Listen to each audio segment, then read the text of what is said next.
Yo, Kyle, you know how we do. Guys, I'm gonna say G blocking this bitch. You get me? You know how we do right here, man. Yeah, man. We push your free right here. You feel me? Yeah. Every man right here will box man if they try to step. You get me? Yeah, with all Begatrons right here, fam. Yeah, we're on trial this week, B. Yeah, the hardest team in the YouTube. How you mean? Yeah, B. You know, G block B. Mm-hmm. Yeah. You know how we do there, B. You know what I mean? You know how we do around there, B. Trust me. Yeah, man. We're Begatron free around there, fam. Yeah, we not beg nothing, man. We not beg no blood clot friend from nobody. Yeah? Fuck everyone, did it? but, yo. Let's go, man. Yeah, man. Some beggy, and chatty, and them things there, isn't it?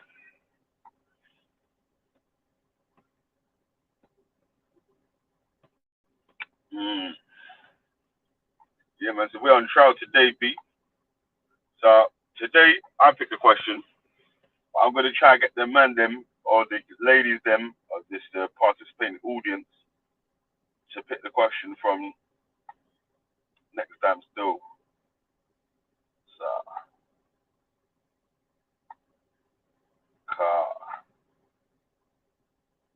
yeah, man. We want a bit of a challenge. You know what I mean? We need a challenge. Yeah, we need a fucking challenge. I know they give it to us yet. We need a challenge, fam. We don't need no one balling. Oh, you only say this because of blah, blah, blah, blah, blah. Nah, mate, we need a challenge, man. Yeah, me. Yeah. Mmm. Well, go on, Mr. Lee. Yeah, man. You get me? If man know just hypocrite and pussy over and them around with. Well, see me vex and then can't get around with. Yeah. yeah, you let them know the eagle and the heart them surround with. Chassis. you. Which fuss you me here? I call out with name. Gee. I make me do it just plain and yo. Gavin. Alright, yo. You got white soap out that Hi. side, Hey, Vision, it's late where I'm at. Vision. Alright, bro. Hello. Hey, Hello. G-Block. Yo, bro. So it's late where I'm at. I have to wake up and take care of my son in like 4 hours, but I just posted a video responding to you saying that I was being lazy. So if you want, I can go through and show you the spiritualisms that are still in the history of human sacrifice that I tell you what, bro, yeah? Shakaras speaks doesn't want to acknowledge. I tell you what, yeah? We could do that a bit later on, yeah? But true, this week is G Blocks on trial this week, innit? Yeah. So we'll try and fit that in if we can. If you got a bit of time a bit later as well, yeah? We'll try and get I'm that about to fixed, have yeah? to crash out and wake up and take care of my son or whatever, but I don't want to intrude on the show later and change the whole. Don't worry, bro. We're on for 12 hours now on every fucking day. You know what I mean? Like, so we got a bit of time, man. And even if you don't get it done today, yeah, you'll get a bit of space where you know when there's like I done the other day, when it's a bit of free time, yeah, and there's a bit of space, you'll be able to jump on and put the stuff to it, man. Well, just so you know, I ain't lazy, bro. I just didn't think that it was. I don't think it's relevant to try to say which spiritual tribes or versions of it, because all he's going to do is act like a Muslim and say, oh, that's not true African spiritualism, that's not true Islam. It's just going to be a game of searching for which one is the right way. But there is evidence that human sacrifice does belong inside of his quote-unquote African spiritualism, even inside of his Ifa religion, okay? Right. And it's prevalent, dude. There's no way he can deny it other than his constant colonialism. Yeah, I don't think that what it was. Yeah, I don't think that Shakira will deny something that is blatantly true. Yeah, and also, why I was telling you to be specific with the evidence that he's asking for, because if you wanted to have a discussion with him and he's only accepting so and so, if you meet the criteria, then there's no other reason but to have the discussion with him. No, I agree. And I don't want to talk down to a person who's not here to defend himself. But what I'm trying to say is it's not lazy when I have a 7-month-old son that I'm trying to take care of and also come on here and refute a person who's making just obvious claims that cannot be justified all the time. And then you have people who, honestly, this channel is, and no offense to you, but some of your people who watch and in the comments are some of the most racist motherfuckers I've ever seen in my life, bro. Like, like that has nothing to do with you. But when you mention when you mention Africans enslaving Africans, they hush the fuck up. But whenever you talk about any problem, they want to say, oh, colonialism, white people, white devil. But they don't want to address the problems that are happening nowadays with inside their own community. They just want to say, oh, well, it's not our fault that that it's this way. It's the white man's. It's the imperialisms. It's the colonialism. Why don't you talk about how African Muslims are enslaving African young girls, chopping off their genitalia and enslaving them in sex camps, half of them coming back with AIDS, half of them having HIV. These are things that this is what I was getting at with you the other day, and I never saw. But this you see, but you see the issue that again, what Shakira will put to you again, yeah, is a lot of the stuff you're saying, yeah, is not linked to a specific spiritual system. When it's when it says in the paper, it's witchcraft, it's this, it's that, whatever. That's not a specific spiritual system that Shakira has or so and so has subscribed to. So well, actually, I found inside of my books that I own that female genital mutilation is actually a part of their ritual system. Now, does he want to own up to that? Or does he want to say that's colonialism too? Of course, he's not here to defend himself. But the point is, a lot of things that he says, people are just going to take it as is because he doesn't show his references on the screen. I try to screen share everything that I say.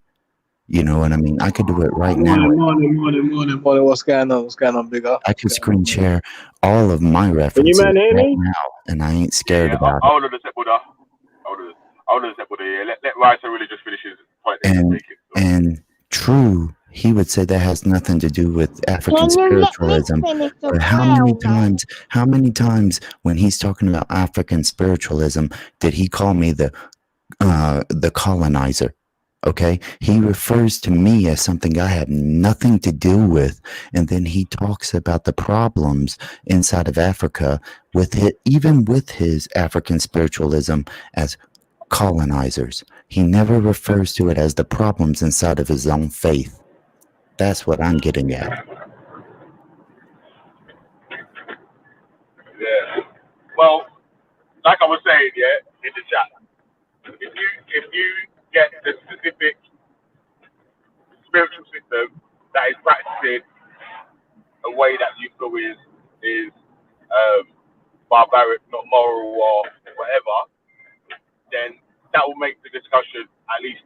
worth having it, but then I you don't can say, believe in well, I morality. found, yeah, I hold don't. on, you would be able to say, I found so and so.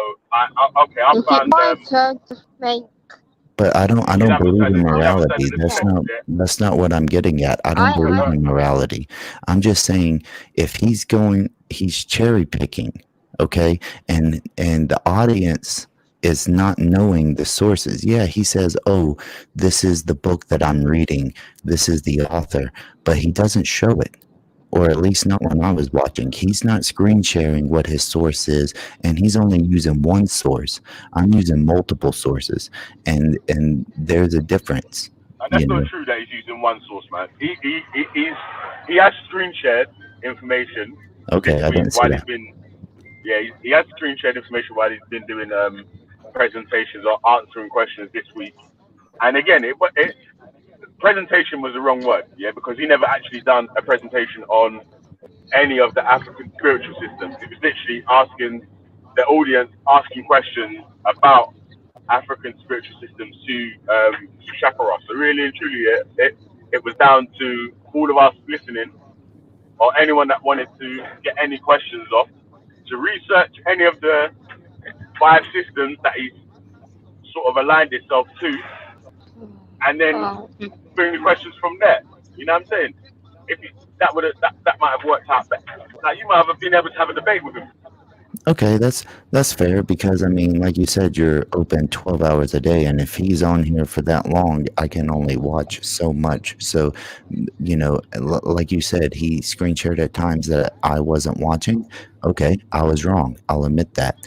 I'll admit that I don't think that he screen shared on the information that you was trying to bring up.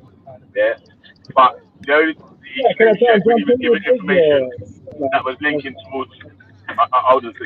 He screen shared when he was giving information linking towards what he was saying when he needed to share, when he felt like it was Well, necessary to share the I want information. everybody to know that I admit I was wrong, that he did it, and I wasn't watching at the time. I want that noted that I admit I was wrong. I was correct. Yeah, that's calm, man. That's calm. It's calm. Let me. Hold on. So let me introduce Sky Church and Buddha, yeah, because Temple. obviously Buddha wants to introduce himself and Sky wants to introduce herself. Yo, Buddha, pick up yourself, brother. Oh, go on, man. Yeah, big up, man. Morning to everyone. And, Buddha, let me quickly just wrap with Sky Church, yeah, and then I'll let you go in, yeah. You're a general on the panel, innit? Like Sky Church is kind of new, and people think Sky Church is a kid, yeah. But I've seen the picture of Sky Church. I know Sky Church. I've seen your picture and I've seen that you're an adult still. So pick up yourself, Sky Church. I'm special needs as well, mate. I'm special You what? needs. I'm special needs. Yeah, as well. Got number 8 syndrome. All right, man. But pick up yourself, Sky Church. Anyway, man. Thank you for supporting G Block and welcome to I'm the block. from Jamaica as well. You what? I'm from the Caribbean. Are you from the Caribbean? Yeah. Yeah. Pick up yourself, man. Yeah. Pick up Jamaica. Yeah, man. Go on. Yeah, pick up yourself, man. All right. So let Buddha go in now. Yeah. Can you hear a couple questions for why so religious? Yeah. I think about religion. Go ahead. Okay. I'm not really. something first, and then I'll come up to Sky Church. Yeah, you go first, Buddha. But I'll say, let Sky Church finish her little sentence, and then Buddha, you can ask your question. Finish what you're saying, Sky Church. I'm not really a fan of. I'm sorry.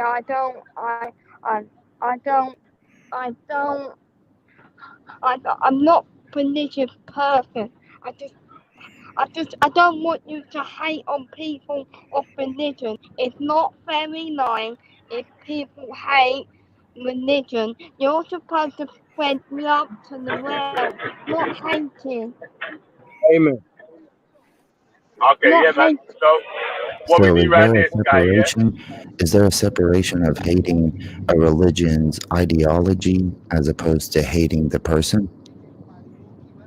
I don't hate. What is your religion?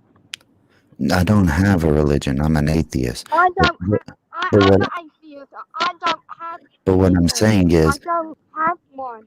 if there's a religion that endorses, let's say, slavery, I can hate that religion because it endorses slavery, right?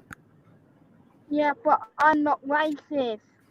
Well, that has nothing to do with race. I Religion, believe in the devil ideology is a not little based bit. off of race. It's based off of belief systems.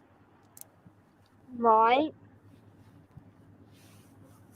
So I can hate a religion just like, you know, I hate an ideology, which means if it says that I'm a lesser person because I don't believe in that religion, I can hate that. And that has nothing to do with race. That has nothing to do with anything other than they treat me separately because I don't believe it. I understand that. I hate religion as well. I don't respect it. And why? Why do you treat God? Jesus didn't do nothing for me. Why do I have to sit there and listen to him? My mum's in heaven.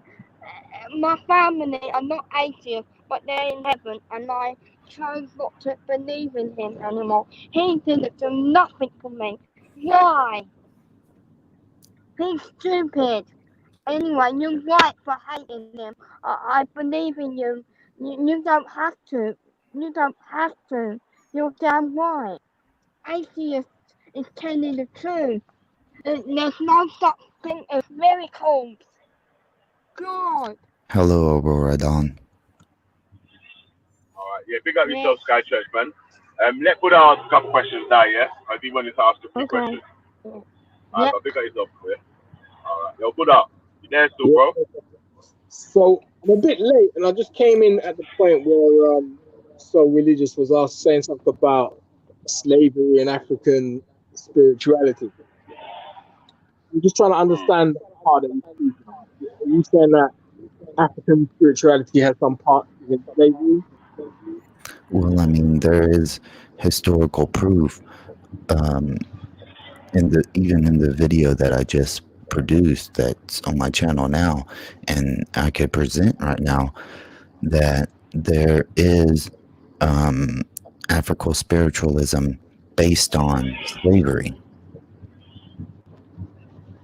Okay. So you saying when you mention colonialism and saying that us black people blame colonialism to play their part in slavery, are we wrong for doing that? Or no, I'm just saying that if what's like Shakara speaks, okay? When every time that I spoke to him, he even called me when Reggie something, I can't remember the rest of his name, Reggie something came on and screen shared the article that I gave. Shakara Speaks says, "Oh, you're just trying to side with the colonizer."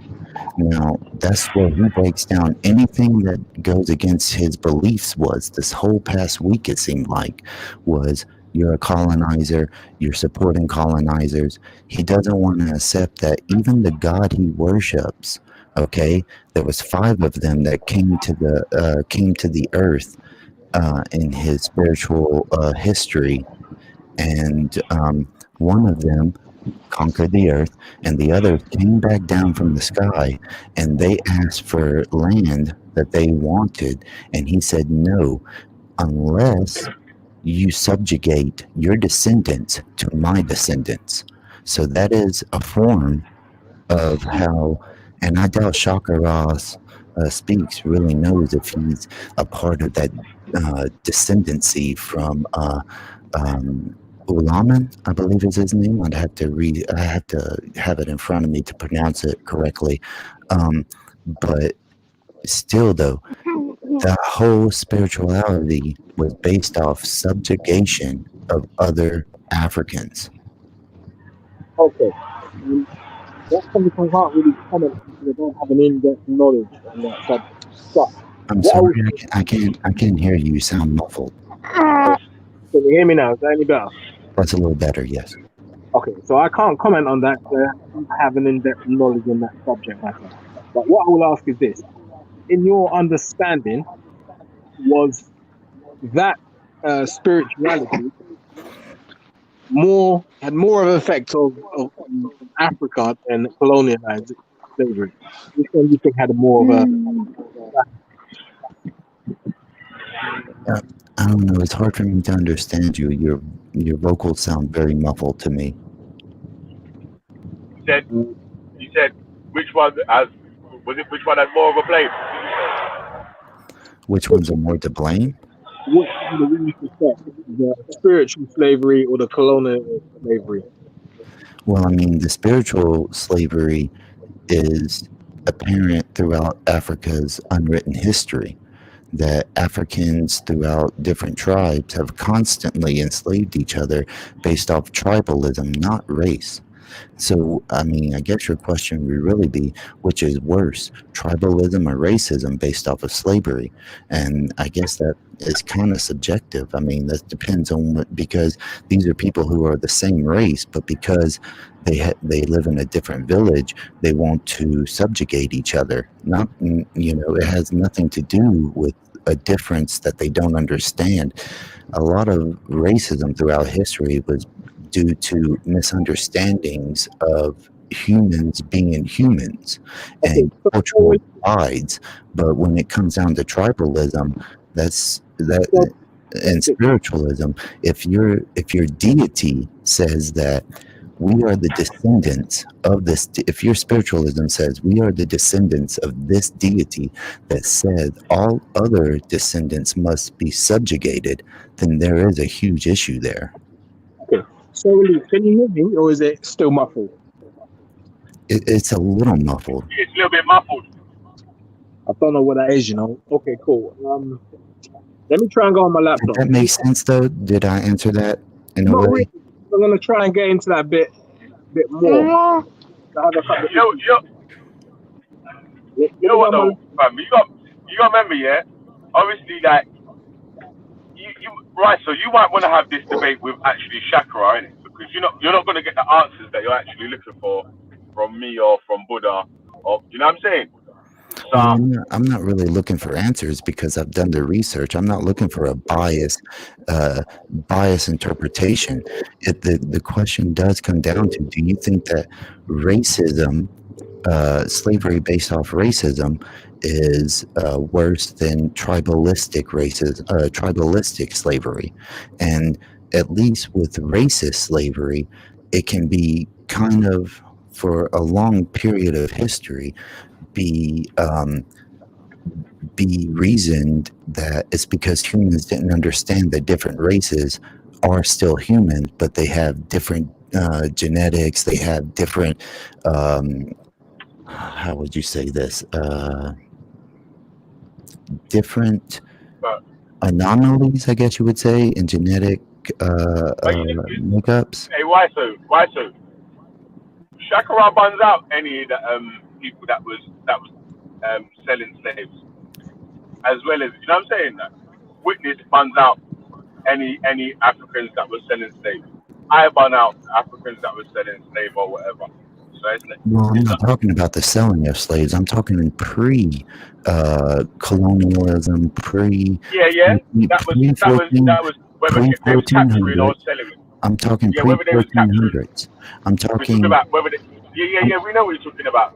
We know when you're talking about it, because obviously most of the people are especially someone like Shakara, even someone like Witness, who have a bit more of an understanding of the African history than the average person. Yeah, so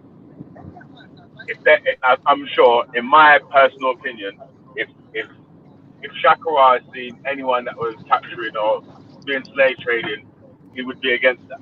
He wouldn't be like, they had to do it because of making excuses for him or anything like that. That's fine. That's all fine and dandy that he would be against it.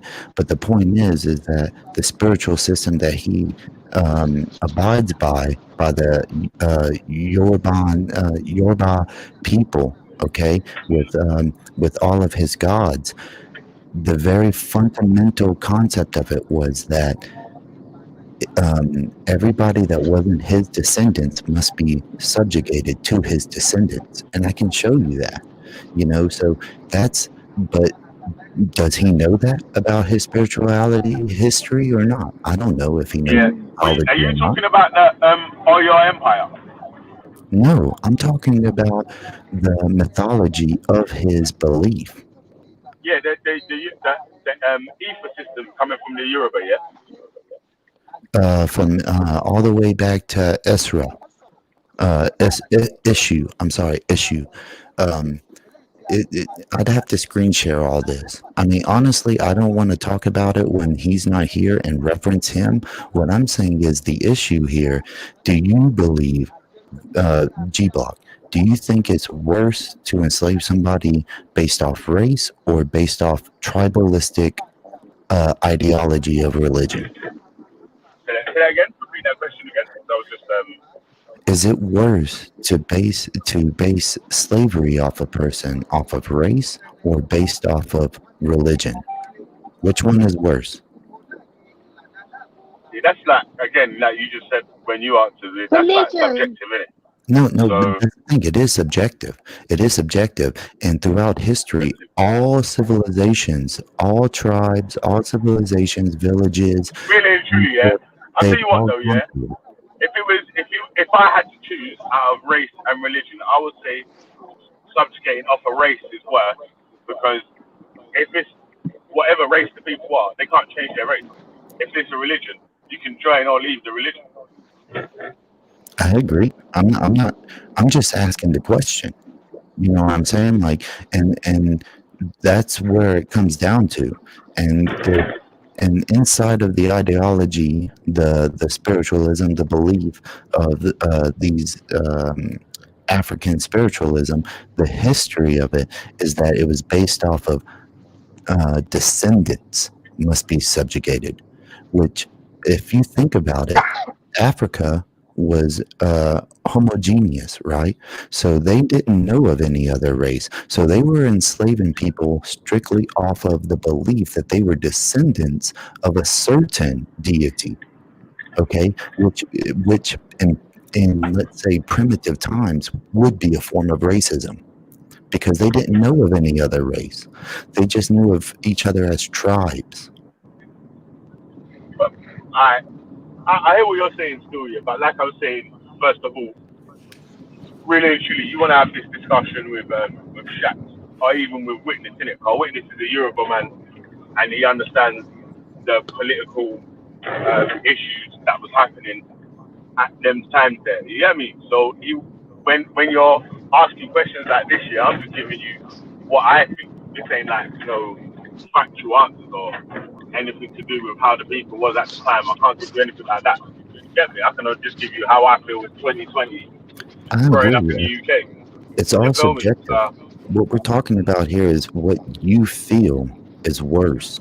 And we all agree, most of us agree that slavery is abhorrent, that it's just wrong to own another person. Now, you can't say that for some religions, right? Like Islam, they embrace slavery. But what I'm getting at is we are talking about something that's subjective, but what we have to do is put it into context too, right? Like how I said, in Africa, which was a homogeneous area, okay, with people who didn't travel, didn't migrate a whole lot. They stayed into their tribes, their villages, and such. Another tribe was essentially a different race because their religion, their ideology, the spiritualism said that they were descendants of a special god. Yeah. But like another thing, yeah, what Shaq said to me as well, yeah, was that it's not set in stone. So you see, like some religions, it is what it is. You can't change one rule of it. With I think I'm not sure with the Eastern system, but I'm sure that he was saying that it's not set in stone like that. There's things that like it can be modified, updated. You know what I mean? So Well, I mean, yeah, that's a beautiful concept, but you have to think about when it originated. right? And throughout history, yeah, nowadays maybe it is more like Hinduism, where you can have literalists and you can have atheists and still be considered a Hindu. But is that how it was in the original times? Very doubtful. No, but of course not. It's not. No one's going to say that it was like that as when it first started. If there was shit that was happening that uh, black people will disagree with as well. You know what I'm saying? Like, well, of course it's not going to be. No, and in my personal opinion, I don't feel like he was saying it was all perfect and it was all rosy and everything was just going to be nice and so and so like that. He didn't give me that impression when he was talking about it. Still, And I'm not saying that he was given the impression. What I'm giving is the opposite side, right? You have a believer, they're gonna say everything is rainbows and daffodils, bro. And then you have a disbeliever in something, they're gonna point out the flaws in the ideology. That's all. Yo, test. Is that better? Can you hear me now? Is that my fault? yeah, man, That's really good. much better. Yeah. Okay, cool. All right, so religious. If I may, I just want to maybe finish off that conversation we was having. So my question was this: the negative effect of slavery, was it greater through African spirituality, which you're proposing, which I have an issue with? We can get into that. Was it greater through African spirituality, or was it greater through colonialism? But We can establish that. we really don't have any historical records in Africa before essentially Islam came. When Islam came, they started having more of a unified writing system throughout Africa in general, because you got to think Africa is the second largest continent on the planet. So, and it has thousands of different people, thousands of different languages, especially millennia ago. But it's really hard to say if slavery was rampant in Africa amongst tribes or if it wasn't. I mean, nobody really has a definitive answer. So no, I'm trying to pin you down to the actual effects. So which had a greater effect on the continent of Africa, colonial slavery or African spirituality slavery, as you put it? I don't know. Could you answer if? And I let me finish real quick. Could you answer if the African slavery held them back for so long as far as innovation, bronze work? Because I mean, from the PhD study that I just found in one of my books, there wasn't bronze work inside of Africa until the 15th century. And so was it the slavery and how they look upon each other that kept them back? Or now, if you want to talk... Wait, hold on a sec. That's not right, you know, because... Now, I'm saying certain parts. Not the bronze work until the 15th century in the whole of Africa, because obviously... I wasn't saying that. I probably misphrased that. The whole of Africa would be a mistake, because obviously Egypt and other places, especially Northern Africa, This is about West Africa. well, West Africa is actually the place that I was talking about, because it says it. Now, hey, if you want, I'll screen share this. This is not me just coming up with things that are not, verifiable, or at least through scholarship, bro. I'm not trying to make shit up here, because why would I want to lie and get embarrassed? I even apologize. So religious, you're not answering the question I posed. So you're talking about bronze work and stuff like that. That kind of indicates to me that you're saying by the colonialists coming to Africa, they introduced bronze work to I never said that. I never said but that. That's the indication. I never said that, and I never implied that. If you but that's what your response is speaking on. I didn't ask you that. I'm asking you a simple question. What had a greater detrimental effect on the continent of Africa? Tribal slavery or colonialism? It's a very simple question, and you're saying you can't answer that. No, because I think it's subjective. Because what you're doing is you're just wanting me to say that colonial slavery you're wanting a certain answer, right? You're wanting me to say that colonial slavery took Africans and shifted them across the world and took away their identity, took away their spirituality, took away all this stuff. But what you're not wanting to even address is the concept of Western Africa not progressing for so long when the rest of Yes, the no, world I was. will address that. I will address that. However, I just wanted to make that first point Did close. slavery have anything to do with that in your mind? African tribes enslaving each other, doing human sacrifices. We can get into that, but I just want to finish this point off first, if that's okay with you, right? So when I'm saying colonialism, what they've done to Africa, I'm not just talking to the African people. I'm talking about the taking away of minerals and all the resources in Africa, yeah, tobacco and all the rest of it. Okay, so those are the things I want to say affected Africa in my mind, and I would assume most of the people on this panel. In my mind, colonialism had a greater effect on the continent of Africa and its people than tribal slavery. That's a statement I'm putting out there. Do you agree? Okay. But notice you're negating 700 Yeah, years of listen, I'm Islam. gonna answer your question. You're Wise negating religious. 700 years of Islamic slavery that also held back Africa.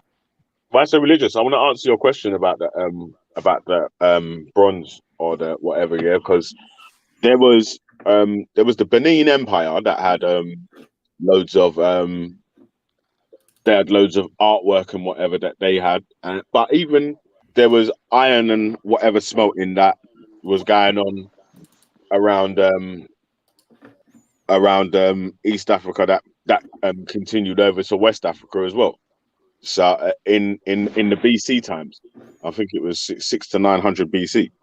So they was doing smelting and all them sort of stuff, and there was artwork and all that sort of going on way before being in Arab slave trade and transatlantic slave trade. So before the trans-Saharan slave trade and the transatlantic slave trade, there was a lot of you get me? There was a lot Hold of on. I'm looking for my source. I mean, like I said, I made all this in a video.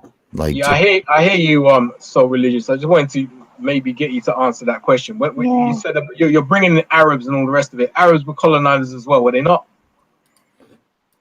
I mean, if you want to call them colonizers.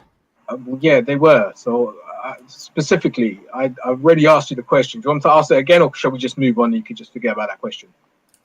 Move on. Okay, cool. Let's move on. All right, cool. So you're talking about the African tribal slavery, right? So I want to try and get this set in my mind. If a country like France invades England and takes over the government of England, the population of England, do they become slaves to that new government? Would you say? Throughout history, that's been the action. Okay, so throughout history, we've seen pockets of different nations invading other nations and taking over the people. Is that the kind of slavery you're alluding to? Yeah, that's good. Stay in the car. They'll come and get you. Who's talking? What? No, carry on, man. It was one of the people that don't have their mic on mute, but carry on. Where is it? Okay, so. But I'll tell you what. Actually, hold on. Yeah, forget about looking for that. Yeah, because we're supposed to have G Block on trial, innit, this week. Yeah, so. You get me? We need G Block. That's what I'm here for. You get me? We want people to come in and start sticking it on the block, like you get me, Thank you. I'm here from religion. Good morning, everybody. Can I just greet everybody first and foremost and say good morning? Rest in peace, G Block. You're going down. Morning. Good morning. Yeah. Hey, listen, I got God of Jacob in the back here. Hopefully, James is gonna jump on in a bit as well. You know what I'm saying? I got Ultra on the panel as well. Yeah, Ultra will come off mute when he's dealt with what he's dealing with. Yeah, you there? Yeah. All right, G. Yo, your team got mute, silent. Ross. Yeah, it's me. All right, G. Bless up, man. But yeah. You know what? Yeah, Can I people, just ask hold you on, before hold on you? a sec, yeah.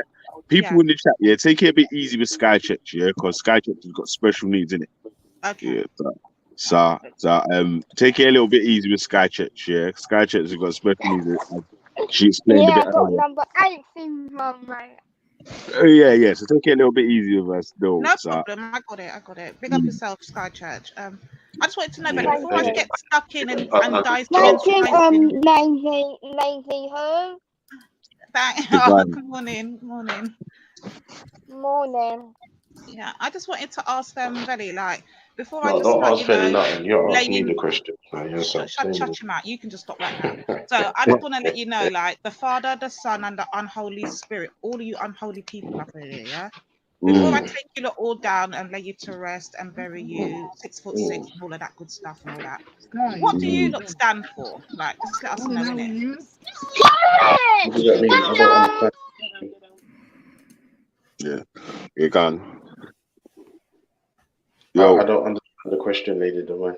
Yeah, what is your purpose as a G block, innit? Like, explain to us first your purpose. Wait. What do you mean by as a G block? G Yeah, block's because just the your name of the thing is channel. to dissect. Am I correct in believing then that the G block stands for like just ripping apart, like you lot are atheists and you just rip apart all religions, yeah? No. G block is just the name of the channel. Yeah, all right. So what does the G block stand for? Like, what is the whole point of G Oh, block? it's the godless block. It's just the name of That's the my channel. point. Yeah. Yeah, but it's just the name of the channel. That's it.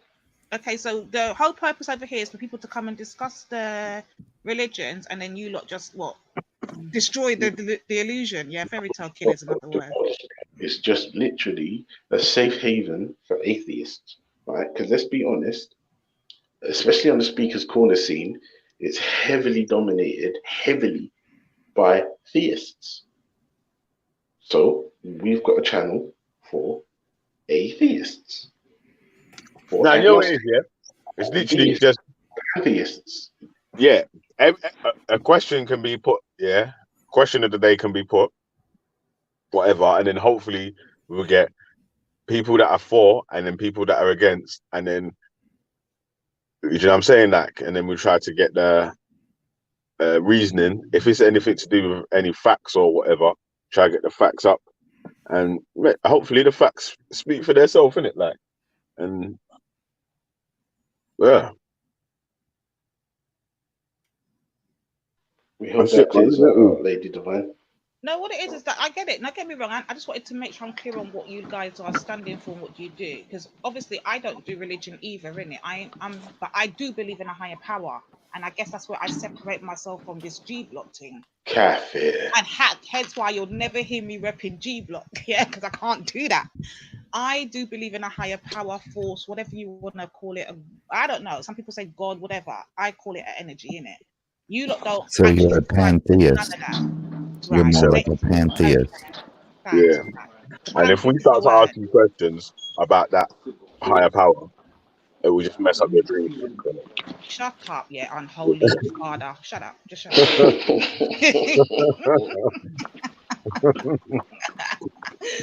Now, I'm trying to understand because the unholy, which one is it? The ghost. I think it's the ghost. Are you the ghost, Ultra? No one else. The unholy spirit. Oh, the unholy spirit. Okay, so you're the spirit energy, yeah.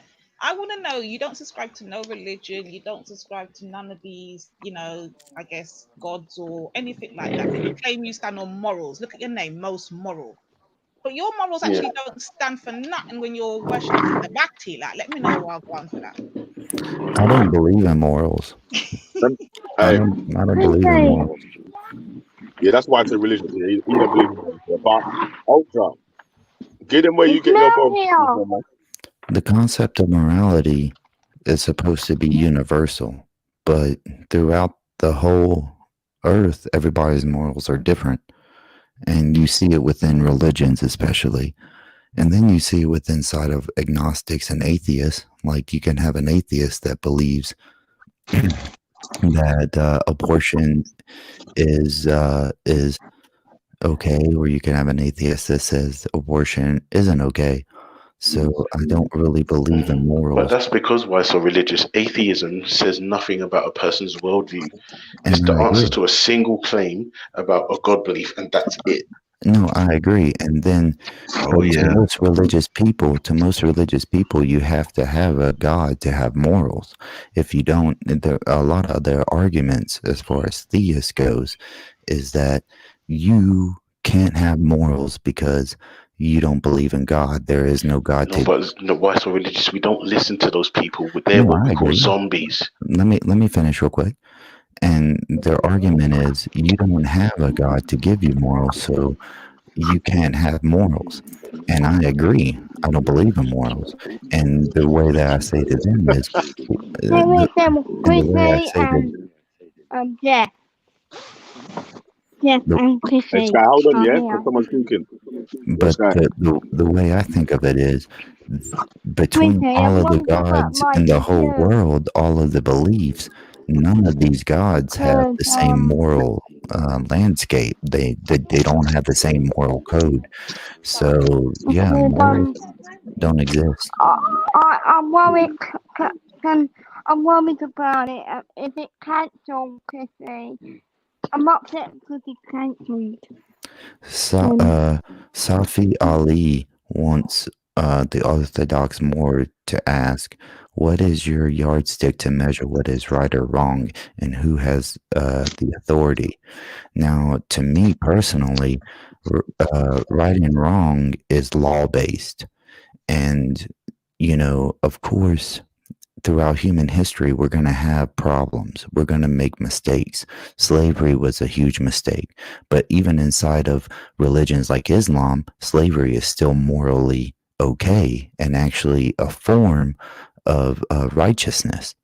To enslave a person after battle is a form of righteousness demanded by Allah. So, what I would say is humans tend to make laws that they try to equalize humans. Now, is it perfect? Of course not. But it's not a moral code saying that for all eternity, this is the way that you should act, and this is the way that it has to be considered moral. Does anybody understand what I was getting at, or?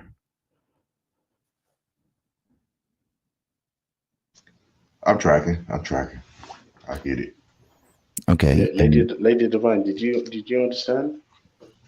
Because according to like certain scriptures, like women are deficient. You get me? You know what? This is where the This morals ain't come about the into it. scriptures. This ain't about the scriptures. Why so religious? Do you see Yes, where the ma'am. moral part comes into it? This so-called unholy spirit right here, yeah. We'll talk about he's the most moral person, but then want to be chatting down to me as a female. Do you I get me? think that's more ironically. Thank Like, you. Yeah. Why so religious satirically. gets it? Thank you. He's being more satirical. He's like Voltaire. He's the modern day Voltaire. But I mean, I don't know if I'm right or if I'm wrong. And no person No, who you're says, right. I was being satirical. and no Yeah. person who says that they have morals can prove that they're right or wrong because it's not universal. I get it. Hey, Ultra, you there? Yes, my brother Jacob. Big up yourself. I hope your family and yourself are safe and clean and well. I'm Yeah. not. I hope your whatever your deity is, whichever your chosen deity I'm is, they reading rain the down comments blessings on and I'm you not happy. and they keep with you the and your family comments. safe, broski. I do have to get off here in a moment, but Safi Ali asked me, how is that wrong according to you? What authority do you have to say this is wrong? I don't have any authority. What the authority is the community that I live among. And let's use the United States as an example. I live in a city, and inside that city is a county, and outside of that county is a state, and outside that state is a federal union. Now, if I don't agree with my city's rulings of what a law should be, a law, not a law, but a law, then I can move to another city, or I can vote to try to make that law change. If the county enacts a law that I don't agree with, I can leave the county to a different one in the state. If I don't agree with the state's law, then I can move to a different state or try to change them through political avenues. But nowhere can I say that any justification for morality comes from something that isn't universal. You know what I mean? Like to one person, slavery is immoral, as they say, and to another person, it's moral, depending on the circumstances. Everything from that stance to everything from slaughtering animals for food or for sacrifice. So all I can do is follow the laws that are around me and object to them when I disagree with them, or I can move be in here completely if all I by have no control myself over it. because Does any of this we make are allowed sense to to have people? fun. I'm not saying I'm right or wrong. I'm just saying, does my philosophy make sense? Yeah, I'm tracking a little. I get what you're saying. I'm tracking. Yo, yeah, we hear you, man. But hey, listen, yeah, I need to go into a job in a sec here, so I can just outside having a cigarette before. Wait, Veli, Right, are you this masked is up? right. Yeah, you got a mask and all that. Yeah, I got mask and gloves and everything still, and Nice, we got nice, fucking nice. goggles, mask, glove. Can't fucking breathe in the fucking mask and shit, man. Yeah, I know the mask thing, You the can't breathing fucking thing is dumb, bro. you can't fucking pause. You can't undo and tighten up nuts with the gloves on. And you know, I'm not But- trying to ever run away or whatever, but like I've said before, you know, I got my son. I only get on here whenever he's asleep, and I can talk kind of like softly or whatever. But when he's awake, I try to let my wife take her naps or watch her shows or whatever, you know. But and you know, I want to answer whenever people ask me stuff if I can read the chat at the same time. But I'm an honest person. I'm not gonna say something that I don't know. You know, I don't. That's because that's intellectual honesty. Not many people can. Of course, I can be wrong. And just right. like earlier, I admitted to G Block. I said, okay, you said that he showed his sources as far as Shakara speaks. He showed his sources. He screen shared. I admit I was wrong. I made a wrong claim, and I apologized. You know what I'm saying? I'm not above being wrong. Yeah, that's called, again, intellectual honesty. Now, not many people will be able to grasp the gravitas of intellectual honesty. What they'll do with their zombified state is claim that that's some sort of a win for them. But again, that says more about them than it does about you. Do you know what I mean? Morning, Rob. And actually, Rob and I have debated this. We're both disbelievers of pretty much any and every god on the planet or spirituals or whatever. But we've debated. Oh, he left. We've debated before on my channel for like an hour and a half about how I don't believe in morality. He believes in morality. And we're both like atheists, you know what I'm saying? So that just shows that it's not universal. But you know, there's no prescribed concept, you know, of morality, in my opinion. Good morning. Good morning. Big up yourself, Rob. Hey, Wyso. All right. Just so we know, Wyso and I vehemently disagree on this point. So we're both atheists. To my ear, he's an amoral anti-realist, i.e. that he doesn't believe that morals are real, but he doesn't even believe that you can be moral. Never mind whether they're real, you can be moral, as I understand it. Which is not a position I've ever come across. Even the anti-realists will still accept that, you know, you can have moral precepts. But as I understand it, we had a long chat about this months ago. Wyso is a person who doesn't even believe you can have the precept of morality, i.e. something that is good or bad outside of his own personal opinion. Well, no, I've also said, I've said that it's the laws that are around me that I live my life by. And if I disagree with them, I try to choose an avenue to change those laws that I think are more equal towards people in general or society. And then, or I could move. And just to show Saif Ali, he says, this is how it confuses, it gets to people. He says, Wyso Religious said that morality is based on government law. Notice I don't believe in morality, but people still say that I base morality off of governmental law. Yeah, what you're saying is, hey, you go with the law of the land. I think we talked about this before, you and I. Okay, so but how does it become the law of the land? Does somebody wake up one day and flip a coin and just go or throw a dice and go, okay, we'll just make this law, random law about something, or do they tie it to something? Honestly, it's hard to say, Rob, because Okay. in my opinion, it is hard to say because a lot of time it just has to do with the zeitgeist, I guess you would say, the spirit of the time, and it also goes with public opinion, and it goes with what the masses say is best, and they do it. Yeah, but why do they do it though?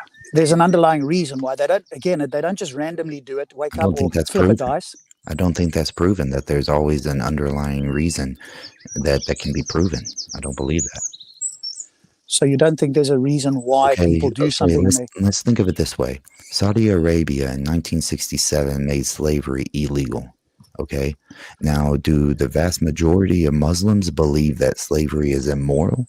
No, they don't, because Allah allows slavery, but Saudi Arabia made it illegal so that they could trade with the rest of the world. So I wouldn't say, so that law is not based off morality. It's based off of wants and gains. Okay, but you're choosing an outlier, right? Because all we had to ask Saudi Arabia or the people that are ruling it, why did you do that? If they said it was for trading and we said, okay, cool. What if we swap those people around? Those people that were slaves now become the rulers and you become the slaves. Would you be okay with slavery now? And if they were honest and consistent, they would say no, right? The point that I'm saying, Rob, is that it's not universal.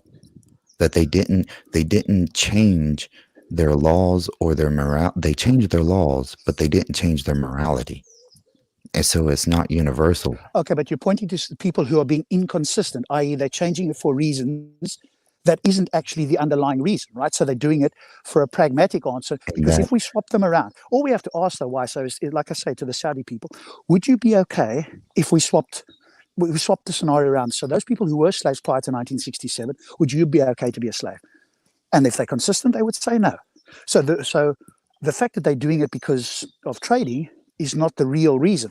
Or it is the real reason to them, but it's not a consistent reason. Doesn't that just go to what I just said, that there's reasons that people change laws and it's not necessarily based off morality, it's based off wants and gains.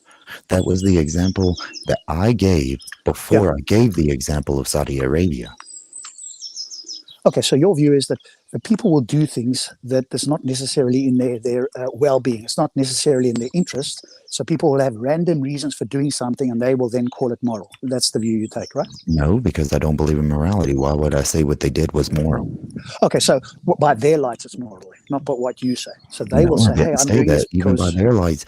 Why, if I don't believe in morality, why would I say that even in their lights it's immorality? Okay. Now, sometimes I use the word morality when I have to speak about religions and stuff like that, because that's the word they use. Okay, so I have to use their terminology to relate to their ideology. Okay, so let's just use your Saudi Arabia example. What was the reason they wanted to trade with other countries? For commerce. And what's the benefit of having commerce?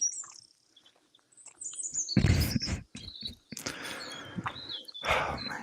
It's 2:37 in the a.m. where I'm at, dude. Okay, so no worries. We can do it again. You can see where it's leading to, right? Logical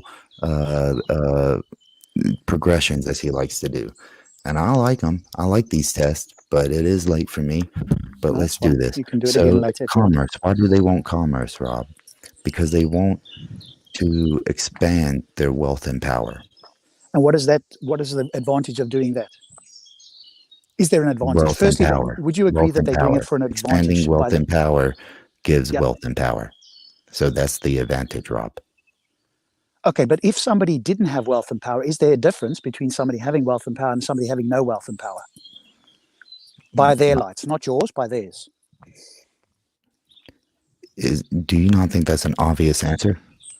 Well, do you need to ask me that question for a philosophical answer, or do you just want to try to pin that you would say the exact same response that I'm going to give, which is there is an obvious difference between wealth and power and not wealth and power?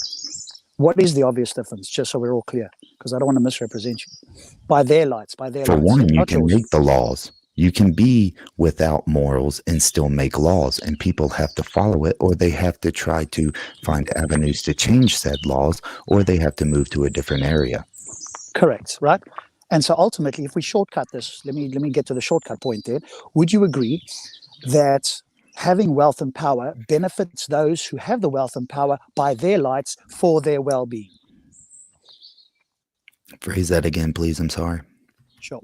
Would you agree that increasing wealth and power for those that have it benefits them by their own standard for their well-being? Yes. Okay.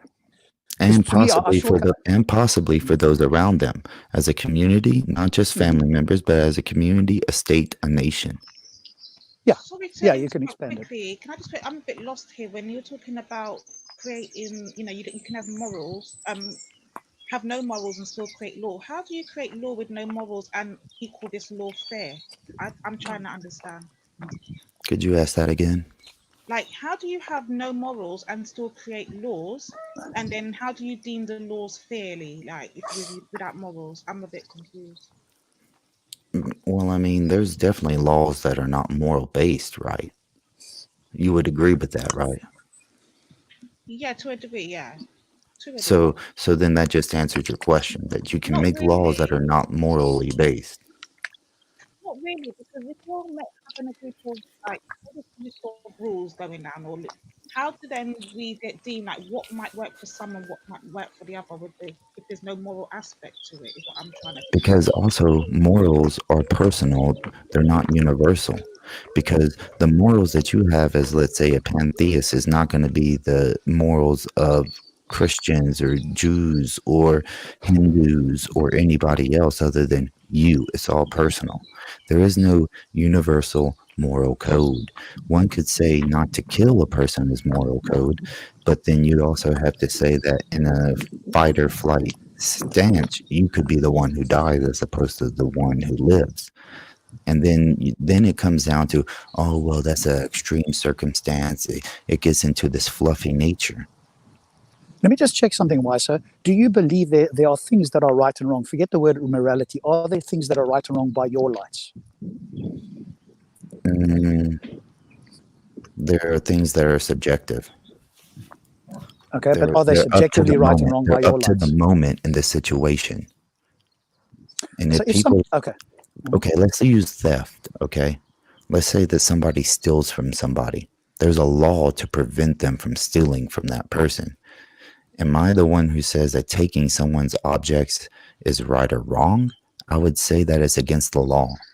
Now, and you can look at that in philosophies such as communist. The idea of communism is that nobody has any possessions. Or you could look at Native Americans who didn't even have a concept of possession. They all just had everything and they all took from each other.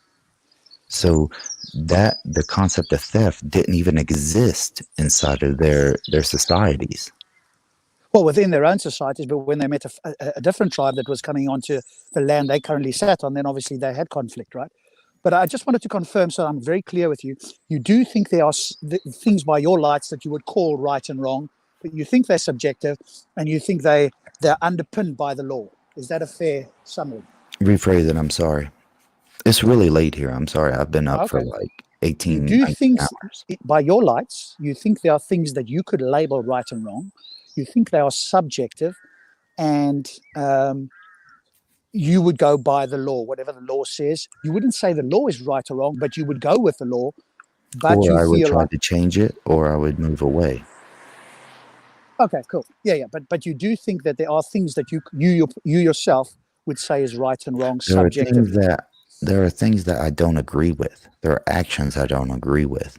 Okay, there are, there are things, but there are things these are things that I would not impose on other people, or I would never try to say that other people are right or wrong for feeling the same way as I am, such as slavery. Okay, I don't agree with slavery. I don't think it's right to own another person, but I know that it's wrong for me to just say, okay, Slavery is absolutely wrong, and 1.8 billion Muslims say it's absolutely correct, and I'm never going to win that battle. So morality doesn't exist. Okay, so when you say it's disagreeable with you, that's the word you prefer, yes? Disagreeable. I guess you could say that. When you say it's disagreeable, in your mind, what is it disagreeable with? What are you relating it to say it's disagreeable? If you have two actions, one is hugging somebody, the other is punching somebody, and presumably you think one of those actions is disagreeable. In your mind, when you use the word disagreeable, how are you relating it to make a differentiation Well, I mean, between those two actions? it's not disagreeable to punch somebody if I feel threatened, right? No, but without threat. So we're just Okay, talking so about. now you're setting limits. So Yeah, now because I you're want to setting understand your limits on thinking. what the I actual. get confused with the moral part and if it's subjective or not, because I hear both your points. My thing is this: if you don't subscribe to a religion or a higher power or God or any of that, then where do you get your moral aspects from? That's where I'm confused. What makes something right to you and wrong to you then? Societal, whatever was best for the society is the way that I conduct my life. And what does best mean in your world? Best for society is the way that is best for me also. I am part of the society. It is best for me not to steal from somebody because Why? it is best that I am not stolen from. Great. Because And I need but what, my stuff. I need my stuff just like the other people need their stuff. and if you didn't have your stuff, what would be the difference for you That between a WISO with would stuff and a lose my WISO without stuff. stuff? I would lose my stuff, and then I would have to depend on the law to either get justice for the theft or to reobtain my belongings. Okay, but yeah, sure, but the WISO without the belongings is different from the WISO with belongings. And what's the difference in your mind? The difference is I want the stuff that I had because I earned it. Cool. Inside the society, following the rules inside of the society that I'm living on, I earned what is mine, and I did it freely, fairly. Okay, I did it as equally to everybody around me as possible, following the laws that I find I have to live by. Yeah, but it's disagreeable if somebody were to take those without your permission, correct? Yeah, it's my permission, right? It's something that I decide. Rob, is it my decision? Is the law, are laws based off people's decisions and their actions? Is Yes. how, so therefore, that's what I'm basing off of. Correct. But as we said before, right, laws are not just random. Laws are underpinned by something. And my view, and you're welcome to challenge, I think we've talked about this before, my view that everything, when somebody says right and wrong, what they ultimately mean, ultimately at the bottom of all the other stuff on top, is it contributes or is in detriment to well-being, in this case, human well-being for the moment. Everything you say. So when you say it, what I'm getting to is that the WISO without the stuff, as you call it, there's a detriment to your well-being. And if you agree with that, then actually well-being is your fundamental foundation. I mean, it's not, if somebody steals, $20 from me, it's not the end of the world to me. It's not going to hit me hard, Rob. It's something that I want because I earned it. I spent my time earning it, trying to serve society, trying to do my part, be a person of note, of worth. Okay. Yeah, but make it something that is actually, that has a consequence for you. Because 20 quid, but you could still have a negative emotional effect about losing 20 quid. Like you say, hey, I've worked hard for this. Now I don't have it. Is your well-being better or worse without that 20 quid that you worked hard for and you feel you earned? The answer is probably no, right? Okay, I feel bad, Rob. When it happens to me, it feels bad. And that's a negative point Get against your over on well-being. me, I feel bad, Rob. There you go. Correct. And so that being the case, when you say I agree that the subjective starting point is well-being, because I'm convinced that that's the only point that people talk about, but I don't have a knockdown argument. And I used to call it objective, but again, I think people are very confused with objective, subjective. So I just say, hey, well-being is the underlying yardstick. And then we have to use some method to find out on that yardstick, what does it mean for well-being? Because you could say, hey, stealing does improve my well-being. And I would say, no, it doesn't. one of us is right and one of us is wrong. How do we determine that? Now, I know you don't accept Okay, that Rob, I part just of it. want to, you've asked me a lot of questions that are all. I want to ask you just a couple real quick, and maybe we can find a middle ground. Are morals universal, and if they are, which ones are? And What do you mean by universal? I don't Yeah. think it is. Because what I might agree with, you might not necessarily agree with. This is why I think I'm understanding Rob's point about this subjective and object. Like, it's a bit mad. Because what might necessarily work for me doesn't mean that it's going to necessarily work for anybody else on this panel. It's a bit. Yeah, it's I a guess. mad one. I guess is that who's that lovely lady speaking? I can't see. I'm on my phone. Sorry, it's Lady D. Oh, Lady Lady Divine. But presumably, Lady Divine, you think you could argue why, for example, slavery is bad to other human beings, and you would have a convincing argument that if they were rational and they followed the same outlook as you, they would be convinced. So if, for example, you came against a KKK member who thought that enslaving Africans still today was a good thing, and they were rational and they listened to your argument, you feel like you could convince them. Would that be fair? No, because they're going to stand on what they stand on, and there's nothing I'm going to say that's going to convince them otherwise. If they believe that slavery is what works best for my people, and that we should still be enslaved, they're going to continue that. May I interject, Lady Divine? The way you should have phrased that was if they believe it's moral. Right? You get what I'm saying? No, I'm not trying to be like sarcastic or rude or anything. I'm just saying that that's the main point that I'm trying to make is how morals are not universal, and most people, religion changes people's morality as they see it. Okay, and then let's say you go from one religion to another religion and whatever. The morality is always different. And then you go to atheism, you realize that morality is whatever the person believes morality is. And that's the reason I'm asking you, Rob. Yeah. Can you tell me, give me a list of all the actual morals, the moralities that people are supposed to follow, and that is universal, that every person... Sure, but that's what I'm asking. What does universal mean? Rob, okay, universal means what are the morals that every person has to agree with you to be moral? That your definition of what every moral concept is, that they have to believe is moral, and then it is moral. That's the proof of morality right there, is that there has to be a list of things that are certainly moral, okay? And it can't deviate from it. Otherwise, it just goes into shatters. Okay, yeah. So for me, if somebody agrees... Okay. Go ahead. What's up, Rob? Go ahead. Hi, good afternoon, sir. Good morning, should I say? Yes. Or evening, whatever it is there. Yeah. Yeah. Okay, so why? So if somebody agrees that well-being is the underpinning of morality, which I think it is, ultimately in this world or the next, if you believe in the afterlife, then we have a quick interjection. Notice you said as you believe it is. You didn't say that it is defined as morality. Okay? You said as you believe it is. What do you mean as I believe it is? Because you mean well-being? That's what you said. That's the fundamental of what you would consider morality is the well-being. Yes. So that's you, Rob. I'm asking you to define what it is for every person, not just you. Yeah.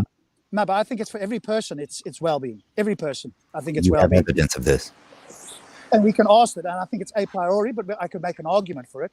The fact that we are conscious creatures who suffer and feel pain, every one of us, in some way. Even those people who don't have, and there are a few human beings that actually cannot feel pain at all, right? The nervous system is there's some problem with it connecting to the brain, and so talk about the majority of people, not outliers. No, that's true. But I think everybody's what I mean by well-being, that's a bit more difficult to define accurate. But it's like Sam Harris says with health. We all have an understanding of what health is. And if somebody came to you and said, hey, what I mean by health is vomiting and being ill all the time, then they're not talking about health, right? And it's the same. If somebody came to me and said, hey, I think that chopping off people's fingers for no reason other than my personal amusement is what I call well-being. For me, I'd say to them, okay, cool. Would you be okay with having your fingers chopped off? No, they would go. So they'd be inconsistent. So what if they said yes, though? Then they're not talking about well-being.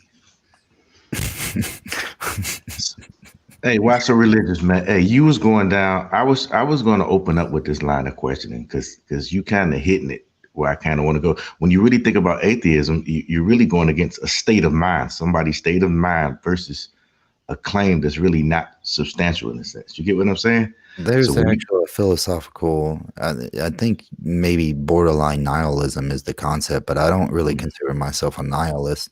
Atheism is just a lack of belief or denial of a deity.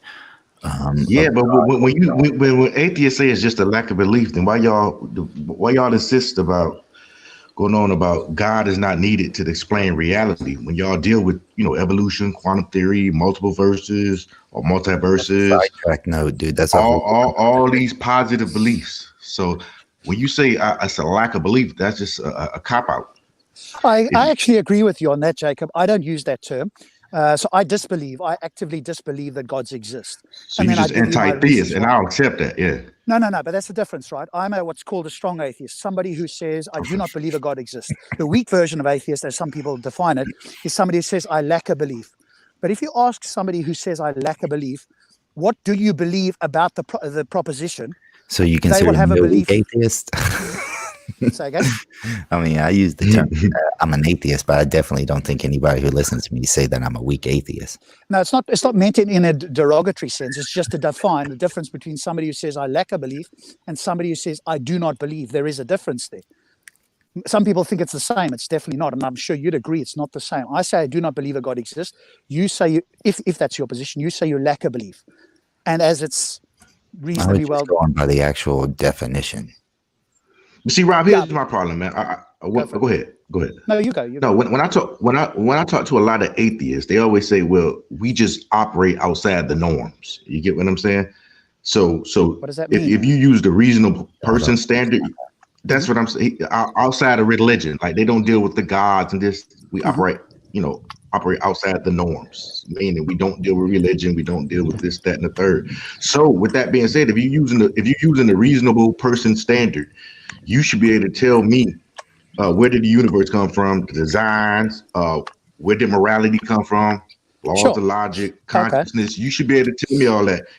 You should be able to tell me that all from your reality, because you're not dealing in reality. So you should be able to break that down to me from your reality. When I listen to you, Rob, it's you coming with a lot of who, what, when, where, why, how, would, and I'm convinced. So from your paradigm, you should be able to explain. Go ahead, Jacob. Ask me a straight question. I'll give you the best answer that I know, or as I understand it, human beings know. So go ahead. Right. So every time I approach you guys now, it's to me, I'm just dealing with an individual mindset. Correct. So since God is not needed to explain reality or existence, you should be able to come in and then explain it to me. If I may interject, you said that God, in the way you phrased it, God is needed to explain reality. Well, my whole thing is, when I deal with a lot of atheists, they said they'll tell me God is not needed to explain existence. So if God is not needed, somebody please tell me how. Firstly, why those laundry, brother, you got to let me finish, and then if you disagree, come right behind me. If it's stupid, if it sounds stupid to you, just tell me it sounds stupid. I'm a big boy. But explain those things to me, taking God out of the equation. Do you want to go, why so, or shall I? I mean, I would say, just based on the way that you're phrasing things, you say you need a God to explain things to you. Why can't the universe explain? No. Hold on. I'm saying, when I talk to a lot of these people, I'm new to this atheism thing, right? They always tell me that God, they don't need God to explain existence. So then I will ask them, well, then explain everything to me. And then it boils down to a whole bunch of beliefs. But you're also probably talking to people who are not skilled in the matters that you're actually asking about, as far as evolution, quantum physics, about the Big Bang, about all these things. There are people, you're probably talking to people who just have a general concept of it and can't explain it to you in the concept that might actually affect you. You get what I'm saying? But why so? Let's take that could be true. But let's take Jacob's question.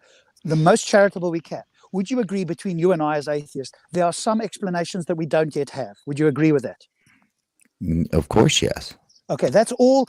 That's really what he's getting to, right? He's saying something to the effect of, hey, you guys say that God is not necessary for the universe coming into existence. So his question is, okay, so what is the answer to this? And our honest answer is, we don't know what the answer is, but what we do have strong beliefs about is that God is not necessary. God is sufficient, i.e. it's possible for God to do it, but the theist has not shown that God is necessary, i.e. that without a God, a universe coming into existence is impossible. So does that help at all, Jacob? I'm quite happy to agree that God is sufficient for anything, but is he necessary? That's where the burden of proof is on you. And if we don't know as atheists, then the question is still a view of there isn't an answer to this as far as we can tell. And we have to live with that at the moment. Oh, sorry to cut you off, but then I would then ask you then, like, what is your, when you hear the word God or whatever, Most High Creator, what's the first thing that comes to your brain as an atheist? What does a person mean by that? That's the first question when somebody asks me, what do they mean by that term? Okay. I think of which God. Yeah. Oh, so you think there's more than many people have different Well, gods? because there's tons of different gods and deities throughout the whole world and throughout history that have been worshipped. It's funny how the Abrahamic God is the first one to say that he's a singular God, and it just so happens he's the singular God. You know, it's very convenient how when somebody writes down, hey, I'm the first deity, I'm the only God, everybody's like, hey, that has to be fucking true. You know, it seems very convenient. But when people, when I come to you and I say to you, okay, so I subscribe to obviously an energy. I more say the energy. I use the like energy. a pantheist, right? Right. Do you not? Can you comprehend what I mean when I say this? Well, I'd ask you, what do you mean by energy? What does that mean? A flow of rhythm, natural. No, hey, don't do that. They're gonna ask you a lot of questions. Now turn that shit back around. Who, what, where, what? We're not doing this. Well, she asked us, right? I'm happy to stay on. I'm happy to stay on defense, but she did ask us, you know, what do we think about it when the person uses the word God? And like Weiser said, either which God or what do you mean by God? And if she means energy, I'm going, okay, cool. The rest, most human beings don't mean energy. So why not just use the word energy? Because that then it makes it less confusing. If she uses the word God and Jacob used the word God, and most people think of a God like Jacob does, then I think using God for energy is confusing to people. Just say energy. I believe in the oneness of energy. But I don't know if that's necessarily true, because when I say energy, people will automatically, I'm guessing people will use their common sense and ultimately think of. Okay, Lady Divine, I would ask you after that, does this energy have any relation to your existence? Definitely. Does it control your existence in the present, the past, and the future? She Not didn't fail for it. necessarily. I'm sorry, I couldn't hear you. Sorry, I said not necessarily, no. So then it's not really a God. If it doesn't control your life, if it doesn't control any outcome that's going through your life, then it's not a God. It's just energy.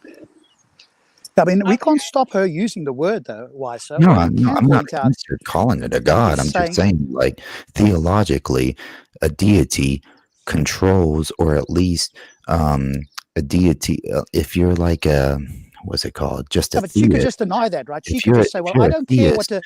Most she theists could just- don't believe that a deity has spoken to people, but they believe that it created the universe. Sure, but she could... Why so? She could just say, well, I don't care what theists say. I care... This is what I mean by God, right? So she could just not care what theists say and just say, hey, they've all got it wrong. I call God energy. That's the correct term for God, and screw everybody else. She could say that, right? No, I agree. The question I would ask her, if that was the case, is, okay, but if the majority of the people have a different view on God, then it's what's called, and I learned this recently actually, it's called the private language argument. Somebody's then saying, well, I'm going to use language different to how most human beings use it. And when I talk to people, this is what I mean, and I'm expecting people to know what I mean. And that would be a very hard bar to justify. Because if most people mean God by, like you say, a supernatural entity, then if Lady Divine says it's something different... Me, that's the reason I have to constantly ask, do you understand that? Yeah, well, if you're using language different to most people, then you are making a private language argument, right? That's what it's called, where you're saying, hey, I'm going to use language in my way, even though everybody else uses it differently. And that's a very difficult thing for you to justify when you speak to somebody else. But again, Jacob was making the point, and I don't want to feel like we are sidestepping it, right? I'm happy for it to stay on defense. It was just that Lady D asked the question, what do we think about when somebody says God? And so obviously, Rob, because hey, Rob, I'll be honest with you. As soon as you started talking, I started getting down my pen, right? And I said, I'm gonna see how many times he switches it and asks the question, who, what, when. I said, God damn it, he asking questions again. Yeah. That's why, and because you made the point, right, that that Lady Divine quote unquote fell for it because she made a comment. Obviously, we're going to ask questions. That's what we do, but you do the same. But I'm happy to go back to being on defense. I'm not going to ask you anything about God unless you tell me something about it. Is that fair enough? So if you say, hey, God did this or God did that, at that point, I'll say to you, hang on a moment, Jacob, why do you believe that? But if you don't make that claim and you're just going to challenge my view, cool, then we don't have to talk about it. No, Rob, I'm not challenging your view today. I'm just learning today. So I can come back maybe tomorrow and jot down what I've heard and then probably try to get you tomorrow. Well, fair enough. These are probing questions. Right. This is like the little jabs, right? This is the jabs, and then he's coming with a tomorrow. Well, don't listen to Rob. Don't listen to Rob. I listen to you too, Rasta Religious. Don't listen to Rob and I as if we're the definitive sources on atheism or lack of belief. That's true. Right. I agree with that. But right now, these are probing questions. Okay. And I'm supposed to come back tomorrow and bust y'all upside the head. If that's all right. He's just jabbing. At the moment, we're in the training ring. And he's got the training hood on, and he's giving us these light ones, so we think, no problem. Just, tomorrow I'm we just take probing. Right. I did Shakira the same way. Gotcha. If I don't know about something, I'm a sneak. It is important to note that, even with atheism is, I guess you could say, the exact same thing like Islam, a scholar for a dollar, as some people would say. Which is each one of us is going to be different. Right. Inside of every religion, you're going to have different people saying different things about the religion. Atheism is not a doctrine, though. There is no belief or lack of belief that we all have to have when it comes to the grand scope of things. Like every Muslim is supposed to believe without a doubt that that abortion is wrong, right? Mm-hmm. Or every Jew, every Christian, supposedly. But even inside of those beliefs, people will try to obfuscate and change everything to what they think is more modern or more appropriate. But why so? The difference for them is they're all pointing back to a source, and they're saying, "Hang on, look at this agree. book. That's what I was this getting is where at. I get this from, right? We don't do that in that sense. That's what I look getting, at. We don't have my a doctrine. source is reason, science, and empathy. Right? That's my source. So I go back to that all the time. When somebody asks me a question, that's what we all need a source of some kind. I think it starts with reason for every human being that opens their mouth. But is there something else on top of that? Because if you open your mouth and you say, well, I'm not being reasonable, that's a contradiction. And it's self-defeating because then that statement is meaningless. So I think every human being starts with reason. But that's what I said. It's not a direct line of questioning to you guys. So I said the first day I'm going to just listen and write down some stuff and see what's going on. Because I talk to a lot of atheists and they'll tell me everything is material. Some shit dude was talking to me the other day. But then we start talking about consciousness, and is that material as well? Yeah, so that's a good point. Yeah.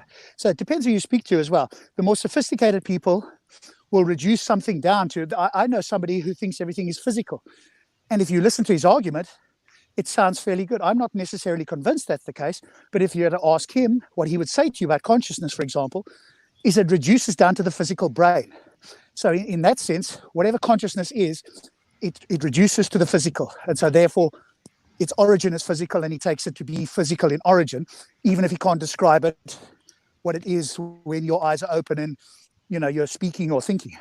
Right, and that's why I have an issue with him. If you tell me the consciousness is physical, and then I was like, well, go get me the physical. Run in your house and get me your consciousness. Well, what he'd show you is his brain or a human's brain or any sentient being's brain and go, hey, this is where consciousness emanates from. That's what I can see you looking at that and going, that's a bit of a dodge, right? You could probably say that's a bit of a dodge. On the opposite side, there's the philosophy that none of this is real, and that it's just this is because we can't prove anything outside of our own consciousness. In actual, that's actuality. Like you can't prove that you're real inside of my mind. It's my mind that decides that you're real. Well, you stealing my thunder. That was tomorrow, but yeah, that's idealism, right? So that's the idealism. Yeah, I'm just saying there's two opposite sides of the spectrum, and people can fall in between those or on. Well, there's other things as well, right? There's Platonism, which is that there are certain things that just exist in reality. Like brute facts, the term, I don't know if you've heard it, brute facts. It doesn't have a justification. It just is.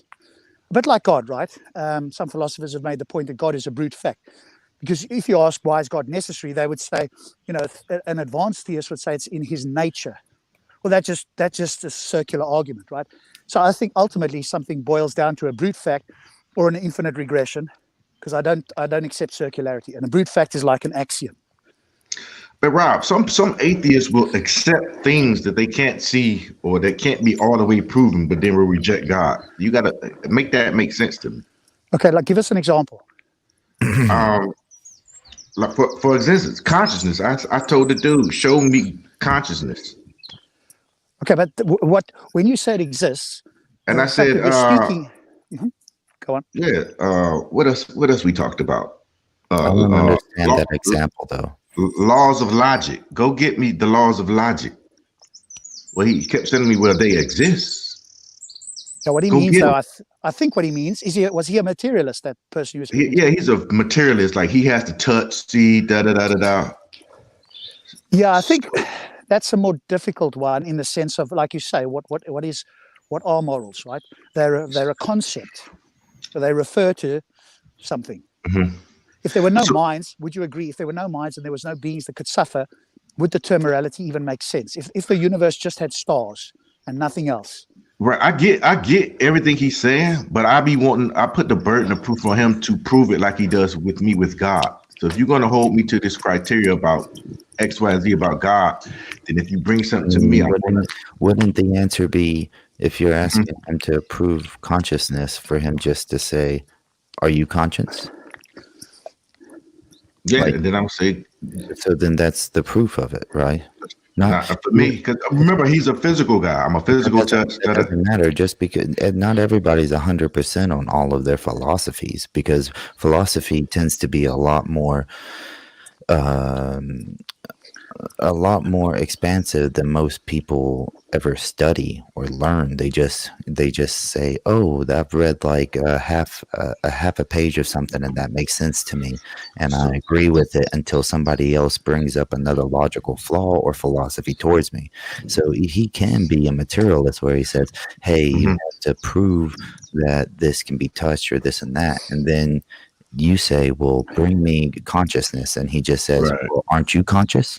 And that doesn't go against his philosophy. It's just a way to say, "Hey, that question doesn't relate to my philosophy, but I still." Cool. You know what? And I'm cool with that. But if we're going to do the preponderance of evidence thing, then I believe you should accept my evidence, the preponderance of my evidence, when I make the same thing.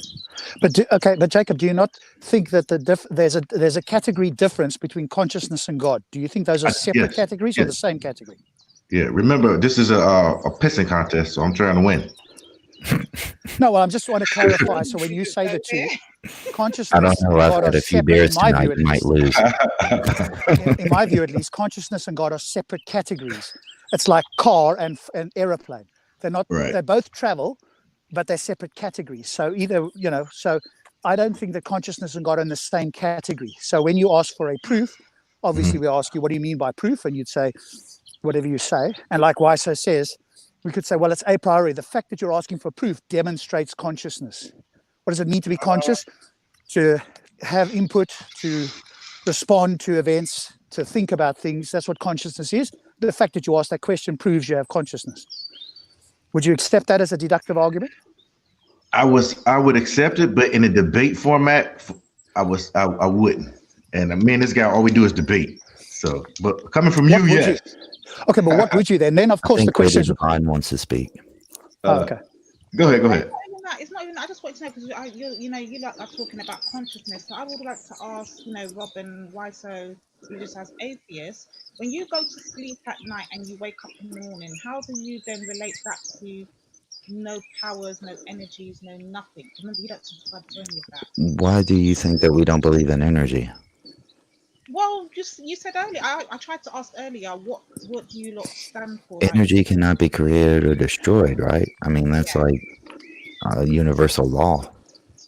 oh, so it's okay. So you don't put that under the. Okay, I'm with you. I think the difference, though, Lady Divine, is that we don't think energy, we wouldn't use the word God. Energy is simply a substance of the natural world. I'm a naturalist, not necessarily a materialist, which means that I think everything in existence is natural. What do I mean by natural? Something that is not supernatural, i.e. that there's no unembodied mind that has made everything and giving instructions to its creation. That's the part that I deny. So everything else is natural. Now, if consciousness falls under naturalism, right? I'm not necessarily just a materialist because I do think that's a challenging view on its own to hold. Naturalist, I think, is easier because it's more encompassing of everything in the natural world. A ghost. If we found out that a ghost existed, that would be a natural phenomenon. At the moment, it's an extraordinary claim about an extraordinary event, but I don't consider it supernatural. I think supernatural is God interfering in this world. That's what I define as supernatural. Somebody else could disagree, I guess.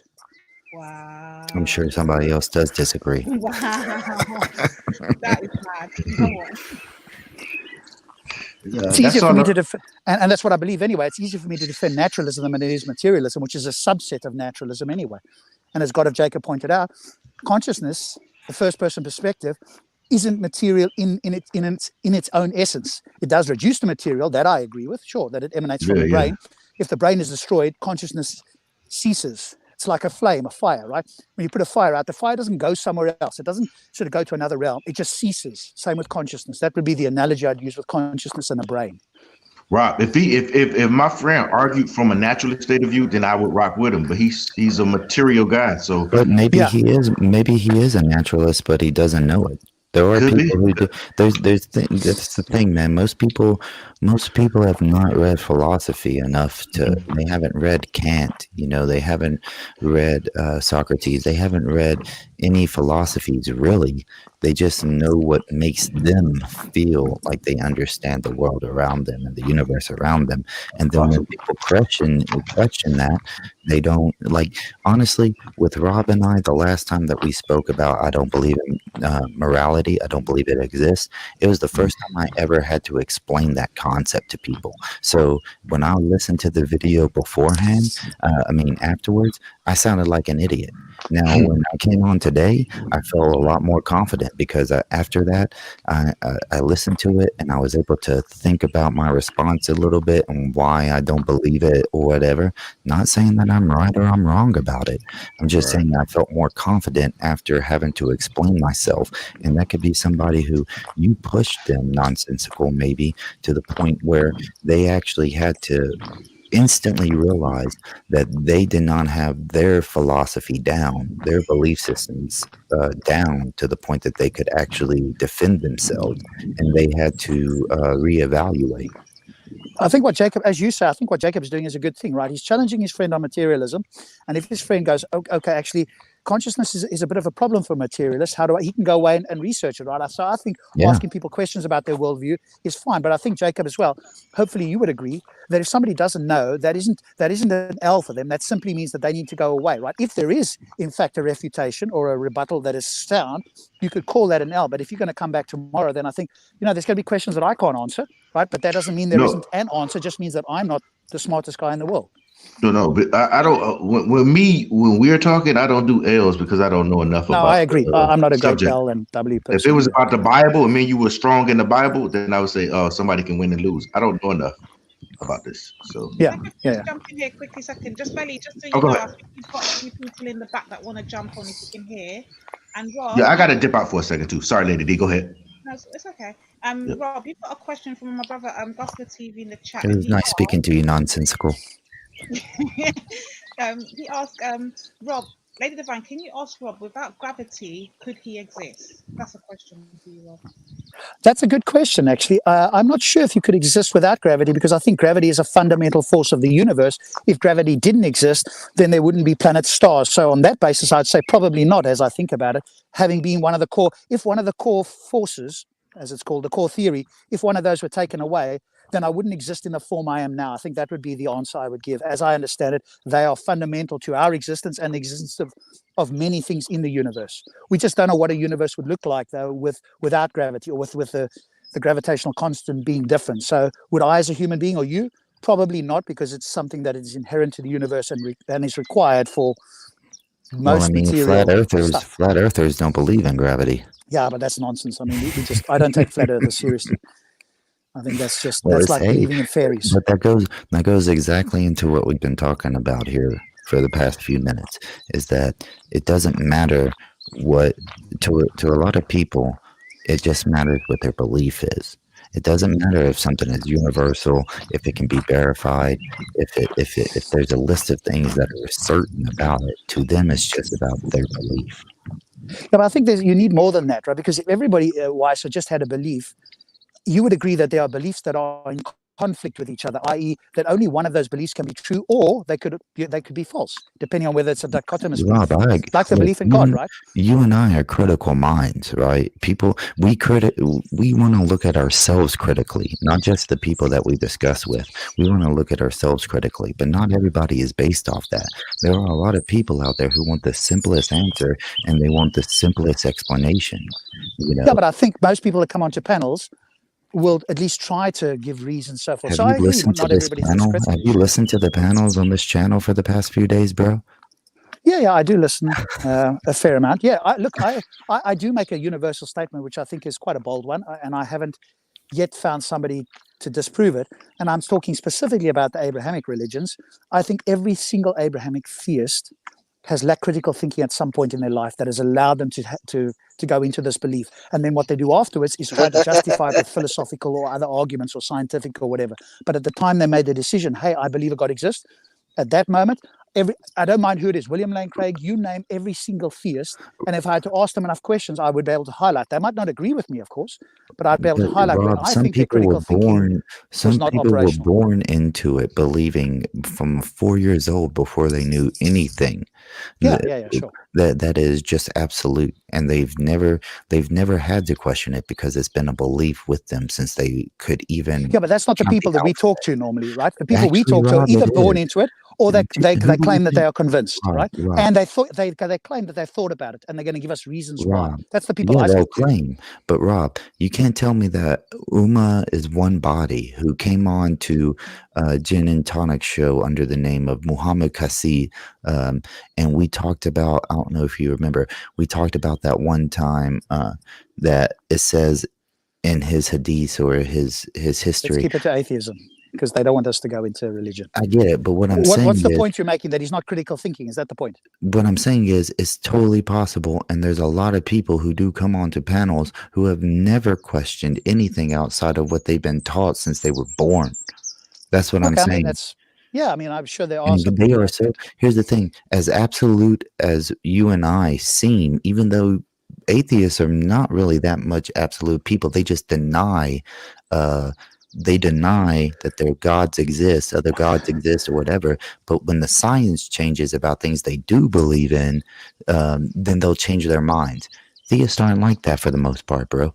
And there's a huge difference between these people. As much as you and me come on here feeling confident about the type of person we are, there's going to be people on the opposite side of the spectrum that are just as confident, who have never even questioned. And the point being, though, sure, and we can quickly show those people haven't thought about it, right? But there are people who do think about it. Let's say Shia Issa, for example. He spends a lot of time thinking about these things. Ottoman gentleman says he was an atheist, and he did a lot of intellectual. I never got a chance the other day because it got veered off by somebody else. But so those people have never thought about it. Reactionary, Go Live Media. For every name that you give, Rob, I can at least give one or two. And that's my point. And for every person that these Muslims or Jews or Christians mentions about us, You know, they can, or we say about them, they can give one or two people that Yeah, they but that's would low say. hanging fruit, right? So what's the point of going It's after low just hanging fruit? what I'm saying is this the same thing, Rob. There are people out there who have Sure. never even had a critical thought in their brain. Just like there's people who are too critical, right? And every little thing has to be quantified or added up and all this. Both spectrums exist and they both make their way to YouTube. Okay, but that's a trivial point. I agree with that. How does that advance anything? Though to point that out is like saying every human being breathes air. It's That's a trivially exactly true what point. we're talking about, Rob. Like when I was saying flat Earth people, and you were saying, "Oh, well, we'll just disqualify that because it's irrational. It doesn't make sense." Of course, Rob, and that's what I'm getting at. A lot of people are irrational and just believe things just because they believe it. It doesn't matter how much evidence or proof there is that discards their belief. The fact is they grew up believing it, or one day they just said, "This makes sense to me." Everything else, just throw it out the fucking window. Yep, I agree. They are irrational people, and if we come across them, hopefully we can show why they're irrational and we move on. And ultimately, I think we want to speak to the people that feel they're rational and have reasons for what they believe. Right? That's what the conversation is usually about, not the irrational. Because I've had somebody on here who said he didn't accept the laws of logic because it was a European-centric thing, and it wasn't Shaka, by the way, in case anybody said. Somebody else said that. What he didn't realize is that's a self-defeating statement. If you don't accept the laws of logic, then everything out of your mouth is gibberish by your own standard. So you've shot yourself in the foot. So somebody can be irrational, absolutely. And then we just move on, right? When we explain it and they still want to be irrational, we just move on. And I want to speak to the rational people. I want to speak to the people that are kind of the smartest, that have thought the most about it. Because the other people, it's like low-hanging fruit. Then you get accused of going after the people that really don't know what they're talking about. Welcome What's back. the point of that? To get a win? I don't want wins. I want to speak to smart people, as in knowledgeable people. Rob, I always wondered if. Morning, sir.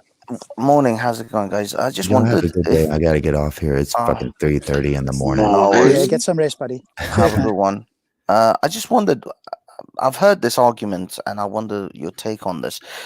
Theists argue that the laws of logic only apply to create the created thing. So God is outside of creation. God created the laws of logic. God is outside of the laws of logic. You can't use logical inference to disprove God because God doesn't apply. Logic doesn't apply to God. How would you approach that? Yeah, I think that's a problem if they're going to say that, because it seems to me, at least to my ear, the way you phrased it, that's self-defeating. Because now you're saying, hang on, and it's special pleading. You're saying, hang on, we use the laws of logic, i.e., identity, the law of non-contradiction, and excluded middle. We use that in everything, almost everything we do. But now you're saying, hang on a moment, God doesn't apply to that. What you're in fact saying is that God could be illogical. But you're also saying that you believe in something that is potentially or could be illogical. And that seems to be a self-defeating position. If you claim to be logical, you're saying that, hey, I believe in something that is potentially illogical. Well, that seems to me to be a contradiction. So the way you phrased it, I think that statement is not a good one for a theist to make. I think and most theists don't. And the smart ones will also accept that God is constrained by the laws of logic. Even if he is, quote, the source of them, he's also constrained by them. I'm not, so I've not heard a serious one, although there may be some argument that says, hey, he created them, but he's not subject to them. Okay, but that just means that he can make a squared circle or a married bachelor or a rock that's too heavy to lift or, whatever. Yeah, but that's the thing. Right? Those are contradictions. I mean, first of all, they'll put it down to miracles, but omniscience has a paradox within it. Like you said, the rock that he can't lift. So omnipotence, omnipotence. But I think omniscience. I forgot if there's a paradox in omniscience as well. Of does God know something that God doesn't know? Well, I think there is a paradox between saying you're omnipotent, i.e., you're all powerful, and you know all things. Because actually, what does it mean to know all things, right? And that gets down a wormhole. But we could do that for another day, because I don't want people to say, hey, we're going on to religion, blah blah blah. But I think that is a worthwhile topic. What does it mean for God to know all things? Firstly, what does it mean to know something? And secondly, what does it mean to know all things? Is it all things that will be actualized, or is it all potential, right? Because Orthodox Moore was talking about it yesterday, and we never got a chance to, I think, or somebody was talking about it yesterday, and we never got a chance to talk about that. But I think we're on defense, so I don't want it to make it feel like, hey, we're going back to religion. So it's more for people to challenge us on what do we believe and why. Sorry to interrupt you, dear Rob. We kind of have to, because I've had this argument a few times with my good brother Raheem. Oh God, Raheem. So I would say, you know, we will argue about, you know, do we are things basically pre-written for us or not? And obviously, him subscribing to, I guess, I don't know what he subscribes to, but I know he believes in a God. So he will then say that how we don't have no free will, everything's preordained, pre-written, and we're just going through the motions as humans. And I argue that we do have free will and we can determine our outcomes in that way. I don't know, this is a hard one for me. This is why I want to know, like, where does atheists stand on this subject? Yeah, so I think to answer that question, there's two schools, two main schools, as I understand, in philosophy for an atheist. Almost no atheist that I'm aware of is a libertarian, i.e. they believe that you are truly free to choose the next thought you're going to have, right? I'm not aware of an atheist. There may be. That would normally be a theist, and there's a small minority. If you look in the Phil papers, which is they did like a survey of professional philosophers around the world, it's something which is higher than I thought even, but around 13% of philosophers think in libertarian free will. And I'll explain to you later why that it seems to be incoherent, that term. But then for an atheist, you either have somebody who's a determinist, which is myself, or you have somebody who's a compatibilist. A determinist thinks everything's determined. From the moment of the Big Bang, everything happened in a particular order and it couldn't have happened any other way. Like cause and effect in a chain going all the way back to at least the Big Bang, if not infinitely into the past. But then there are people, and the majority of philosophers take this view, that hang on a moment, what we mean by free is not that determinism stops us being free. It's as long as it's internally self-generated and that we are free to make a choice. And that might sound a bit kind of wooey, but what they really mean is, okay, we accept that whatever's coming into your brain, you don't have any control over. But once something comes into your brain, you now have the opportunity to make a choice. What's just coming to my brain at this moment is whether I should get up at the moment or not. Right? A compatibilist will say, right, once that thought about getting off a chair is in your brain, right now what we're talking about is the freedom to either get up or not get up. I'm not convinced that's what freedom really is. I think that that's a limited form of freedom, so I don't take that view. But those are the two views that most atheists take, compatibilism or determinism. You said you could convince everyone about well-being. How would you do that again? What do you think, lady? Do you subscribe to one of those, or are you somebody who's a libertarian? You think that you are free to think your next thought? Yeah, Sorry, Rob. We determine our own outcomes. We have choices, and we ultimately make the decision on which road we're going to go down. That's my stance. So I do believe in free will. So, Rob, did you hear hypothetical threat alert when he was talking? No, is there somebody else speaking? Oh, Sorry. Hypothetical. Oh, okay. Yeah, hypothetically, Yeah, I you was may just have to asking. jump out and come back in. Rob can't hear you, but okay. Or maybe it's me, I don't know. Yeah, but okay, carry on. No, because Rob's saying, Rob, can you hear me? No, Rob can't hear you. Okay, let me go out. And No, Veli, it if you're doesn't. listening. I don't think you can hear hypothetical. Yeah, Veli, I'm No, just no, going to because help out Rob- admin, then I can hear him. No, because Rob earlier was saying he could convince everyone on well-being. Well, everyone values their well-being differently. So how would you convince them? Well, I think, For example, a person who drinks alcohol will say, I'm having fun, right? But a person who doesn't drink alcohol will say, well, you're harming yourself. Well, he just has to say, I don't care. yeah, but the I thing value is, I value my limited pleasure over the pain. yeah, but it's as in well-being, how we determine well-being as physically healthy, and we have physical measurements that we can determine when someone is physically healthy or unhealthy.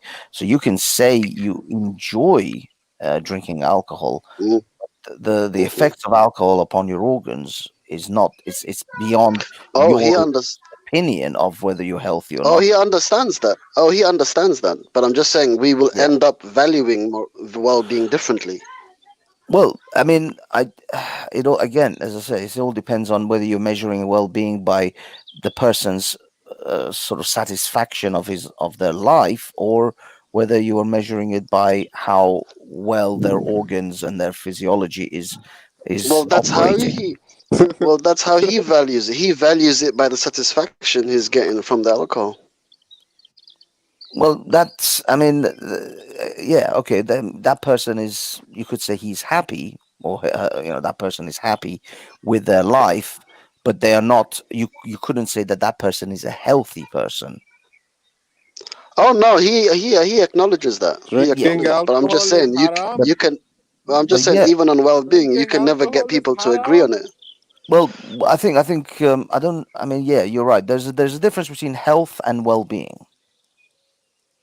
Do you know what I mean? But I think Rob was actually initially talking about health.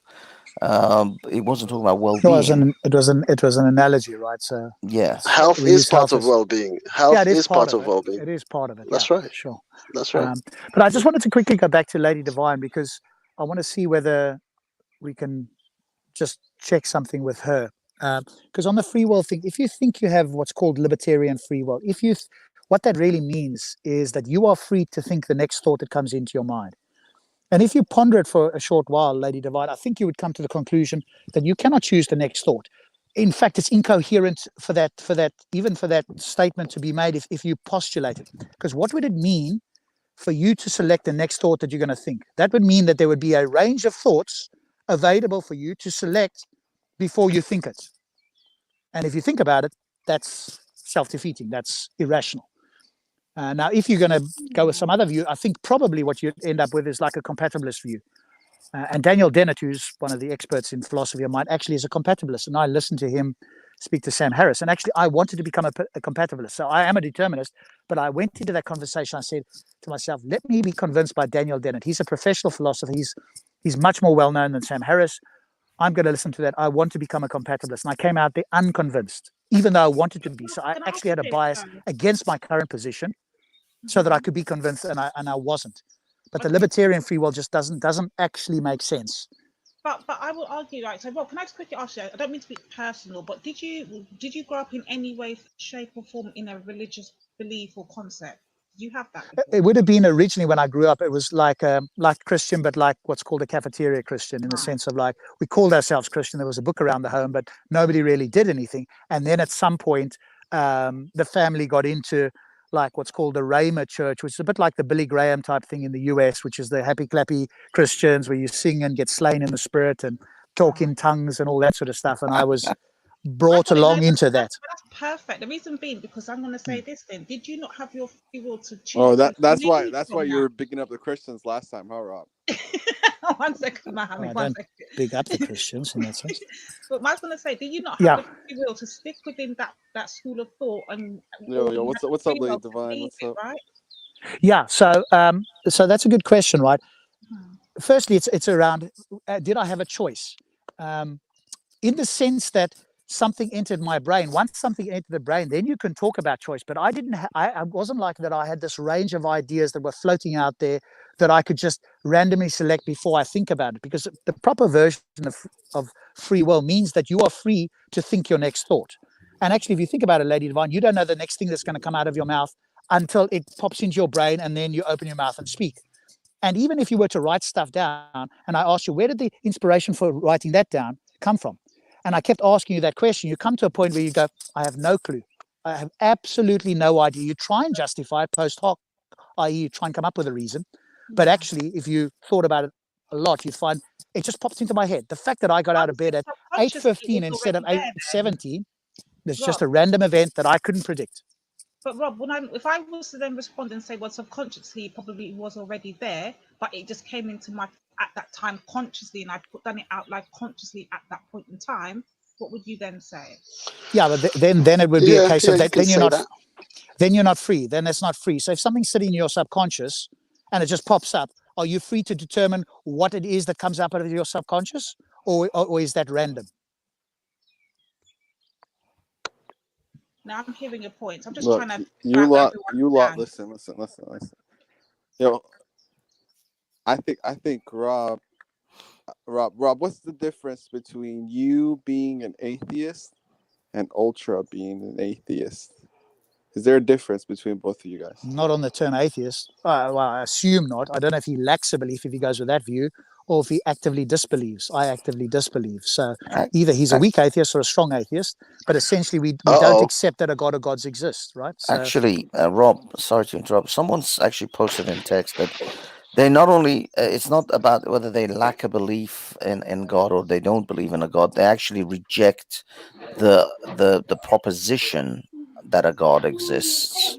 Could that also be an option for an atheist, that they are not, whether they're not either lacking or they don't believe, they simply reject the claim that theists make to God? yeah, but on what Yeah, and basis? they reject the claim because they don't believe. Yeah, what's the basis for them rejecting the claim? So ask the person in the text, what is the basis for somebody rejecting a claim? That's right. Yeah, they reject it There because is they don't another believe. view, For right? the There is another. record, Rob, for the record, I'm a chocolate atheist. I'm just not convinced by anyone that's got a God claim. So does that Well, mean you? Okay, so but on the proposition, Ultra, a God exists. Do you believe mm, it? Do you disbelieve it, no. or do you withhold Mm. your are you undecided? Let's just My put it that way. judgment until better evidence presents itself. So you're undecided. Yeah. There's no such thing as undecided. No, Oh, Why there is, not? there fuck's is. sake. But that's an agnostic position. Yeah. What Who you're just saying, said that? No. Why is there no Who such just said thing as that? undecided? yeah, of course, there's Huh? undecided. Jeez, No, I there can't is. Hold on, believe Baxi. whoever just said that. But Just hang your head in do you shame, hold on, please. Ultra Funky? Do you believe in Allah? Oh my goodness, no. Exactly. So how can you say you're undecided? No, because I'm not Because saying if I'm not Allah saying that presents Allah doesn't itself, exist. yeah. Because listen, don't laugh You because you've just already said made no. yourself out to You be just said explained. No, no. but Bro, You just listen to said me. no. Wait, stop interrupting. Right. You asked me if I believe in Allah. The answer is no. I am not convinced. However, I could be wrong. Okay, but The moment Ultra, you say no, that is Wait, a no, bro. You decision. just said there's Duh. no such thing as undecided. You have you're like Exactly, invalid. and I just proved it. Bro, I just proved everything it. you say from this moment on is void. When you say things You like just there's said. no such thing as undecided, you can't be taken seriously going forward. I'm just telling you. I just proved it. I asked you a question. Do you believe in Allah? Yes, You said I no. do That not is a believe in decision. That is Allah. a decision. Wait, That hold is a on. Listen decision. to wait, bro. Listen, free brain cells. Listen. I don't believe in Allah because I'm unconvinced, and until better evidence presents itself, no. okay, so Yeah, so that's Ultra, a decision. You've made a decision. But yeah, hold okay, up, so hold let's. up. Fuck's sake. it Time is out. Do you know Everyone, undecided what? The in zombies the are just sense. mind 1 numbing second, sometimes. yo. Everyone, big That is a up, decision. Ultra Funky in the Okay, house. this is a good Listen, point. Banksy, hold on Actually, 1 let's sec. see if Listen, we yo. can All agree right, on look, this. look. Back then, I just want to say Sorry, one thing Mohammed's because going. I can't hear you guys at all. But back then, right, before they became Muslims, right, they were doing all this wicked things. Maybe not Prophet's family. I don't know, but I'm not sure. We should ask Isa on this, but Why are back we then, deferring to right, Isa about they an used to atheist believe question? in gods and they used to worship Mohammed, are you gods, smoking something right? again? No, I think Mohammed doesn't hear some of us No, wait, as hold up, well. hold up. Don't disrespect me, Rob. I didn't disrespect you. Oh, so you do hear some people. Don't. Why are we Wait, appealing to one Isa sec. on an atheist One question? sec, yo. Everyone chill out Do for you a know sec. what? 'Cause- Okay, No, he's Mohammed, talking about something to do you're with more than welcome Mohammed's to speak, family. Mohammed. Bruh. We're speaking on a particular topic. Do you know what the topic is we're speaking on?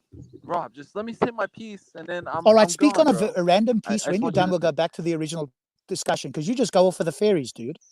Yeah, Carry on. Go off with the fairies, it's and we'll get okay. back to the It's topic okay. we were talking about. Rob, So He does Mohammed, this a lot. Mohammed is high quite often. relax. I've got limited time, I Mohammed, got and if you nothing go for the against you, bro. fairies, that wastes limited Hold up, time that I have. Bixie. I'll beat you up, Bixie. Shut up. But by all means, go for the fairies, get done, and then we'll get back to the question about atheism. Yeah, go on, Mohammed. Okay, Say your piece, man. Okay.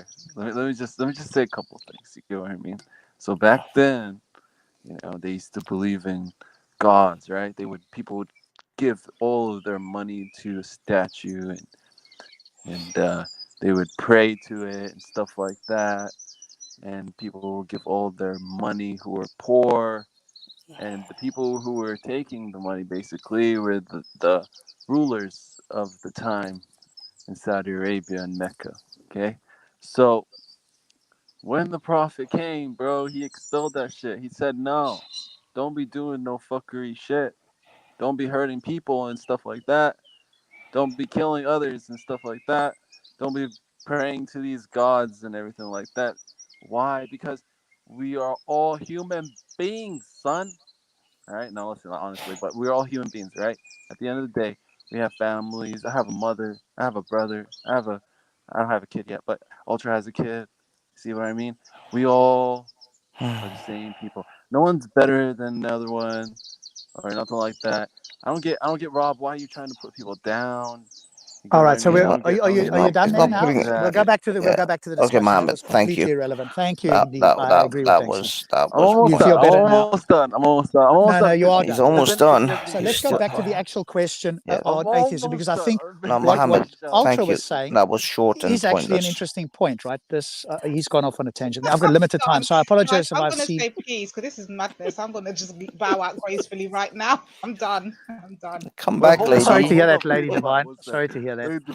Don't bow Because you out. asked some good questions, actually. Lady Divine asked some good questions. But when Muhammad's off for the ferries and I've got limited time, I'm going to be a little bit more forceful. Otherwise, he's just going to ramble. Mohammed, let Rob do his thing, and then when Rob has to go, then you'll have loads of time to talk about all sorts of funky things. Just one last thing. I just want to say one last thing. Oh, one last thing. Don't you think it's better? Don't answer the question. All equal. No Okay. one's different. Cool. Lovely. We treat each other like human Lovely. beings. Lovely. Yeah, let's all sing Kumbaya. Awesome. That's fabulous. Don't you think that's better? Like You're the man. You're the man, Mo. You're the man.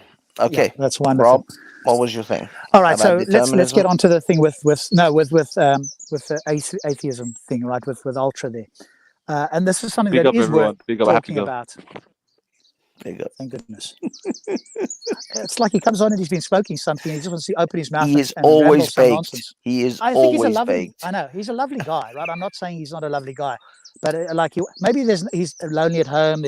And he feels like he wants to come on and say something, and that's all cool. But Let's I've move got on. limited He's time. gone now. Let's move on.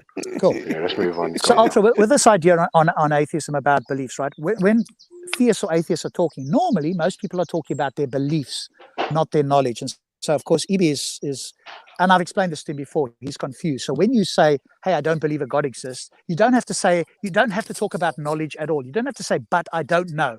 That's irrelevant. That part isn't even necessary. The moment you say you don't believe, you're an atheist. If you said to Ibi on the claim about Allah, hey, do you know what? I'm undecided. I've heard the arguments for and against, and I cannot make up my mind. If you were that person, then you'd be an agnostic. And of course, if you accepted the claim, then you'd be, in his case, a Muslim or a theist. All right, but Rob, would you say, or do you agree that even if you're agnostic, you're still an atheist? No. So because Rob, if even though you're an agnostic, you're still without a God belief. Exactly. Ultra, I'm with you. I'm with you. Okay, I'm with you, Ultra. But Rob, so- that's the thing. You can be an agnostic atheist. No, These you are not can't. mutually Well, exclusive. Only if you use the word lack of belief. But I think that's not a good term to use. Because remember what we're talking about, right? An agnostic is somebody who's withheld their belief. An atheist is not withholding their belief. They are saying, hey, I disbelieve the claim. I do not believe that a God exists. Most atheists do. The ones that say I lack How a is an belief, agnostic holding their belief? I just said to you, if you say to agnostic, God exists, an agnostic will say, well, I've heard some arguments for God and I've heard arguments against God, and I'm undecided. On the proposition of God exists or your God exists, I am undecided. That is a perfectly reasonable position. Their belief Okay, is hold on. they are undecided on the proposition. Is someone that's undecided, is he a believer in Allah? No, he's neither a believer nor a disbeliever. He's undecided. What? How can you be a... But the thing is, Rob, please. this is the thing, though. No, hold on. This is the thing about agnostic atheists. This is what Richard Dawkins describes it as is that I don't believe that there is a God, and I live my life as if there is no God, but I am agnostic about the knowledge or the existence of But a that's God. irrelevant. Yeah, but that part is irrelevant. You don't need to talk about when you don't believe, you automatically don't know. So it's irrelevant. Knowledge is a subset. Think of a huge bubble.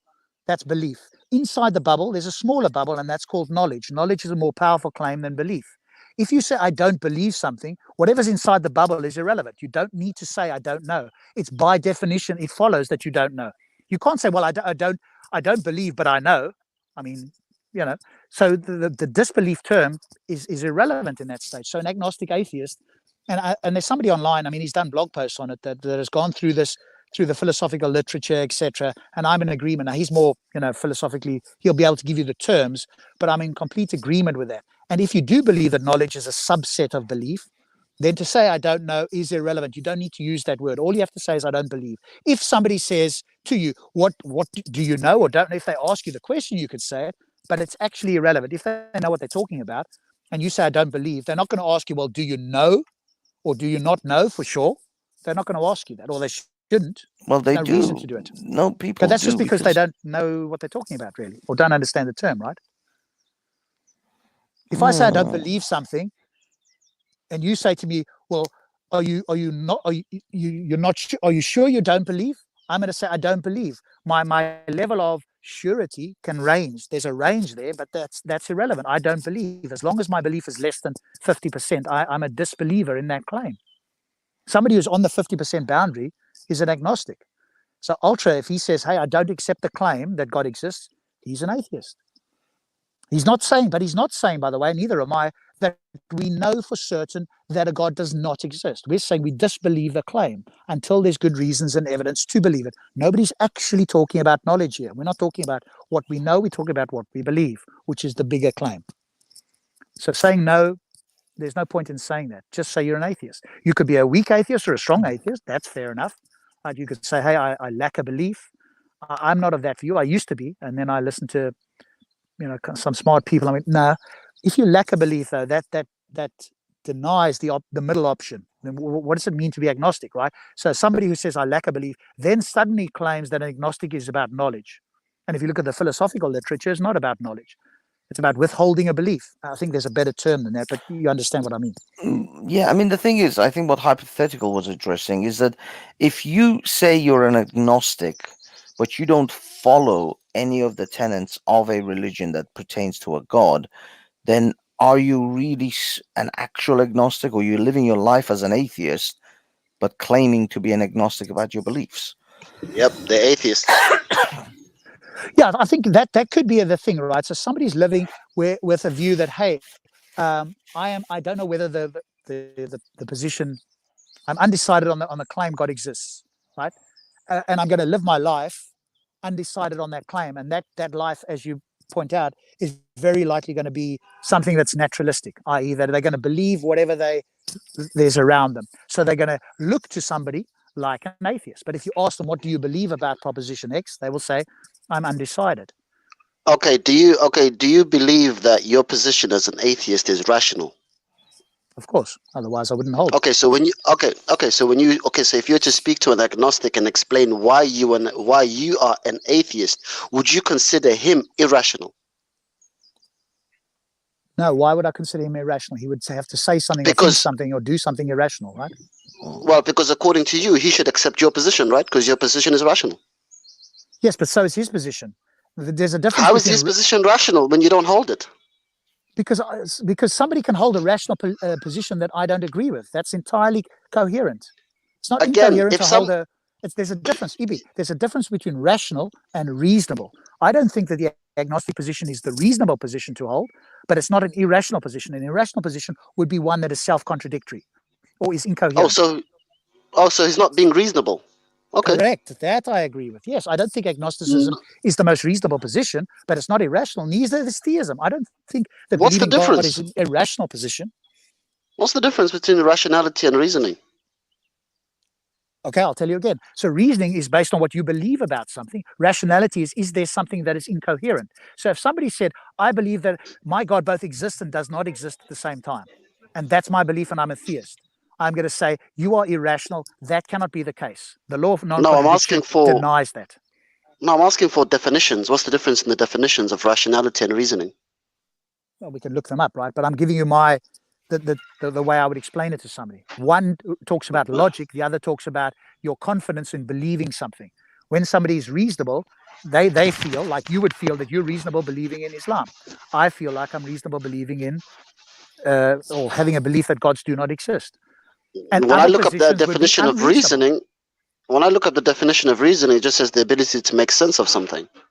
No, it's not. How is that Okay, not but rationality? no, but look it up more in the philosophical literature. It'll go into a bit more depth there. Yeah, Do you I think mean, there might, Ibi, do you think that any other belief besides Islam is reasonable? Yes. Okay, It doesn't why mean don't you that believe it? it because I don't believe it's true. It could be Okay, but reasonable, but I don't believe it's true. okay, but that's where I think the difference is, right? I think that other beliefs Yeah, are that is the difference. rational, but they're not reasonable. What I mean by reasonable is what I take to be the most evidence pointing towards a position. That's what I think is most reasonable. They're not irrational. It's not like most of them are not self-contradictory. Some are, if Well, they make certain claims. I mean, reason, according to at least Google's definition, is a cause, explanation, or justification for an action or event. The power of the mind to think, understand, and form judgments logically. That's Yeah, I reason. mean that's kind of a bit loose, but kind of that's okay. We could take part of that, right? So it's all the some, same thing. So I would say Yeah. that a agnostic is not reasonable, but they're not irrational. Because if I say to them, okay, why is it that you're undecided? Hopefully they would have reasons. They would say something like, well, the arguments against God are just as weak or just as strong as the arguments for God. And I go, hang on a moment. Okay, present your reasons. Give me the arguments that you think are strong for God, and we'll talk about that and see whether that's a reasonable position to hold. I'm not going to claim Yeah. that they are irrational. Yeah, sorry guys. I didn't want to disturb you. But yeah, I'd come on to ask Rob about the agnostic, atheist, and why it doesn't make any sense. And I've heard the idea that belief is knowledge is a subset of belief before argument, but I'm not entirely convinced. I don't know. Could you walk that through me? Yeah, no problem. So a belief, as I take it to mean, is accepting a proposition, whatever it is, to be the case. Accepting a proposition to be true or likely to be true. So let's take the God claim. The claim is a God exists. You could believe that a God exists. You could disbelieve the claim, or you could be undecided. There's three options with regards to that. The claim itself is either a God exists or it does not, right? There's only two options. But then you have three options that you can choose about your disposition, i.e., how do you accept, what is your view on that proposition? Okay, so that's the belief. But knowledge is a stronger claim. The entry-level knowledge position is justified true belief. So you can see there's two other properties that are involved. There's not just a belief; it needs to be true and it needs to be justified. Right, so knowledge is a much stronger claim. If I say I believe X, that's one thing. If somebody says I know X, and we ask them, what do you mean by know? And they say justified true belief, then that's a much stronger claim. They need to give much better reasons than somebody who just says I believe it. Why can't they just call it justified truth? Because you need to believe something in order for you to know something. Certainly Yeah, but with once you know external something, propositions. yeah, but once you know something, the belief goes out the window, right? Yeah. No, the belief is always there. The belief is always there. It's just no, not it goes out the window. You don't believe it anymore. No. It's supported by your belief. No. Wait, hold on. No, it doesn't work that 3B, way. hold on, please. It's true. I want to understand it. The whole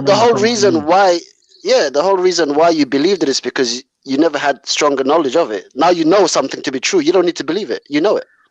Okay, the philosophical definition of knowledge requires belief. If you get rid of belief, then the claim about knowledge falls away. Then it becomes, I don't know what you're going to call that then. Am I wrong in saying it's a justified truth? But then it's not knowledge, right? Then you're talking about something else. Why is that not knowledge? Because it needs to be supported by belief. You have to believe Why? something. What? Because knowledge I is a did believe subset it. of Now I belief. know it. I did believe it. Now I know it. Okay, so what happens if you just... Yeah. Okay. Wait, let me just give you a few reasons why. Because for me, I have two definitions for belief. I say that belief is the rejection of the claim that a God has been proven. And then I also define belief as the acceptance of something to be true without any evidence. So based on those definitions, that's why I come to the conclusion when you're talking about belief, you're talking about something that you can't really prove, or that you can't really you're just guessing. You understand? At best. Okay, good. So Yeah, I've got a different view on belief. I don't think belief is about a guess. I think you're convinced, either for good or bad reasons. If I say to you, why do you believe something? If you're a rational human being and you've taken a little bit of time to think about it, you will express something as to why you believe it. If somebody took on a belief and they didn't know, I'd say, okay, go away and think about it. Why did you believe? Why do you believe that? And hopefully they would come back with something. So I don't think it's a case that it's random or it's just a guess. I think you're convinced. Because if I said to you, I'll give you $1 million if you believe Santa's real. You could express that you believe it, but you wouldn't actually believe it. You'd need to be convinced, right? So you couldn't get the money. The money would be safe with me. There would be no way for you to get the money. That would be virtually an unfalsifiable proposition unless you had evidence. I said, come on now, I want you to believe that Santa Claus exists. You currently don't believe it, right? Yeah. How could you believe it and be consistent and honest? You would need evidence. That's my point, yeah. The evidence that you would bring, yeah, can it be refuted? Yes, it can be refuted. So, Correct. so if it can be refuted, yeah, then that's the evidence that it's just a belief in it. Because if you've told someone, like especially theists who come on, yeah, if you tell theists like, look, yeah, you're talking about this God, why do you believe it, yeah, or give your reason why you know this God exists, yeah, and they bring up their reason and whatnot, and then you easily break it down and refute it, then it's not that they know anymore, they believe it, because the evidence that they've used doesn't work anymore. Like it will be thrown out. Do you understand what I'm saying? Yeah. Like again, most theists don't come in and say, I know God exists. They say, hey, I believe God exists, and here's my reasons. But I understand that because they conflate knowledge and belief, and when they say knowledge, when they say knowing, I mean believing. How do we conflate it? How do we conflate it? This is what I'm saying. When you go into these ideas of Gnostic and theism, yeah, atheism is to do with some, like I defined in it, like either you reject the claim, or what's it called, you say that the burden of proof hasn't been met or whatever or whatnot, yeah. And then Gnosticism has to do with knowledge, so knowing things for definite. So this is where I think that's where the difference is, right? If you look at the philosophical literature, that's not what an agnostic is. It's like withholding your belief or being undecided. And a lot of atheists, and I used to, by the way, because I listened a lot to Matt Dillahunty, I used to believe that agnostic referred to knowledge, but in the philosophical literature, knowledge is the position. It's called a second order belief, I believe it is, the fancy term as I understand it. And it simply means that you're withholding your belief. You can have a middle position where you are undecided. That's not incoherent. There's nothing wrong with being undecided. But that middle position thing's only come about like in the last, you know what I mean? It's always been defined as, knowledge has always been defined as either you know or you don't know. It's never been, oh, I'm not sure. Okay, but what is the point of saying I don't believe and I don't know? Why would you say that? Because if you don't believe, you automatically don't know. Why would you then add the qualifier I don't know? Because if you don't believe, because you've listened to the evidence that has been given, so therefore you're not convinced by those evidence, but you don't know for definite because there might be something out there that could come and convince you that there is a God or whatnot and everything, and that way you will know. You understand? You will know without a shadow of a doubt, especially if you're talking about. If I usually you say you listen to Matt Dillahunty. Matt Dillahunty also brings up things like the what's it called, the Damascus revelation, in it, like Damascus Road experience. Yeah. Do you understand? So that would be a situation now, not where I believe to a high degree. It would be like I know God now, innit? So therefore, that's why I would say that knowledge and belief are completely different things. I agree they're completely different. What I'm saying though is that saying I don't know when you don't believe is superfluous. There's no point, because it's a subset of belief. It entails that you don't know. Right? So if you say I don't believe something, that entails that you don't know it. So why say I don't know it? And if you're going to go with agnostic meaning knowledge, then I'm going to ask you, what do you call the position where you're undecided? What do you call that? I don't believe, because like I said to you, if someone says, oh, what's it called? This is the evidence or the claim that I make for a creator, yeah, and they say, let's say, what's it called? Can you look at the world around you? Can you not see the plants and the trees and the whatever nature has? And how can you not believe that there's a God that created this? Yeah, I look at that now and I say, nah, that's not a really convincing argument. Yeah. And then I turn around and say that, okay, so I know now that what you've brought to me is not really convincing evidence. Yeah. However, that idea of a creator and whatnot being out there, that's not something that I can know for definite. Do you understand? I'm not saying that there is evidence for it. I'm saying it's less likely to be true based on the ones that people have brought. But that doesn't mean that, what's it called? Let's say if we're putting on this, because another thing maybe is we're going into things like epistemology, right? So there is things, can we be absolute truths and whatnot? Yeah. So can we be absolutely true that there is no God out there? Maybe 99%, 99% based on everything that I've heard. Yes, there is no God, but that 1% or that 0.5 or whatever you want to call, I want to put it to, yeah, I might be wrong based on that 1%. Do you understand what I'm saying? Sure, but I mean, we don't form our beliefs on what we're certain about, and certainty is, I think, shoots ourselves in the foot. You'd have to be an infallibilist, as it's called, somebody who cannot be mistaken to make external propositional claims of certainty, right?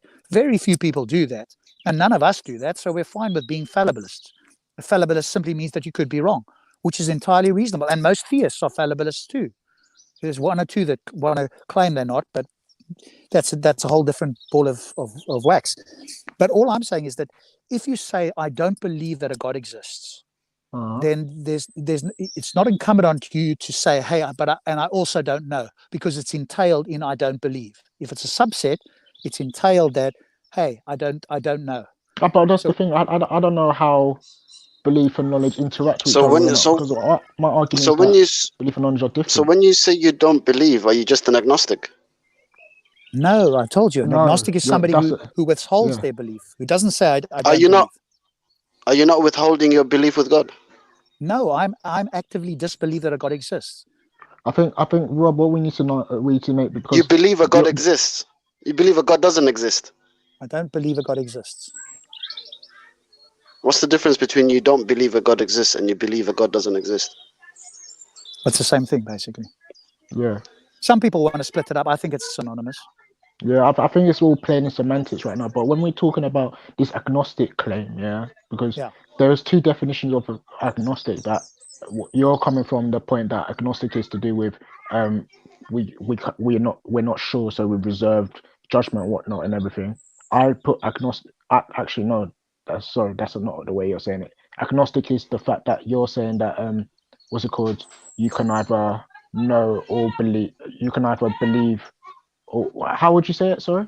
So for me, the agnostic is a person who withholds their belief. They're undecided on the proposition. I don't like the word undecided. It could be a little bit flaky. So they withhold their belief. They've heard arguments, both sides, and they withhold their belief. They're saying, hey, I don't believe a God exists, and I don't disbelieve a God exists. I am undecided on the proposition. That's but atheists want to know if God. Atheists want to know if God exists, right? Yeah, but that's separate. I'm talking about the Damascus. No, I'm asking what atheists want. I'm asking if atheists want to know if God exists. I want to know personally. So why are you dealing in beliefs? Because you start with a belief. Beliefs are foundational, right? You start with a belief, and then you work your way from there. Yeah. Why are you starting? Don't you want to know if God exists? Yes, that's a separate topic. I mean, all you're waiting for is evidence, right? Don't let it go over your head, bro. Like if we. No, I'm just like as an atheist. I know. As an atheist, you're waiting for evidence, right? Yes. So why are you talking beliefs? Because you start with a belief. Belief, yeah. Because why are you starting with a belief when you're waiting for evidence? The belief becomes irrelevant. No, because the top is what? Go on. You go ahead. Because nothing's ever certain, innit?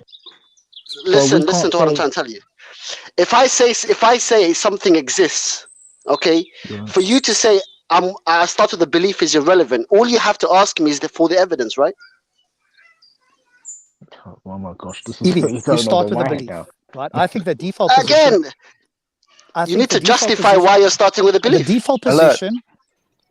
The Sorry, default I position. just want to say, Okay, I'm gonna alert. leave it here. Other You're people want to. Okay, misunderstanding. thanks, guys. Knowledge is a subset of belief, according to Rob. So you have Yes. belief first, then you have knowledge, which confirms your belief. I know. I'm talking about claims when it comes to atheists, right? When I make a claim, right, all you're waiting for is the evidence. Am I right?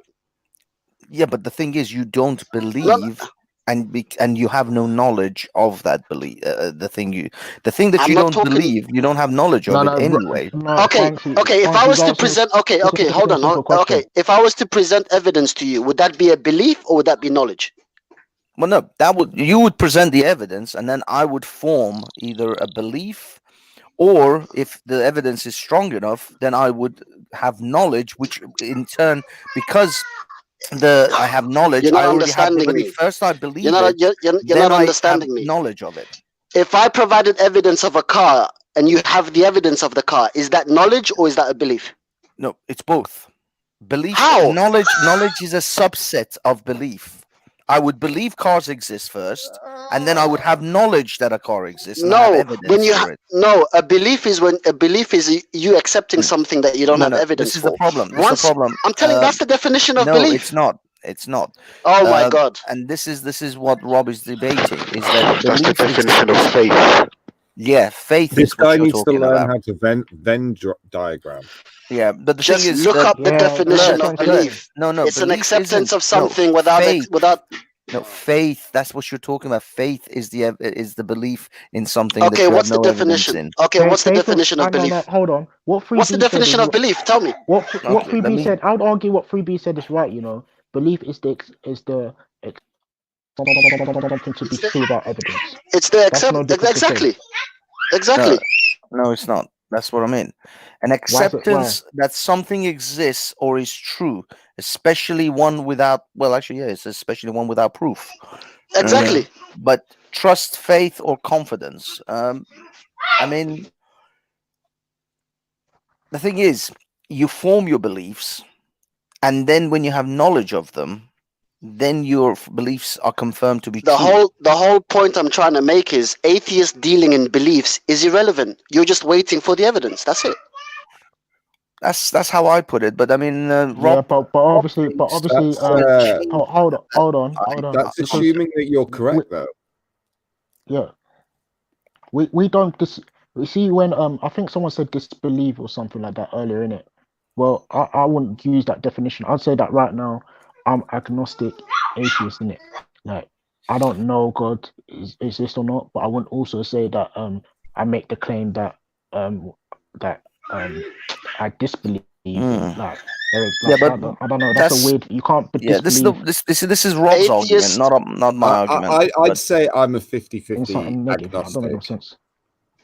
But I mean, okay, then we can get into the whole thing about 50-50 agnostic. Of are you permanently an agnostic in principle, or are you a temporary agnostic in principle?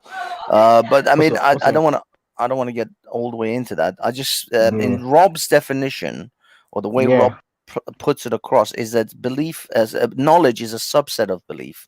So if you don't believe in God, then it's irrelevant whether you have whether you're waiting for knowledge or not. Because you don't believe it. Once you develop a belief in God, then you can move to the subsets of: do you have knowledge of God? Do you actually have evidence which would which would meet the level of knowledge? So then you know that there is a God, but you already have started with the belief in God. Now, in all honesty, I mean, yeah, I always thought belief was which is what the dictionary definition is, based on what is it called? Sorry, an acceptance of something exists or is true, especially without evidence. Now, if that is the case, then you believe in something without evidence, but you know something with evidence. You can't believe in something. You can't know something without evidence. The point I'm trying to make. The point I'm trying to make is if atheists live their lives based on only what they know or what they want to know, then belief becomes irrelevant. Why are you not dealing in beliefs? Well, this is, as I say, from Rob's perspective, is that belief is the overarching foundational concept in which everybody believes in things. Then they move Yeah, I to, know. do they know this thing exists? I know. think But hold on, supports the I think belief. an You got atheist to understand it. I think an Yeah, atheist so, position is irrational. I was okay. I was hoping to speak to Rob about that. Yeah, unfortunately, Yeah, Rob had very I little don't think time. it's irrational still. I'm not Aram, gonna let me lie. ask you. Yeah. Aram, let me ask you. Do you live your life by what you know or what you believe? Well, I know. Case Or at closed. least. Well, There you no, go. not You really, don't not deal in really. beliefs. No, You don't because deal in beliefs. It's not. I You don't don't think It's deal in not as so. simple. beliefs. It's not as simple as that. It's No, not as because simple as sometimes that. you believe in things. You believe in yourself, for example, to be able to achieve certain things which seem at the time beyond your capabilities. No. But believing in So yourself is different from. self-belief is still a No. But that's belief different. without evidence. That's different from believing something externally. I'm talking about external beliefs. That's a complete different. Like there's That's a different thing. I can go I'm on to saying from an prove atheist, I'm saying from an atheist perspective, if you only live your life based on evidence or evidential things, belief becomes irrelevant. 3B, this is where you're misunderstanding it. Yeah, when we're talking about a belief claim, yeah, in the existence of a creator, yeah, we're talking about atheists. We're talking about people who it doesn't, like, for us, yeah, we can't prove, we can't say that when, like, you guys, yeah, you say you believe in it. So when you're asking us, oh, do you believe in it? No, we don't believe in it. That's it. Like, that's where belief comes into it, because you're saying you believe in it, and so we're saying no, we don't believe in it. That's where it comes into it. Yeah, I mean, when I try to think about certain things, which, as I say, if you start thinking about it, I have to talk to Rob about what this concept of belief and knowledge being a subset of belief and how he gets to this, because he seems to think that everything foundationally starts with a belief. Everything starts with a belief, and then like you the support scientific way that of- belief. Yeah, it's like the scientific hypothesis, and then you form the experiment to get the knowledge of and see if that To have that fits the conclusion. to have that hypothesis become a theory. In order for that to happen, you need to accumulate the evidence. Of course. Yeah, he's just basically scientifically putting the scientific method onto his belief. Yeah, but he's using the term belief. Yeah, and but belief, how's that wrong though? How does that? Because like, belief. you came on. Wait, hold on. I'm asking Fascist that because he came on saying that you felt like atheism was irrational. So how is that irrational now? If So I don't understand.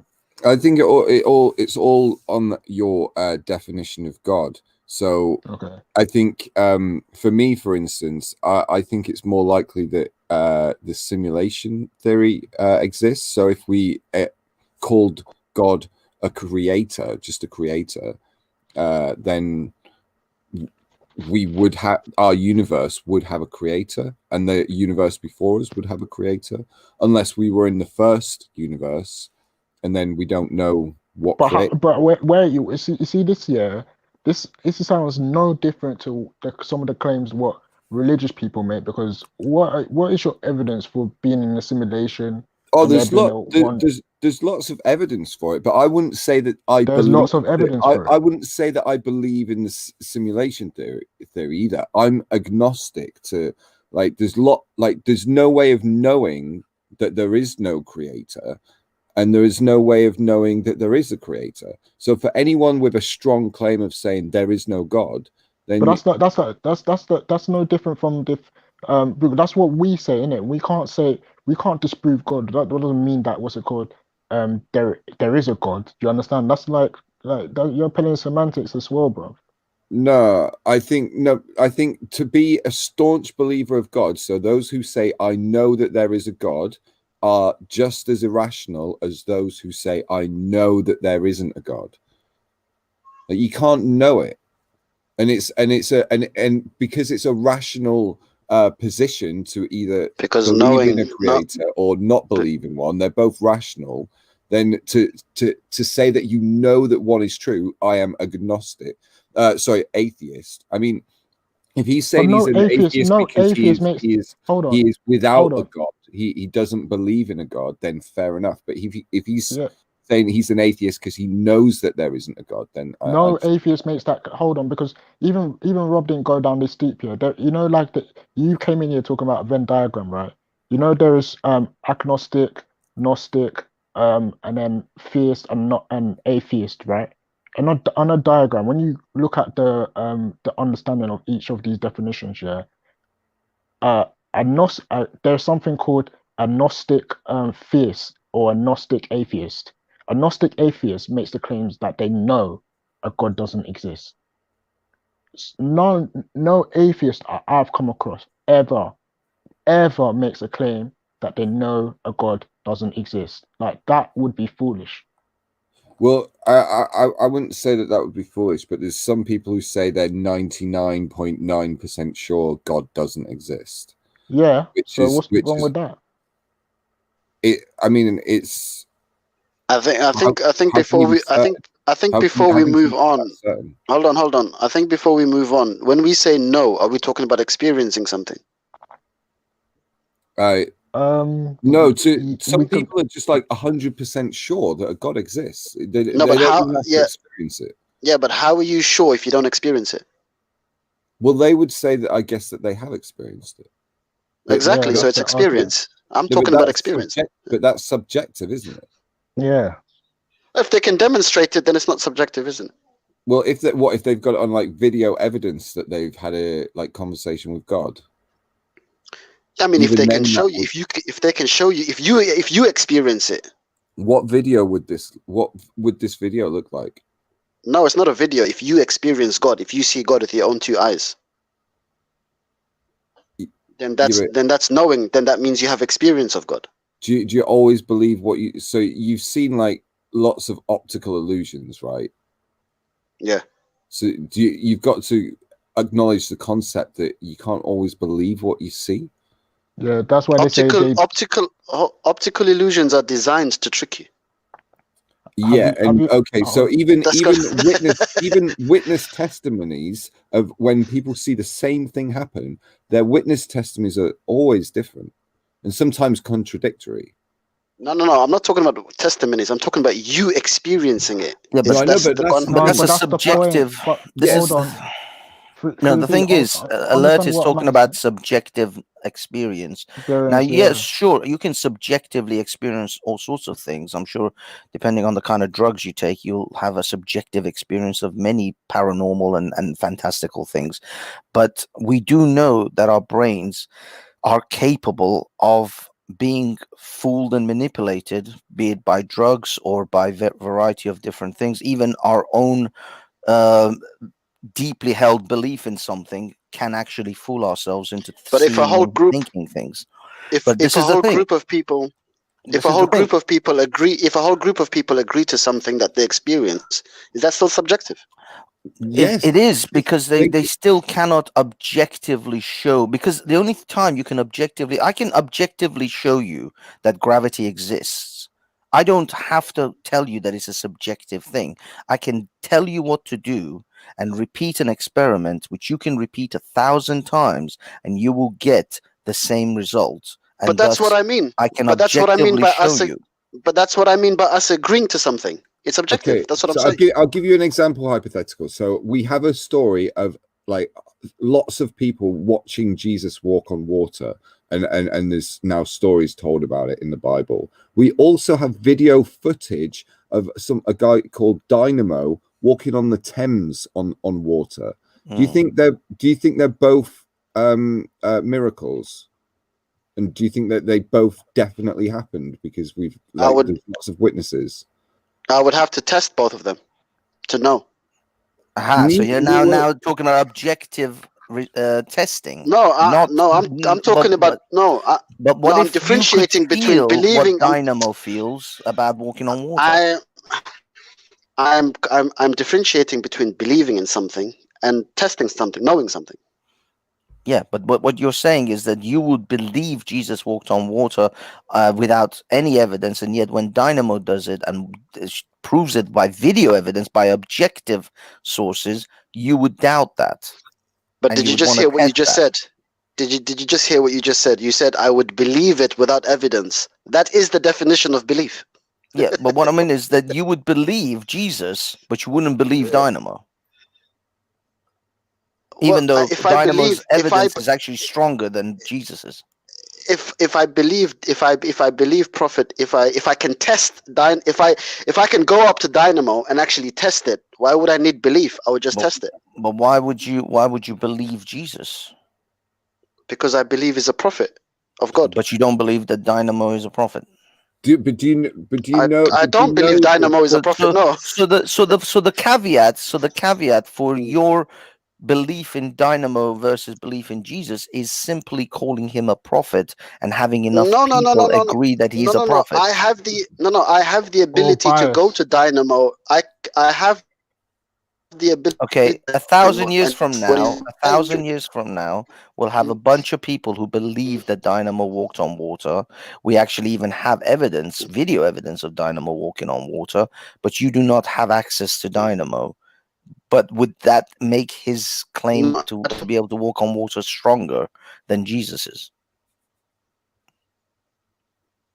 It depends on the if the person says Dynamo only done this and he didn't come as a prophet, then we could just say he that's came magic. as a prophet too. I mean, there would be people who would worship him as a prophet.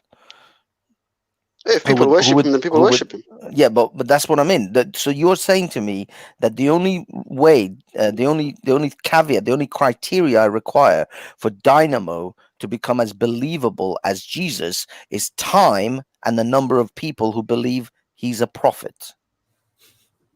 Well, no, because if I can meet those people who criteria, believe- then he's equivalent to Jesus.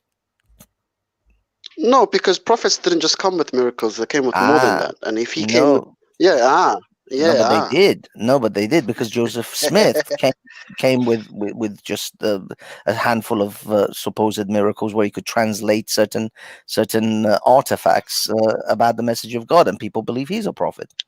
People believe L. Ron Hubbard is a prophet.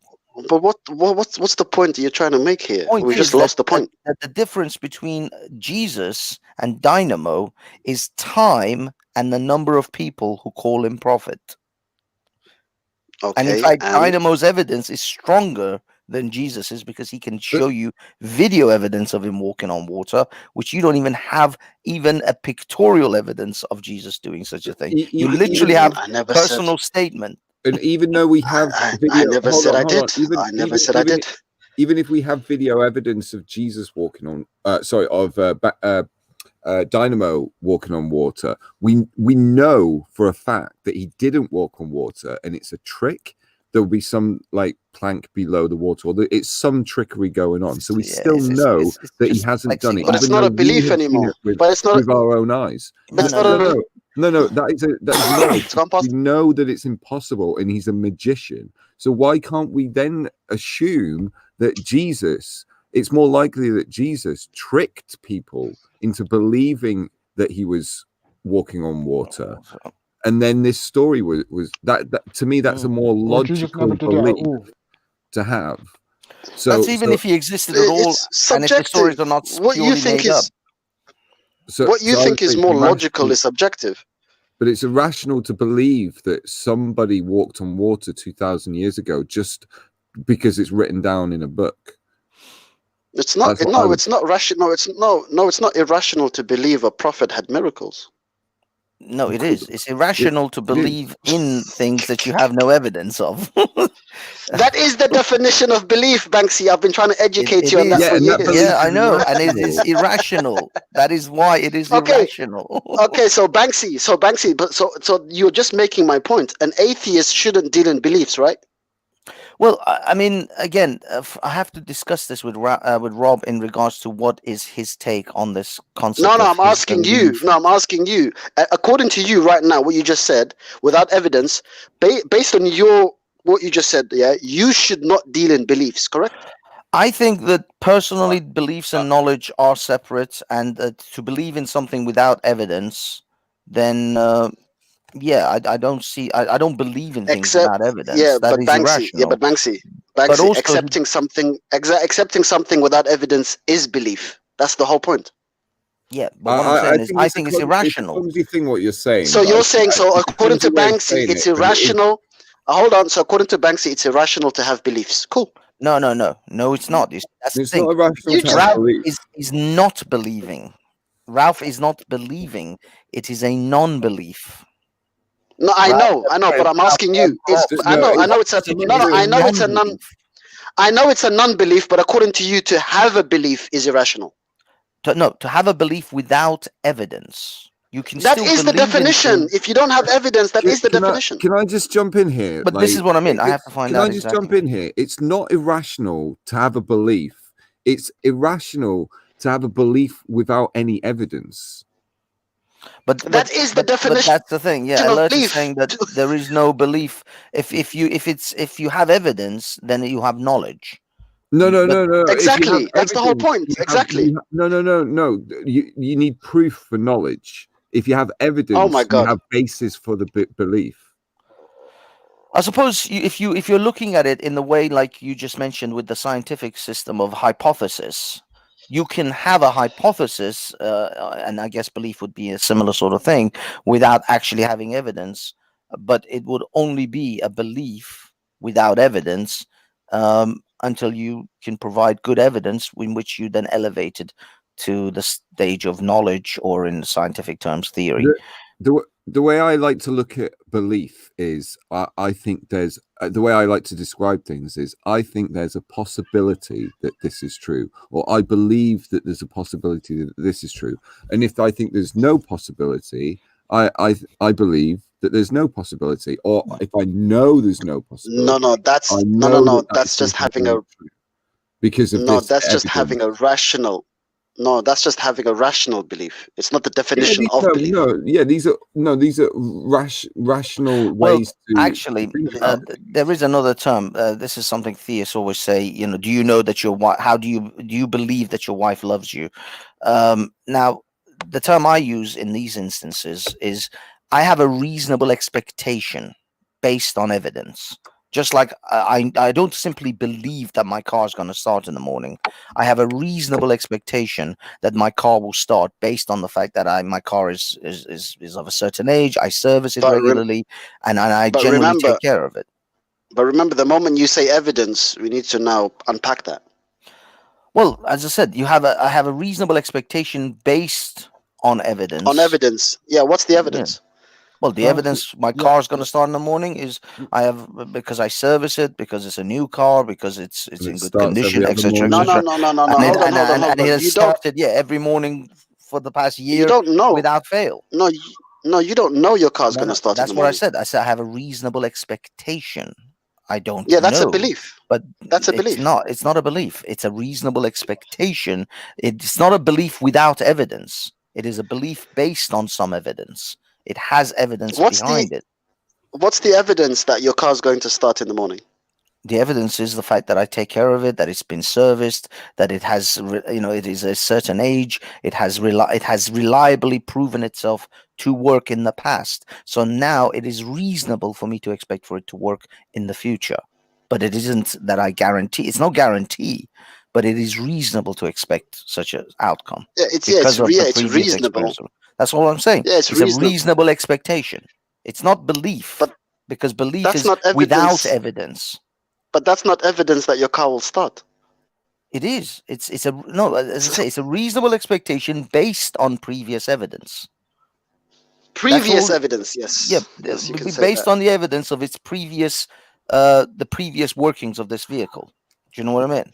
So I have evidence backing up until today that this car has always started. Now, if it doesn't start today, that's fine. You have evidence. You have evidence for yesterday. You don't have evidence for today. Yeah, but what I mean is, I have a reasonable expectation for today. And if we it don't starts deny today, then tomorrow I have evidence from today that it started. So tomorrow I have a reasonable expectation that it should start tomorrow as well. Yeah, but again, I don't know that it will. I don't claim knowledge. I don't know my car's going to start tomorrow, but I have a reasonable expectation that it should start tomorrow, based on today and yesterday's evidence. So it's only when he turns the key that he has the knowledge that it started. Exactly. Absolutely.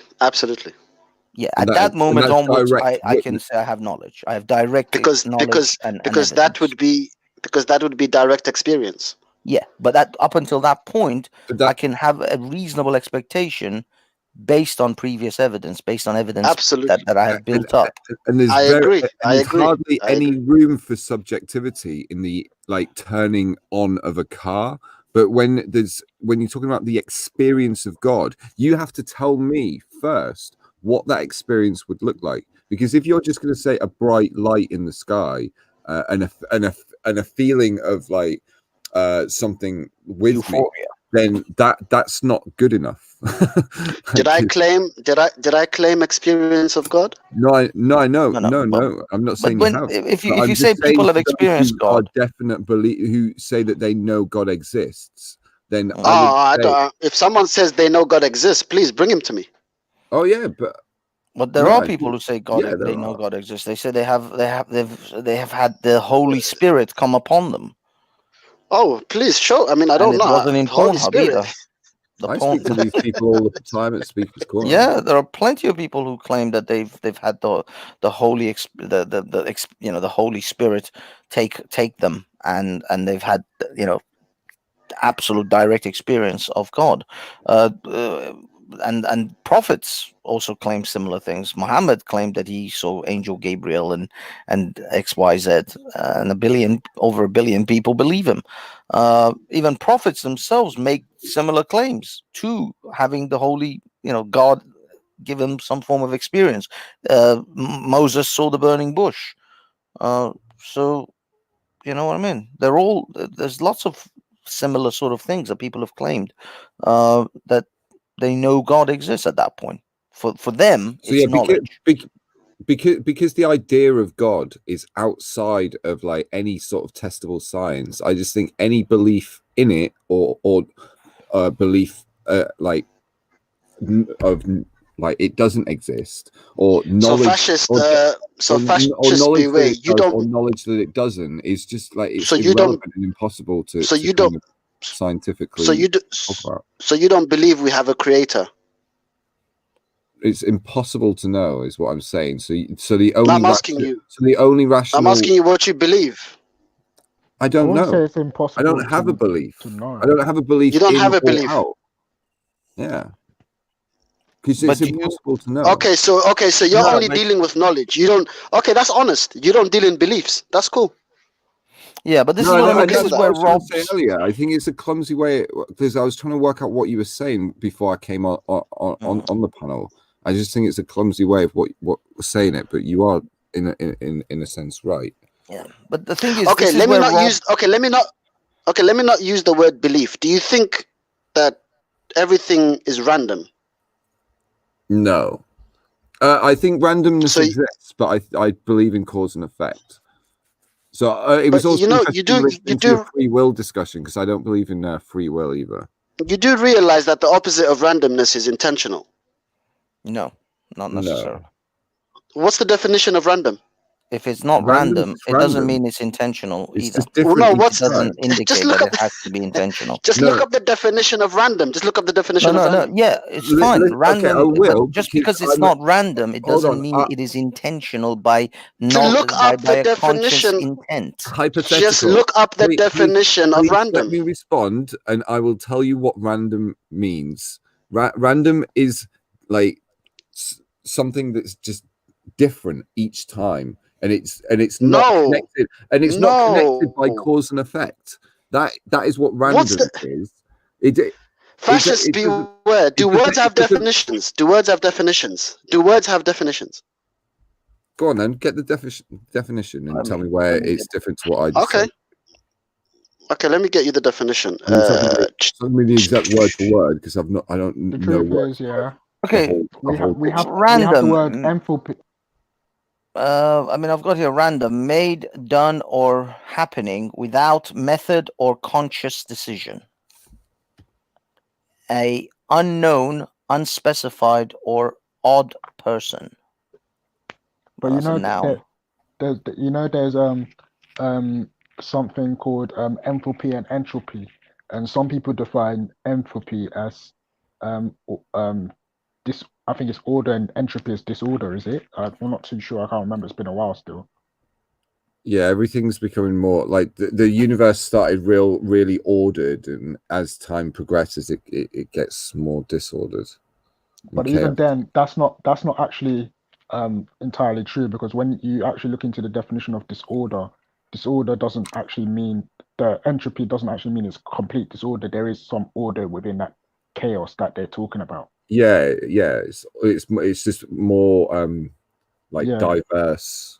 It looks chaotic.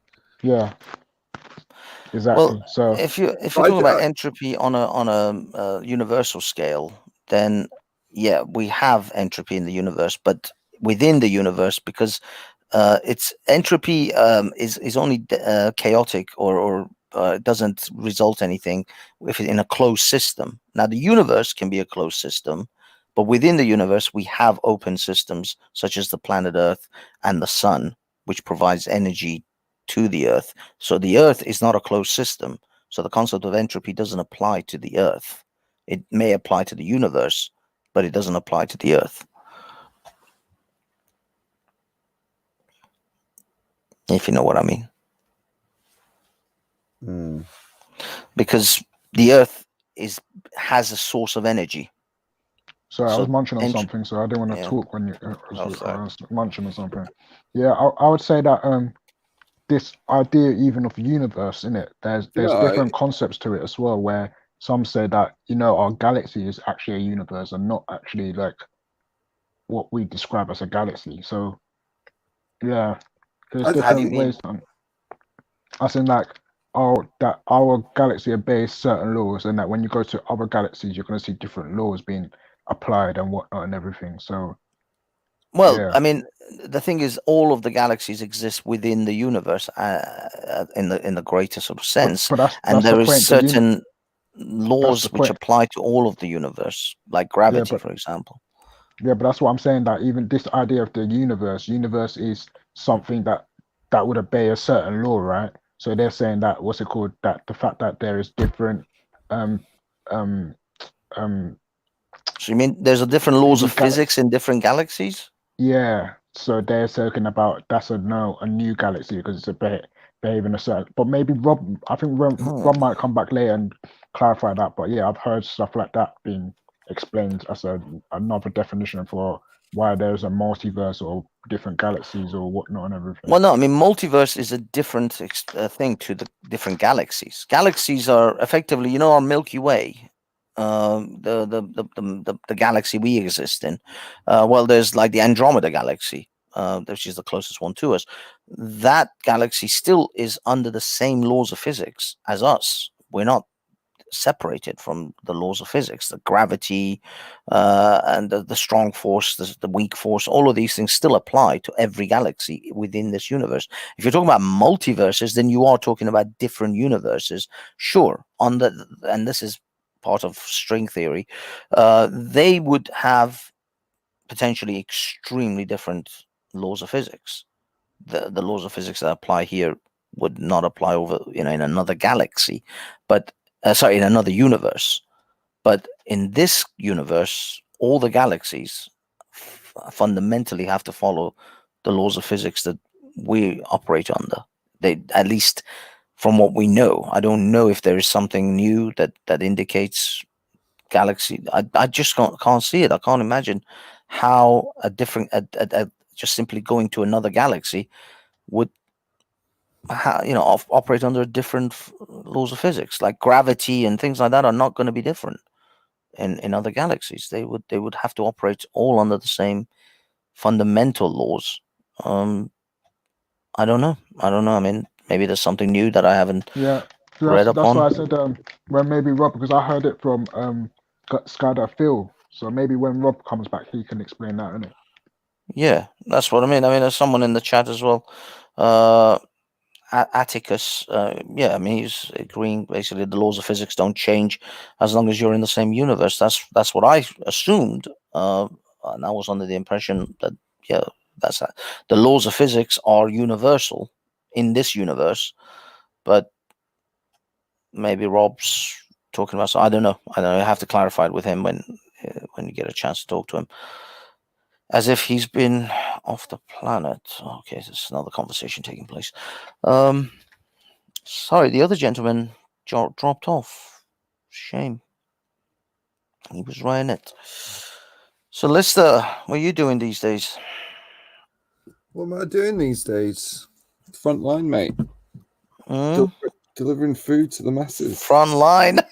You're a front line worker. Hey, I got an email the other day.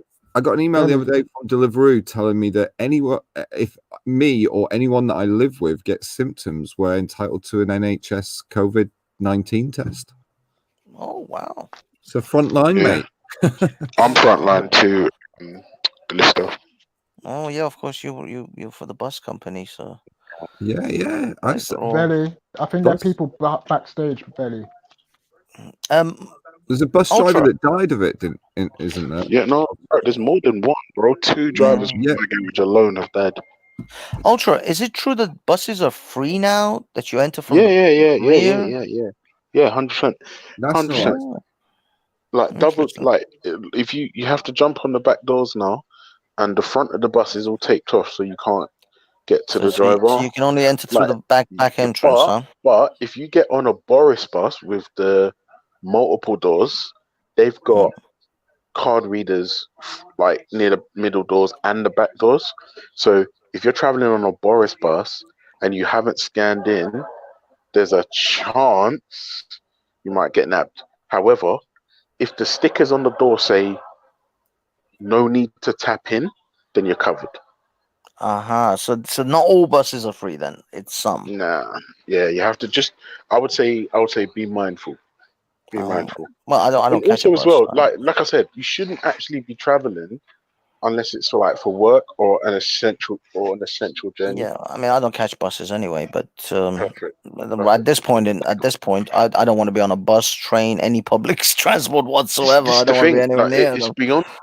beyond me why they don't shut public transport down. Well, because there are still people who still have the nurses and various different, emergency and essential workers who still have to get about. So that makes sense. It does make sense to me. But my question is still, okay, but in a pandemic, is it more likely that the virus will spread with public transport running or not running? Yeah.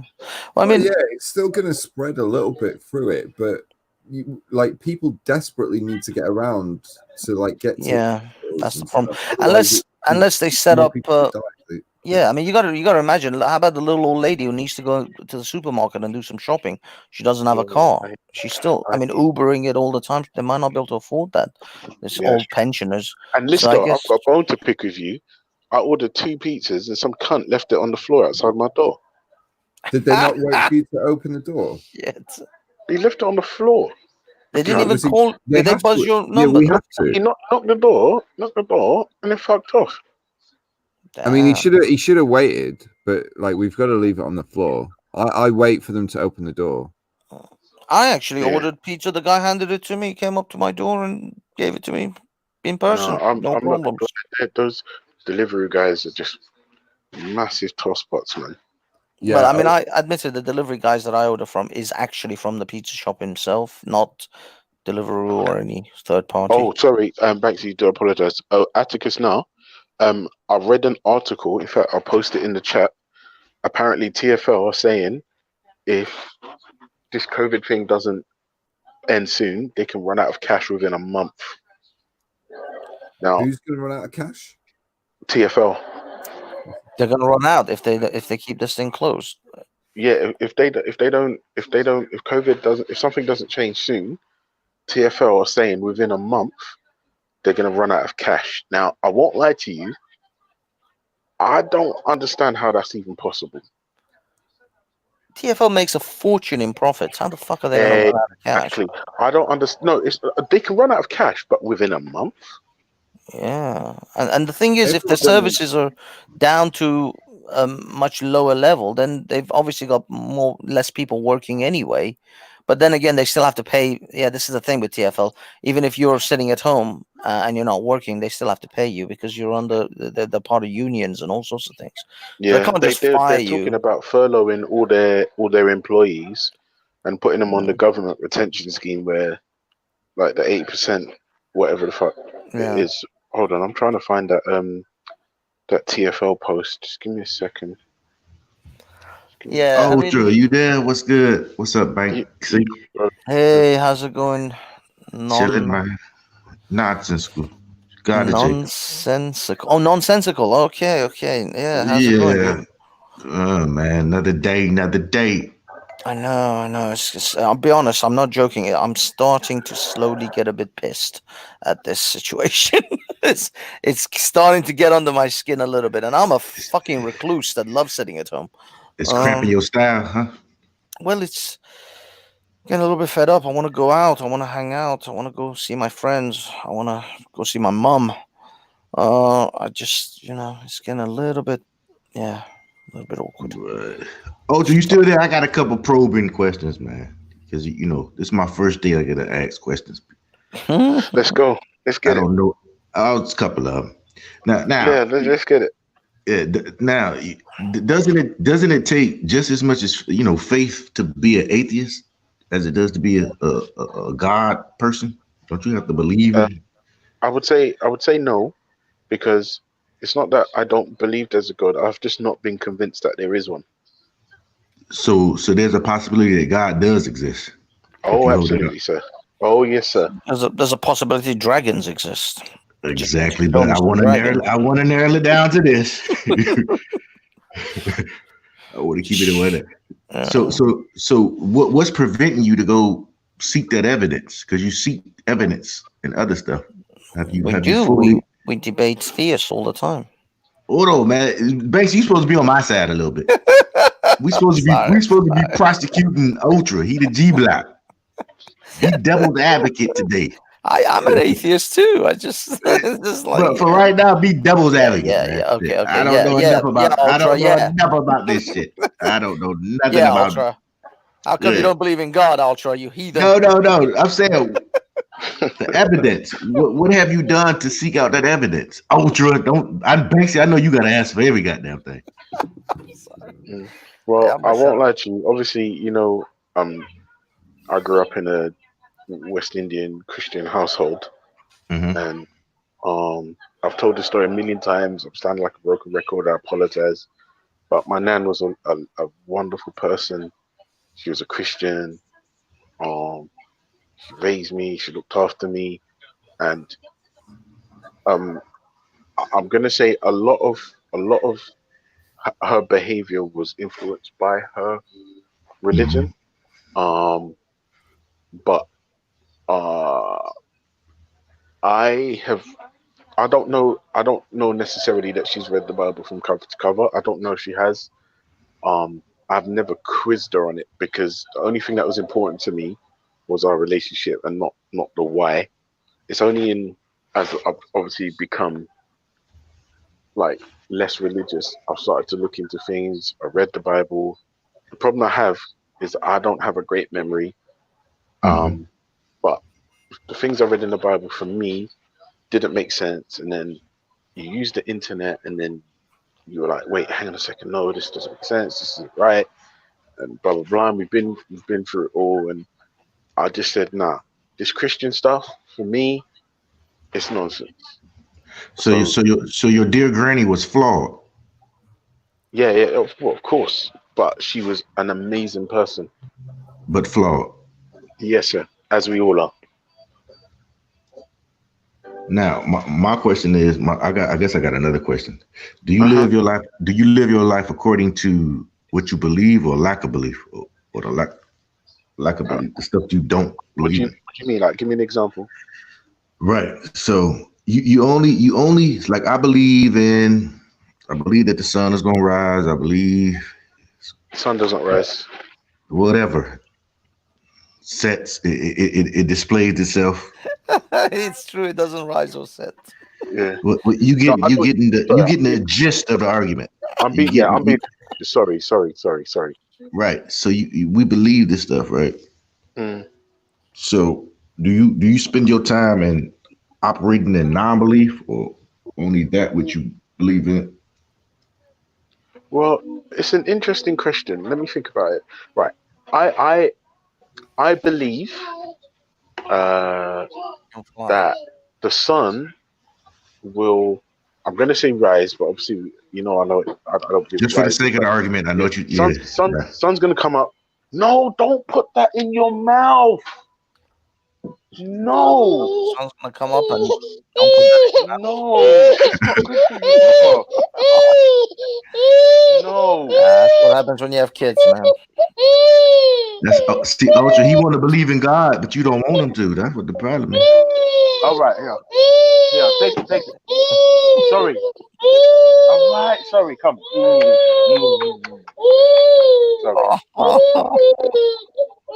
All right, it's not that deep. Come, give daddy a kiss.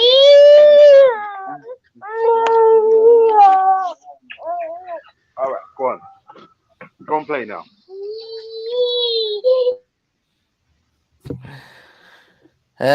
You had to go have kids. Screwed up the whole show.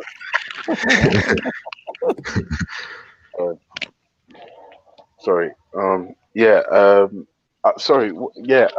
Yeah. So I believe going to work, I will be paid, and therefore I'll be able to make rent, therefore allowing my family to have a secure roof over their head, thus reducing the chance of early childhood trauma, thus reducing the chance of them being maladjusted human beings in the future, thus ensuring that their children should be well-adjusted children, and so on and so forth. Yeah. So the reason why I believe I will be paid for going to work is through example, experience, observation, and I've done the same thing for nearly 10 years now. And every Friday, without fail, except bank holidays where I get paid on a Thursday, provided I turn up, they put a few £100 in my account every week. That's allowing me to continue to have a somewhat decent life. Yeah. All right, cool. I'm just building a premise. Perfect. Right. So, can I just say, actually enjoying this conversation. Like, you're the first theist that's jumped on today where my brain isn't starting to melt away. No, actually, I don't know enough, so I'm asking questions. Maybe by Wednesday, I will have a better angle. Fruitful, and that's productive. Right.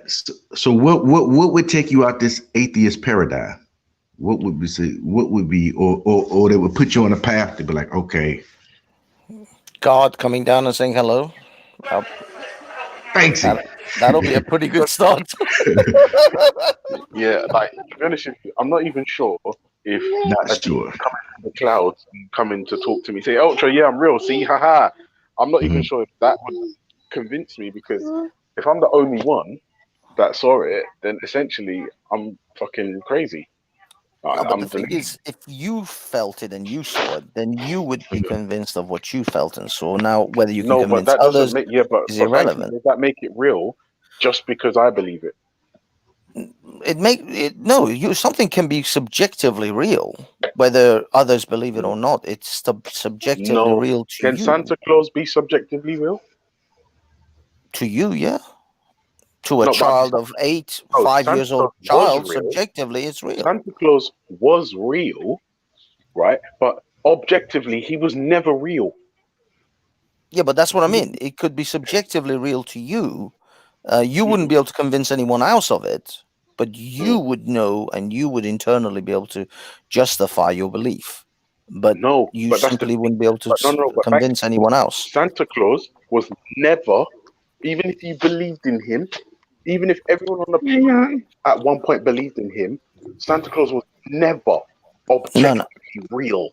No, but what I mean is, and if though it's subjective to you, it's still Santa Claus is real. Oh dear God. Just hold on, Sky. One thing, Yo, Billy, Ultra. Can you get the kid out of here, Billy? Please? If you have another subjective experience, Mama, that would be you. Shit.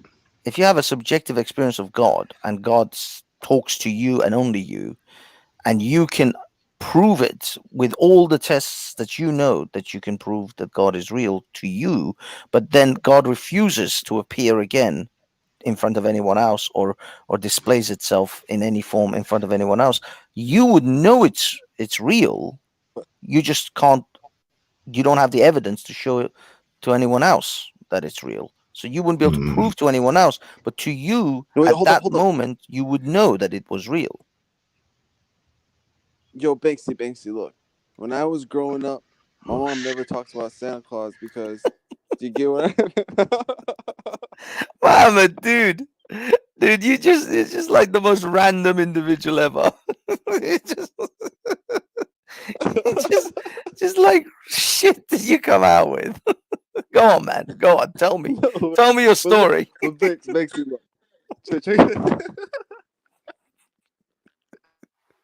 But check it out, right? All right, look at it like this, all right? If you tell your kids there's a fairy tale coming in and giving you money when you break your tooth, you're just lying to your kid. Am I wrong? Oh yeah. But for that moment, that child believes that is real, even though we know it's a lie. We know that objectively we can prove that it's a lie. But to that child at that time, we have a culture it feels here real. in America where.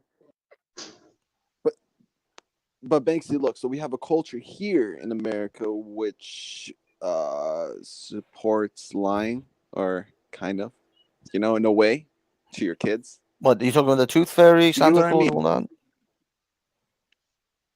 Yeah. Yeah, I mean, we do give mistruths on many things, actually, not just that. I mean, you can, for example, if this whole thing with, let's say, Roswell and aliens is real, and there are people who work in these military bases and they know it's real, but they can never ever be able to give you evidence to prove to anyone else that it's real. Does it mean that these things are not real, or does it mean that they just are unable to prove it to anyone else that it's real? And this is the difference. I think there's subjective and then there's objective truths. You can believe something internally and you can justify it internally, but you can't prove it to anyone else. Does it still mean that thing is not real, even though internally it is consistent with everything you know about the world? Banksy. So a thing is only real if you can prove it to others. Personal experience. If I'm not mistaken, I probably am. But just because it's real to you, that doesn't make it real. But that's what I mean. Is real only a thing that is externally proved to others? So a thing becomes real when others believe it. So it is not real until a second or third party. Something's real when it can be demonstrated to be real. Yo, well, hold up. Yo, God, Jacob, you're the most disrespectful person I've ever seen in my whole entire life. You should go check yourself. I don't know where the fuck you're from, bro, but you should go check yourself. All right, go ahead, Banksy. Okay, but so Ultra, so you're saying that the only way we can actually say something is real is when we can prove it to other people and others can confirm its existence. If it's purely subjective, it is not real. Yes. And if you think I'm wrong, which, to be honest with you, Banksy, please understand, I'm fully open to being wrong. But I believe if we can demonstrate something, then surely that brings it into existence. Just like, even if you believe something really hard and you believe it and it's true to you, does that make it real? I would suggest no. So O.J. Simpson never killed his wife. They never proved it was real. You see, this is what I'm saying, man. That's what I'm saying. This is where things get a little muddled.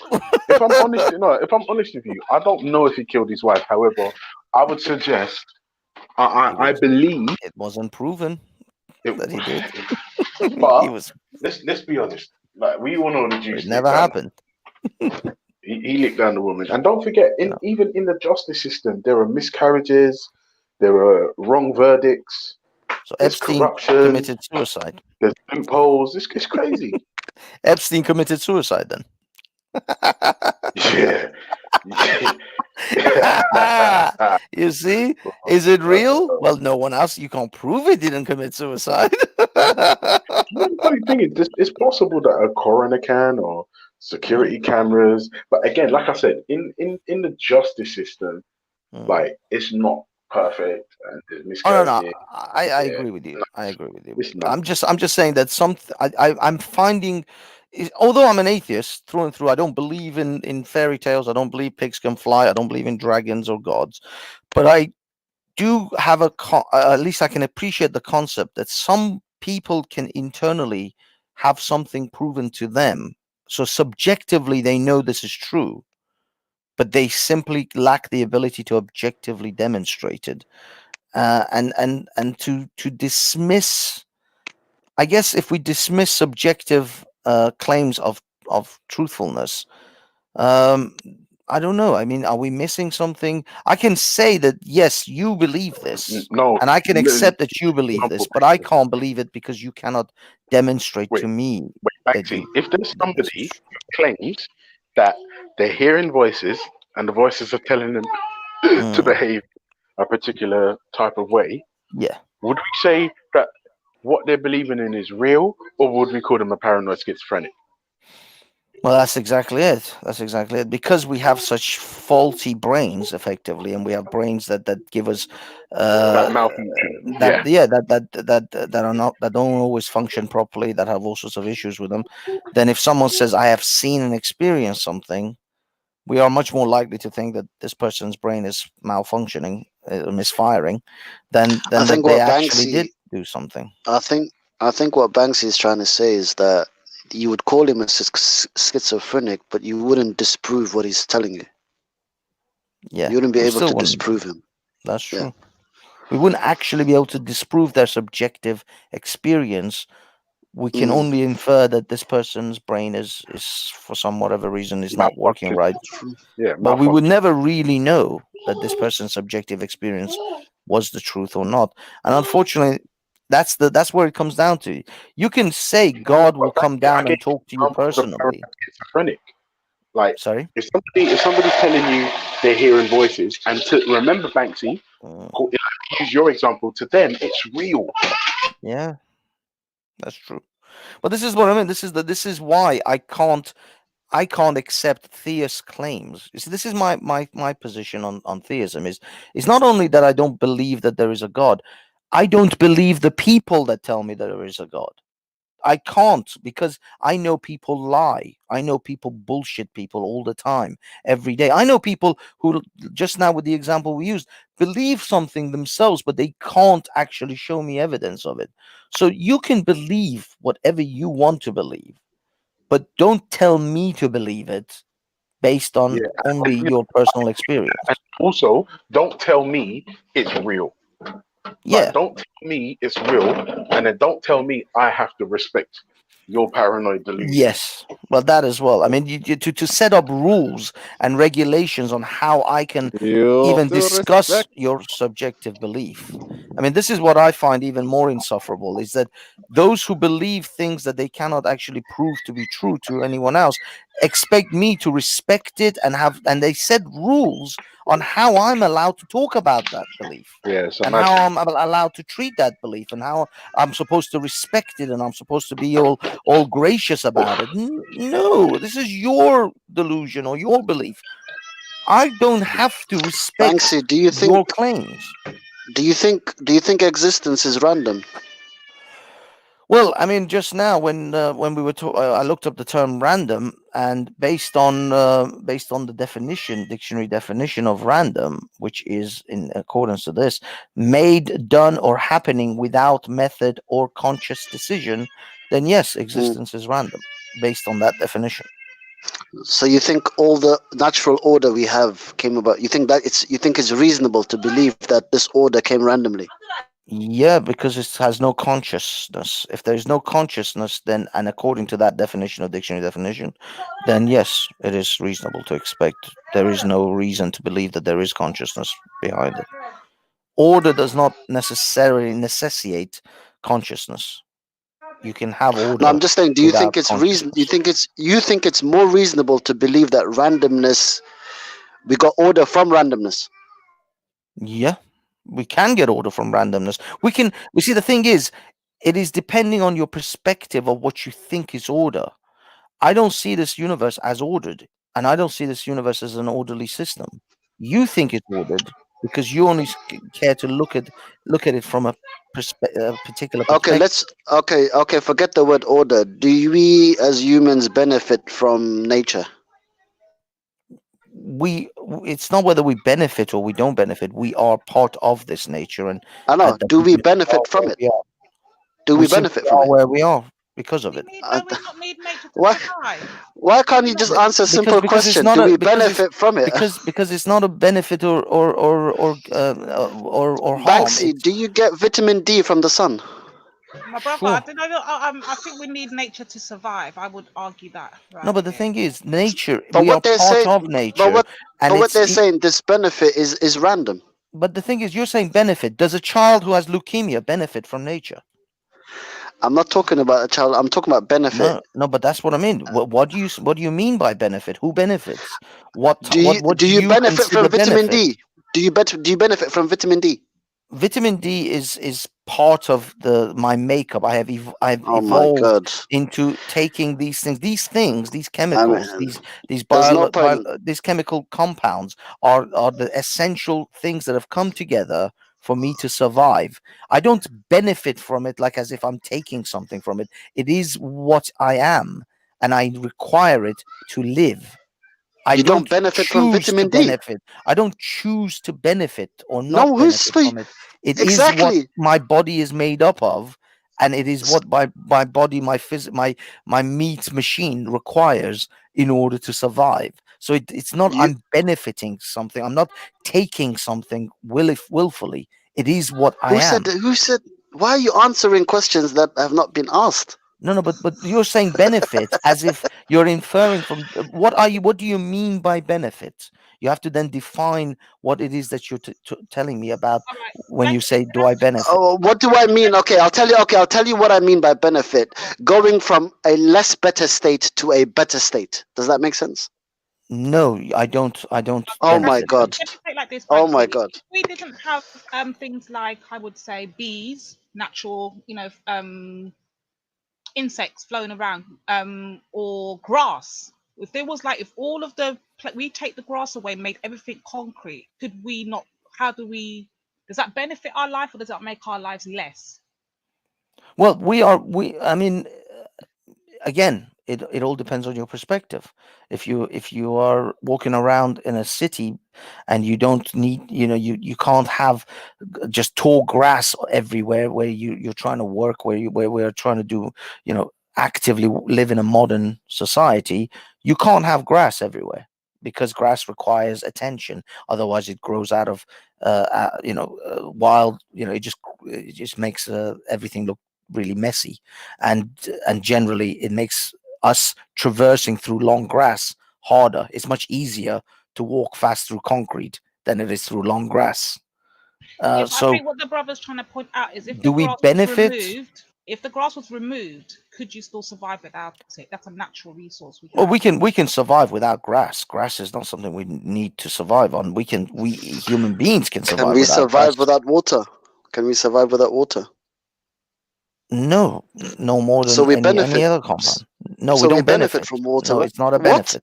It's not a benefit. If you simply require something for your existence, it is not a benefit. It is simply what you require to exist. Okay, Banksy, to Banksy, be how in do this you? form. Okay, let's try not A try not to benefit talk is, past each other. I'll tell you a benefit. A benefit is What? if I turn a grass field, a grass field street into concrete field street. Yeah, every time Consciously, I have every time changed something to improve my life, not to simply exist. You're talking about base level existence. Your biochemistry requires H2O. You can't live without it. But to benefit is to actually change something consciously in order to actually make it easier to traverse. So if I turn a street from long grass into concrete, I can get through that street much quicker So if I than have to wade eat through long grass. so if I eat healthy food, am I not improving my health? Eating healthy food or unhealthy food is because we've created food that our body naturally craves more, which is sugary, fatty foods, because in our history we went through a lot of periods of starvation and famine and Whoa, whoa, feast. whoa, whoa, whoa, whoa, whoa, And whoa! How so did we create? How did we create food? no. What I'm saying to you is this so-called healthy food and unhealthy food is not. There is no unhealthy food. Every food you eat is healthy in the sense that it will give you some degree of nourishment for you to survive. But what we consider to be unhealthy is foods that are rich in particular substances that our brains crave the most, because they in our evolutionary past they were the rarest things to get, such as fatty Okay, food, such as sugary things. These were the rarest things that we came across, and so our brains have evolved to crave those things far more than what you consider healthy food. But there is no I'm just trying to unhealthy understand. food. I'm just trying to understand how you define benefit. Yeah, what it is why I think it is Brother what Jacob Banks is Dash. separating benefit from survival. So he's saying, well, one thing you need is to survive in order for you to stay alive, and another thing is benefiting, and I'm not choosing to benefit from something. The I benefit is a require it. conscious Yeah, changing yeah. of something, a conscious changing of something in order to improve. For example, us human beings are some of the slowest creatures on the planet. We are one of the only creatures on the planet that can travel faster than are physically capable of. So a cheetah can only run as fast as it is physically capable of, but a human being in a car can outrun a cheetah because we've created things that can carry us physically faster than we can actually traverse ourselves. No, but So but that is a bro, benefit. cheetahs A can cut, car is a right? benefit. Sorry? A cheetah what? Cheetahs can cut, like it can turn like left and right really fast. Like I've seen cheetahs in real life when The I was in the woods. maneuverability of cheetahs. I'm talking about benefits and things of necessity to simply exist. Benefits are things that give you advantages beyond your physical capabilities. Physically existing, water is not a benefit. Water is something that you have to have to exist. Without it, you would not be. That is not a benefit. That is just We're not how talking. things are. We're not talking about what we need. We're talking about the definition. It improves your life. Water improves your life. No, it doesn't. Water just What? allows you to exist. It But doesn't make you better. but You John, don't get. You don't Jacob, grow. you know you're a trip, right?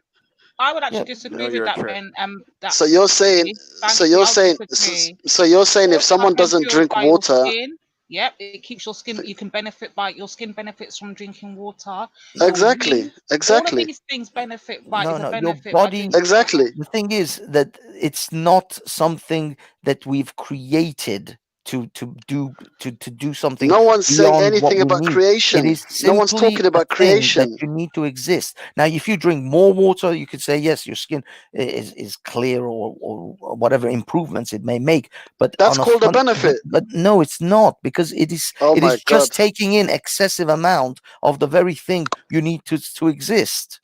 It's not benefiting. It's not you're not You doing it clearly to just. You increase clearly your just said capabilities. improve. You clearly just said No, improve. no, it doesn't improve. Your skin shrivels up if you have less water in your system. Your body gets dehydrated, and So thus if all your systems get affected. Your heart, your liver, your kidneys, they all get affected by dehydration. Your skin is only a byproduct of your heart, your liver, and your kidneys working better. So when your internal organs are functioning by being well hydrated, and it expresses itself in other parts of your body, because we're a holistic creature. But the fact that you drinking water is not a benefit. It's not something you're getting. Like I guess. I mean, I don't know how to describe it. I'm trying to express it in ways of human beings' inventions. Innovation is a benefit to us. Necessities of natural way of the world is not a benefit. It is the only way you could exist. There was no other way that you would be alive if it this is wasn't the for these natural processes. this is the definition: an advantage or profit gained from something. Yeah, but you're not advancing or profiting from drinking water. So if I'm a person that doesn't drink water and I start drinking water, I haven't gained anything. No, you haven't. You simply are What? at the state of existing. So hold on. Have I gained better health? No, you are What? already, you are just existing. It doesn't, because you don't drink water, it reduces your health. It will kill you. You're not gaining, you're not becoming faster, you're not becoming taller, you're not becoming stronger. Your claws don't suddenly, your nails don't turn into claws and your teeth don't turn into fangs. You are simply a human So being going existing. going from dehydrated to hydrated is not gaining anything. No, you are simply at the stage of optimal Yo, existence. I'm not gonna lie. I don't even know what you guys are talking about. What are you guys talking about? Because I don't think half of the people Well, on this planet this is the thing. I think you and I, whatever. you don't, you can't. Maybe I can't express how I'm trying to demonstrate to you what a benefit is. A benefit has to transform you beyond your baseline existence. Your baseline existence is to be a healthy individual that is well hydrated. That's not a benefit. That is just your baseline existence. To say that I'm drinking water, I'm benefiting Bro, from it.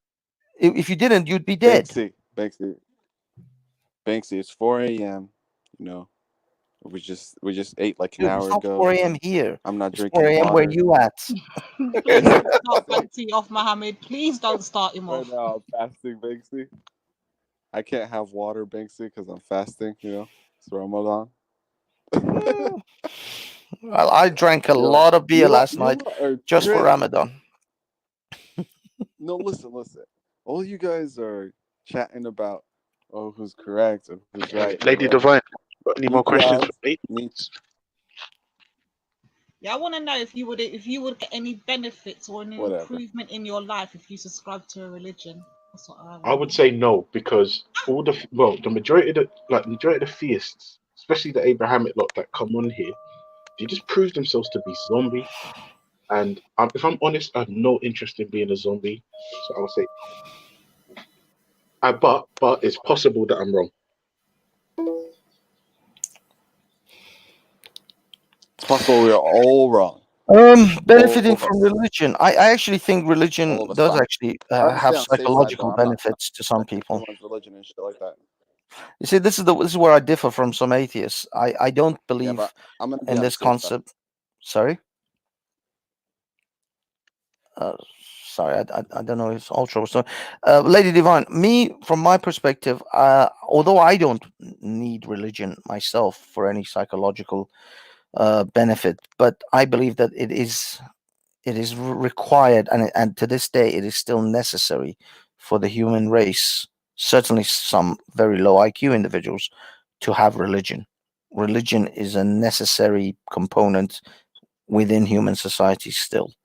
We need its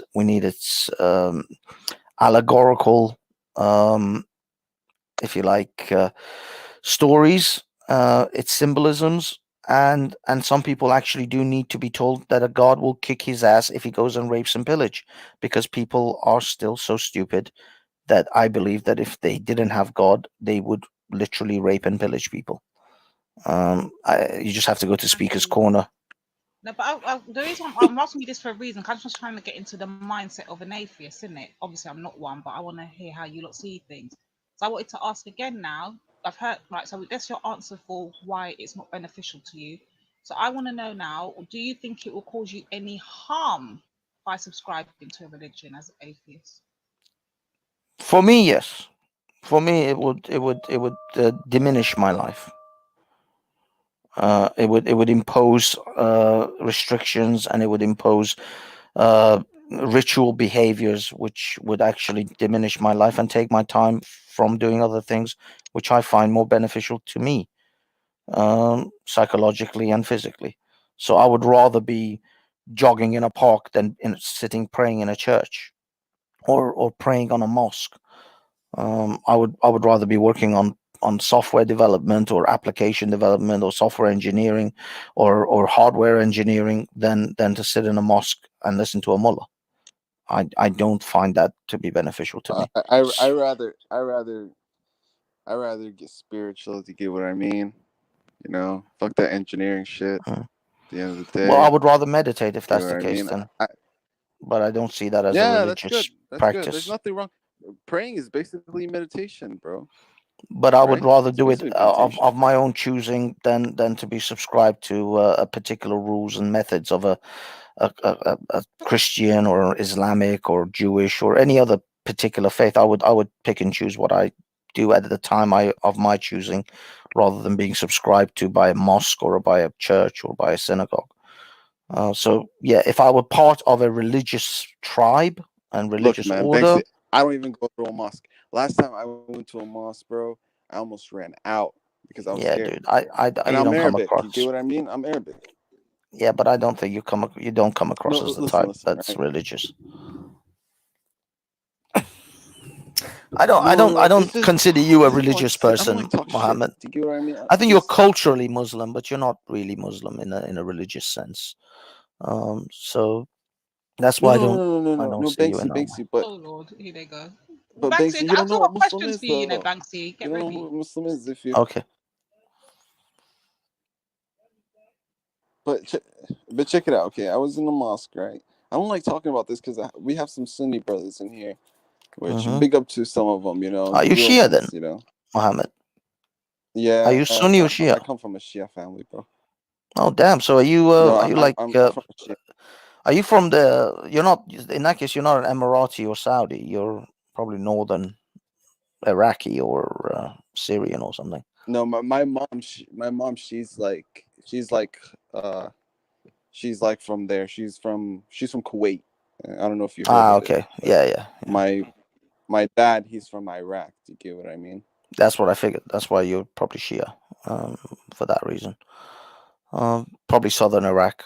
Yeah, but when I was when I was in the church, right, in the mosque in LA, because I used to live over there, and bro, I walked in and it was trippy, bro, because the sheikh guy. I don't like talking about this, bro, because people on here, you know, they're Sunnis. I'm not dissing you guys. This is what I've seen, and I'm Yes, Arabic, so man. I'm Just scared. say it. Don't worry But about the Sunnis. bro, he was like, but bro, I know, bro, but I feel so bad, dude. I don't like disrespecting them. I feel for them sometimes. You get what I mean? Like, it's fucked up. I See, don't. this is You why get I'm what not It's just religious, fucked up. This shit is because I so don't have to fucked walk up. on. But Muhammad, you see, this is why I'm not religious. This is why I don't care about religion, because I don't have to walk on eggshells to worry about whether I say something that would upset a Shia or a Sunni or a Presbyterian or a fucking Catholic. I don't care about these tribes. I'm not part of their tribe. I'm not part of their in-group, and I don't want to be part of their in-group because they're mostly tossers. So, And not even that. If you think about it, because of their, I'm assuming it's threats of physical violence or the repercussions of making Mo's life really unpleasant, he doesn't even want to speak the truth. exactly. Imagine that. So this is what I mean. This is the problem with religion. Apart from the proofs of whether God exists or not, that's even irrelevant. We're now talking about No, I wouldn't religion. say. I would say it's tribalism. Yeah, this in-group unity, out-group hostility, which all religions, especially the Abrahamic ones, encourage all the time. I don't want to be part of that. I don't want to be associated with this tribalistic in-group unity crap, and have to hate on some guy for an arbitrary reason of they are of the other tribe, they are of the other group, they are the Christian, No, they are I the don't do that, bro. No, no, I don't do that. but dude, right now, you want to express something. But Mohammed, right now is a perfect example. You want to express an emotion, you want to express an idea, a thing that you have, but you are bound. You've been tied up by this. I don't want to offend the Sunnis, so I won't say this. This is a perfect example of how religion stifles conversation, stifles free expression, because you are now having to walk on eggshells Necessarily because true, you don't want to Banksy. I'm upset a not gonna bunch of let you. Sunnis because of No, their Banksy. tribal instincts and tribal behavior. Banksy, Fuck I'm not that gonna let tribal that behavior. slide. Fuck those Sunnis. If they get upset, then Banksy, kiss hold my on. ass. Can you hear me? Banksy, can you hear me? Now go ahead and tell me Hello, your story, Banksy. Mohammed. What happened when you went to the mosque? Did the mullah touch you in the Wait, no, no-no Banksy, place? you can't hear Lady Divine, can you? Can you show me on this anatomically correct doll Wait, I where don't you think were you can hear touched? me either. Banksy, can you hear me? So Mohammed, basically, is he I gone? was in there, right? As I don't I really don't go think to you the can hear mosque, me. right? Mohammed, can you hear Hold on. me? No, I can hear you now. Just Yeah, no, it it's okay. cuts My off on headset. me. I don't Sorry, know my why. It's headset. just my phone My head. trips out. Okay. Can Banksy hear me? Banksy, can you hear me? Yes, I can hear you now. Oh, Sorry, my brilliant. headset went off for some reason. It's okay. It's all right. I was going to ask you this thing. Yeah, I heard your point, Banksy, about religions and people are scared to say what they want in case of offending religions. And I get it. I get your stance you're making, but I can also say the same thing against you atheists. Banksy, you don't have no filter with or without religion. You will offend anybody, whether it's about their religion, their culture, their skin color, anything. Like you literally have no filter as an atheist. Well, the thing is, Lady Divine, and this is my caveat, if you will, I don't say the things I say to offend the religious. I say the things I say because they are the things that I'm thinking. They are my free thoughts and expressions. If others choose to be offended by that, then that is on them. It is up to them how they wish to take these ideas and thoughts. But I don't say it because I think I'm going to get a rise out of them. Although there are certain groups, certain individuals, which I say some shit to them because I want to get a rise out of them. But that's just individuals, not the group. No, I hear that, but this is what I go back to my point earlier when we were talking about the moral. Like Ultra has a big thing. His ego so ridiculously out of proportion with this "I'm the most moral," stupid ideology he's walking around with around here. But then I could say, well, a lot of atheists don't actually have morals because they don't care about offending. They don't subscribe to any form of belief or way of life. They can just use that to their advantage and just go around just blatantly offending people. Do you see my point? The thing is, I don't see being offended as something that is egregious to the extent in which it can never be. You don't have the right not to be offended in this world. You as again, as a lot of people say, offense is taken, it's not given. You can choose to be offended by something, or you can choose to ignore that thing. It isn't it isn't beyond the realms of your control. People like to make out that they don't have a choice in being offended, but you actually do. It is absolutely on you. And even once you do get offended, what happens? Has anyone ever? I mean, it's not leprosy. It's not like someone said, I was on YouTube the other day. I heard some guy talk shit about my religion, and then I woke up and my arm fell off. It's like nothing happens when you're offended. Nothing happens. It is Yeah, your truly feelings get a hurt, your victimless confidence gets crime. knocked. No, your feelings get hurt, your confidence gets knocked, you become very hostile. A lot of things happen when you're offended. Like, let's not play like emotions are not tied into this. Okay, you get slightly upset.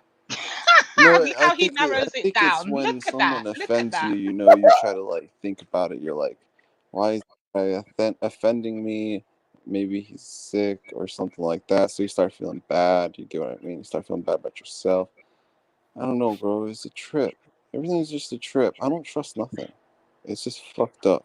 Look, But fair going back enough. to our You get story, upset. bro, when I was over there in the mosque. Okay. Sorry, I'd say fair enough. You get upset. You get upset for a while. You might even get upset for a few days. Eventually, what happens? Eventually, you either act upon your feelings of upsetness. You go and beat someone up, or you go and find the person who upset you, or you get over it. And I will put it to you that the internet has actually demonstrated, certainly in my lifetime over the last 20 years or so, more than 20 years, 25 years, that people have actually got over a lot of things. Back in the year 2001, when I started to chat in voice, sort of chat started to become popular in these various online programs, I had never heard anyone call Muhammad a pedophile. To me, it was unbelievable. As even someone who has huge issues with the religion of Islam, I was shocked beyond belief that people would refer to Muhammad in that way and talk about Muhammad in that way, in that disparaging way. It was shocking to me when I first heard it. And I couldn't believe it. I was like, man, these people are going to get killed. These people are going to get hunted down and slaughtered. But people didn't. And now people use those terms and those Damn. disparaging comments about Muhammad all the time. And Muslims have gone over it. Muslims have learned to live with it because they recognize it's the nature of the No, internet. It's it's the way some things that's are. Sorry? Sorry, Muhammad, what? well, it's fucked up because my name is Muhammad. You get what I mean? It like I breaks my know, heart I'm to see sorry. people because Yeah, just because yeah, but no, what I mean you're is, good, you're good. but what I'm I know you saying don't is mean that it, but there were things that were said about the prophet of the prophet Muhammad, the Muhammad of the prophet of Islam, that I had never thought in a million years anyone would dare to utter. These were things that were talked about in hushed whispers in dark corners in my lifetime before the internet, because no one would dare to be that disrespectful to Muhammad, the prophet. And yet now it's almost a daily occurrence, and people, Muslims have effectively learned to live with it. Don't get me wrong; there are still Muslims out there who are who've been so kind of enclosed in their little bubble that they have never heard of these things, and then as soon as the first time they hear it, they're outraged by it and they're infuriated by it. But a lot of Muslims, a massive groups of Muslims, have simply learned to live with it, just like the Christians learned to live with all these different blasphemous things that are done and said about Jesus. But this Christians is don't get outraged anymore. fancy. I don't want to focus on this whole Muslim thing, so I'm so tired of hearing about Muslims. But what I'm saying is this, yeah. I was asking the chat, does Lady D even know what morals are? And I'm gonna be honest, I really am trying to establish what is morals, because from what I heard earlier, it looks like we've all got different concepts on what morals are and where morals stem from. So, Banks, as an atheist, do you have morals, and where does it stem from, your morals? Well, I look at it on an anthropological way. I mean, nobody mentioned the anthropological roots of morality, and from my understanding, morals are codes of conduct. Okay, this is the basics of morals. This is where, as far as I know, morality stems from. It stems from this: I agree not to steal from you. You agree not to steal from me. I agree not to kill you. You agree not to kill me. It is known as the social contract. Some people call it the golden rule by Jesus, but it was established long before Jesus. And it's not just for Jesus. It's not just for human beings.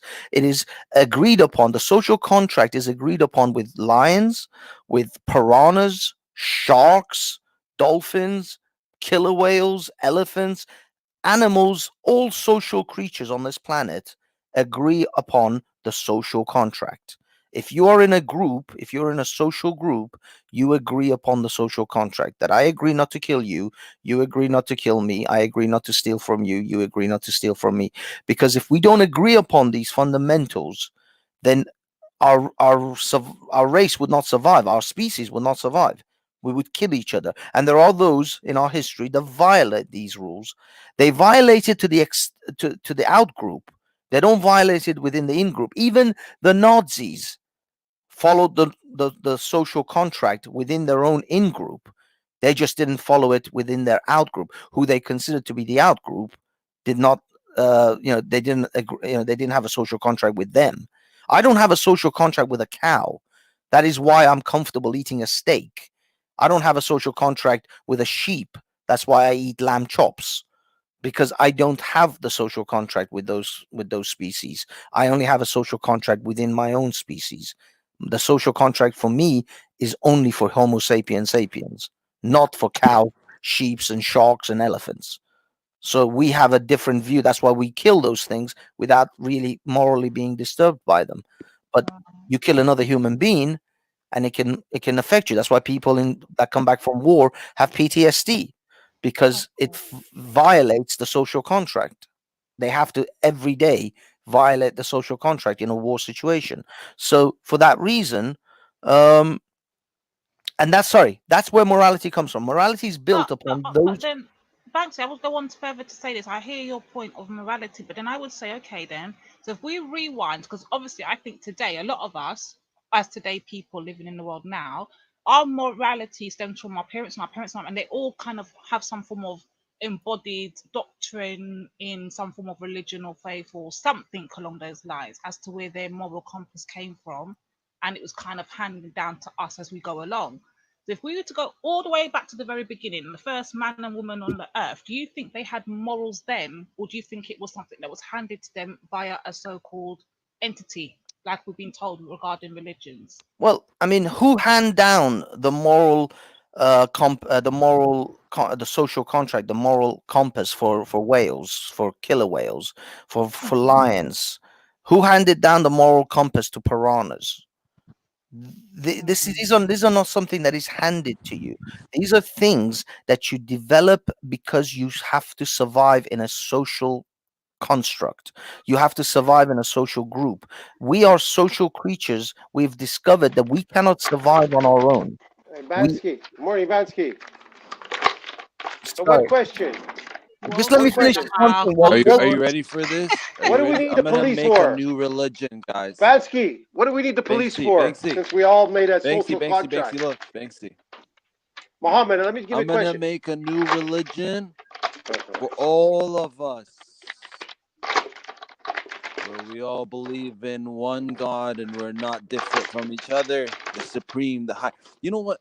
Every time I think about like God, Bansky, what do we need the police reminds me of, for? like Tupac. Anybody listening? Yeah, unfortunately. Reminds me of Tupac. I don't know I'm not why. sure if Banksy can hear you, but I can hear you, Walter. I can hear you, Walter. Banksy, he's asking Lady, ask Bansky, what do we need the police for if everything is such a perfect social contract? No, because we have people who violate the social contract. Oh, really? And if we remove the police, what would happen? Some would violate the armies, social contract, and what some if we won't. removed armies, police, you name it? Just remove it from the earth. What would happen? There would be chaos for a while, but then there Of would course, there would always be chaos. No, because we are used to this exact social structure for a while. No, but what you don't realize, Walter, is that chaos would only last for some time. Then people will form their own in-groups and out-groups, and they will have social contracts within their own social groups. People will form. You're going the wrong way. You're again. going the wrong way. There was chaos, and we had to create No, a sheriff. no, Yes, there no was. chaos. There has never been The chaos power in always religion. wins. So, are there chaos in the groups in schools of piranha? Do pods of killer whales? What do piranhas? They just live by a social order. That's the instinct. They live by the social contract. But somebody's going to come and eat them if they're not looking. No. That's out group. That is the out group. Not the out group. So why do they respect each other? Killer whales and sharks If a have piranha dies, what happens? Contracts. If a piranha dies, Hold on. Who taught the social contract to killer whales? Hold on, guys. It's a natural Hold on. Banksy, what contract do you have with people that live in the forest, that live in the jungle? No. I have a social contract with the Homo sapien sapien. That is what contract is this? Which contract? The dream contract, the illusion. Social contract. It is called the contract. No, but the thing is, we don't have the people who live in the Amazonian forest. Sorry, someone is rustling on the microphone badly. I don't know. We were fighting for toilet paper not 3 months ago. No, but Walter, we have social contract even as human beings within our in-group, and we are hostile to the out-group. Now we can have different levels of the out-group being the next human beside you. No. Sometimes it's the next human. Sometimes it's the sheep. Sometimes it's a cow. Sometimes it's a pig.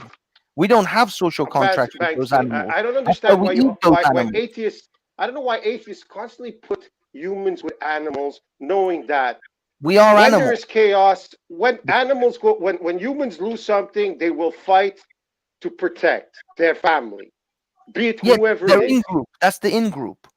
Their in-group is their family. 5 members, Sometimes 10 it's their members. family. That's it. Sometimes it's their religious Okay. in-group. We know Sometimes it's their that church. Sometimes it's their mosque. It all depends. Exactly, because humans are always trying to create a social order so that people live in peace. If we don't, then you're going to have chaos. That's why you have the police. That's why you have this. That's why you have that. Yes. No, we How don't can you not have say the chaos. police? Tell me one nation in the world that doesn't have a police force. look, the fact is, every group, even if you take countries like Libya, Libya was thrown into chaos after the fall of Gaddafi. Because People of dirty governments. Yeah, no, but they don't Dirty have governments. no, they don't have they don't even have a proper functioning government right now. Libya is a failed state. It has tribal warlord groups, but they still formed in-group unities. They still formed in-group social groups, and they are hostile to the out-group. But nevertheless, within their in-group, they follow the social contract. So every society, no matter how chaotic and crazy you think it looks from the outside, has in-group unity, out-group hostility, and they form the social contract comes into play within their in-group. Every society, every social animal does this. It's not exclusive to human beings.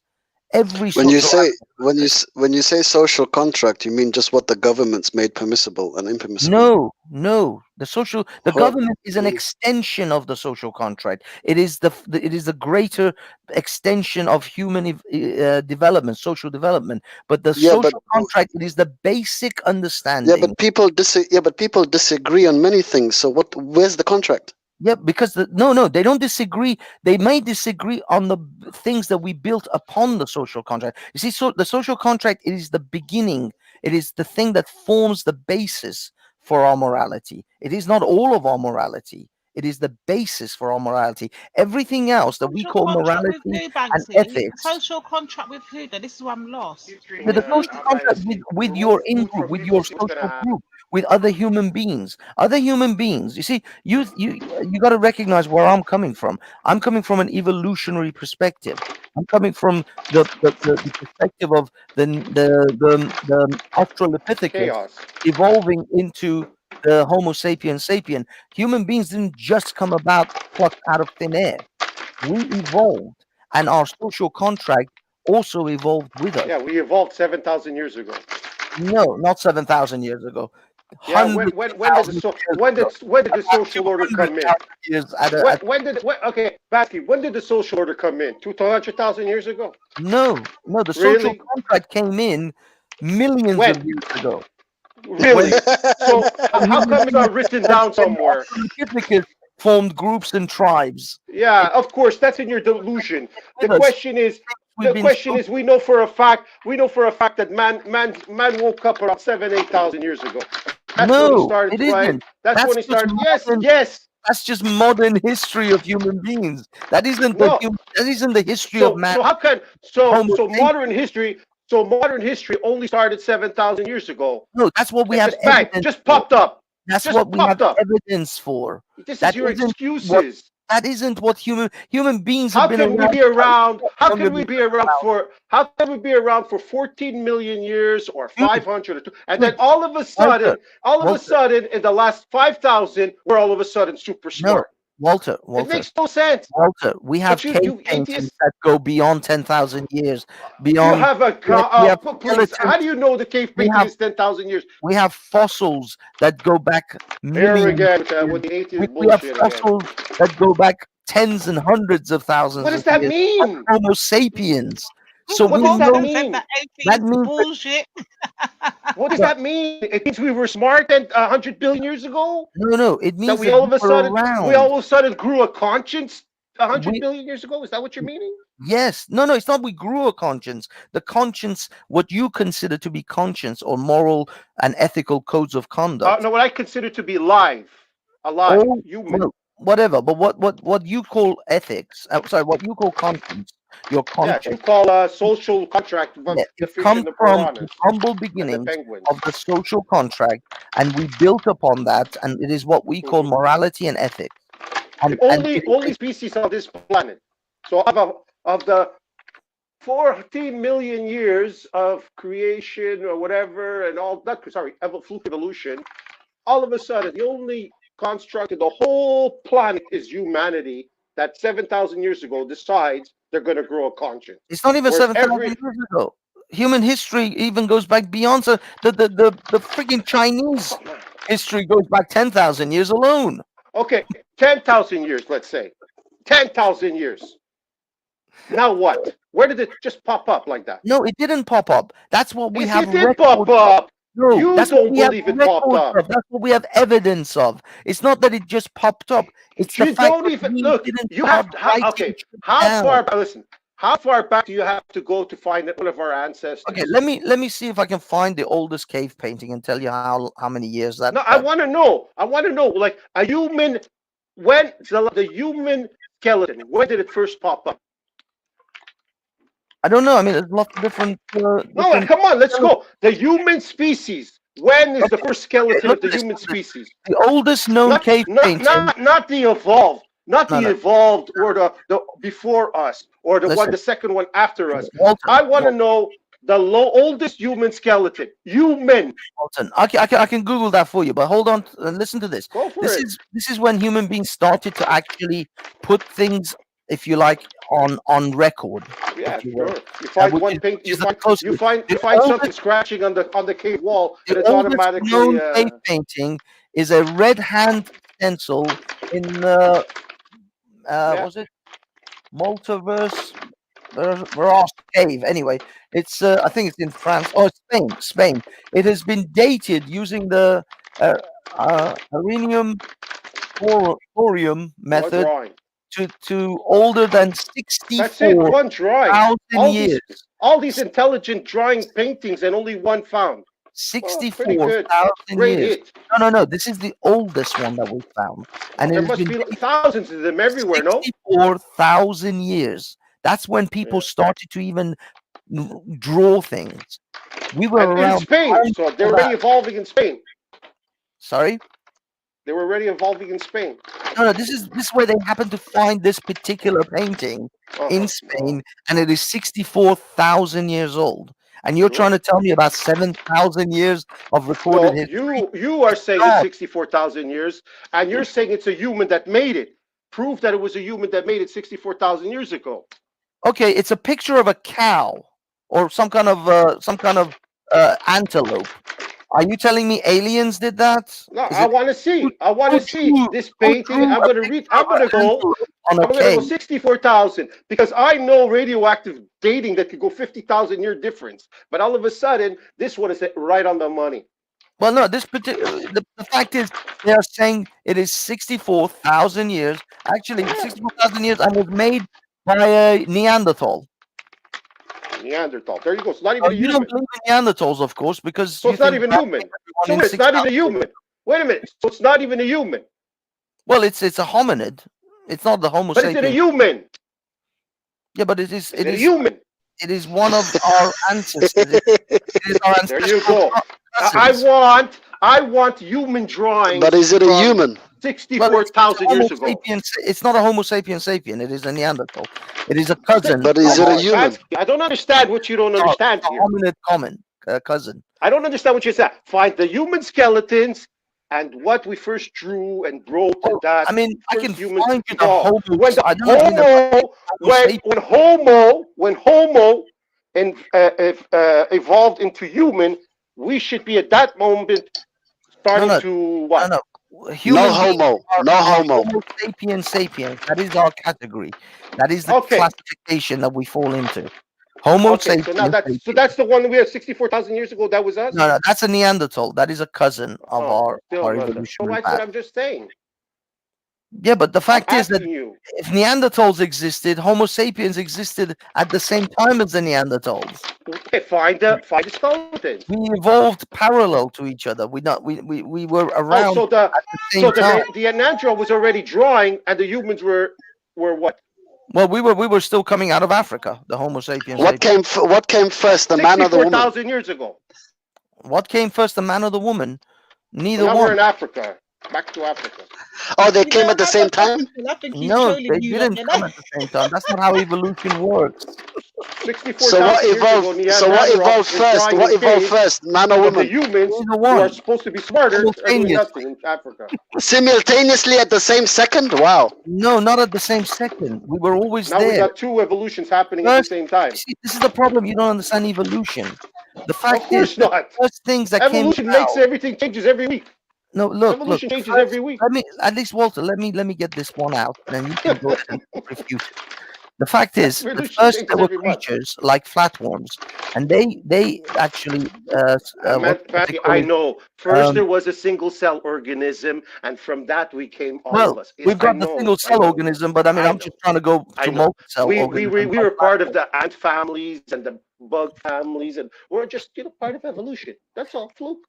That's well, if you understand evolution, then get why would you make such a stupid? Why would you ask such a stupid question as which came first, the man or But you guys, evolutionists say that we all came from single cell formation, and we evolved into millions of species. Why is that a stupid question? How is that a stupid question? And yet, if you understand evolution, and yet we only all of a sudden it's like ignorance of that question. But if you don't understand it's evolution, ignorant. And look at the then ignorance that you're talking about. You're just ignorant.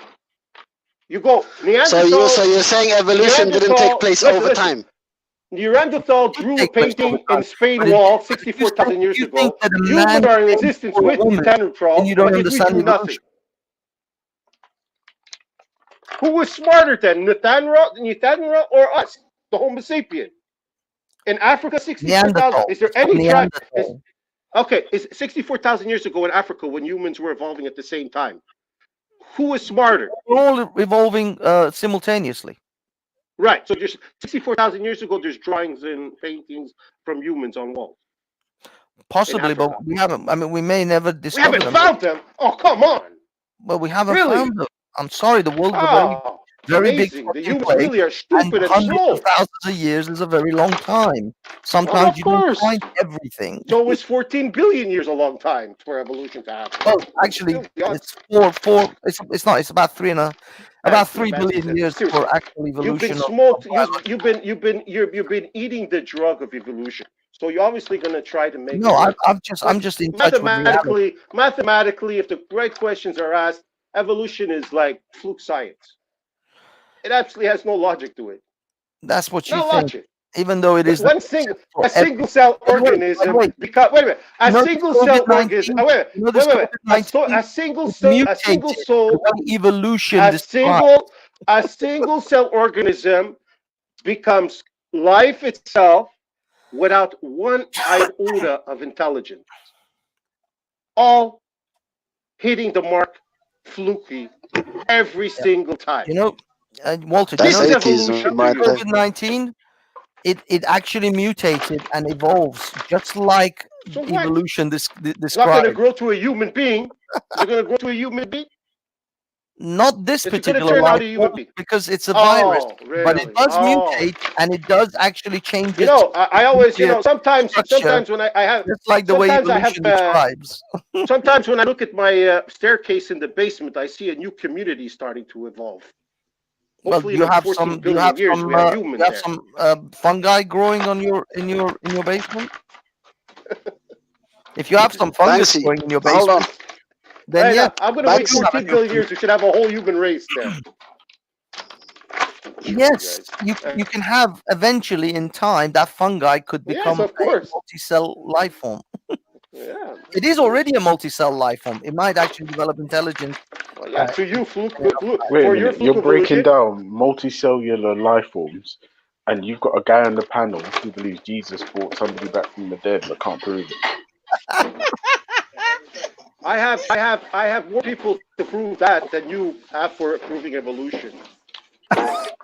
Oh, by the way, big up Walter. No, but hold Like, on, even though Walter, you're you hysterical Portuguese, We have I writings. still Writings that date can back to tolerate you. witnesses to all that. We don't have. All we have is a drawing on a wall. Walter, A drawing on a cave wall. Walter. And you guys are telling me this is what you believe. No, Walter, be you the came up first here and you said human. human history Hold was 7,000 years old, and I showed you evidence that human beings have been around 64,000 You years. know what I mean.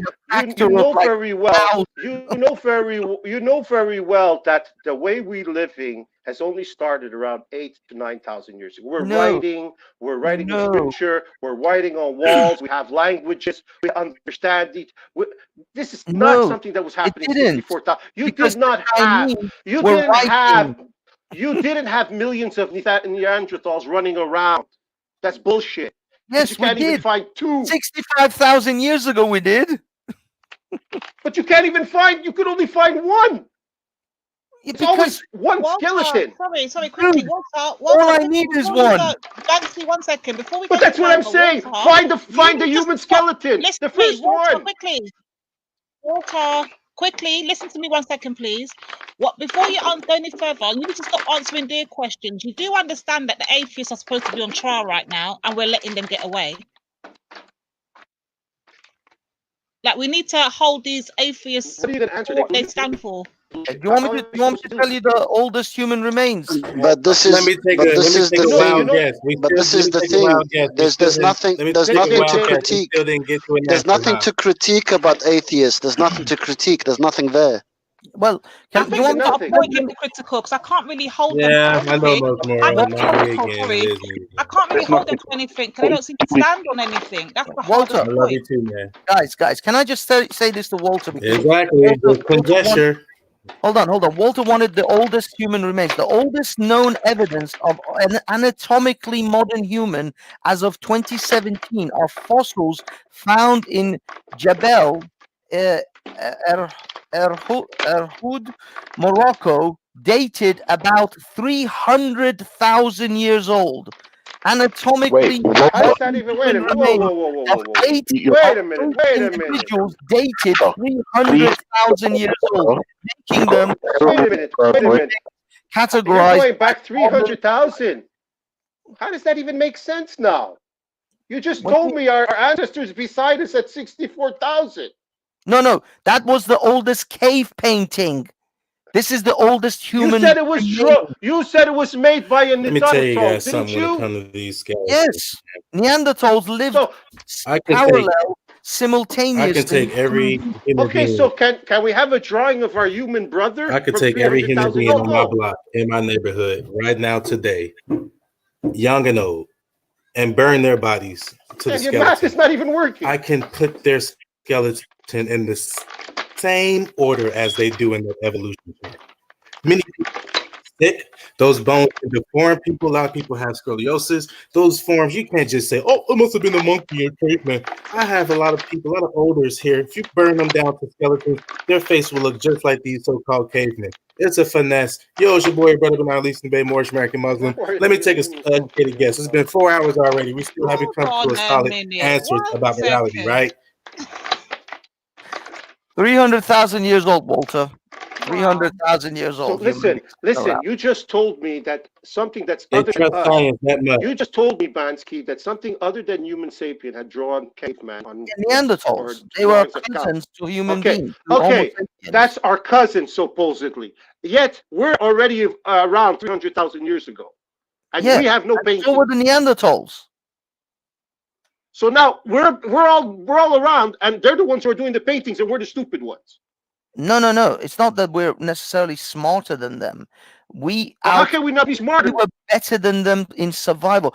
Natural So selection. they knew and how to survival draw. doesn't Wait a minute. depend They on knew how to draw, and we how- knew how to survive. No, the fact Okay. is, They knew that how to we were draw. better at We knew how to survival. survive. Walter, we were Pretty better good. at survival and reproduction Oh, but yeah, of course. than the Neanderthal. But the thing is, Walter, it's not that the Neanderthal went extinct because we killed them off. They went extinct because We killed them they off. could not survive in the current changing climate. What do you And want if you're drawing paintings in caves all Walter, day? hold on. Also, the Homo sapiens also crossbred with the Neanderthals. So the Neanderthal DNA still exists in the modern Western man. Banksy, why couldn't they survive? Well, because just like millions of animals who go extinct all the time, climate, environmental changes, and also the fact that the Homo sapiens crossbred with them, and our genes are more dominant than the Neanderthal genes. But the Neanderthal DNA is still identifiable in modern Western people. They can find Neanderthal DNA in modern people. 300 million years ago, and yet we'd only know how to write 7,000 years ago. No, 64,000 years ago, they only found No, that's not a humans. painting that is 64,000. That's not It humans. doesn't mean that they didn't do the cave paintings before. It's not humans. This is the one that survived. That's not humans.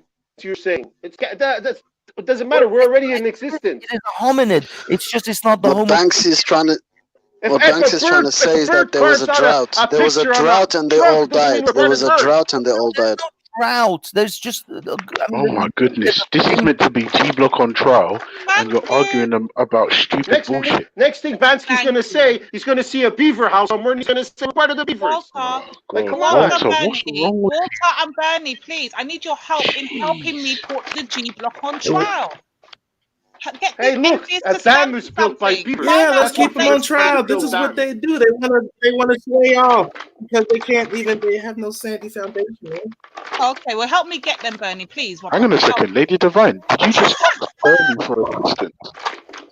You know what? Go ahead, explain your moral. So you say it's evolution, huh? I know. At Okay, least so we know where they moral got is their marriage evolution, vows right? from. So The we penguins. at first we weren't good and bad people. Then all of a sudden the brain formed a certain way. And then, you know what? I believe in a thing called sympathy now. 13,000 years later, is that what you guys are pretty much saying? So time is the cause of morality, pretty much.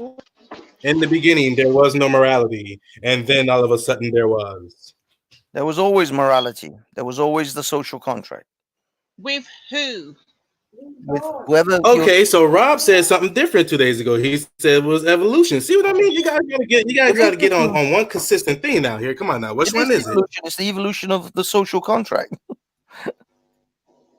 What we call morality today is the evolution of the social contract. And the social contract is followed and is adhered to by all social animals on the planet. Look at any social group and you will find the social contract. Well, all I know is I didn't sign anything. I didn't sign anything. You don't have to. You are no, Banksy. Don't respond to that kind That's the way of. evolution works. Don't respond to that. You were born into it. Guys, that's the way evolution works. All you gotta do is look at the naked. I was born into a contract. Okay. All right. Yeah, but the thing is, just look into the jungle. Who violate the social contract. We call them sociopaths. So you can go ahead and violate the social contract. So the rest of the atheists agree with that? Do the rest of you guys agree with that? And that's the problem we're having, Bernie. I don't think the atheists are on one accord. Hence why it's confusing and we don't know what they actually stand for. Let me just ask Banksy. Wait, hold on. Let me just ask Banksy.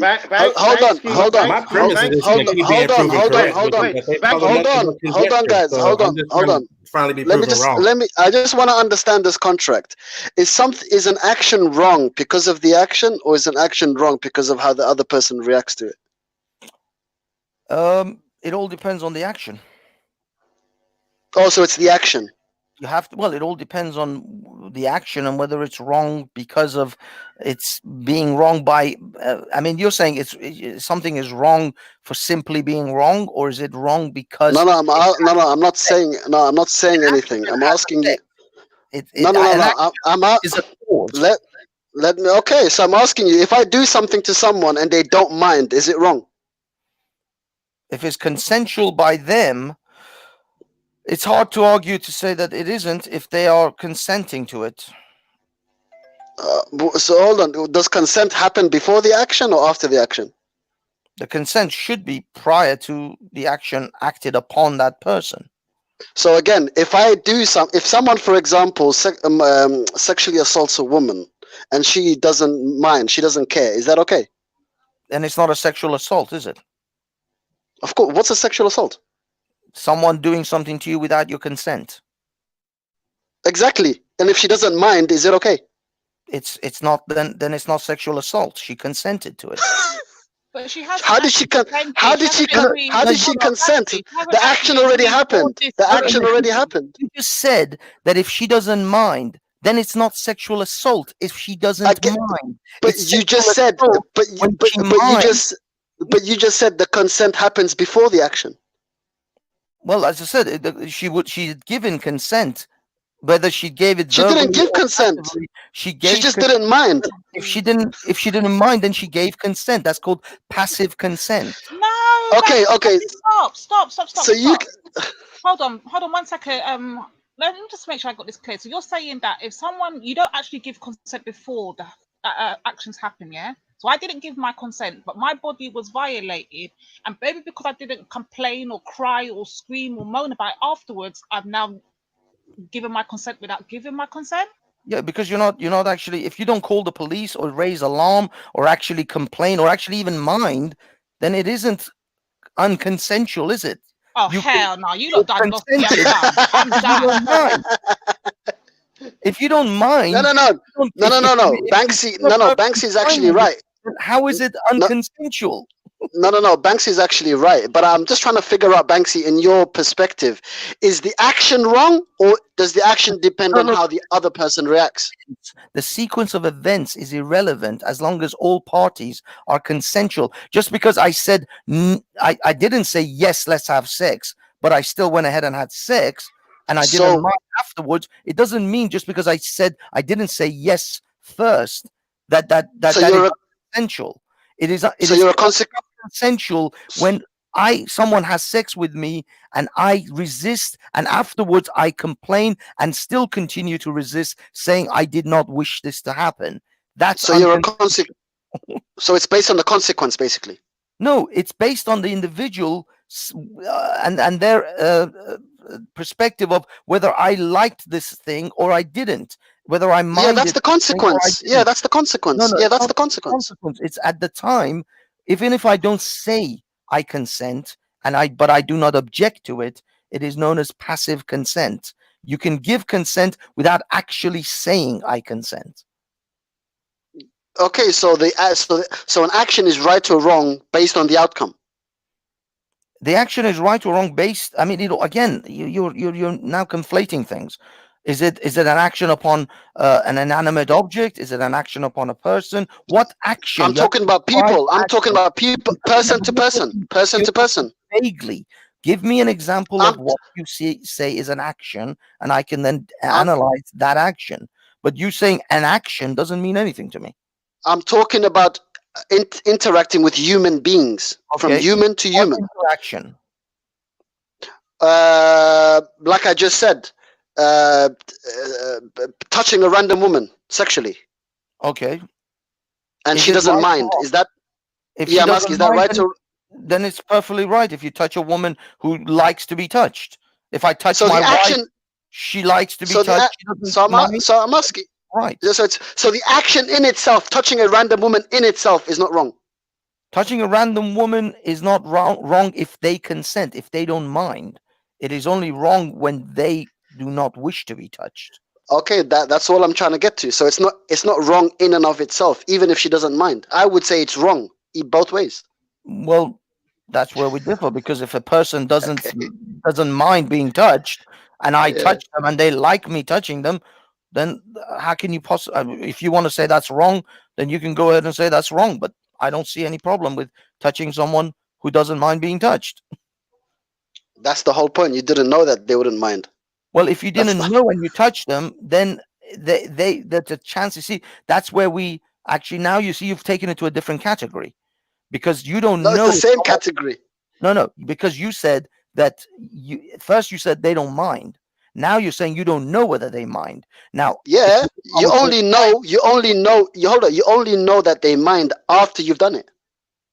No. But see, that's the thing. If I would give advice to someone and say, you don't know whether someone wants to be touched or not, it is the safe and the prudent thing to do is not to touch people until you know that they like you to touch them. I know, but that's why I gave you, like, in a nightclub, for example. In a nightclub, for example, a man might just start. For example, a man might just start randomly dancing with a woman and start grabbing her. She might not mind it. No, but see, the thing is, Alert, you are now conflating things. You're making things, you're taking things from one, you're shifting goalposts. You're saying this person doesn't mind and I'm touching a random person, but they don't mind. Well, if I have knowledge that they don't mind, then there's nothing wrong with it.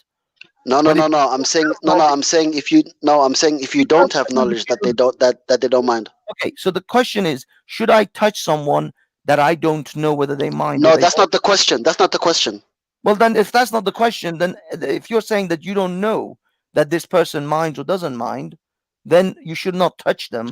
I'm saying a person doesn't know if this woman minds. He touches her and then finds out she doesn't mind. Did he do something wrong?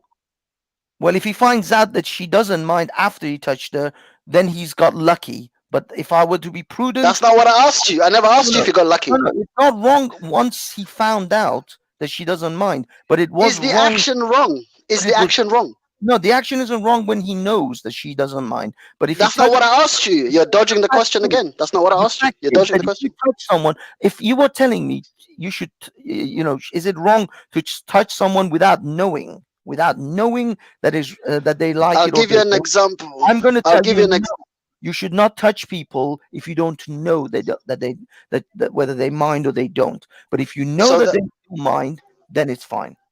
So the action in itself is wrong. It's not based on the consequence. No, the action is based on whether you have knowledge of whether that person consents or does not. Consent is what matters here. Yeah, but hold on. Right now, if someone starts grinding with a woman and she doesn't mind, he's not going to go to jail. Well, because she doesn't mind. Exactly, but he didn't know that. He didn't know that she wouldn't mind. That's the whole point. He took a chance. But what I mean is, if I were to give advice to people, I would say do not do that until you know, until you have knowledge. Because I understand your advice, but I'm asking you whether the action is wrong. The action is only wrong or right depending on the consent of the individual being touched. Oh, we're going around in circles, man. No, because the action is dependent. It is dependent upon the person's attitude towards it. You can. Okay, what about inaction? Okay, what about inaction? What about inaction? What do you mean inaction of what? What if my inaction leads to harm? In what sense? What have you enacted upon? I walk past the drowning baby and don't save it. It's not wrong that you didn't save it, depending on the scenario. Could it mean that you didn't save the baby because you could have got killed? No, I could perfectly have saved it. No, I could perfectly have saved it. Well, then, I mean, you still wouldn't be carted off to jail for it, but it is. No, but would I be wrong morally? That's an ambiguous situation. What? Babies don't drown? It's a morally ambiguous situation in the sense that if you didn't save a baby, you're not obligated to save any human being on the planet. Oh, so now morality requires obligations. It is not. You're not obligated as a human being to put yourself out for any other human being. Okay. So does you are part of, unless you feel that they are. If it was your baby, if it was your brother's baby, then you would be obligated based on your social connection. But if it's some stranger's baby and there's a chance that you may be putting yourself in danger, are you really morally? No, I just told you. No, I just told you there's no danger. It's just a shallow swimming pool. Well, if there's no danger, then again, you're still not morally bound to actually save or not save that baby. But if you're living in a society and you wish others to be nice to you in that society, then it is, it's beneficial. It comes under the social contract that you should save the other babies. But you just said I was not obligated. Now you're saying I have a contract. No, I say the moral contract, if you wish to stay within that society and you wish to have the benefits of that in-group unity, then it is better for you to save the baby. Why is it better for me? Because of the social contract, because you are part of that group. You wish to remain in good favors and in good terms with that group, and that group would prefer it if you saved their baby. But so the group would get angry at me for not doing something I'm not obliged to do. Become an outlier within that group if you wish to remain in that social group. If that social group, if you're in New York City, okay, and you see a drowning baby and you don't save it, you're not morally obligated to save a stranger in a city of millions their baby.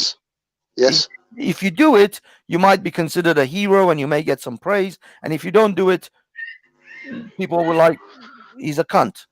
But if someone says I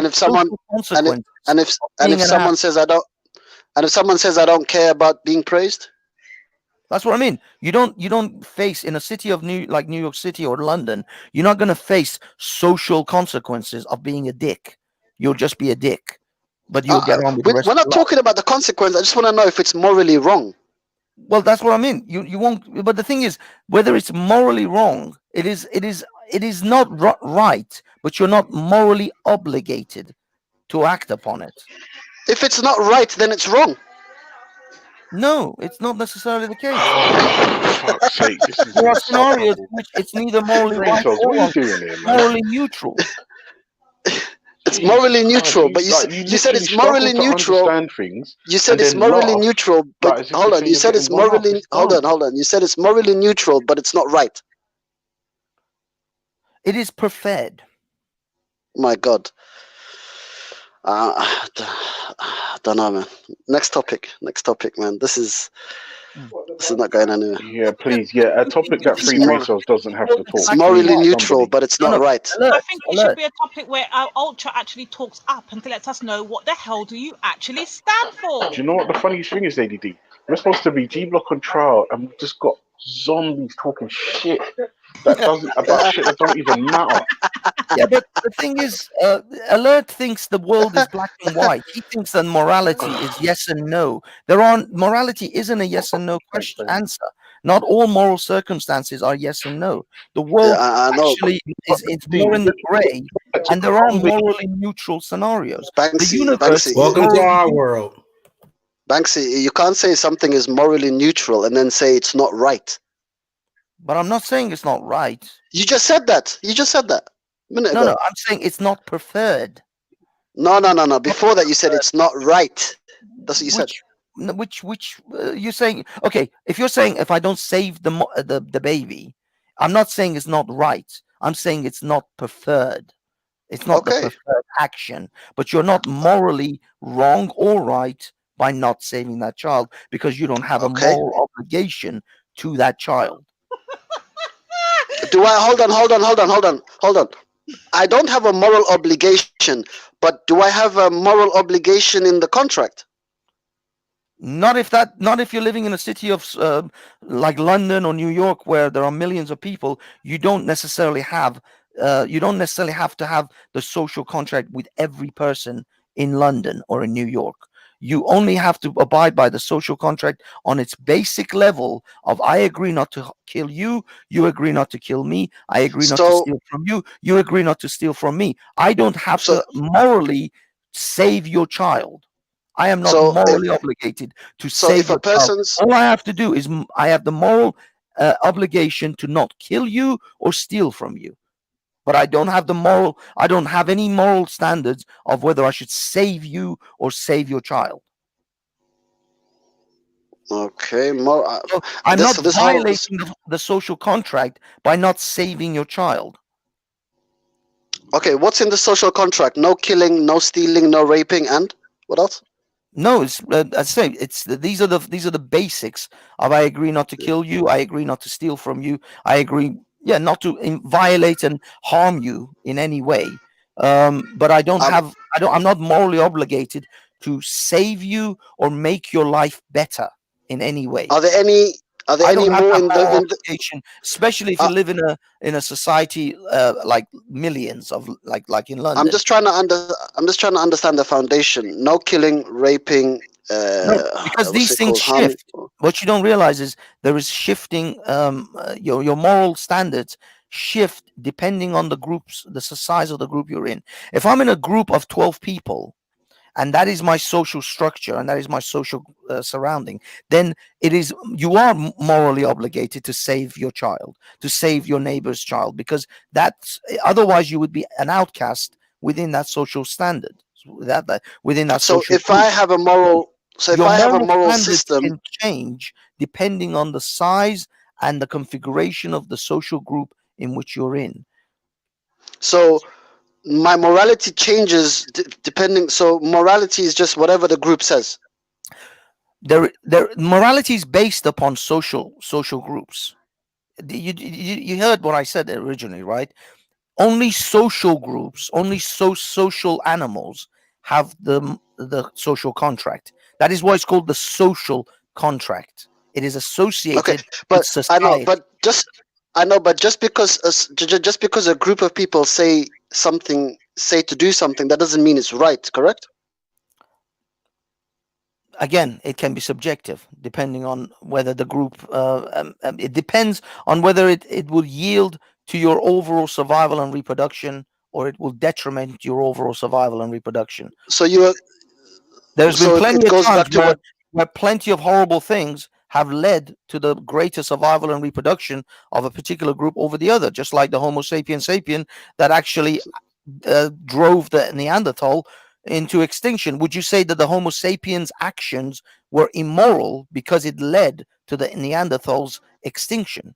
Were they being immoral, or were they just simply surviving and reproducing as nature intended them to? Well, it depends. It depends on them. What are they standards for Should morality? they have stopped reproducing because it would have led to the Neanderthals' extinction? Should they have not done what they did because they literally drove a particular species of humanoids into extinction? Was that immoral of them, or was it just simply part of the fact that they survived and reproduced? It was part of their nature. They simply lived, and hence we are here for that reason. Sorry to interrupt, brother. Listen, I can't do this no longer. Like, can we just let go this moral thing going us nowhere? I want to know, as atheists, do you not believe in any form of afterlife or what happens when you pass? Like, No. They don't believe that. No. they don't. Like, let me know where you lot stand on that. Sorry, Like, I didn't hear, lady. What was that? do you subscribe to any thoughts of afterlife? And anything that happens after death? Like, what is your stance on death and what happens there, or is it just nothingness afterwards? Well, Lady D, let me ask you this: what happened before you were born? Do you believe in before birth? Yeah, I would say I would. It's hard for me to explain. So where were you before you were born?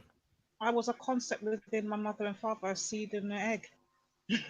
That's where I was. Well, where were you before your mother and father had a seed? I was in their parents' seed. So basically, and their parents' seed, and it's generational. Okay. Then why do you think, if you were just in a seed and that seed germinated into becoming you, and then you will eventually just simply die and your whole body will decay and go back into the earth, would you say that is afterlife? That the fact that you will become part of the earth again and you will fertilize the land in order for new life to grow? Would that be satisfactory to your afterlife concept? I don't know, because I don't actually have one. I'm just trying to get an atheist point of view. No, but what I mean is, would that and I would be? never say I know something for sure, and I don't. I definitely don't know nothing for sure. So I'm not going to put nothing. What I will say to you is that if you don't have that much of a strong belief in before birth, and if you believe that before birth you were just genetics, loitering around in your daddy's underwear and your mummy's underwear, eggs, and her then, mother's eggs and her mother's go on. Yeah. So mitochondrial DNA, mitochondrial DNA, go on. Yeah. But what I mean is, dying after death, should that be any different? Should that just simply be your body breaking down and going back into the soil or whatever? You get cremated, and you simply become part of the earth again. That's it. There is no reason for you to live any longer. Spirit-wise, I'm talking energy, spirit, whatever you want to class it. Well, now you're. Did you have a spirit in your daddy's balls? Oh, for fuck's sake! Come on, Banksy man, don't play those games with me. Like, no. This is the thing that comes down to it. When did the spirit come in? At what point was this spirit introduced into the egg and the sperm? Were they present in your daddy's sperm and your mummy's eggs, or your grandparents' sperm and eggs, or did it get introduced at some other later stage during your development? Why would there be a spirit at all? What evidence can you give me for that? This spirit thing, yeah. So let me put it like this then, Banksy. You see, once an egg and a sperm is fertilized together and it becomes an embryo, at what point in time does that embryo then become a living, breathing entity? Even within the womb, doesn't a spirit or something enter into that egg to give it life, and that sperm to give it life? Well, you'll have to show evidence for that. I can't. Though. That's the problem. Well, if you can't show evidence for it, then why should I even take that claim seriously? I mean, it's just something you're saying, really, at this point. I can tell you that at some point. Well, I can tell you that at some point during the development of the fetus, a small invisible dragon enters your anus. Should you take that seriously? Right now, you have a dragon living in your anus. That's what happens every time you eat chilies. The dragon is trying to come out. But No, would you take that concept as a serious concept? I mean, Yes, should I it be will, and I think you're something that should mocking it. worry you? No, Banksy, stop. And I think you're kind of mocking in the sense of, okay, I don't do the whole religion thing, but there has to be some form of entity, power, God, however you want to put it, creator that gives something in Why? us life. It has to. Why? You just can't come from nothing. Why not? Nothing comes out of nothing, right? Well, we are not nothing. You know, you already identified a sperm, egg, nuclei, cells, all sorts of things, cell division. So hold on, Banksy. Did life hold on, Banksy. Hold on. Did life have a beginning? Well, on this planet, certainly. How did it begin? Well, at the moment, we have a field of science called abiogenesis, and they're trying to figure it out. Okay, do you accept that it either happened randomly or intentionally? Well, randomly, according to the dictionary definition we discussed today, alert, I would say it would fit that definition, without conscious. So all of this complexity came randomly. That's a rational belief. What you think as complexity, I don't see as complexity. I just see as systems building on top of each other, and it all came from very, very basic beginnings. It's as complex as you taking a step up as you taking a step on a ladder and ending up on top of a mountain. It is just simply steps. The complexity is what you see as complexity is something that has evolved over millions of years from simple. So you believe systems form randomly. That's rational. You think that's rational? Sorry, yeah, it is. Systems build upon each other is perfectly rational. We see it all the time.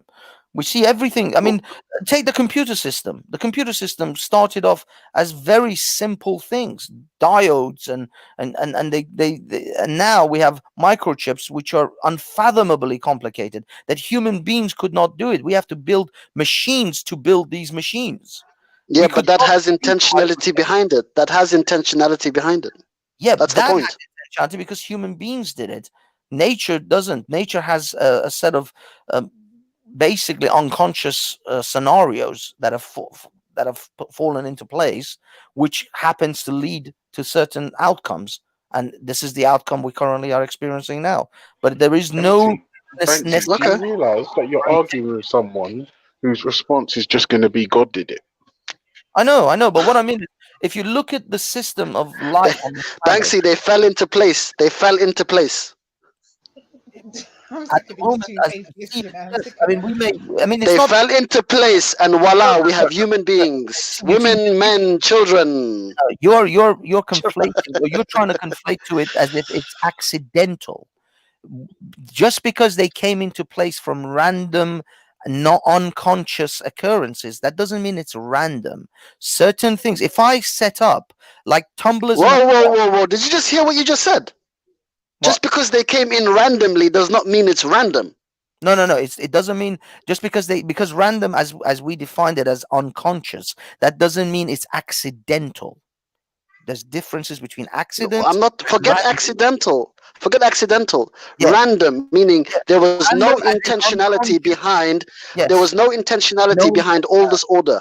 Yeah, it's not order. This is the thing. You think this planet is orderly. I don't see this planet or this universe in any shape or form orderly. This planet, as far as human life is concerned, it's one of the worst places for human life that needs land to live on. 3/4 of this planet is water. It is deadly to human beings. If this place was perfect, it would be called heaven. If this place was perfect, it would be called heaven. No. It's nothing to do with that. This place wasn't made for human beings. This place was made for fish. This planet wasn't made for human beings. If you actually look at the makeup of this planet, you will find this planet was made for fish, not for human beings. Yeah, but you don't. When you say made, who made it? Well, that's what I'm saying. If you think it was made, then you would infer that it was made for a purpose. No. You just said it was made for fish. What do you mean made? Who made it? That's what I'm saying. That's if you think this planet was made for anything, this planet was made for fish. No, planet was made. But why would it be made for fish? And who made it? Like, he's got a valid point. Well, Who made it? Was there a big bang? Was there a creator? Like, No, what no. happened? Lady Divine, I don't believe it was made. I believe that it evolved. He believes it's all random. He believes it's all random. Yeah, random as in non-conscious thoughts behind it. Yeah, random. Yeah. Yeah. But not accidental. Not accidental. Random, but not accidental. Two different things. What's the difference? The difference is that random is it's just like tumblers in a clock, where if you push one thing, it causes a chain of events which results in something. And whilst accidental is you throwing a ball in the air and hoping it would create a tree. That's what you call accidental. No. Me intentionally.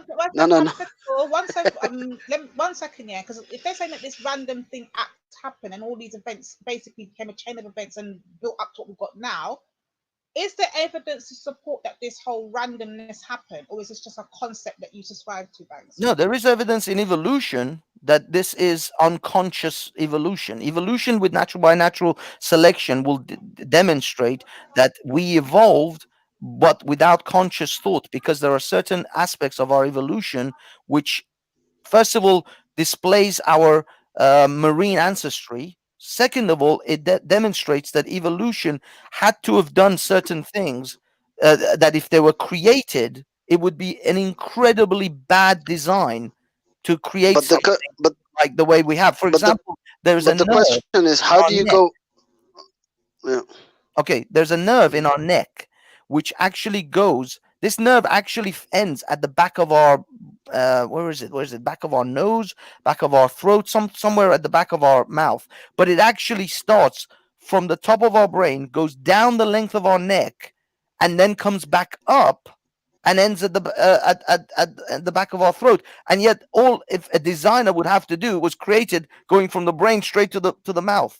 But because it was evolution, and actually Richard Dawkins demonstrates this on a neck of a giraffe, because all mammals have this issue with this nerve, and it runs all the way down the neck of the giraffe and then back all the way up and ends up at the back of the head or back of their mouth or somewhere like that. And this could only happen because evolutionary, it did not have a way of fixing this. It had to evolve its way through this, and this nerve had to just simply extend all along down our neck, back up, because when this nerve was first created or first evolved, it was in a fish and it didn't have a neck to go down. But as we evolved necks, this nerve just kept getting longer and longer and longer. I'll look it up and I'll show you. I'll give you the video where Richard Dawkins actually demonstrates why this would be ridiculous if you designed it this way. But it would only explain if it was evolved, because the nerve from where it starts and where it ends, it doesn't need to go down the neck. It can literally go from the brain to the back of the mouth or back of the nose or wherever it ends. But it actually has to travel all this way for no reason. There's no reason for it. It's just because evolution doesn't have a way of correcting itself. It works its way around things. It doesn't just start from beginning. It's not a sketchboard where it just deletes the last thing and then recreates it totally new. It has to go through that process. But let me find this Richard Dawkins Hard to video. get you. Look, I'm not even gonna lie. I'm struggling to get you look because I don't. Oh man, 1 second, Banks. I think there's people in the back. I think it's Bernie Baines in the back, Belly, if you're listening.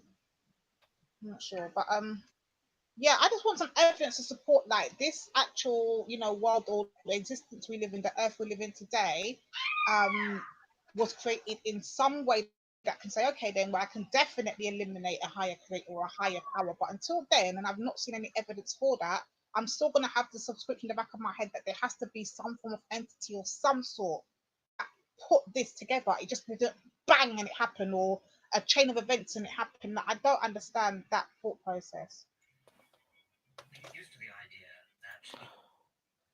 Here you go. I can give you the link, and if Veli wants me to share my. You don't understand it because it doesn't make sense. Yeah, Lady D. Here's a Richard Dawkins video on the actual evolution of the laryngeal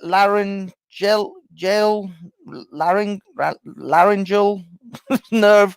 But this is basically the demonstration of what it is and how it works. I can even show it if Veli wants me to share the. I wish Veli would let us share this, because a lot of people like myself, and I want to see where you are coming from, try to get into your minds and why you lot subscribe to what you subscribe to, and Are you on your? Yeah, but remember, we're all different. Like True, what led true.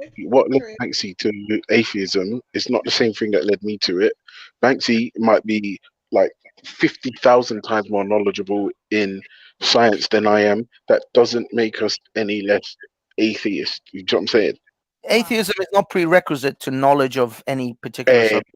But this is the problem that the zombies have understanding, because they'll say atheists believe in evolution. I'm like, I've explained so many times, like I don't understand evolution or natural selection. I mean, I've read the theory, but I can't fully grasp it, and therefore I don't believe in it.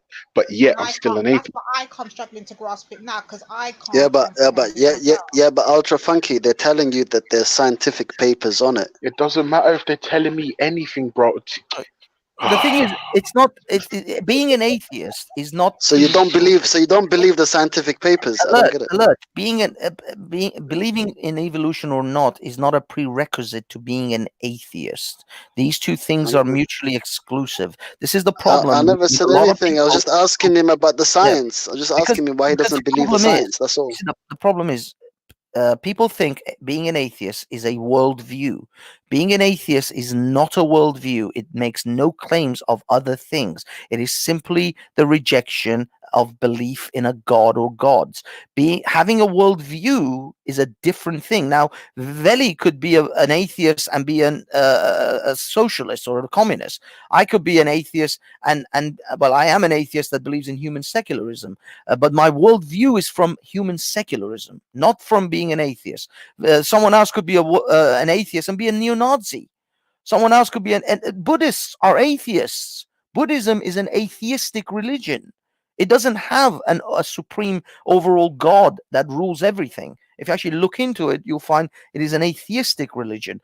You could be an atheist and have all sorts of different worldviews. Your worldview isn't dictated by being an atheist. All me and Veli share, realistically, is we don't believe in God or gods. That's it. Everything else from that point can be vastly different. I could be a fucking neo-Nazi and have entirely different worldview about human, development. We want to join in. Come in on though, Banksy, because I want to get to the initial part. Forget all the evolution, all that. I just want to get to the part of why you don't believe in no God, how it will damage you in any way, shape, or form if you was to believe in a God, and what led you to not believing in a God. That's what I want to touch on first. Well, again, I mean, me and Veli would have different answers. I don't think me and Veli would share exactly the same answer. You keep calling me Veli. I apologize, Ultra. I'm so sorry. You do this every single time.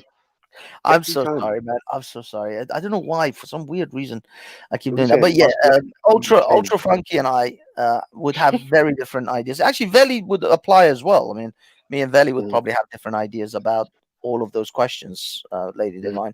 Well, Lady Divine, let me give you my story quickly, yeah? Please do. I'm just trying to get into a mindset of an atheist. If I'm honest with you, I've never really been into the whole Christianity thing. But one day, my dad said these words to me. Yo, Junior, the Arab man, I fear him God.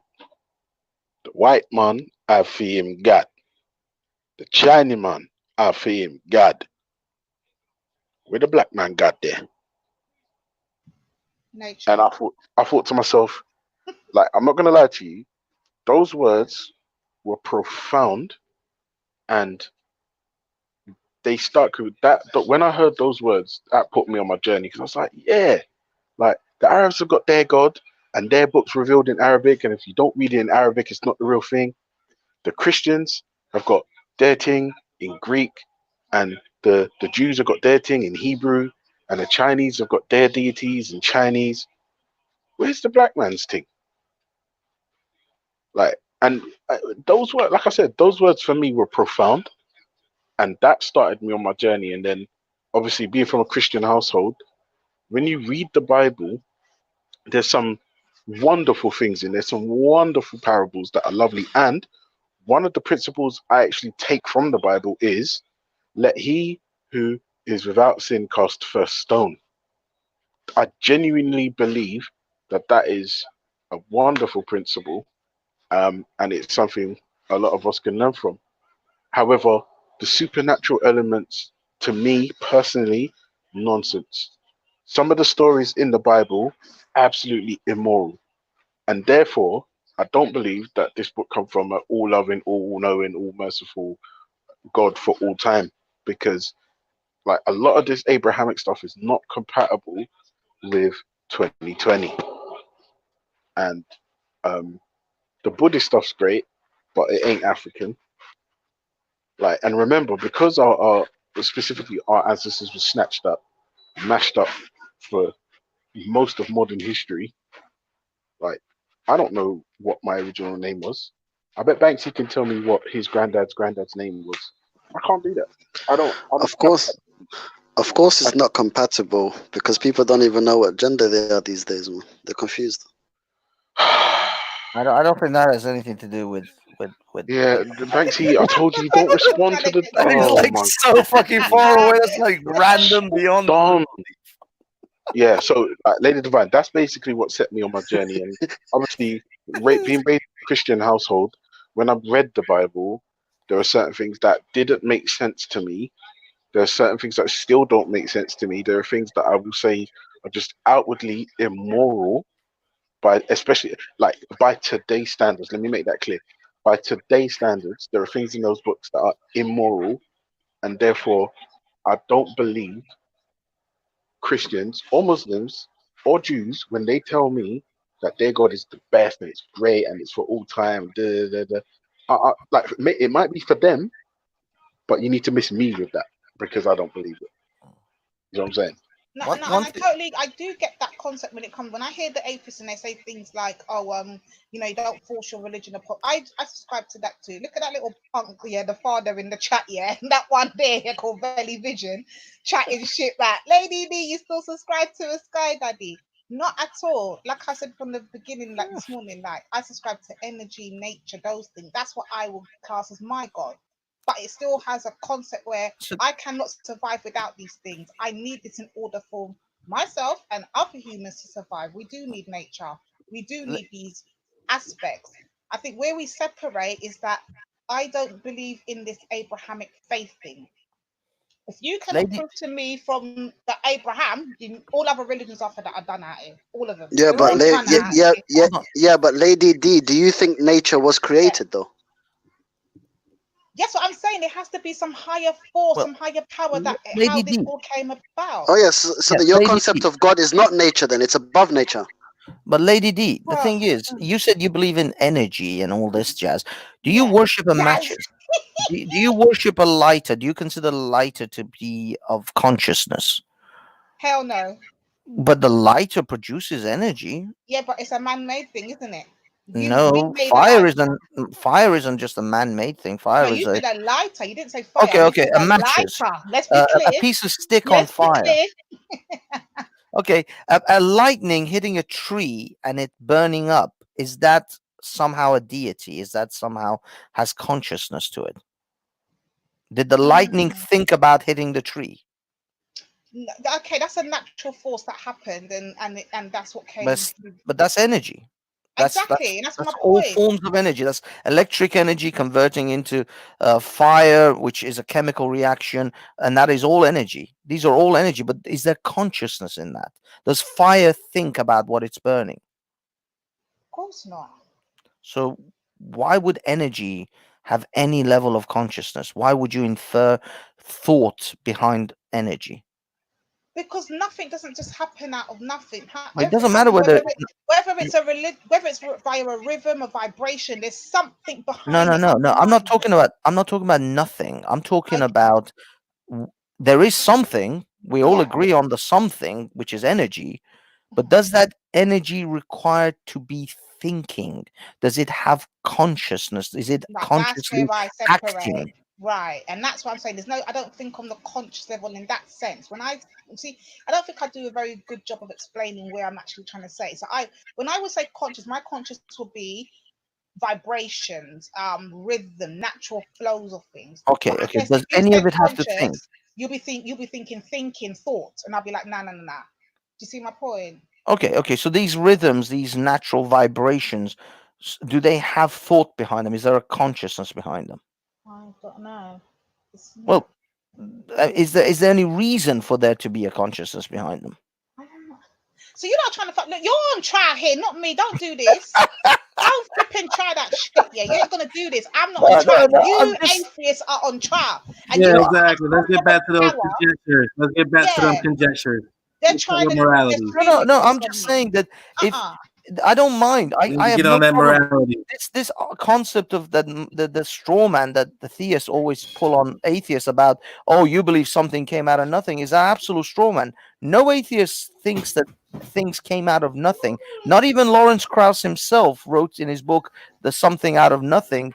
Actually, he's talking about an actual conceptual nothing, because when you actually look into it, there is probably no such thing as nothing. There is only a concept of nothingness, but there is no actual thing as nothingness. There is nothing in this universe that is totally defined as nothing. There is nothing that we know of on any level that is absolute nothing. So this nothingness is only a conceptual thing that theists want to try to, it's a stick that they think they can beat the atheists with, but it is a false and a straw man at best. No atheist recognizes this universe came out of nothing. We all see it as far as we know. We get to a point where we say we don't know. We put our hands up and we're brave enough to say we don't know, but we never say that things came out of nothing.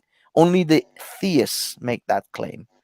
But as far as what we know, there is always something. There is always has been something. We've recognized from the inception of the universe, and even prior to that, which is a nonsensical even question to say there's something before the universe, because time. Whoa. You know that there's always been something. No. There's time came into existence with the universe. So this concept of even before it barely makes sense. Although some. How did it come into existence? How did it come into existence? Some atheists claim that there was always time before the time that we know of the universe, but even that is a little bit hazy. But as far as something coming into existence, that's the point where we say we don't know. We do not make inferences. We do not make shit up beyond that. But you can. Yeah, but if you can use reasoning, right? No, you can't. You can't reason? No, you just simply stay at you don't know. You can try to make anything from that point onwards is conjecture and shit you pull out of your ass. He doesn't want to reason, so you don't want to reason. The only honest and true answer to the question of what brought the universe into existence. He wouldn't be a good detective. I don't know. Justice system, if that's the case. It's just I don't know.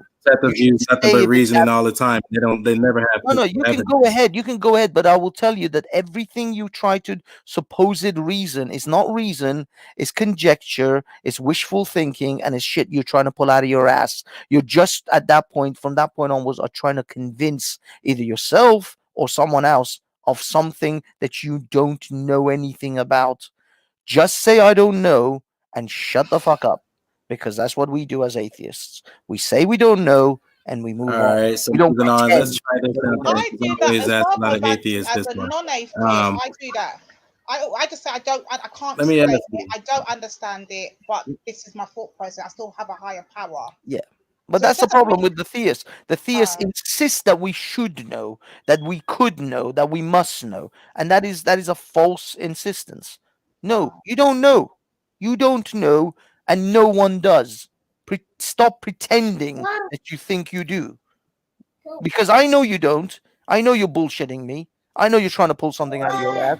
Who are you trying to convince here? What do you think about the concept of scientists?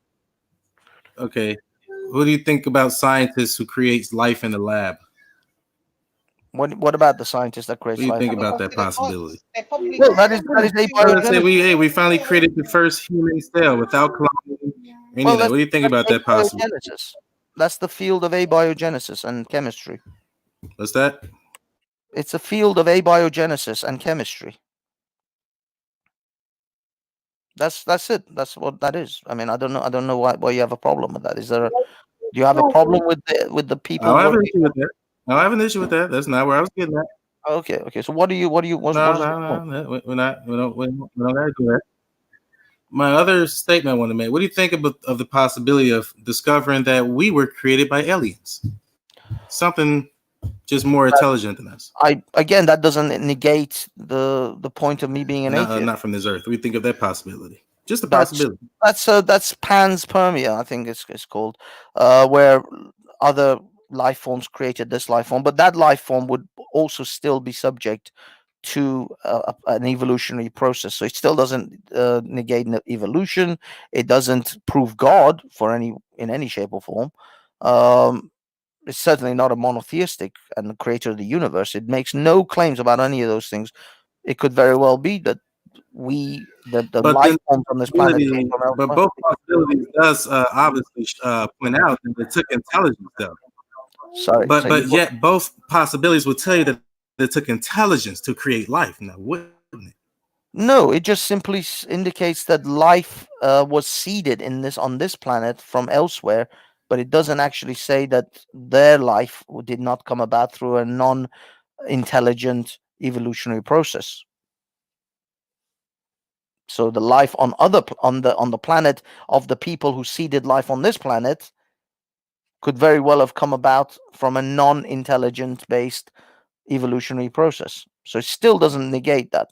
It doesn't even negate other life coming into existence on this planet, which did not come from the alien. Sorry, you broke up. Hello. I can't hear you either, but Bernie.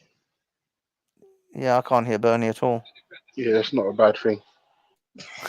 I'll try jumping on that. Can't stand you lot. But yeah, I mean, these are very big questions, and I'll be honest, these are not easy to explain and easy to contemplate. But Bernie, but Banks, you have to remember, a lot of the time when people, the only person I believe who's come on this planet today and been genuine is Lady Divine and God of Jacob. Like, no, but that's the whole point, Lady Divine. That's why I feel like you're being genuine, and so was God of Jacob. God of Jacob said, "Listen, I'm gonna take some notes. Yeah, I'm gonna formulate some arguments, and I'm gonna come back and mash up the G block." I respect that. That's genuine. He's been honest, right? You have come on and said, "I'm trying to understand," whereas everyone else is just like, "My thing's superior. I'm just gonna catch you out and tie you up in semantics." It's fucking bullshit, man. Madness, mad. Yeah. All I'm waiting for is Bernie to come back. All I'm waiting for is Bernie to come back and say, "Because you're an atheist, you support LGBT." I'm just like, he's not gonna do that, is he? But my they thing have is, a real hang up with those LGBTs, don't they? That's really what have I was do this. Like, what would be the benefits you would say of being an atheist? Like, how is being an atheist more beneficial than subscribing to a religion? Okay, I understand the whole being, brainwashed or being put into a concept where you can't think outside the box. But other than that, what is the actual other benefits of being atheist? well, the first things first is when someone insults you, your immediate response isn't to resort to physical violence. For some reason, theists, like, I don't know why, but they feel the need to be violent when they hear things about their religion that they either don't agree with or don't like. Now, to me, that's part of the zombification of the species, because and it sickens me, especially amongst men, where they're just emotional. And this is gonna sound really, really misogynist, but like, women are the emotional creatures because you've got the hormones that we just don't have. We're full of testosterone, and you guys are filled with estrogen that makes you emotional. But it seems like in order to be religious, your estrogen has to go up like at least 42%. Facts. And That's facts. I'm sick of it. I'm sick of it. Like, what happened to men just being able to talk it out? Like, what happened to men just being able to talk it out, bro? Yeah, like what? Why is it the guys have to bitch out? They done in the house. Big up yourself. No, Big up you should Lil see how the Dubai. What's LGBT act when you tell them the Big up truth that Bernie you're a Big. man, you're not a woman. But hey, Banksy, let me ask you a question. In regards to let's say we even have artificial intelligence that we have now and today, right? And then we also have the aliens being creating us concept, and then we talked about creating human life. All three concepts involve intelligence. At the end of the day, you didn't roll a dice and create a computer. We didn't roll a dice and create life in the lab. What's funny was the aliens Banksy didn't was roll the talking dice and about create the human. aliens, like he But yet, knew what it was. if we talk about the universe, the DNA and the cell, an obvious pattern that it possesses, including the atom itself, because if the atom stops behaving in this pattern, the structure of life will cease to exist. So there is some type of a fixation going on. But yet, when it comes to that, we get the atheist maneuver of, no intelligence. No, I'm sorry, Bernie. You seem to think that. You know what, Bernie? The same guy who said if we don't know, we shut the fuck up about it, is talking about the shit he don't know. Like, I like Banksy. What shit that I don't know? What thing? Bro, you're talking about aliens like you know what it is, yeah? No.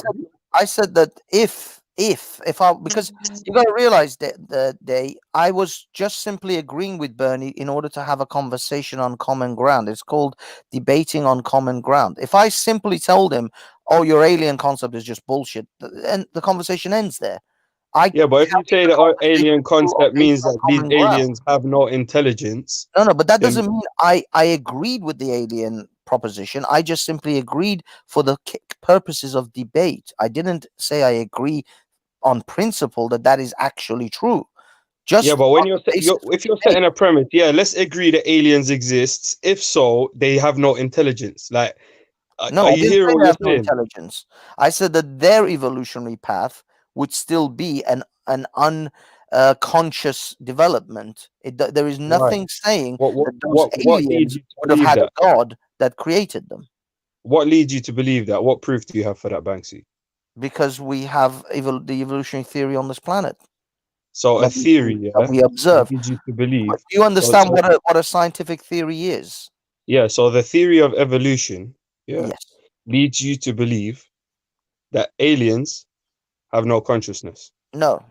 The theory of evolution explains how biological life comes into existence. And even if we discover that biological life on this planet was seeded by alien species, it is not unreasonable to assume that alien species, unless they had another alien species that seeded theirs, and thus we go back infinitum, we will eventually get to the first alien species that evolved without conscious decision, without a god, without any creator.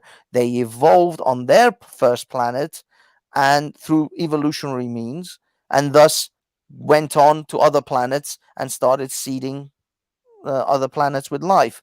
But nevertheless, from infinity to the first point. It would eventually get to a point where the first alien species that seeded all the other species, all the other planets, evolved without a god. There is nothing to say that that's not infinity, bro. You know that, yeah. But it's not just that. There's no requirement for a god to have existed to create that first alien species. But you don't know that, do you? Well, we can infer from evolution, but we don't know any aliens exist. Both ways, though, can't we? Just for the sake of debate. We don't. We have to stop. I mean, if I really wanted to, for the sake of debate, can't we infer it both ways? What do you mean? Like, why would you have to infer that it has no intelligence rather than inferring that it has intelligence? Because we can see evolution on this planet and how it evolves, and there's no requirement for once given the mechanisms of evolution by natural selection. There is no requirement for an intelligent mind. Does evolution itself, show signs of intelligence? Sorry? Does evolution show signs of intelligence? No, There is no conscious intelligence behind evolution. In fact, it So the thing that's demonstrates evolving doesn't have to be conscious or there is no conscious development of a biological life form on this so planet. what would make a biological life form evolve? What makes them evolve? Well, we have Yeah. multiple things. We have, first of all, called mutations within humans, within biological life. And We what have causes it, Banksy? adaptation. The We'll fact go one by one. What causes mutation? mutations, our cells mutate all the time. Our cells Why? mutate all the time because that is the nature of our cells. Our cells divide and we lose skin cells throughout our entire lives. That's how we get old. That's how our skins age, and it loses its elasticity and so on and so forth. We know all of these things about mitochondria and the various different aspects of human cells, and so we And you know don't that require we have. intelligence or consciousness to perform these No, it tasks. doesn't. It doesn't. It just occurs. It just happens because All of right. the environmental circumstances of our existence. Okay. What's the next one? Let's go to the next one as well. Sorry. We're going through them one by one, innit? What's the next one? So first one you said was mutation due to Mutation outside factors, I'm assuming. due to simply existing, but then you've got environmental adaptation as well, and that's Yeah. natural selection. So basically, for natural selection, it's all about survival and reproduction. So the ladies prefer the males that can survive better and bring the most amount of food and build the best shelter. That is why Donald Trump And has this, a hot this ass doesn't wife. require intelligence or consciousness It or doesn't require intelligence. It requires the intelligence of the lady to choose the better mate. And the better mate usually is the one that can survive and create the best shelter and provide the best security for the lady to be able to have the most amount of children. And whichever male and this is not adapts conscious. better, This it's is not a conscious decision you're saying. no, we've seen it. It's not conscious because we've seen it in divergent evolutions in nature. We've seen it with lizards. We've seen it with green flies. We've seen it with the finches, which was the Darwin's finches, with different size beaks. We know that animals develop differently in different circumstances. There are salamanders in a cave that are completely blind, but they still have where their eyes are supposed to be. They still have the lumps of where their eyes Are you were. on G Block? Are you not vouching for what Banksy's saying? The G Well, Block massive. I'm not doing this as with approval from G Block or not. This is my I never said you are. I'm just like So asking if they're vouching for what you're saying as I well, don't like whether they agree with it or not. I don't require their approval or agreement. I just said, yeah, I'm aware of the fact that you are not seeking out their approval. Yeah, I am asking them if they vouch for it. If you saw the title, it said G Block on trial in it. So I'm asking the G Block if they Well, I'm vouch not. for what you're saying. I'm not part of It's the it's G all Block. about you. We understand that, Banksy, but you are an atheist, and we want to know how much other atheists from G Well, Block I represent. hold on, we just want to know But how I much can they only kind of represent agree with what myself. you're Wait, saying. Banksy, can you just explain in plain terms that everything you're saying is what you're saying? It's not being co-signed by anyone. It's just what you're saying. You're Exactly. representing yourself, and that's it. Just let them know in plain. I'm not. Yeah. I'm not here What on the point behalf is, of any block, you lot are supposed to any be on trial. tribe, Then or stop any Banksy group. from talking. Then I lie. stop Banksy from talking. Then Rebo, like, what I want for this? Like, come on, man. But no, but I mean, I'm representing Banksy. That's the tribe that I What are represent. you doing here? The What are you Banksy doing here? tribe. We're supposed to be putting G Block on trial, bro. But okay, then in that case, then really, if those who subscribe to the G Blog, in that case, I think your conversation is with Ultra more than me. If you Yeah, you're so he's part of G Block. That's what I'm approval. asking him, yeah, and the others of G Block. Do you vouch for what Banksy is saying? That's literally why I asked, innit? So do you vouch for that, Ultra? What he's saying, that these things don't require consciousness?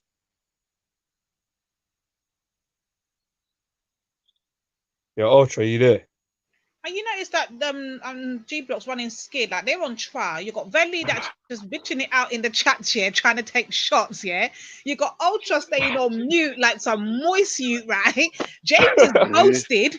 James, you seen Duff. Lady Like, Divine, you can't call me moist. You're not even asking questions. I just asked you a question, Ultra. Yeah, I of course just you asked can, you a Data. question. Oh, I didn't No, hear it. Sorry, I got the baby. Oh no, one sec. Okay. When you come back, I'll ask you, innit? Yeah, so Banksy, were there any other things you wanted to list? About well, I mean, if I say I'm not a evolutionary biologist, these are just some of the stuff that I know about evolutionary biology. But yeah, there are a myriad of factors that contribute to a particular life form, organic life form, developing a certain way, and mutation, natural selection are one of the mechanisms, or two of the mechanisms that allow a biological life form to evolve in the variety of ways that we've seen, life evolve on this planet. And that's it. That's evolution in a very, very small nutshell. Now, if you really wish to learn about biology and evolutionary biology, I recommend some books. One is The Selfish Gene by Richard Dawkins. Another one is by a guy called Ken Miller. I've got to get his book actually up. I forgot what that one was So called. does biology cover consciousness? It doesn't. No.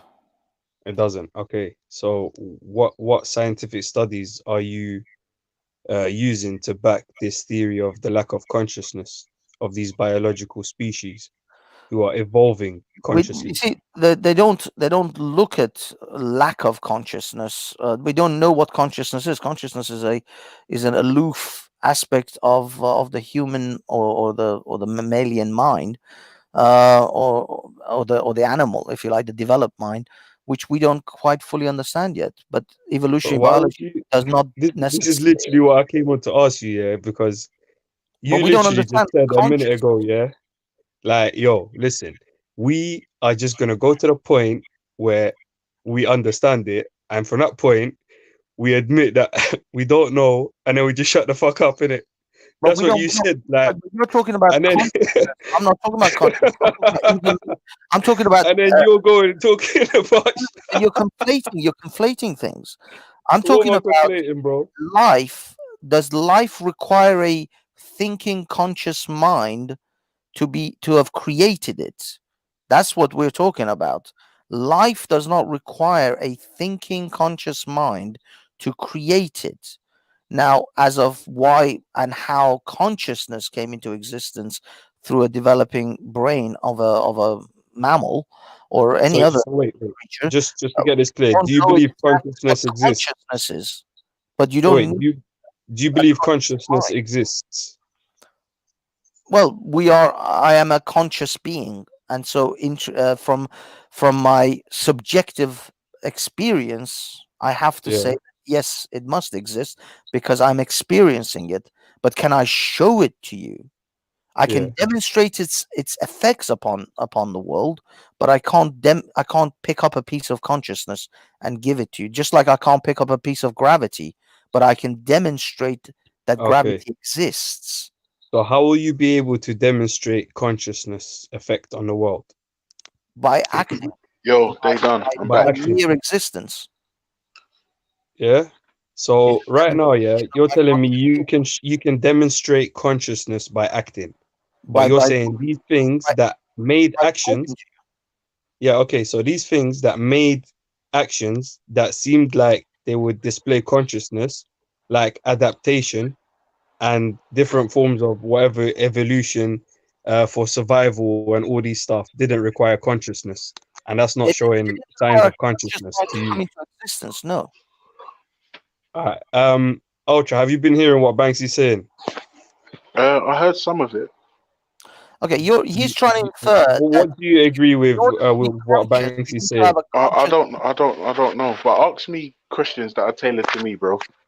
I'm not interested in what Banksy said or none of that stuff. Just ask me questions. So why do you have Banksy here? Like, you get me? They don't answer the question, bro. Ask me questions about me, bro. Ask Ultra. No, Belly, yeah? Still the calling me only belly, yeah? question I ask you is what makes you feel like you're the most moral? Like for Hey, you, I don't have hey, too much trust for you, Ultra, innit? Yo, yeah. hey, ask Ultra the exact questions you asked me, and you'll get his answers. But Ultra didn't go, yo, listen, yeah. Actually, Ultra, let me ask you. Do you atheists, yeah? No, don't say you atheist. No, you ask me. All right, do you, Yeah. agree with what Banksy said earlier about what you would do is that you would go to the point to which you would say, yeah, okay, this came from that and whatever, and then it all came from whatever you got to the point where you say, I don't know, and at that point, we'll just shut the fuck up. Would you agree with that? Is that how you deal with it?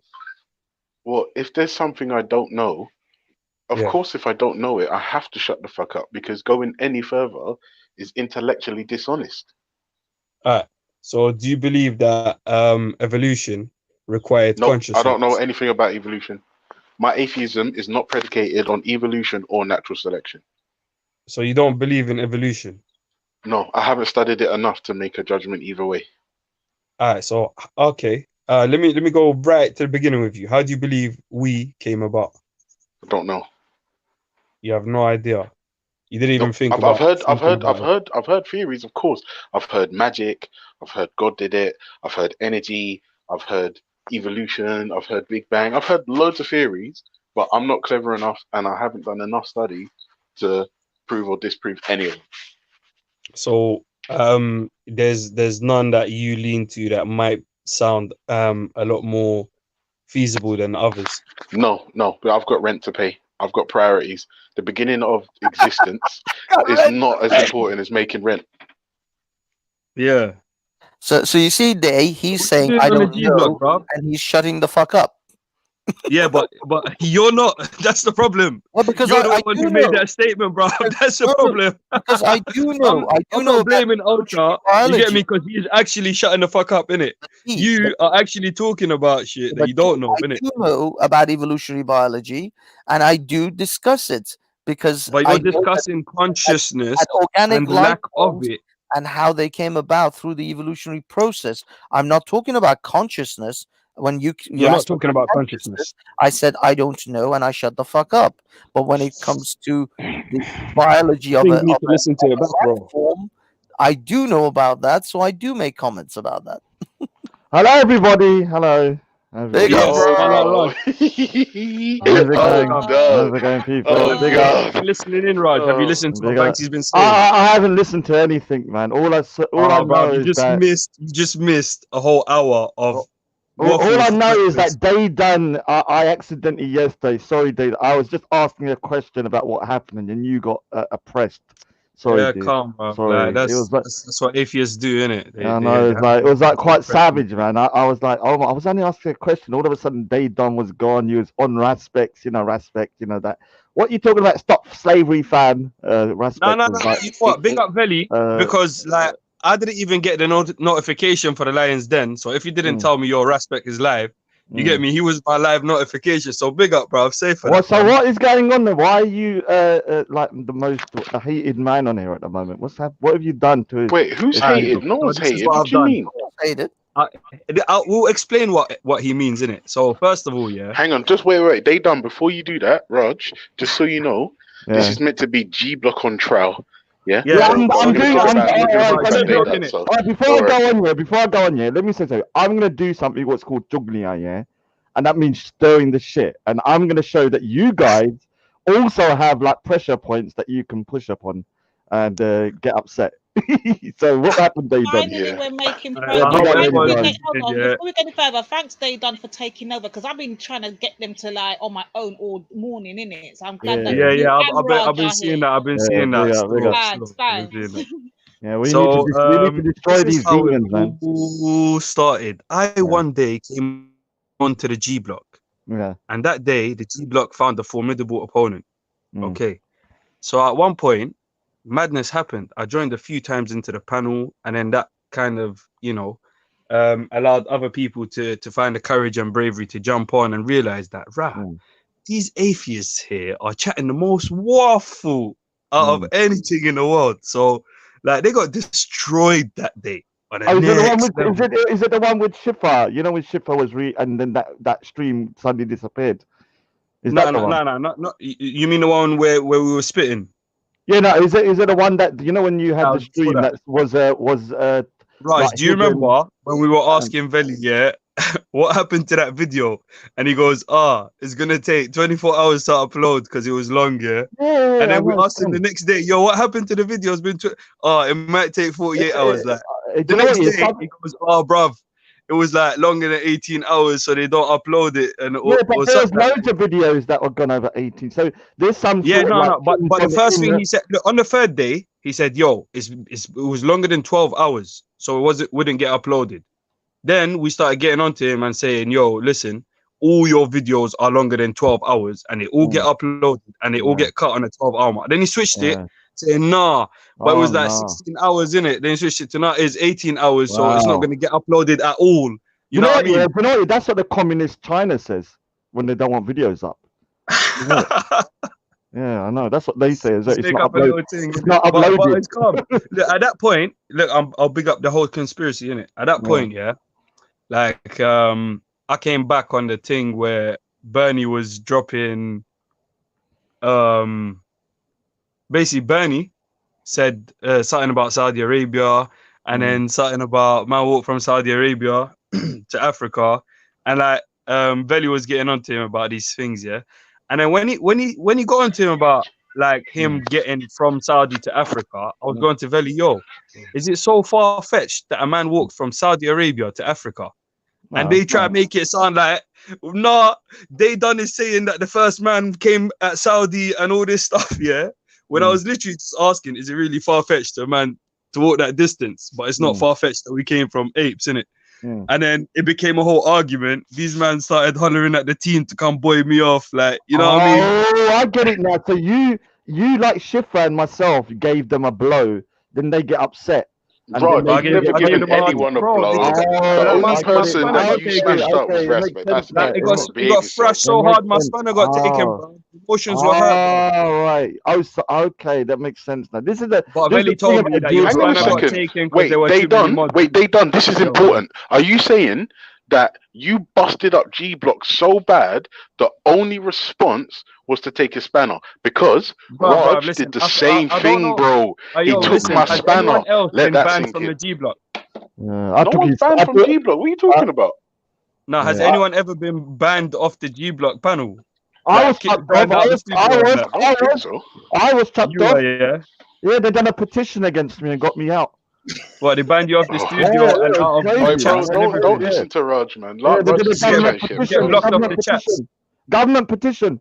Got around 4 signatures. I got chucked off. Crazy. Nah, like, as in Yeah, you got yeah, put I in the can background, or confess it it told you on your was on screen you have change.org. been No, banned. they set up a real government There petition. was a change.org Yeah, email that went change.org. around by Yeah, Raj. yeah. What, serious? Yeah, crazy. Yeah, it was even discussed in Parliament. Boris Johnson They talked they about it. done. Listen. They done. Do not listen to Raj. True, Ultra. Yeah, they No, of said course that the it's not. they said I No, was more wait, dangerous. Ultra, is that true? They said I was more dangerous than the coronavirus. That's how shook they were. You're right. Who set this thing up? It was Veli was the one. Then Ultra was set up another one. The other demon, James wanted one where I was called to be executed by the government. They done. They Ultra, done. you're here Listen, to answer for Raj that. is Is just that true? bantering. Listen, Raj is just bantering. They done. Do not buy into it. I'm joking, but they did chuck me off once though. They did. They Nah, they kicked you out of the studio, or did it say you are banned from the they studio? chucked me off, yeah, and I did a whole stream saying, "Oh, I'm boycotting this channel because Yeah, I was in that stream, and Veli was remember there that? too. Veli Yeah. was there too. Yeah, I know, but and then he did apologize, Veli. So I give him that. His atheist morals got the better of him the day before, but he thought about God overnight. And then he said sorry. Yeah. And then the next day he thought about God and he's like, "Yes, I'll say sorry to Raj." Man thought about God. Admittedly, Veli did throw me off as well the other night when Zobida was on. Yeah. You know, Yeah. he took But that if you time. think about it, no, but Banksy, if you think about it, if he didn't boot one of you, it just would have gone on forever. Like it's like the immovable object. The unstoppable force and the immovable object. Do you see what I'm saying? It's just never end. It's just never gonna end. I heard you were who and who, sorry? Are you fasting then, Daydon? I thought have you become so you've actually taken your shahada now? Or are you still kind of in the process? Yeah, I'm fasting with a bottle of beer right now. Oh no! Oh no! Man said. Oh, yo, Bernie Bay's in the back. I wheat fast.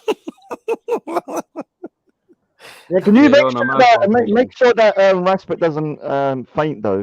Like Yeah, is Raspberg fasting today? yeah, he's very Why? skinny anyway. Is he fasting really though? Yeah, he's Muslim now. He's Muslim now. Big Why up. are you mocking He's Raspek, not a, fam? but he's not a Muslim though. But he's not a Muslim. No, he is. I mean, once Is you he start full on? fasting and doing prayers, then you're pretty much a Muslim. Also, he's a full-on Muslim. Is he I'm confessed to it? fasting. He's taking If the you're praying and you're fasting, then I would say you're a Muslim, or you're definitely just one step away from Is he becoming. actually praying though? Yeah. No way. I don't know. Yeah. Oh, No, You're has gonna it- ask him. Can Yeah, I no, just he's- remind you, G blocks on trial, Raj. G blocks Yeah, on that's what I'm trial. saying. I know, but the thing is that they don't let me talk about respect, and so when I say respect, they start chucking Yeah, me but off. respect isn't on the G block. What's I wrong know, with I you? know, but I'm trying to show you lot are protective of certain people. Yeah? What do you mean? You get shook when I talk about. Yeah, you get shook when I talk about your boys. Respect. You came onto the G block and had the slavery debate with Respect on the G block. What? Which one? What do you mean stop slavery, fam? You crazy? Exactly. You don't that very remember that, one, you- Raj? Yeah, I do. I don't really talk about race. I've got no issue with respect at the moment. I just want to trigger these guys a bit. Yeah, but Raj, you can't trigger anyone. Like you're like I'm Bruv, not they gonna lie, Raj. already got triggered by the whole situation, bruv. Like I had to Who get did? banned from the thing. Don't you get it? Like Yeah, Benny yeah, had you to come can't on do my that. show Wait, and make they up a thing done. like I'm a snake, Wait, yeah, I don't know because he what had you're nothing talking. on me. Do you get me, bruv? What do you Like mean? I baited out the conspiracy, yeah, What and then conspiracy? What are you I got talking called a about? snake for it. For Bro, the, what are you and talking I asked about? him, What Belly, what go on, jump on conspiracy? the thing, tell me why it's a snake thing. You They don't done. want You're to just this they day, done. You're just saying things. Nobody knows what you're talking about. Now let me explain bruv. what I just happened. explained. Yeah. Yesterday I asked Day Dunn what happened because I didn't really know exactly what happened, and then within a minute he was chucked in the back chat. He was like being persecuted. I was all over the banned net. from the studio. The chat was. He never like, said you've been persecuting him. kicked. Raj. Let me clarify something, yeah? I wasn't put in the back chat. I wasn't kicked out the studio. I was banned from the studio. Do you get me? Like, and then like Cotton Socks was asking me in the comments, Wagwan. I tried to tell Wagwan, and I got banned from the comments. You get me, bruv? No, Like, what persecution? I thought atheists don't persecute people. Oh, bro, no. that's what I thought, bro. I thought they're thick-skinned, bro. Listen, Lady Divine, ask Raj how many atheists have threatened to turn up at his place of worship. Ask him how many. How many atheists have set up your place of worship? None. They don't know where it is. They're godless, so they don't know where it is. I'm not gonna lie, you know moral compasses, so therefore The man said we're godless, so we don't know where the temple You don't know where the places are. So yeah. Oh, I'm sure if you knew, you might start threatening me. Say, I'm coming down. I'm gonna prove there's no God. Hang on a second, Raj. Do you know what the funny thing is, Raj? I told you blatantly, yeah, like there was some cunt was posting your address up all the time, which I condemn, by the way. But I admitted to you that I put it into Google Maps just to see, you know, what's I going on. know. And because I know where you live, right, Oh, I can no. tell you, you live 4 minutes from a friend of mine that's so close. He's the best man, one of my groomsmen at my wedding. A hitman. Did he just threaten to do a hit on me? Oh no. My groomsman, you silly sorry, bastard. He knows someone who's gonna come and groom you. I thought he said, I know a hitman. knows someone who's gonna come and groom you. No. Let me say something. I am at war with G Block for a couple of days, so I'm gonna be doing what's Chuglia called Chuglia. I'm telling you, I'm gonna do Chuglia, and you're still gonna get upset about it because I'm gonna be stirring that pot. What's I think Raj really wants I don't mind doing your bund, your plunger. I need you to be honest. If you can do that, I just don't want you to lie. You have to be truthful if you're gonna do it. Right, I want to. Does anyone actually have a problem with Ultra? I want to know what's Chuglia in Punjabi means shit stirring, like you're stirring the Oh, pot. okay, I'll basically. help you. I'm on that. I'm on that. I'm just gonna be stirring the pot of it. Hey, can you guys hear me okay? I'm on a different device. You can, unfortunately. Okay. Because my old laptop, something was going wrong with it. I tried to do the atheist thing and let it sit for 2,000 years. I thought maybe it'll get a little better. So I just wanted to make sure that this one works. But hey, I want to ask a question. Did we come to any consistency with this morality thing? Is it objective, subjective, or is it still conjecture? I don't think we got anywhere, bro, with that. If you want to go in, go for it, bro. I'm just still waiting on the answer. Where's the morality I'm just hearing about society says so. I mean, around the time of Hitler, society thought it was okay to burn a lot of Jews. Where do you get your morality from, Bernie? Yeah, where'd you I get get it mine from? from God. But Which you God? guys are on What part the of panel God? today. Like, does he speak to you? Is he a voice in your head, like paranoid Nah, forget schizophrenic? Bernie, bruv. Ultra, where'd you get your morality from? I Yeah, told you man, already. I'm a you already secular know humanist. what ours is. I've told you already. I'm a secular humanist. I'll post the Okay, link in so the chat. are Hold on. you- No, are you wait. saying- Don't ask me questions yet. Hold on. Let me post the Yeah. link. You can read Yeah. what it is. It's only a few paragraphs, and then you can come at me. No, I prefer you just tell Hey, me, people bro. of the book, make sure to do this the same way that they do it when they get us questions. Notice how emotional they get, and they want us to fixate how we got to ask them questions. Make sure Yeah, to so do the same Ultra, when this it's time is to ask your us questions. doctrine, yeah? Bernie, can you tell us which book that you get your morality from? Bruv, it's not Bernie, bruv. It's Ultra. Can you tell me if what you're going to post right now is your doctrine and you follow it word for word? And do all atheists follow the same? It closely matches my worldview. But Bernie, But you're not Ultra though, are you, bruv? From God. Bruv, And you're not Ultra, bruv, Banksy. You understand that, innit? Ultra is going to post it. Don't worry. We're not on the house Ultra's going to today. post You it. That's guys not what I'm are- asking Ultra, is it? Here we go. I'm not Let's asking check Ultra it. if he's going to post it. Yeah, but Bernie, if you have this great sense of Sounds so morality, religious. share it with me. Bruv, are you alright, Banksy fam? I'm asking Ultra a question. Yo, Ultra, do you follow this, whatever you're going to post, word for word? He already posted it. It's human. Yeah, I know he posted it. I'm not asking if he posted it or not. I'm literally asking him, do you follow this word for word?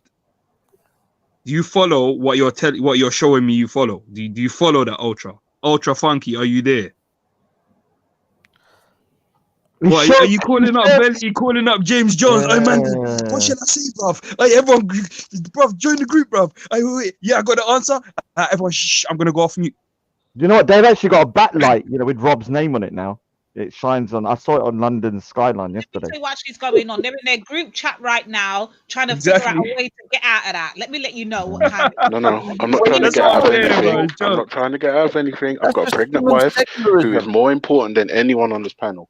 Just Alright, Ultra, recognize do you that. follow what you just showed me word for word?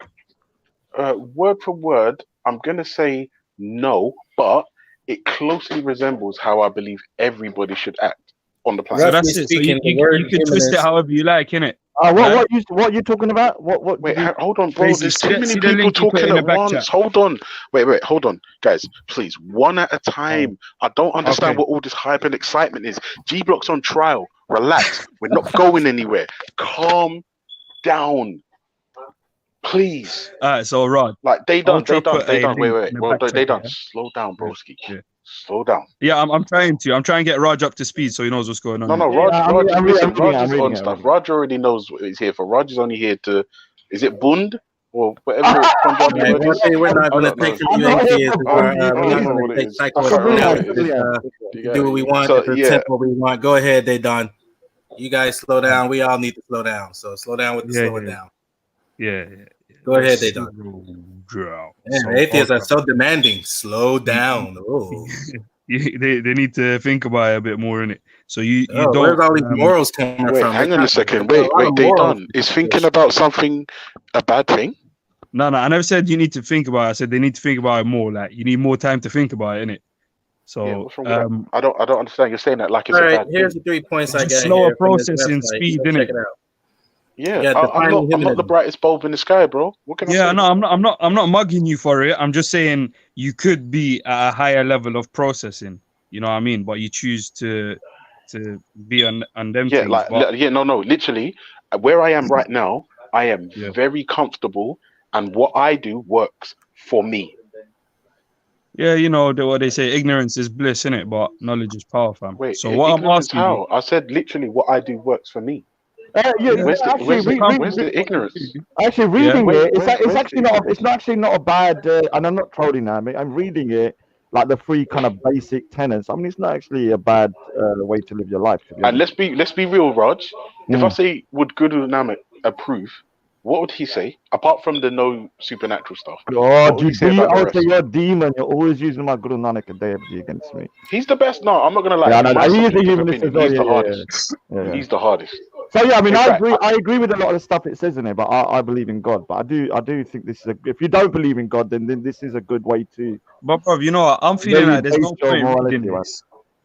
I feel like there's Okay, no so point I reading read this because this. Ultra I is read telling this me. whole thing, and from the way it sounds, you guys will be okay with there's too LGBT. many people talking at once. Please, one at a time. They done was talking, Bernie Bay. Please. Yeah, Did he call bro. him Bernie Babes? I'll let Bernie Bay take over my Did he talk, call him bro. Bernie Babes? I called No. Bernie It Bay. sounds like you guys, it sounds like according to Oh. this humanist website, you guys would be okay with LGBTism. Then you'll be okay with that. Oh my God, Bernie, So what's about your that, obsession with well, it LGBT? makes Do you them know what? happy. It makes them Secretly, you're in happy. the closet. Bro, you're on It trial. makes them Don't happy. ask Bernie. It makes Answer the them happy. question. Are you Man okay is with that, Ultra? man loves that Guys, LGBT. Hey, it makes them happy. It makes them happy according to this humanist website. So let's move forward with that. Are They're you okay also with that, going to Ultra? include pedophilia. Do All you guys know up that? in that LGBT. Someone, Bro, this is someone why now this is protests why I too had to much. ask Ultra if he believes in that directory word for word in it. And what was Because my if he's saying response? They no, done. then what's Wait, the they point? done. What was my My response? point They is drove it done. home. I'm They like, done. Yeah. What was my response when you asked me that question? You said basically nah. So I'm saying, what's the point of reading Would it? you? I said basically no. What?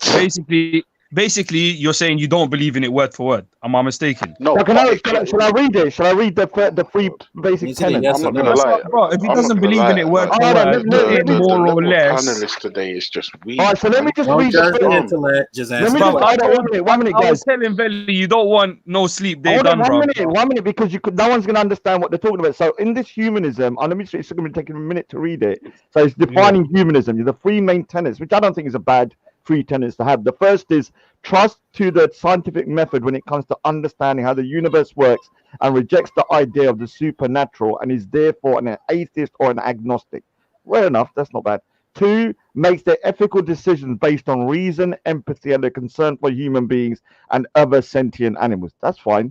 And number 3, believes that in the absence of an afterlife and any discernible purpose to the universe, human beings can act to give their own lives meaning by seeking happiness in this life and helping others to do the same.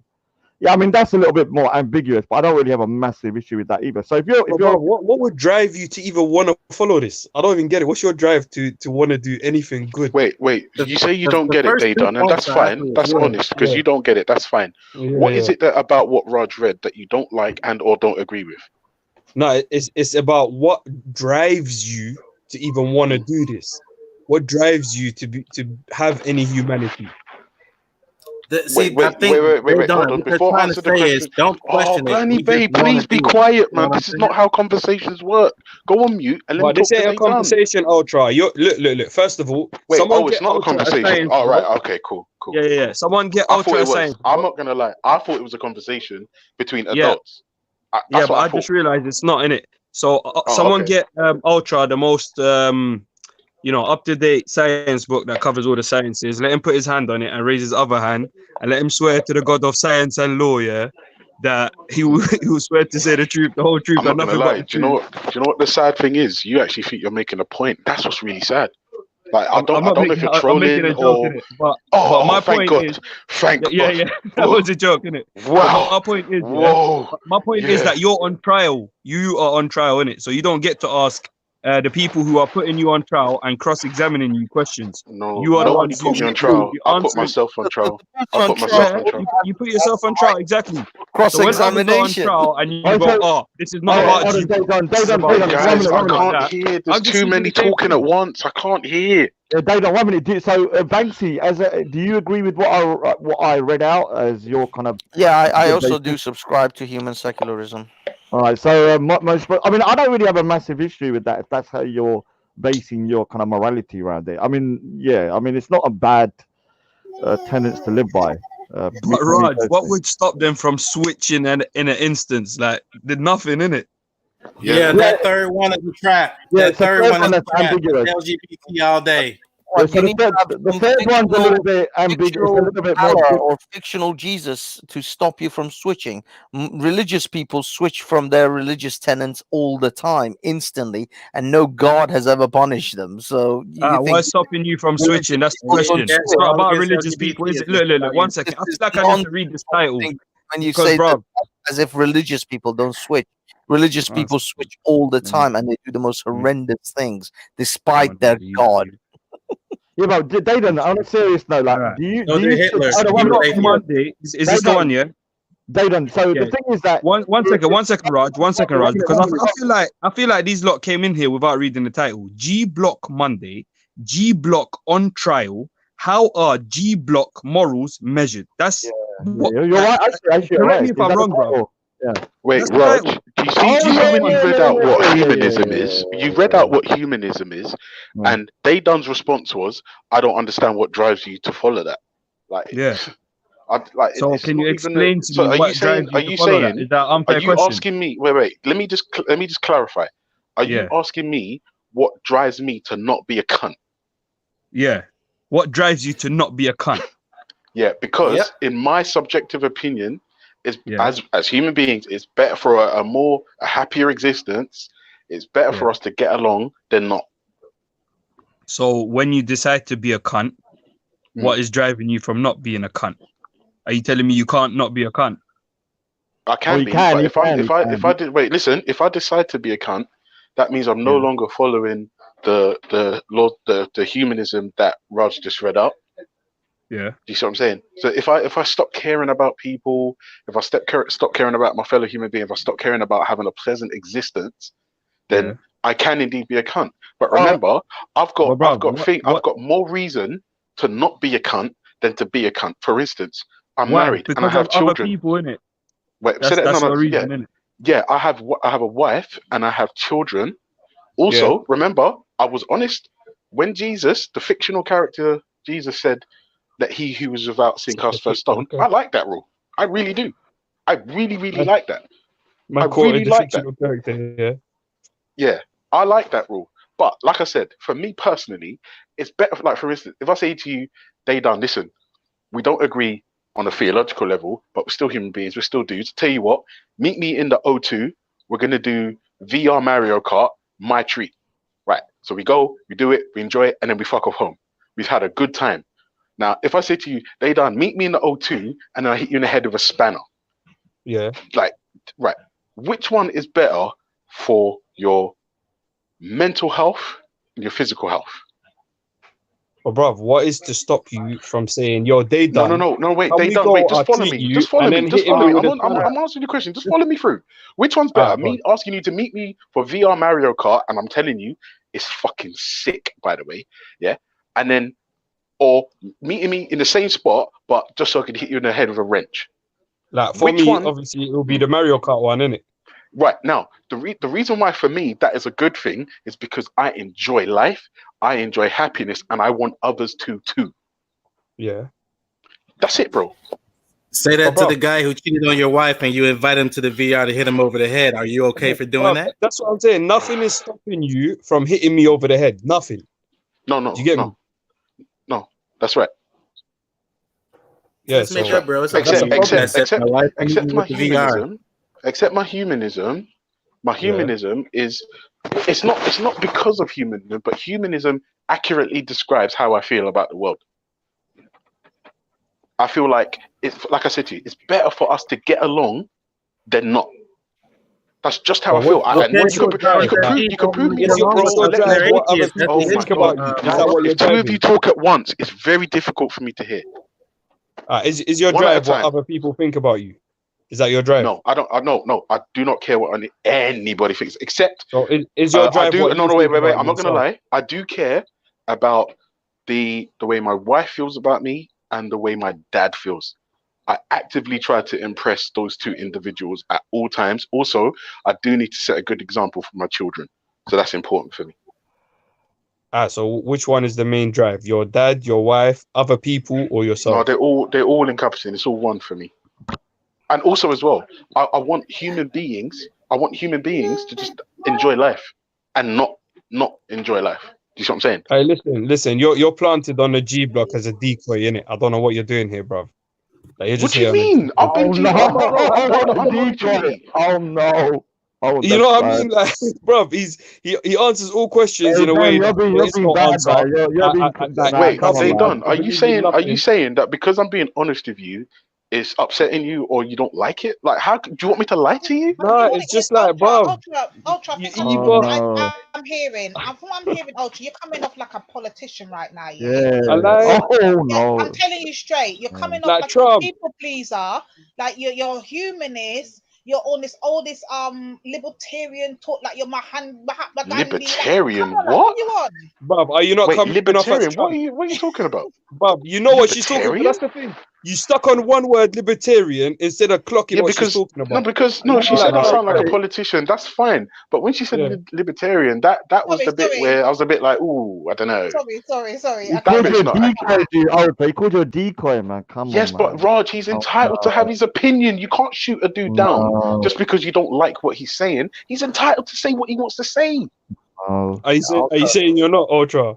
Just I'm tag me in saying the I'm one one. of the founding members of G Block, and in fact, I'm actually the unholy spirit in this whole trinity of Relly, James Jones, and myself. What is your role in this trinity as the unholy spirit? To be honest, I'm like the nice guy. I'm the one that will give you the hugs, and I'll embrace You're you, the decoy, and I'll You're the rock you to decoy. sleep, and I'll read you bedtime stories. Yeah, James Jones is like the sniper. Do you know what I mean? James Jones, like, listen, you don't want He's it an with him. internet avatar. Put the dark. Conjure. Run, man. Conjure. Bund. Hey, we need Plunger.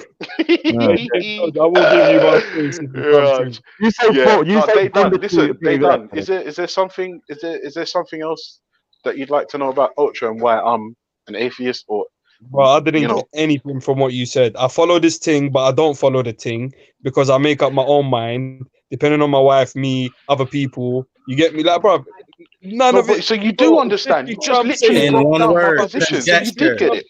We're going to build a wall, but we're not going to build a wall. We're going to invade Iraq, but we're not going to invade Iraq. You're contradicting yourself. You literally broke down my position. Oh my day, safe. I'm out. Bro, man just contradicted himself on the most, yeah. I pointed it out and he's going to me, I'm contradicting myself, bro. No, I didn't contradict myself. You said, I don't get your thing. But you broke down my exact thing, and I said, well, there you go. So you did get it. Are you saying what you said makes sense? Wait, I believe it makes sense. Do you not understand it? All right, can you make it make sense to me? Wait, do you not understand it? I do not understand it. All right, how can I help you understand it? Because Raj read the thing and he got it, and I think Banksy understood it. Lady Divine understood it, but you seem to have a problem with comprehension. That's not my fault. Bro, Ultra, don't flip it. It's not the thing I never understood. Yeah, it's your application of the thing. You literally just said that they done. Bro, you literally just said I don't get your thing. Your thing, what you're saying. Calm down. Yeah, bro, I'm telling him his thing don't make sense. Order in the court. Bro, there's already order, man. I don't know what you're talking about. You literally said you didn't understand it, and you want Ultra to explain it in a way you understand it. Then when No. Look, Banks, you're just listening to what Ultra say. You're not understanding what I'm saying. This is what you literally said a minute ago. Just shut up. About the shit you don't know about and listen. Order in the court. Speak one by one. Thank you. Let me get this out. And then no. You don't get nothing out, bruv. I'm here. I'm asking Ultra, yeah. I know. Explain. I know. And what he's saying about the thing, not what the thing is saying. Do you understand that? The thing. Wait. Do you understand that? Understand the thing, but then do you understand that? When Ultra said Lady Divine, do you understand that or not? Let me answer. Fucking embarrassed, and you were like, "Oh no, I understand the thing." Bro, listen, do you understand what I'm saying? If you don't understand what I'm saying, I don't know why you're talking. Because you're literally replying to what you don't understand. Do you understand that? If you don't understand, do you understand that you're replying to what you don't understand? And you said if you don't understand something, you shut the fuck up. Did you understand that? And I will buy you some crayons, and I will draw you the pictures. Safe. Calm down. This is a conversation between one second. Do I have your word that you're gonna buy me crayons? All right. So the one bit I have a bit of an issue with. One minute. Like, you're telling me you're gonna give me crayons, Banksy, yeah? Because I need to draw you a pretty Not picture. because it's yes or no. Are you gonna get me There is crayons or not? way too much text. Bro, in I'm this, gonna hold you to this your word. couple Are you gonna of get me crayons or paragraphs. not, fam? There is clearly way too much just Bro, but big say yes words or and no. writing. Bro, see what I mean, fam? Because you don't, No, you bro, you're you're so so understand long. it. Are you gonna Dave, get me crayons or not? Dave, be honest. You don't have to get What involved part any of more this than that. have Like, you not understood? sharp. Okay, You yeah, tell Raj, you me. were saying. Break Yeah, I was down gonna. the bit that you didn't understand out of the What's three up, man? tenets. Yeah, Raj, go, man. All right, so the first two I have no issue. I think that's a good way to live your life. But the third one's a bit of a slippery slope, so people can abuse it. So you're looking at the third bit says believes that in the absence of an afterlife and any discernible purpose to the universe, human beings can act to give their own lives meaning by seeking happiness in this life and helping others to do the same. That sounds good on No, but Raj, paper. hold on a Oh, second. I know let me what you're about to finish. say, but No, listen, let, did I let me finish. explain Let me that? finish. Did I explain that my wife and my children are my primary focus in this life? Yeah. I did explain that. All right, so let me finish. Yeah. So yeah, well, what I'm saying is that although depending on the individual, it is open to abuse. A bit like religion as well. Like some people can abuse religion through certain, let's just say, their kind of ideology. And so with this particular last bit is the one that I think is not bad, but it can be open to abuse. Yeah, but Do you understand? Alright, so can you ask Raj? Raj, can you ask that Ultra? third one Because the most. obviously you can't understand my question. Yeah. No, but Can Raj, you ask Ultra what is stopping him from Bro, not following this doctrine? I don't have a problem with comprehension. I understand everything that you've asked me. All right. So why don't you understand that I'm asking you about your application of this document, not about the document? Like I'm asking you about your application of it, and you're telling me I don't understand the document. Like, do you understand what's happening here? What? Wait, hang on a second. Just ask the question. I'm confused now. I'm really confused now. I'm confused now. Yeah, bro. That's Hold on what a I'm sec. saying. I'm trying to take away the confusion. Let me explain what he's trying to say. He's saying, how do you apply this in real life? How do you apply those three? How do I apply? And what's stopping you from not applying it? No, wait. Okay, no, wait. Hold on, Raj. Let me speak to you, Raj, for a second. Yeah. Did I or did I not give an example of inviting Daydun to the O2 to have a good time, and then inviting Daydun to hit him in the head with a wrench, and then I explained which one is better for his physical and mental. He said the VR. I then said that because I want us to enjoy life. I don't have the luxury of an afterlife, and therefore I need to get as much out of this life as possible before I hit dirt, and I want others to do the same. Because I believe health and well-being. On the head. Hold on, Daydun. Wait, let me finish. You don't understand. Oh, mate. I don't think you're gonna answer me. What's stopping you from doing that? Decoy. Oh, okay. Decoy, Okay. you get me? So are you asking me? Is there any outside agency that is stopping me from saying fuck humanism? I'm gonna become a rapist, murderer, Nazi, KKK cunt, basically. Is that what you're asking? Yeah. Is there anything stopping you from doing that? There is absolutely nothing stopping me. However, for me to step away from this, there are consequences for my family immediately. Yes, but there are consequences. Ultra. We know where he's going with this. It's so blatant. That is where I'm going. No, but where I'm going. You don't know shit, bro. Stay out of it. We're questioning Ultra, innit? You're not, bro. If we're asking you as G Block, and you're saying I'm not G Block, stay out of it, bro. But others are not. We all know exactly G Block paid Banksy to be a decoy for the decoy, innit? Like, bro, I don't know what your involvement is. When I'm asking you, Banksy, you don't want to answer. You say ask G Block. When I'm asking G Block, you want to answer, bro. What's going on? They did on slap me in this. Let me try a scenario. Let me try a scenario because this scenario actually happened. In London. There was a transvestite. Okay, a transvestite went inside of a kindergarten and taught the kids how to twerk.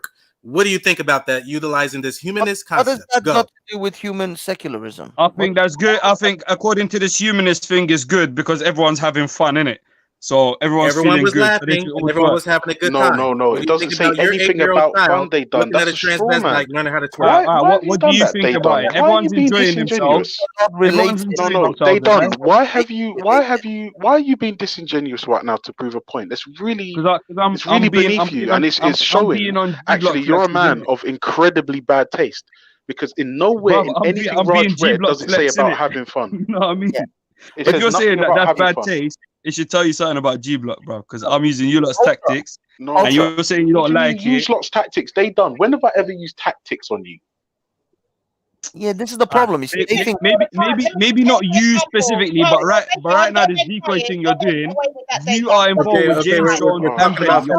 You're the Holy Trinity. You're one Let's get back to the topic. 1 second, Ultra, I'm not gonna let that slide because you do it all the damn time. You're trying it, You will innit? come on there and you will talk about I'm an atheist, I don't subscribe to nothing. But when you're ready to go and do your little black fear on me and your woman fear on me and all them shit there, you'll be drawing What do you mean, woman fear? First Corinthians tells you to shut your mouth, woman. You see what I mean? How are you an atheist? You're an mad one. You're an mad one, Ultra. See what I mean? You just did what you just said you don't do. Ultra just literally did what he said he does not do. Do you see that? Wait, what? Thank you. What was Case that? closed. Wait, no, there's no case. You haven't made a case. You didn't say anything. Case has been closed. They done. You literally didn't say anything. I rest my case, innit? I rest my case. Oh, thank you. All right, since you've rested your case, let someone else talk. Let someone else talk. You've rested your case. Well done. Over here in London. Where's the video that actually exists? Over here in London. Yeah, Bay wanted to say something. Sorry, bro. Where's decoy number 3? Obsession. Where's decoy number 3? There was a transvestite teaching some little kids how to twerk over there in London. What do you think about that, utilizing this humanist concept? Go. That's nothing to do with secular humanism. The teaching kids. Just what do you think about it? Just don't give me the what is not atheist. Human secularism isn't predicated on teaching children to twerk. Bro, Bank, you have not answered a single question today. You know that. Yeah, you're just too busy. Look, this is not what atheist is. What is it? Look, just answer the question. I don't want to know what is not. Just give me the answer to the question. From Bank, answer the question. Well, based on secular, it's not. This is not a secular humanist aspect. The fact is that if you wish your children to be educated by not transgender, but drag queens, is a personal choice that I think you as an individual should make. I myself don't consider drag queen acts to be for children. Appropriate for children. Yeah, it's not appropriate for children. What makes it inappropriate for them? What makes it so inappropriate for children? But they're enjoying themselves. They're happy. They're eating. They're you know what I mean? And everything while they watch the male cheeks clap. I mean, the fact they're is, happy. Wouldn't that fit the humanism concept? Just like Bernie, I don't want a porn star dancing in front of children. Just like I don't want a burlesque actress dancing in front of children, because I do recognize what is adult entertainment and what is children's entertainment. What makes it adult entertainment and not children's entertainment? Because if you shut up, I'll explain it to you. But you're not explaining shit, bruv. You're not answering shit. You're chatting shit. But you just keep interrupting. You know how quick you know a yes or no question, yeah? Stop just interrupting. Take yes or no. It doesn't take 10 minutes, bro. If you are too stupid, go on, explain it, please. Explain it. What makes it so bad? Entertainment comes from an adult, sexually charged perspective. Drag queens, burlesque dancers, and porn stars come from an adult, sexually charged environment. These things are not conducive and not healthy for children, because children are still developing and they do not have good understanding and clear concepts of sexual male and female interaction. So we should not be giving these things, and we should not be introducing children to adult entertainment before they are ready, before they are adult. And so drag queens are not. Did you answer the question? Did you answer the question first of all? Are you answering? Like, have you even started answering the question? Because have you finished? What's going on? Your question was, do I agree about children being entertained? No, I'm not asking do you agree. I'm saying, why is it so bad, bro? You're literally telling me developing kids faster. Listen what you're saying. Listen to what you're saying. Okay, so shut the fuck up then. You're literally saying, that developing kids faster and getting them to a higher state of adult development quicker is bad because what? Like, no, you're saying nothing, bro. Developing children quick. I said nothing about. Why is that bad? What's so bad about it? Like, because adults called it adult entertainment, and these are not adult. You called it that. So what makes it so bad? Did you hear what I said at the beginning? I heard what you said, and I'm asking you based on what you said. Why are you is that not asking the true? question that I answered? Bro, are you telling me If you you heard answered what why I it's said, so then bad? you would have heard my answer to your I heard question. your answer. Are you telling me you answered me or Yes, Bernie Bay I why it answered is so you, bad? and you did not listen. That's why Alright, you're cool. asking the same fucking Everyone's question listening. again. Everyone's listening, and they can decide whether you answered the question or not. Innit? Okay. Like we can leave it at that. Okay. Did you hear? I'll go with Lady Divine. Did you hear my answer to the question why drag queens should not entertain children? We all heard your answer to the question. The question is, Lady Oh, now Divine, you did asking he the fucking answer the question again question? then. Did he answer the question? That's the question. Well, that's exactly it. Did I or did I not? You Anyone? did not answer the question, bro. All right, look, Banksy, ask me a question. Raj, Ask did me a you hear question. my answer? Sort of. I wasn't really listening, to be honest with you. Bro, did you hear my answer? I will repeat my answer. Bruv, you get me. All right. So remember, he's answering why it is so bad, yeah, for drag queens to be entertaining these youths. Go on. Okay, I will give you the answer, and I hope you write this fucker down this time. No. You give the answer, and people up will and- decide. They whether done. you Are you answered the question or arguing to not. have? Are you arguing to have drag queens in schools? They done. No, I'm arguing to show that you have no reason for any of your morality. You have nothing to justify anything. You got no reason to say I something's have good good or bad. reasons, All right, and I can so tell me explain. why is it so bad? Yes, I have good reasons, and I can explain my reasons. And if you Okay, listen, bro, you're going back to the same thing. I just want to know why, and people can see if you actually answered why. okay, I will answer the question, and you just Don't listen. say I will answer the question. Just answer it. Yes, I'm about to answer the question.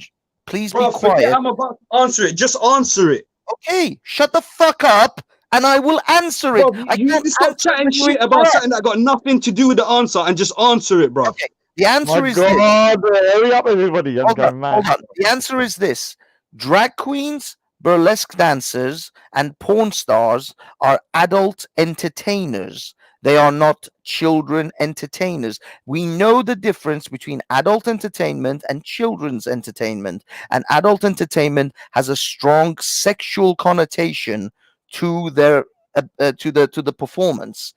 Children should not be exposed to these types of entertainment, these types of visual entertainment, because they are not ready for it. They can't comprehend it. They are not of age to be able to. Their brain has literally not developed in order for them to actually absorb what is happening, what is going on, the underlying connotations behind the way these individuals are dressed, and the hairstyles and the corsets and all of these things. So children should not be exposed to this type of entertainment until they are adults. That's why. Have you finished your answer? Yeah. Can we have Ultra's answer now? Can we hear Ultra's No, answer to that? but before Ultra answers that, I just want to point out that this guy just gave his judgment, his opinion on the whole thing, his subjective opinion. Didn't really answer the question. I literally told you about the biology of children and how their brains are not developed. Adult entertainment. All right, let's not get bogged down with that. Can I just hear Ultra's? I want to hear how the two Ultra, go on. compare. Yeah, you're right. Yeah, Ultra. Yeah. Okay. Before I give you my answer, I feel like I'm please don't chat shit like Banksy, bro. Please. Yeah. I feel like what we should do is just take a moment to let this conversation sink in. All right. G Block's supposed to be on trial. Now, we've got somebody on the panel who, to me, it seems like is arguing or is telling us that atheists have no reason to say that having drag queens in schools amongst children is a bad thing. Now, before I give you my answer, I need everybody who can hear my voice to let that sink in. An atheist, somebody who doesn't have a God, has no reason to say that having drag queens amongst children not has no reason. Has no premise to stick to that. Hold on. No, but you're misrepresenting the thing. Has no premise to stick to that. I was misrepresenting it. Sorry. Go ahead. So what's the correct premise? So you have no premise. You have no reason to even abide by that. Like, what is your reason? What is stopping you from doing that? I literally just said that. I literally was just said that they done. That's exactly what I just said. The way you worded it was mad, didn't it? Do you know what? Do you know what it is? I realize what's happening here. There's a comprehension Aegon is problem, too and stupid to something's understand being lost words. in translation here. Something's being lost in translation. I don't know what it is. Clearly, we don't speak moron. That's why they can't understand us. Yeah, Banksy, clearly you do. Let's not make it You are personal. trying to avoid this. Come on, Ultra. Yeah, give me yeah. your No. answer, Do you know what it boy. is? Do you know what it is? Because I'm not at all interested in this ego Come on pissing with the contest. narratives and the emotionalism. Bernie Bay, Come on, please, stop teaching LGBT, commercials. yeah, LGBT, we get it. Go back on mute. Jeez, right. I'm not at all interested. If you want commentary, oh my goodness, answer Bernie the Bay, question. please stay on mute. Just answer the question. We don't Please, need like, commentary. just show some Atheists self-control. always do that. Show Oh my some God. self-control. Why are they even asking this question? Display some This is pretty self-control. intellectual. Go Just on mute. answer the question, bro. Move on. I'm gonna go, yeah. Bernie Bay. All right, One Raj, minute. listen, I'm Come on, going to come on your channel later. I'm I'll gonna come on go, your yeah. channel later. I want my spanner back. Yeah, I'm just gonna go, yeah. Just bring another decoy on, Veli. I'll go. You got number 3. No, you can't go, Raj, because we have not got to the crux of the argument. And Yeah, I want need to. I'll come back say later. it. I'll come back Then later. I can hear how they base their They can bring moral compass. they can Come bring on, it- let me hear it, Ultra. Yeah, I need to go, but you can bring another decoy on, Veli. Yeah, he's giving college commentary and narratives. It's like, come on, man, just answer the question, bro. Yeah, they done. Listen, show some self-control. Right now, Like, display some self-control. Go on mute. Go on mute. Go on mute. Go on mute. Take your time. Don't worry. We'll wait for you. There you go. Come back. No, don't worry. Don't worry. We'll wait for you. We'll wait for you. It's okay. Bernie, take your time, Bernie. Take your time, Bernie. We'll wait for you. We'll wait for you. We've got all the time in the world. We're waiting for the answer. Answer the But question. we don't have all the time in the world. We want the answer, bro. No, we do. Thank Listen, you. you can't come on the G Block on trial and not have time. Come on. Hey, Bro, what listen, you you've been sound asked Yeah, the yeah, question. yeah. You're on trial. You've been asked the question. Hold on, there's Answer too the many question people or say, talking I at can't answer the once. question. Hold on, there's too many people talking at once.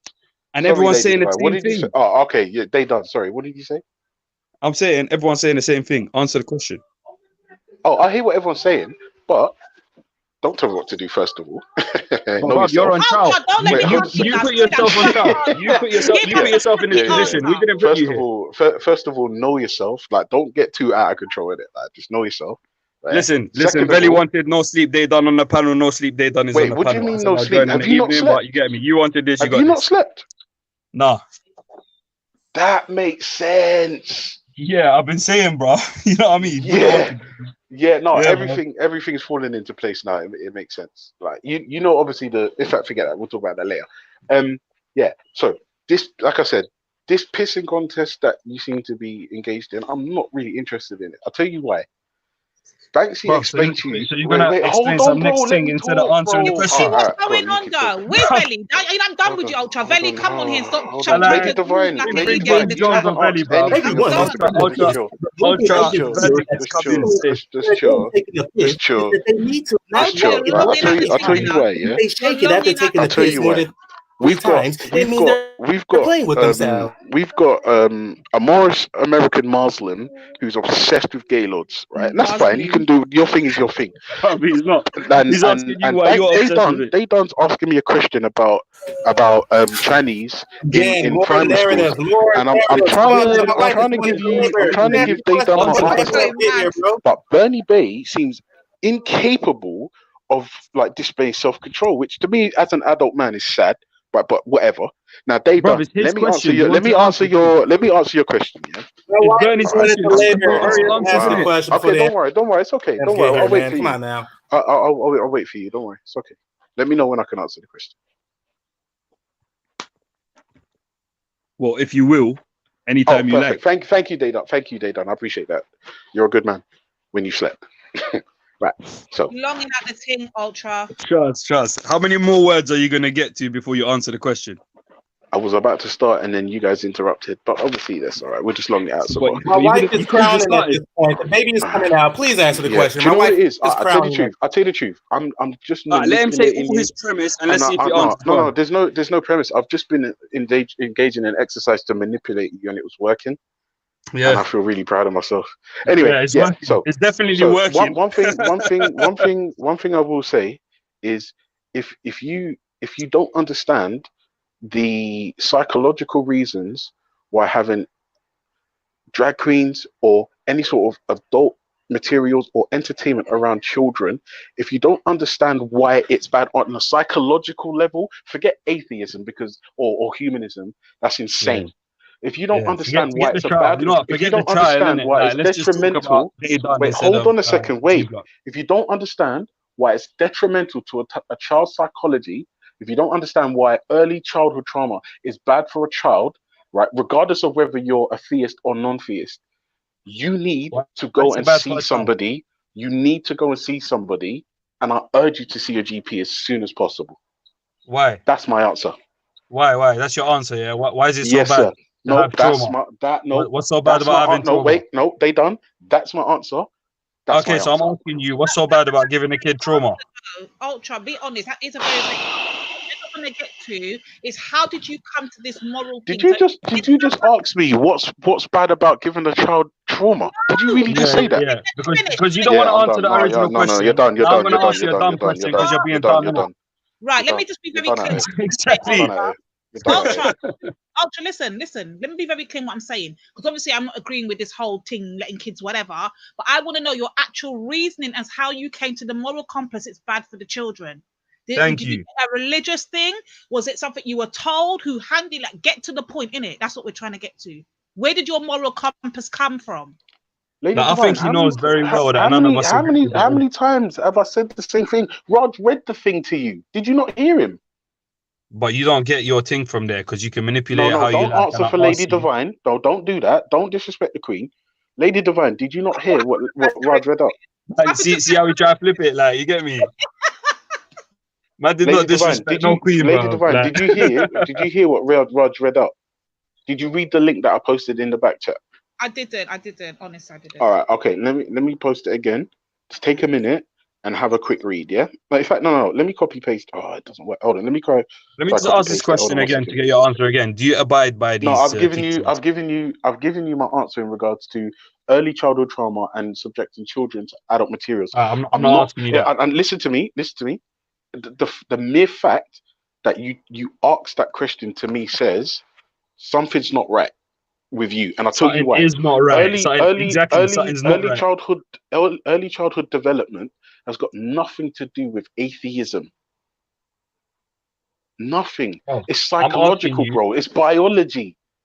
Why would you ask something so crazy? And then on top of it, you had the ball to ask me about what's wrong with early childhood trauma.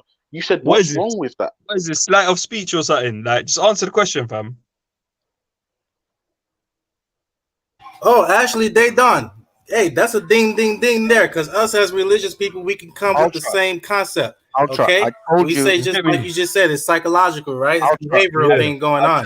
Well, the same way with what you are pointing at as being religious extremists, people who do pedophilia, who bomb buildings and stuff like that in the name of God. We would say that it's not a religious issue. That is a psychological issue. A sin of a few does not determine the billions of other people who believe in this religion. Obviously, all of us ain't bombing buildings. All of us is not socking our wife in the face because she slept on the wrong side of the bed. So obviously, it's a psychological issue. How about we come to common terms with that? Ultra, I told you, you don't speak moron. That's why he can't understand you. Banksy, you speak moron. No one understands you. To be fair, he did admit that he hasn't slept. So yeah, but the thing is, when someone asks, even me not sleeping is clocking that Banksy's just waffling, bruv, and he just wants to waffle more. Listen to this waffle he's gonna say now. What is wrong with childhood trauma? That is the end of that conversation. That person is why is that the end? Because you don't want to answer it. Reasonable conversation from that point onwards. Because okay, so do you think it's reasonable to speak to atheists when they go to religious people? Why then do you do this and that is immoral and whatever? So is that the end of the conversation? But when we ask atheists, it's not at the end of the conversation. Come on, bruv. Listen, you're waffling. You're literally waffling. When you ask what is wrong with causing child trauma, you are an idiot. And now you need to go away and read some fucking books, you moron. Okay, Banksy, thank you for your input, your useless moronic input. Thank you. Now, Ultra, do you want to answer the question or do you take the same position as Banksy and the conversation's over? No one needs to answer your question. No one's asking you, Banksy, fam. You got your say. You chatted your shit. Allow it. They are chat more shit. Go on. They are simply giving you more. Well, they're giving you more credit than you're worth. You're not. Your question is stupid. You are an idiot and have exposed yourself as one. All right. And Thank you for taking us backwards, Banksy, to square one. Okay. Thank you for square one. Now, Yo, Ultra, do you want to take my brother M.A. Brown. Let me ask you a question, my broski. Big up every single time, by the way. They done asked me. They done asked me as the Christian about my morality and atheism for some strange reason about why early childhood trauma is bad. Right? Is it? Be honest. From that point onwards, like is the conversation done, or do I have to answer that type of question? I didn't even hear that middle bit. You're the one on trial, innit? Wait. Alright, cool. I'll mute. Listen to what. Yeah, sorry, M.A. Brown. Did you hear me? No. I missed the middle bit, innit? Just go. Yeah, I was saying they done ask me on the question of morality and atheism why early childhood trauma is bad. He asked me why is it bad. Now remember, he's not asking me on a biological level or a psychological level. He's asking me how I can say it's bad because I'm an atheist. Now, to me, on a moral level, wait, let's be clear, a moral level. You come with the title most moral. So where did your morals come from? Let's be Lady clear. Divine, stop asking this silly question. I've given you the link. It's in the back chat. Please read it. You're not. No, that's something you learned just the other day. Where did it come from? What do you mean? I've been a humanist for years. What are you talking about? Did you know that answer when you were 2 years old, 3 years old, 4? That's what I'm saying. Like, I didn't know anything when I was 2 years old, 3 years old. I didn't know anything. Where did your morals stem from? Is our question. Can I make a recommendation? Go on, brother. Can I make a recommendation? Yeah. I made a comment already in the chat. Yeah, saying that most, if not all, secular societies are founded upon Abrahamic teachings anyway, right? I'll challenge you to find me. If I'm not mistaken, I think they said evolution. It's evolution of the brain. What? That's the point I'm trying to get to. Was it based on biblical? Was it handed down from the children, like from your parents who probably were some form of religion? Like, that's the point I'm trying to get to. Forget the actual argument about the children. Yeah. Where did the moral come from? Well, it blatantly came from, like, that's exactly the question. Pick a nation, innit? Pick a nation. Any secular society, in fact, any society that doesn't have a religion, it had to have got it from religion. Like, it's just a logical conclusion to come to, because all other societies have a religion or a belief system of some kind. So these exceptions are relatively new, really and truly. Like, so, I mean, fundamentally, if you're black, yeah, you come from the Caribbean, there's a high chance that your morality Christian, and they done. Do you know what? I'm sorry, M.A. Brown. Do you know what? Even further, I literally said one of the principles from the Bible I applied to my life. One of the principles from the Bible I applied to my life, and I said this. Yeah, but there's nothing stopping you from going against that principle, is there? But hold on, wait, done. Hold on. This is the thing, yeah, and it's what I also preached. So, I don't know if you're a Muslim. I'm not sure. Islamic nation. I believe in one God. Islamic, it's cool. It's not important at the moment. Islamic nations that have those like set in stone principles and hadith, and they got this and that, and they pray and they do the 5 things and whatever. Like, it would be interesting to see how much indiscretions occur within religious states as opposed to secular. I would argue that there's probably just as much fuckery going against the laws of the land in Islamic countries as it happens in secular societies. I'm not sure, but I'm just saying that the Quran is not enough to stop people doing fuckery and going against the advice of the said biblical or Quranic text. You get me? So really and truly, no one's disagreeing with that. I'm just asking Ultra where he's getting his morality from. Like, what's to stop him? And from I've told you where my morality is from, and I've told you. And what is to stop you from not going with There's that? nothing stopping me. There's no outside agency stopping me from turning around and becoming a massive arsehole. However, There's nothing there are stopping you from doing that. No, but there are consequences for my family. If I turned around tomorrow and said all Muslims are terrorists, all Christians are pedophiles, all white people are the devil, and I started making this public, it would have a negative consequence on my family. Can I I just don't say, believe. I don't believe these things. I don't believe these things.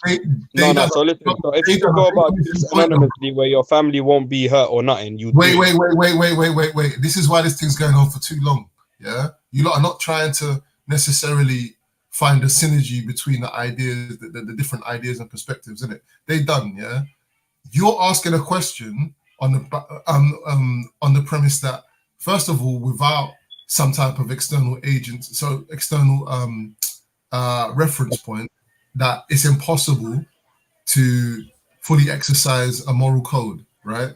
And I'm saying, yeah, that whether you've got an external agent, so an external reference point, or the reference point is just you and the people around you and whatever, the ability to break that code still exists. And that's what I'm trying to say to you. People in Saudi Arabia are fucking breaking the code every day.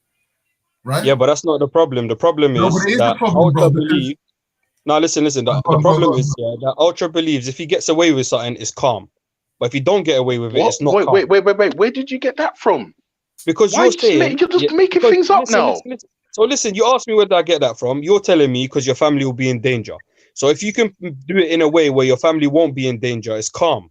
A lie? No, it's not calm. Being a cunt is still being a cunt, and I don't want to be a cunt. I've literally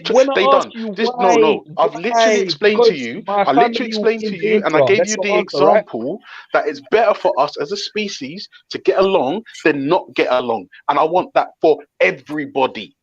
Bro, but if I decide tomorrow to be a cunt, there's consequences. But if there's no consequences, you're calm. You'll do it. No, because I don't want to be a cunt. Yeah, but you're saying the only reason you're not a cunt is because of the consequences that your family will go through.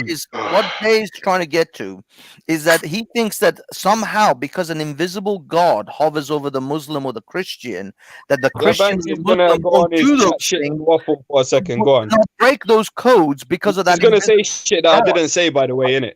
No, I'm saying it. Yeah, you're saying something that has nothing to do with me, but go on, chat your shit, innit?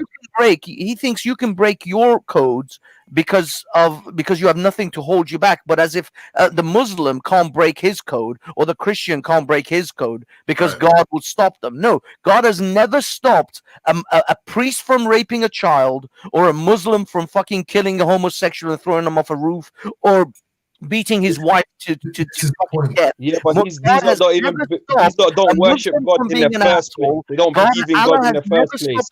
They are like Ultra. They are like you. They don't believe in God in the first place. They don't feel like if they never got caught, something's going to happen to them anyway. So if you don't get caught, it's calm, innit? That's what you're saying. So, bruv, you're bugging out. And doesn't get caught, it's still fucking calm. He doesn't if he doesn't get fucking caught out, the Quran and Allah has never fucking punished them. Allah has never punished them. If someone believes in God, and Jesus if someone believes in God, they know that if the police don't catch them, when they die, they're gonna get caught anyway. There's no escape.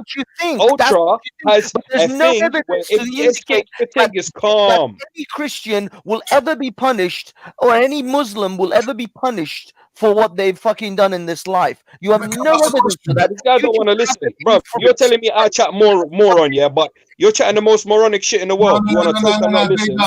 So you're disqualified. They done. He's not chatting shit. To be fair, I don't like Banksy in it, but to be fair, right now he's not chatting shit in it. Bro, are you telling me that these people who are doing these mad things, I Banksy sharp for 1 second. I'm talking to MA, You had your turn. You chatted your shit. Bro, the guy's backing you and you want to chat more shit, bro. Allow it.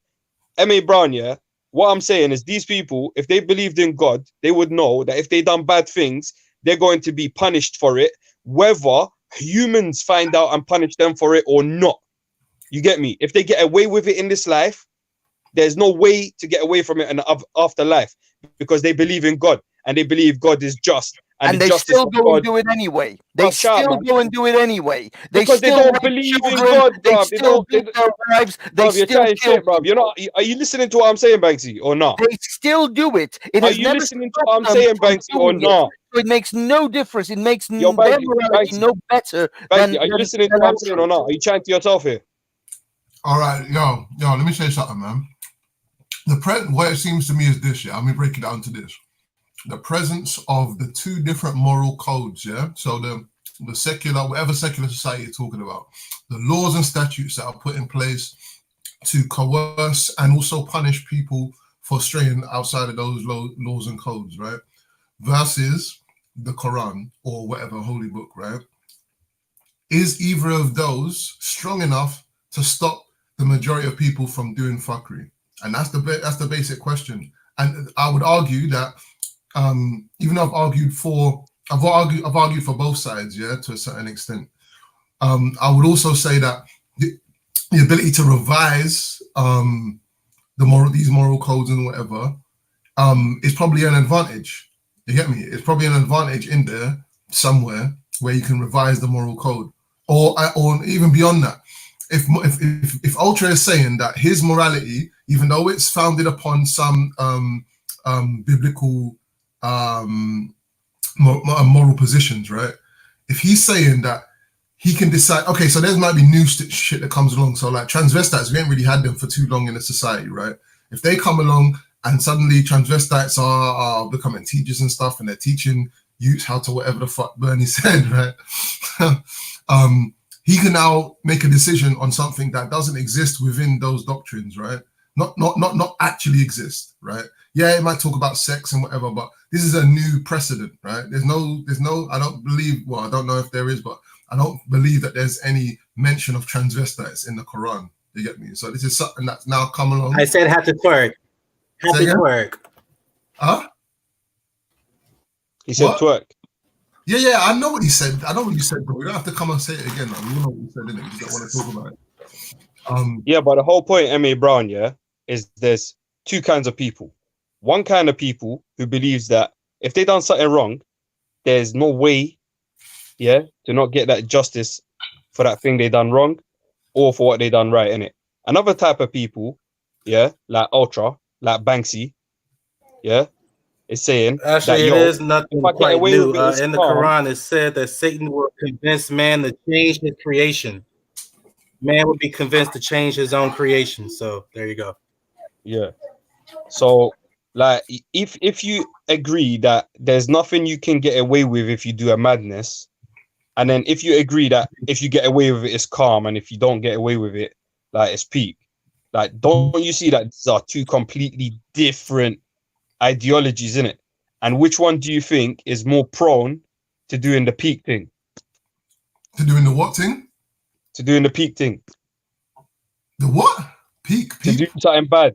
To do something immoral. Which one is more prone to do something immoral? Okay, so I would say, yeah, that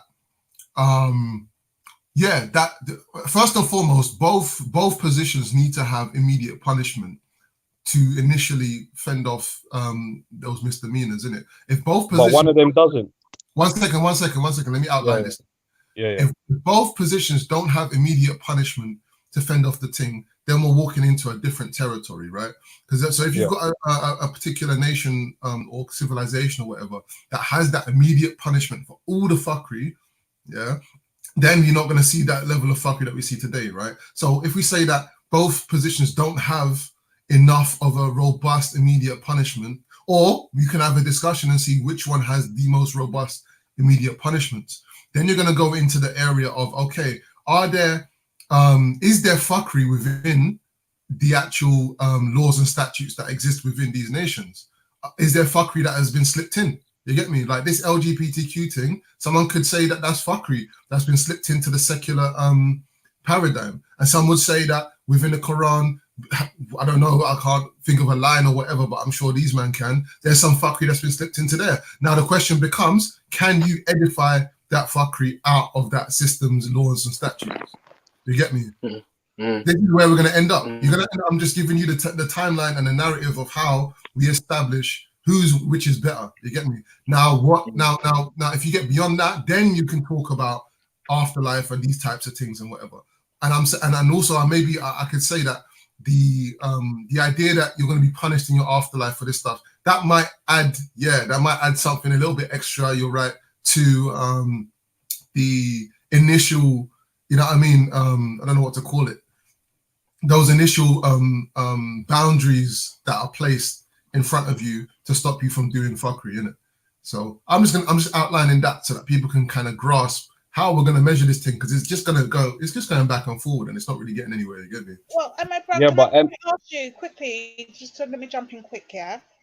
My thing was this: if you're atheist and you don't believe in a higher power, you don't believe in answering to a creator, none of that stuff, yeah, because that's not your thing. Then who then do you? If you don't have nobody you have to pay any answers to or have any repercussions from, then what exactly are you standing on? Because you can just go around doing whatever you want, and you'll know there'll No, be no. Lady Divine, do you know why? Do you know why that's a stupid argument, right? Police I is your God. literally can go around doing what I want right now, but there are consequences. I don't have. If you're asking that if I do some madness, is there some sort of eternal cosmic punishment? The answer is no, Lady Divine.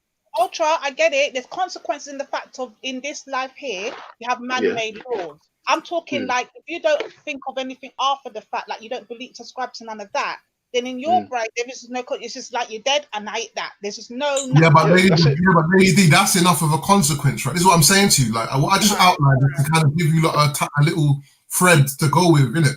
The first point is like, just like as you're a baby, you don't know nothing about no God or whatever. Or obviously Muslims would disagree.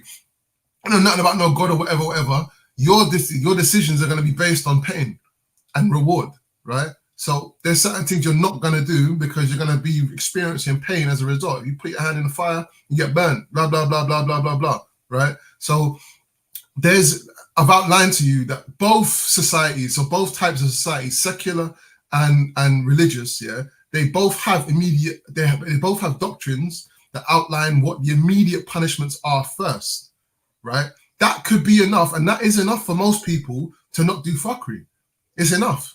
You get me? Well, it's not enough for all people, bro. No, but the fact is, there has never been anyone who has thought about the afterlife punishment that has stopped them from fucking committing atrocities in this life. Right here. I'm right here. I'm right here, bro. So stop chatting shit. Anyway, I'm right here. You chat shit. You got shut down, bro. Jesus and the afterlife has never stopped a single priest from buggering kids, and has never stopped a fucking mullah and ISIS from killing. You don't know, and you said if you don't know something, you're gonna shut the fuck up about it. These moral codes, bro. You don't know everything, bro. I backed you before. Now you're talking rubbish, right? Now you're conflating. No, Banksy, don't do this here. Don't supernatural afterlife is a terror. Don't conflate. Don't use examples of priests buggering children to say that there's no person that has a religion and believes in an afterlife that is affected to change their way or to avoid. The bottom line is we have plenty of evidence. Think about what you can say. Don't say it, bro. Don't let your mouth run before your brain. I'm on no seat and I'm talking your buggery, bro. Shut the fuck up. What is your excuse? Okay? What is your excuse for chatting your buggery, bro? Voltaire said, if you can make people believe in absurdities, you can get them to commit atrocities. And I will put it to you that the religious and their afterlife bullshit has attributed I really am taking the piss, bro. And it is ever attributed to people preventing. It isn't because of it's not because people don't believe in 72 virgins and they go and fly planes into buildings. It's because they believe in an afterlife that they fly. This guy believes Bin Laden flew a plane. Bro, you're bugged. You actually believe 9/11 was done by Muslims, yeah? You're dumb, bro. You're fully dumb. Tel Aviv buses. It's not because they don't believe in an afterlife. In fact, people have committed atrocities because they believe in an afterlife. Yeah. Bin Laden flew into the Twin Towers. Okay, Banksy, Bin Laden flew there. All right, Ultra. What I want to ask you, Ultra, yeah, what do you think is going to happen to the Rothschilds and the Rockefellers who fucked up the world when they die? Nothing. And no one has punished them on Earth, innit? So what is going to happen? They're going to be calm, like that's it, it's over. They never got no punishment, yeah? But why do you feel they should be punished? Do you have this vindictive fucking attitude that you feel that these fuckers need to be burning in hell for eternity? So Banksy, if I come kill you and get away with it, what's the problem? That's your fucking thing, isn't it? Banksy, if I come kill you, Banksy, I'm asking you. Listen. I'm giving this dickhead the benefit of the doubt, and I'm asking this idiot a question, innit? Like, I'm literally asking you a question, even though you're an idiot. Yeah, I'm still gonna ask you. Yeah, if I came and killed you and got away with it, what's the problem? If you killed me, there is punishments in this life. I got away with it, though. How am I gonna get punished? I wonder if there's a punishment for you in hereafter, and that you will bruv, I burn got for away with it. eternity. Who's gonna punish Because me? I'm not a vindictive fuck who thinks that's just so sadistic that wants someone to burn for eternity. Once for a again, limited Banksy time will in not this answer the question, lifetime. innit? Your If you think punishment. that you answered the question, No one Banksy, said you're anything bad. about burning for eternity. Are we just asking about the punish? Is there any repercussions? Okay, for okay, anything done Lady in this Divine. life? What is the problem with it? That was the question. Think about it. Think about this. You, as an individual, as a human being, the maximum, if you're lucky, you might get to live to about 100 years old. So you have 100-year lifespan, and sadistic fucks like they want you to burn for eternity for a mere acts of Man said wants you to burn. Listen, I'm asking you, yeah. If I killed you, bro, stop waffling around the question and beating around the bush. If I killed you and I got away with it, what's the problem? What I'm trying to tell you is that being burnt alive or being punished of any level for eternity is that the problem? Is that the problem, Banksy?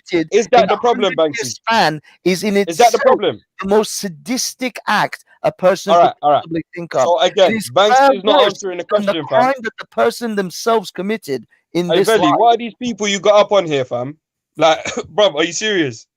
You get me? And you're gonna take this as a win for the G block. That's just like, come on, Because bro. you're an idiot and you don't understand. I'm an idiot, yet you cannot answer a single question I've Lady asked Divine, you today. Lady Divine, think of it this way: if you do something, if a child does That's it, something bro. wrong, this is the I hope everyone's hearing this, innit? life, that if a child does something wrong, the father gets to punish that child until that child is 45.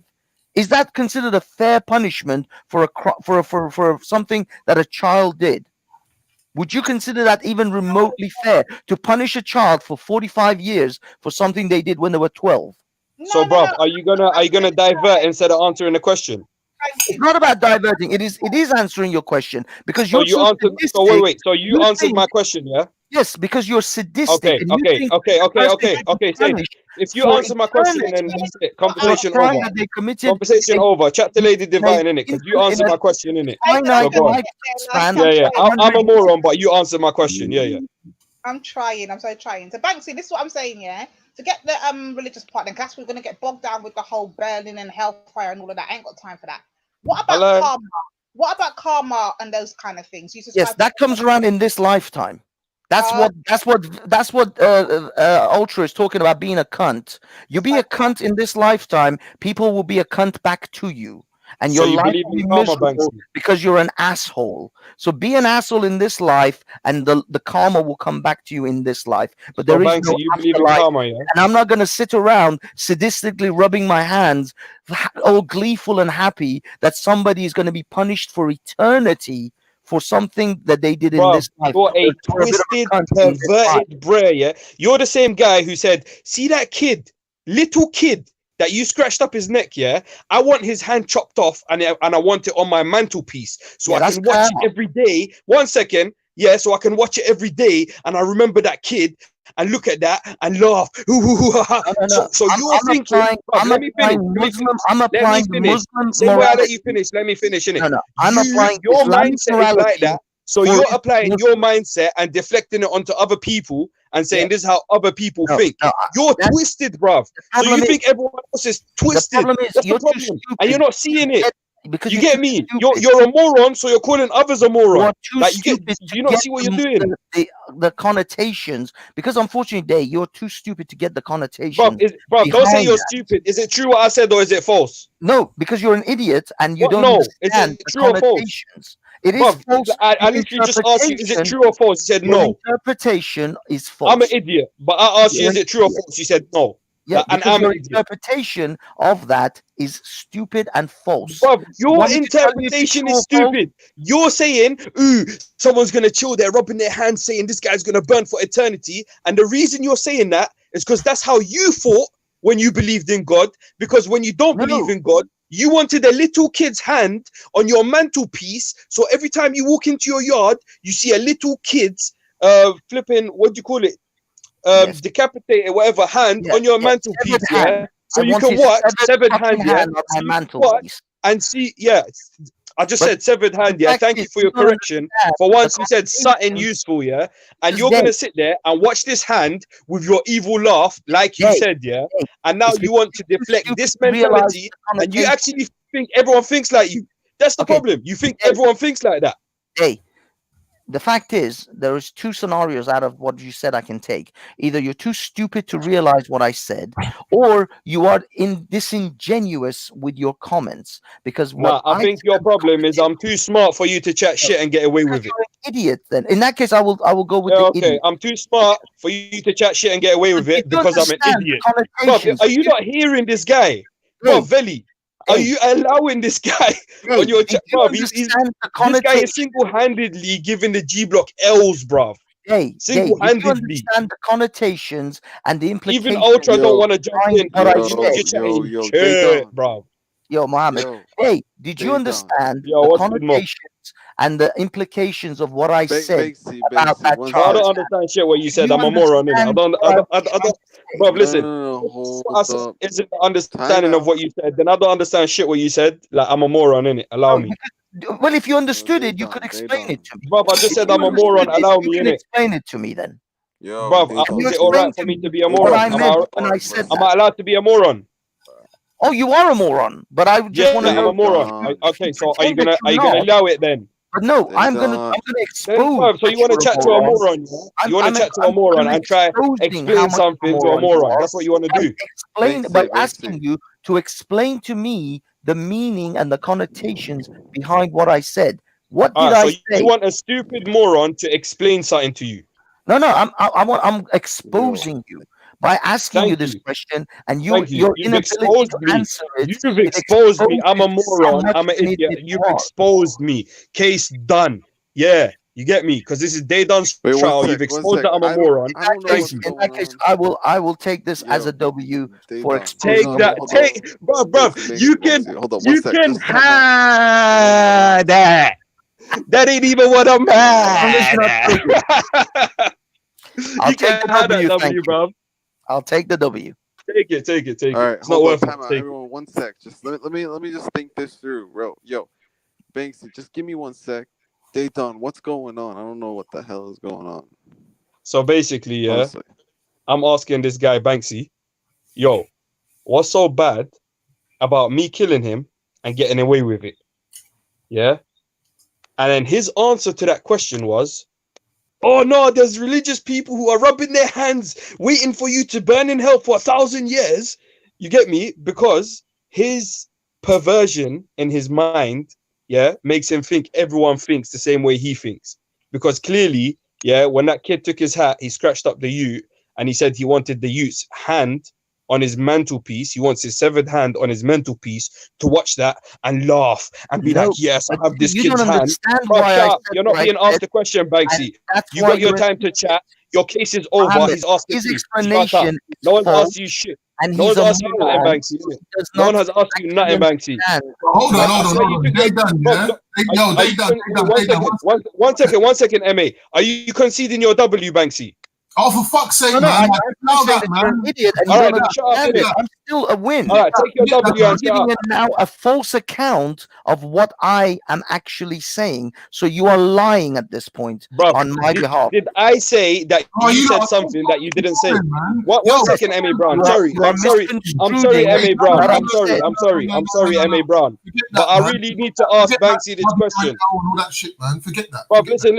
I'm sorry, yeah, but I really need to ask Banksy this question. Did I say anything that you said, Banksy, that you didn't say? You are misconstruing what I said. Shut up, man. Did I ask you yes or no? You are lying about the underlining meaning. Did I say something that you said that you didn't say? You are lying about the underlining meaning of what I'm saying. I didn't give a meaning to anything. I just relayed what you said, yeah? And the only thing I added onto it that you didn't say is that Banksy yeah, thinks everyone thinks like him. That's the only bit I added that you That is didn't a say. lie. Is that true or That is not? a lie. Rubbish. You lot of shit. Seriously, sorry. Oh, yeah, safe, innit? Like You're misinterpreting you and just you're threw your lying. W away, innit? Your shit W, you threw even that away, bro. Oh no, you, Like, I take my win because I still no, have no, you don't proven take your win, you're a fam. moron. I'll take and that you W still off you don't say. Here, put it in my understand pocket. what I was trying to do with what I said. And so when you misrepresent Took it, your W, it but safe. exposes what you're saying even I more. gave it to that you, you didn't want it. I didn't took understand it. this. Safe. But So, as far Mohammed, as do you understand what's going on now? yeah, Mohammed, if you want to understand the real reason why I said what I Yeah, said, I kind go ahead and If ask you want me. to understand But if you exactly want what to happened, understand, reload if you the want video a and you can lie, watch exactly if what you I said want a lie happened. to express to explain it to what I said, then you go ahead and No, ask explain it, Banksy, to Mohammed, what you said. Why I can is it explain it to so Mohammed, bad but for you're me? too stupid to understand. So, Mohammed, I'm going to ask him the same question and he's going to give the same answer. Banksy, why is it so bad for me to kill you if I got away with it? The fact is that if you want to answer to the question, why is it so bad to kill Answer the same answer you gave, yes, innit? it is bad because you will violate what is known as the social contract. Because then I will have people come and murder you back. So And then the cycle that's of what you said murder when I asked you. continues. Is that what you said when I asked you? Or are you chatting shit? No, that is exactly it. The reason it's bad to murder people Bruv, is because you're people will literally. come and murder you back. I listen. Anyone in the comments? Did anyone No, hear he said Banksy it say that was when I asked him? illegal. He said it was illegal or something because of the law or something. I Bruv, heard he's him saying chatting this is the fully law shit, or bruv. something. I don't remember. Man's talking about I'll get my goons to come and kill you. You didn't say nothing like that, bruv. Just say what you said. I'm relaying what you said. I'm giving you a chance to relay what you said because you're saying I'm chatting shit. I'm And then telling in you that, now, you're chatting shit. the reason it's bad to murder another person is because you will No, violate the Banksy. social No, look, contract, you guys, and everyone. others will come and murder you back. So you want to change your answer? If you That's don't what you're want to be saying, yeah? murdered, Look, it's guys. best not to But bruv, murder. how are you gonna murder me? You don't know it was me. I got Guys. away with If it. you guys Are you kill dumb? someone, this is haram, big haram. Yeah, and Big haram, Mohammed, my friend. 1 second. Let me watch this, Mohammed. If I killed you, yeah, and I got away with it, what's the problem with that? Is anything gonna happen to me? We don't have a. You're not Mohammed, bro. I'm gonna be I asked dead. you that I won't question, have you an flopped. opinion on it, would I? Why would I have an opinion when I'm Is dead? Mohammed allowed to answer my question?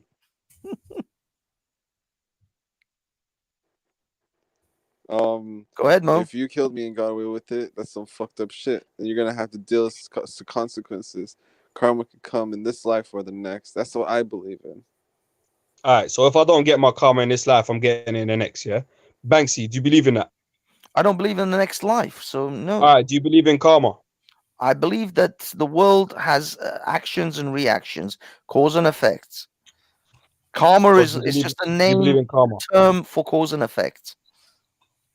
So do you believe if I killed you and no Fed found me and no one found out it was me, I'm not getting no bad karma? Many people do horrible things. Jimmy Savile got away with all the fucked up fuckeries that he I did, might as well go and sleep, he bro, never got because this is punished a for waste it. of my time, bro. And you can sit around and wish and hope that he's burning in some hell Yeah. somewhere. Bro, But you're not answering the reality is question, fam. that You're not fucker got answering the away with question. all the Literally, you're fuckery not he answering the did. question.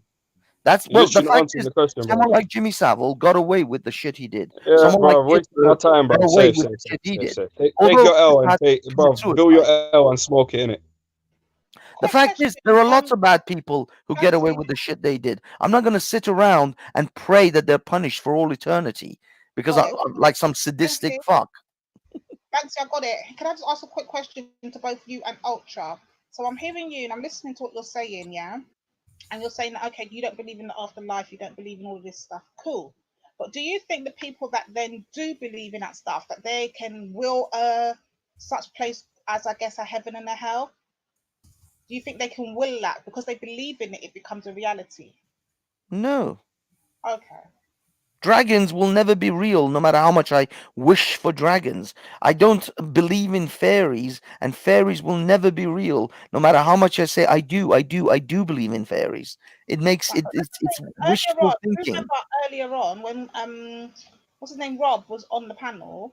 Do you remember when Rob was saying that I think it was Ultra's World that was speaking, and they were saying about people that can basically hear voices and stuff, and we can't hear it. We don't know what's going on, but they can hear it. Isn't that not their reality?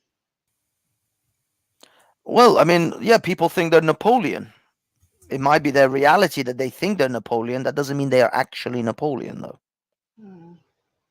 We No, just it's a bit of a mad one because I'm just thinking of things like, for instance, the things that can happen in life that we've known that has happened, and I can't put a scientific reasoning behind it, i.e., phantom pregnancies. Women that want to be pregnant so badly to the point that they become looking pregnant, feeling like they're pregnant, but there's no actual baby or embryo, nothing in there. She just has the swelling, everything. Do you see what I mean? Like willing things into reality is what I'm trying to get at.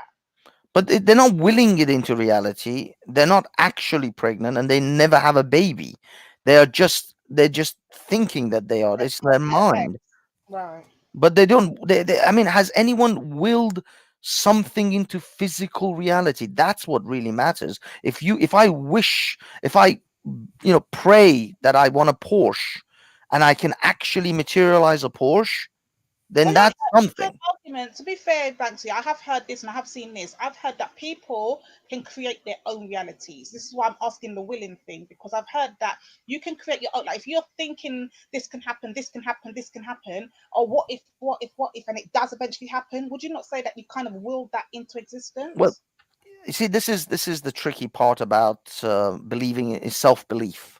Right. Now, yes, there are people who have effectively from the from an external view, a completely ridiculous belief, like I can be a bodybuilder, or I can win, I don't know, some trophy, or I can become a millionaire. Okay, this is actually what these self what do you call it, motivational gurus sell this sort of shit all day long, is that you can will your life into existence.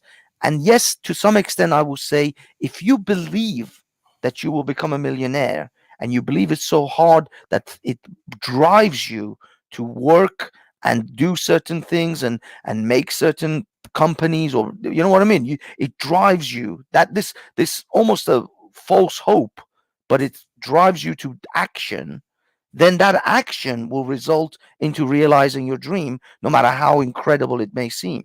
But there's the action that realize the dream, not you simply. If I sit at home and just pray to be a millionaire, it's not going to happen.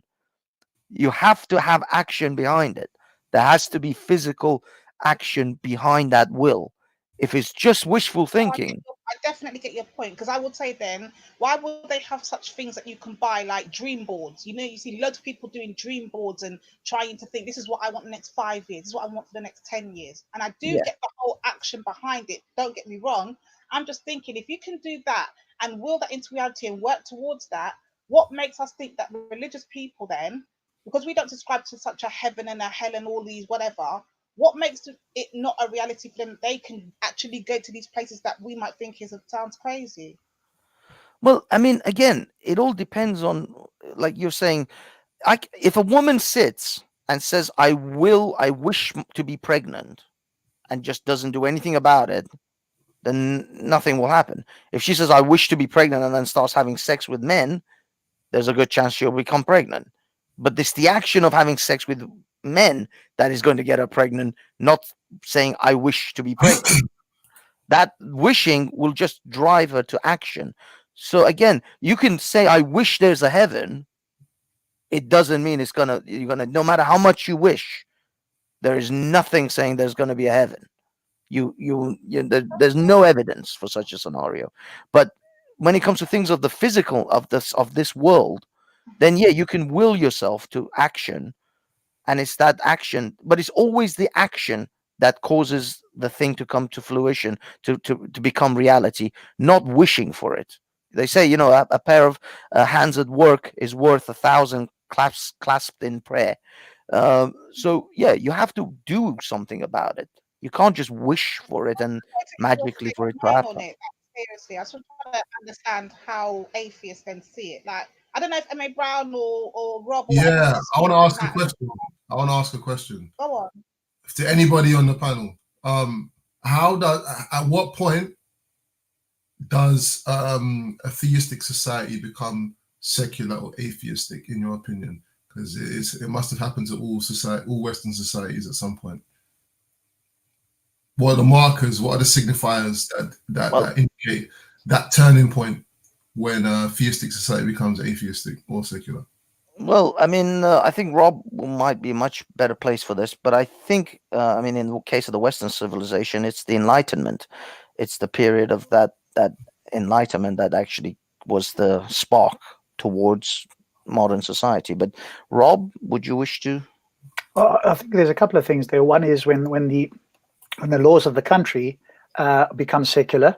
So in a sense, the United States has a secular system of law, or in the sense that they separate church and state, or theocracy. They're supposed to, in principle at least, if it doesn't work in practice, separate church and government. So that's on the one hand. Then, of course, when you have an overriding majority in the population becoming non-affiliated or non-believers, then, so for example, Sweden and the Scandinavian countries are by pretty much most standards atheistic, for want of a better word. They have a great majority of people who do not believe in a God, and they have a secular system. Now, the US is a curious exception where it has a secular system, but the majority are still theistic. So there's those two things. But as for the origin, I think what Banksy's talking about, the Enlightenment, was part of the movement away from or questioning the moral ethics of religion, which wasn't easy to do prior to that. So when you're measuring, so you guys are obviously arguing between secular and theistic societies, right? When you're doing that measuring or comparative study or whatever, are you what seems to be happening to me is that I believe there's even atheists that don't believe that there is anything theistic within their own personal doctrine, or whatever you want to call it, their own personal moral compass and whatever. So when you're saying that, in fact, sorry, my question obviously was that when does a theistic society become atheistic or secular, right? So at some point there's going to be residual theistic content within some of these laws and statutes and whatever, and you can see that in the American Constitution, right? You can even see that when you go to court and you go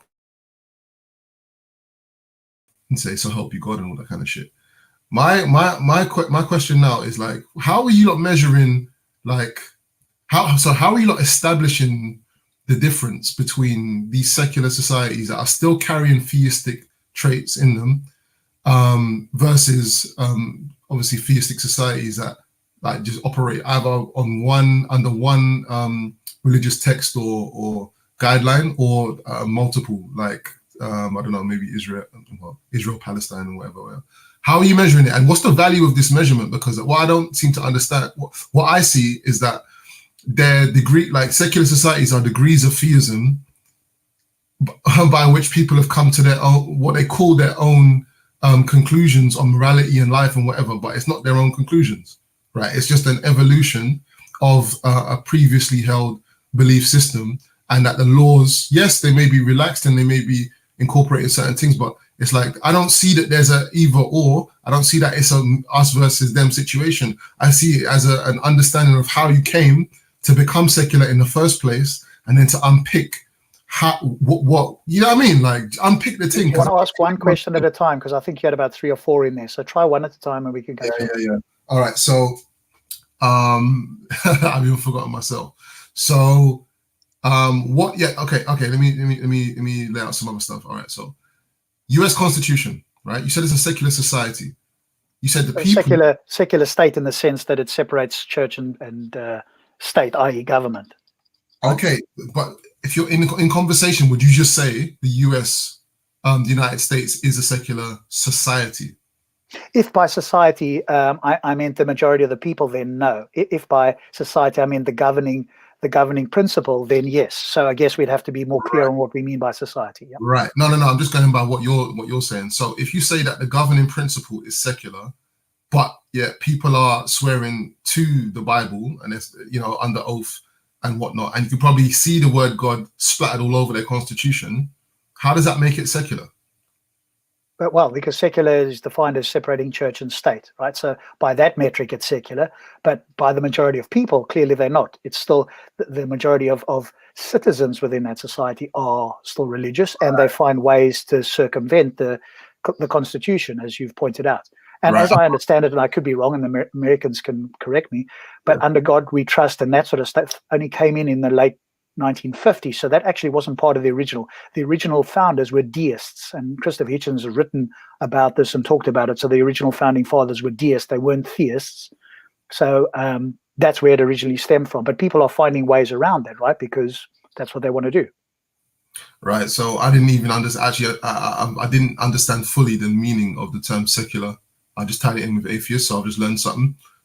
So with that said, so if you've separated state and the church and state, or whatever, not the church, but the religious regulatory whatever body or whatever, that doesn't necessarily mean that they're separate. In theory, it's a separation, but in the detail, there may be still enough links for you to actually reestablish. Okay, yeah, they're separated, but we're still holding so many theistic traditions and moral positions that we might as well not call it secular. Yeah, I guess that depends on how you define secular, right? Is it by the number of people? And because a certain percentage of those people circumvent the principle of the secular state as is defined, then you could say it's not secular. But if you're looking specifically at what does it mean to be a secular state, which is the separation in principle and in law of government and church, then by that definition, it would be secular. But I probably do agree with you in the sense where most people talk about it, they think of the United States as I wouldn't say a theocracy because it isn't governed in that way, but it is a theistic state in the sense that most people still believe in a God. So I think that's how most people, but if you're going to be more accurate, then I think you would have to agree that it is in law and in principle a secular state. But it's a curious exception, right? Because most other secular states actually have a majority of people who don't believe in a God and who obviously support a separation of church and state. And actually some theists do as well, because they recognize the power of that. Because if some other religious organization became in power, then they would be subservient to that. So, you know, people who think clearly about this, I think even religious people see the power of having a secular state.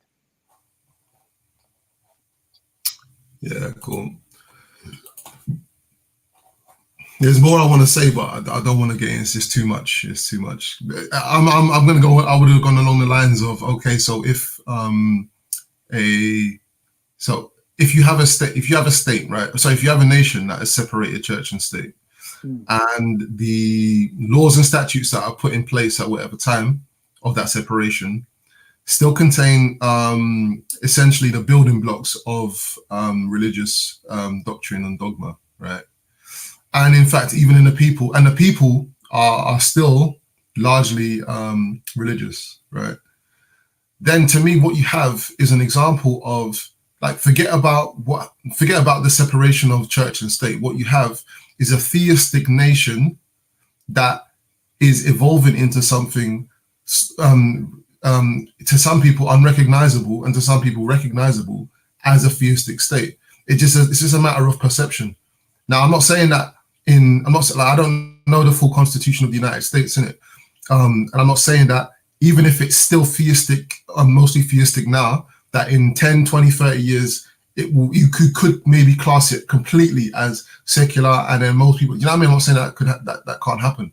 But what I am saying is this thing of you know, this is theistic and that's secular, and if you like, it don't make no sense to me, because it's like there's an evolution process that's obviously occurred and is still occurring, and there's probably some other nations within Europe that people would say, they're atheists, and they're just definitely not, right? Yeah, I think I wouldn't conflate atheists with secular necessarily, right? No, but it's not conflation. You're saying that if the people are atheists and because you haven't really settled on a definition of secular as yet, right? Separation of church and state, right? That's secular. No, because when you said no, wait. You said, I understand that you made that definition, but you also included the people, right? So you said if the people are not God-fearing or whatever, and the majority of people are not God-fearing, then they're in a sense exercising a separation themselves, right? So and then when you take the state into consideration, obviously the laws and statutes, yes, if you separate that, you're claiming it to be definitely secular. But I'm saying if the people are exercising religious values outside of the laws that govern that nation, then you can't really say that there's a separation of church and state through the eyes of the people, which is more important. Okay, well, that's the distinction that you'd have to define and go, okay, by your lights, MA, what you mean by a secular state is if the majority of people believe and follow what a secular state is, i.e. that they don't pray in schools, that they don't bring religion into the public sphere unless they allow all religion or non-religion in there as well. You could define it that way, I guess, yourself and say that's what I mean by a secular state. That's fine. You could do that. And somebody else could come along and say, well, actually, all I need to define a secular state is that the government and the principle is invoked in law, even if the majority of people aren't. And that's a discussion to be had, right? I'm not too fussed about that either way. I mean, I just point to the United States and say that it's majority theistic people governed by, in principle and law, a secular constitution. But it's not a big hang up for me either way. But the other part of your question is a more interesting one in the sense that did this all come about, or is the foundation of this theistic? And in those countries, then the answer is an obvious yes. If the country had a theistic sort of foundation, or at least let's say Abrahamic theism came into these countries at some point and became the dominant foundation on which a secular society is built. Nobody can deny that. I think that's self-evident. But that's not a point in favor of theism, right? The only time you would have a point in favor of theism is if we had to develop side by side a secular state from the word go and a theistic state from the word go and see what happened as the two states evolved next to each other. And then you could say, okay, well, hey, in the secular state, they went awry, right? And we saw that if there was no theism there as a foundation at some point, it went off the tracks, or in fact, it became a lot better. And you compare that with a theistic state. But at the moment, we don't really have that, where we've had a secular state from the beginning. There's always been some version of religion involved, at least in Europe, for however many thousands of years. Yeah, that comparison is obviously useful when you're looking at the broader picture. But when these men on these panels are having arguments, about the arguments that have been had the last hour or so, it's like that. Then it becomes more important to establish. Okay, look, stop asking Ultra where he got his moral compass from, because you could, if you use your brain and even intuition, you could probably understand that yes, it's probably come from, like, even just looking at his background, right? I'm not a theist. No, but MA, I literally admitted that I'm from a West Indian Christian household, and a lot of my behavior is mirrored off my nan, who got hers from Christianity, and I also apply certain Christian principles to my life. I literally admitted this, but for some reason, like, people just weren't hearing what I was saying. It was a mad pissing contest that was just pointless. Yeah. I think this is where like, the conversation just man. Brother MA, I don't agree with that. Is because of the fact that yes, Ultra did say that, but what he kept doing when the question was asked directly, he knows how religious people stay. So when they ask you that particular question, what he should have just said there and then is, you know what, it probably came from that. But instead, he went and pulled out this thing, made Raj read it. He started to go around it, and I'm like, but hold on, you only came to this understanding just the other day. Before that. No, but Lady Divine, no, the reason why your Christian doesn't make sense and why it's irrelevant at this point is because I don't follow Christianity. It doesn't matter what it's based on. I'm telling you, Lady Divine, the way I live my life now is by the principles that Rod read out, which is secular humanism. Right. Secular humanism. But listen to what I'm saying. My nan, the way my nan treated me, I believe was because of her religion. The way my nan made me feel, I want to give that experience to other people. That is based in Christianity. However, I don't follow Christianity. What accurately describes the way I live my life today is humanism. It doesn't matter if it's some new concept. It's the term that accurately describes how I live my life.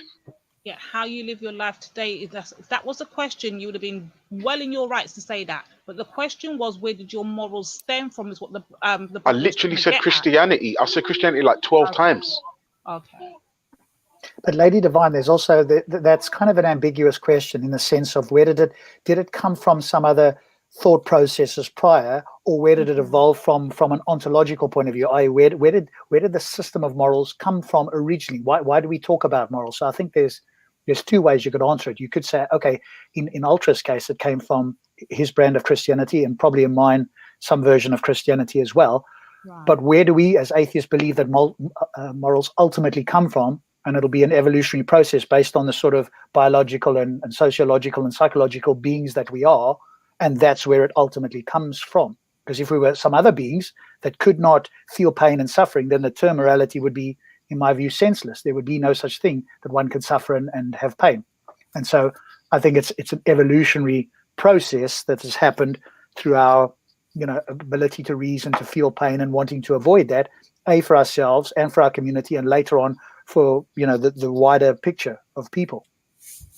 Okay, cool. But I just want you to make sure that you lot do understand you lot are on trial. You're going to get these questions from people from all different walks of religious mindsets. Let's not be harsh and try and go like you don't want to answer the question, dance around it. Velly's chatting, smacking the chat, doing all kind of bobbing and weaving and cow bucking. I don't know. Lady Divine, that's literally not what's happening.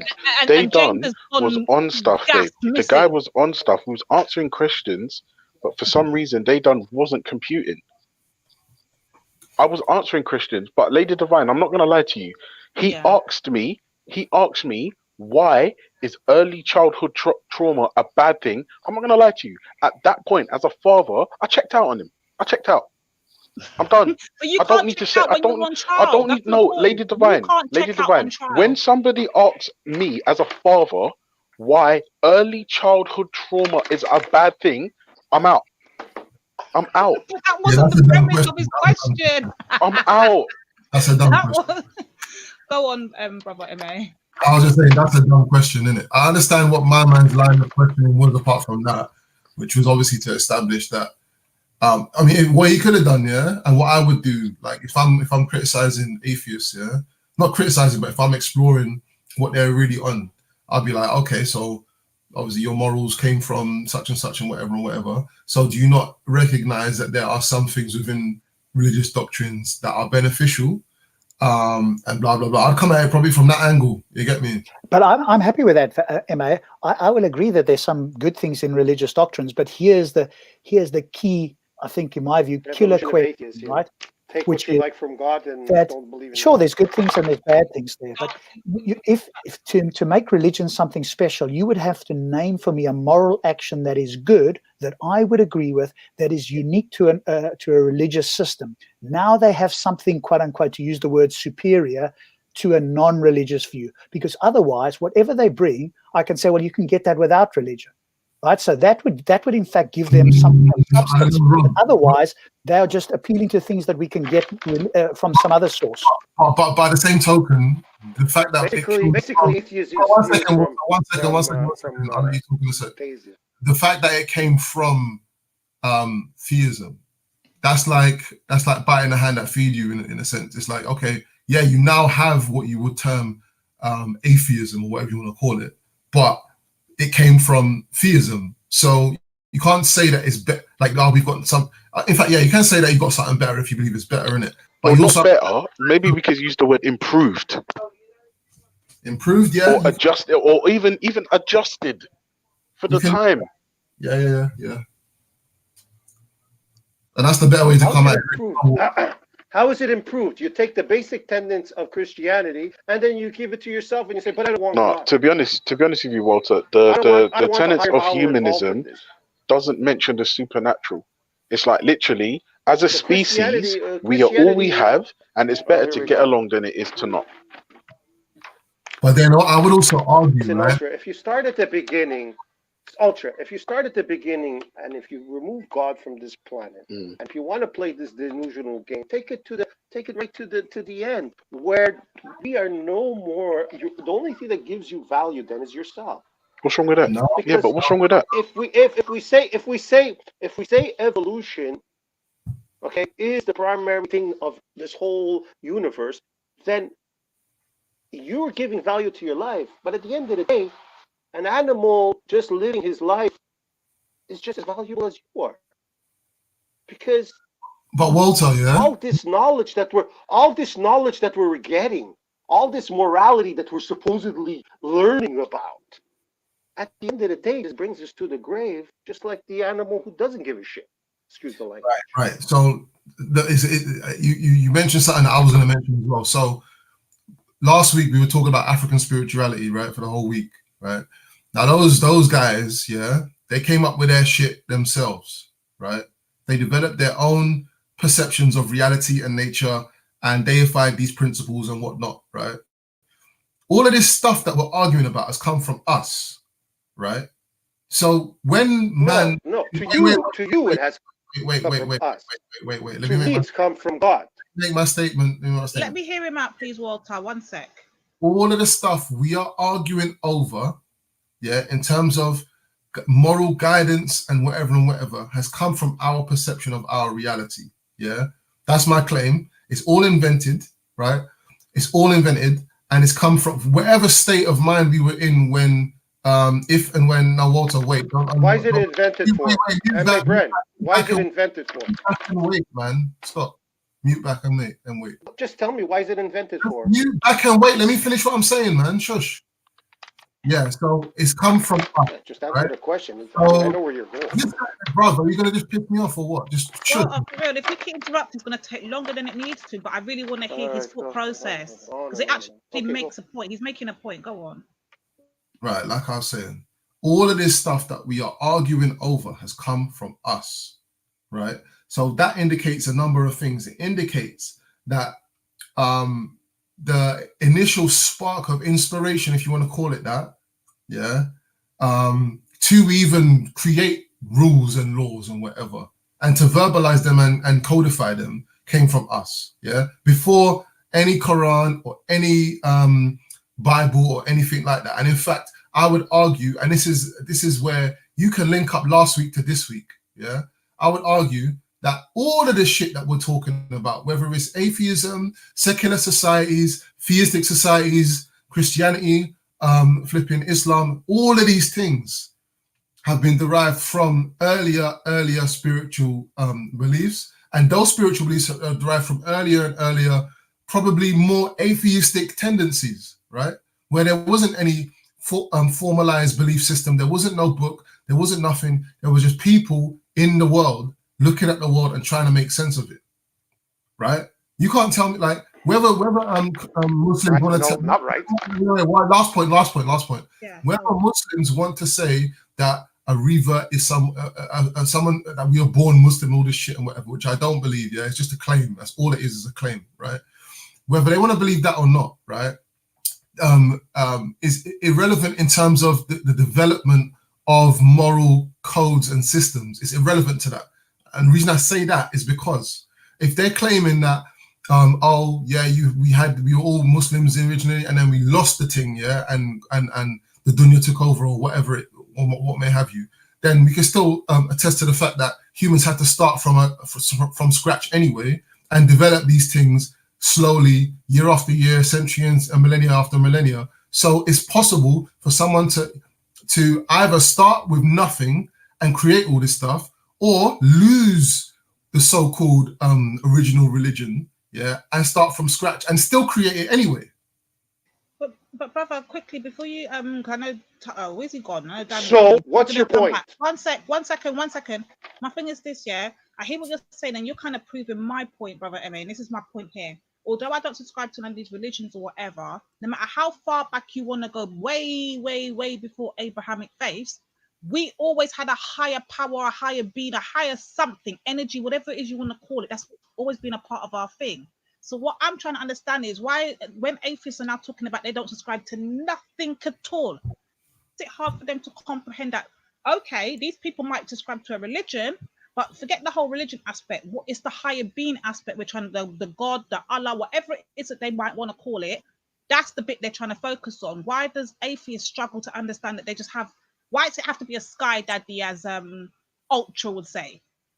Or you're adhering to, not Ultra, sorry, Veli gassing up himself would say. You get me? Like, Why can't it just be a case of This we've is why we always can't had have this discussion, because we're going from different religions to different faiths to different everything. Can we just That's my put point. Heidi can Divine we is put talking a about pin in the that one? Come on, Dan. blue sky, Let God Dan in. Daddy, Let Dan in. and I'm going to go into Christianity. Yeah, because So I the point what I ain't got a whole discussing this heap of time, you morality, it's know. pointless to even have Christian or all types of faiths at the same time talking, because it don't make sense. It's just tapping into, like, when I'm discussing something and I'm trying to get it into the crux of like Judaism, Christianity, and so on and so forth, and how God is value to this universe. It's like totally thrown out when another spiritual system comes in, which is about pagans and this and that and 42 gods. Yo, Right? Walter, That's like let me going just back come through. 20,000 Real quick, 10,000 man. years. So at the end of the day, me being in this conversation is pointless. You come on, bad man's in the building. You get me? I've got about big up, Eddie, man. I've got about Come 15 on. minutes. Yeah, I just want to know two Bad man's things. in the Rob, building. G. Rob, You mean? I just want to ask a quick question to Rob. I don't know if you recalled a conversation we had a couple of weeks, because it seems like L's and wins ain't really being counted over here. So I just want to know, have you done your research into Viking slave raids and that sort of thing since we last spoke? No, not Viking slave raids. No. Do you remember the conversation we had where I asked you to sort of to pick out a civilization that had achieved any sort of level of sophistication or renown without using slavery, and you mentioned the Vikings.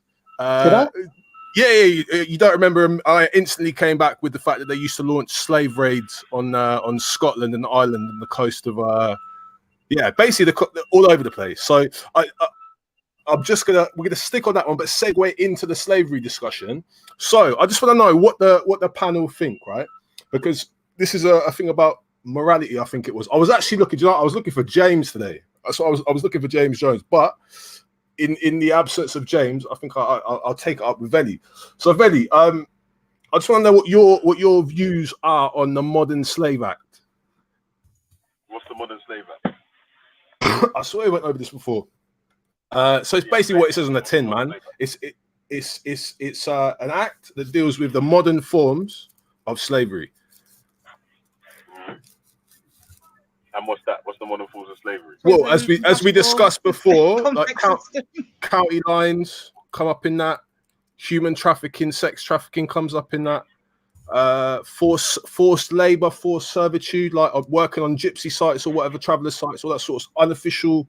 No documents, no tax, no passport, no nothing. Any of that stuff. That all comes under modern slavery. It's basically what you'd imagine. So what do you mean? What do we think of it? No, because I remember having a conversation with you now. You were talking about how our kids who go country, it's not the same because they earn 80 grand a year. Was that what you said? Nah, that's not what I said still. That's not what you said? I said, no, that's not what I said. Kids that go country. Because you would have to be careful if that was what you said. Yeah, that's not what I said. Yeah, I said there's youths that are going country that are driving 80 grand whips. Yeah, not youths that are earning 80 grand a year. But plus, like I was saying, if you're voluntary going to somewhere where someone's taking you to sell drugs, then that's not slavery. If you're being there's a young girl. Let me finish. The age, just quick, because the age matters. Age matters. In law, age matters. An adult can only give consent at age 16. So if you're talking about someone over the age of 16, that's cool. But no kid under the age of 16 can be sent anywhere, and no one can make an argument to say they were up for it. They volunteered. There's no voluntary business there at all. None. Okay. Anyway, like I was saying, it's funny still. But like I was saying, no, come on now, Vedi. We're dealing with law now. Yeah. Bro, you're being emotional, man. You're moving like day, man. Have you had any sleep today? Oh, come on. You're moving like day, because I'm asking you a question. You're on trial. Walk one for G Block. Vedi, I'm just asking a question. I'm just asking a question. It's called. Yeah, but I ain't got that much time, Vedi. So I'm just saying. I only jumped on quick. Let me finish them, man. And obviously you can get back into what you wanted to get into the next part, innit? Because I didn't finish before you cut in. Like I was saying, anyone, that is of, I've not really seen a country house before, innit? Yeah, so I wouldn't know what use are being taken there. But as far as my knowledge goes on that, any youths that are over 16, or that are sort of left school in between school and college, that are running behind any youths that's got conch lines, begging them to take them conch.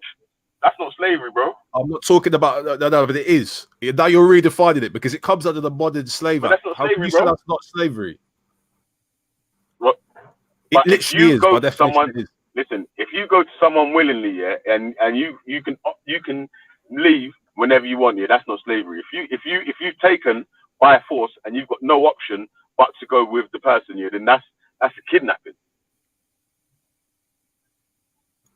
Okay, so you're disregarding the modern slave act. You're disregarding the actual law. Yeah, I Like it's think there. he's relabeling it, Dan. He's calling it kidnapping and not modern slavery. That's Can what I throw something in there? So Yeah, go on, mate. I was gonna say, like, yeah, I was gonna agree with Veli, but then I thought about sex workers, innit? Exactly.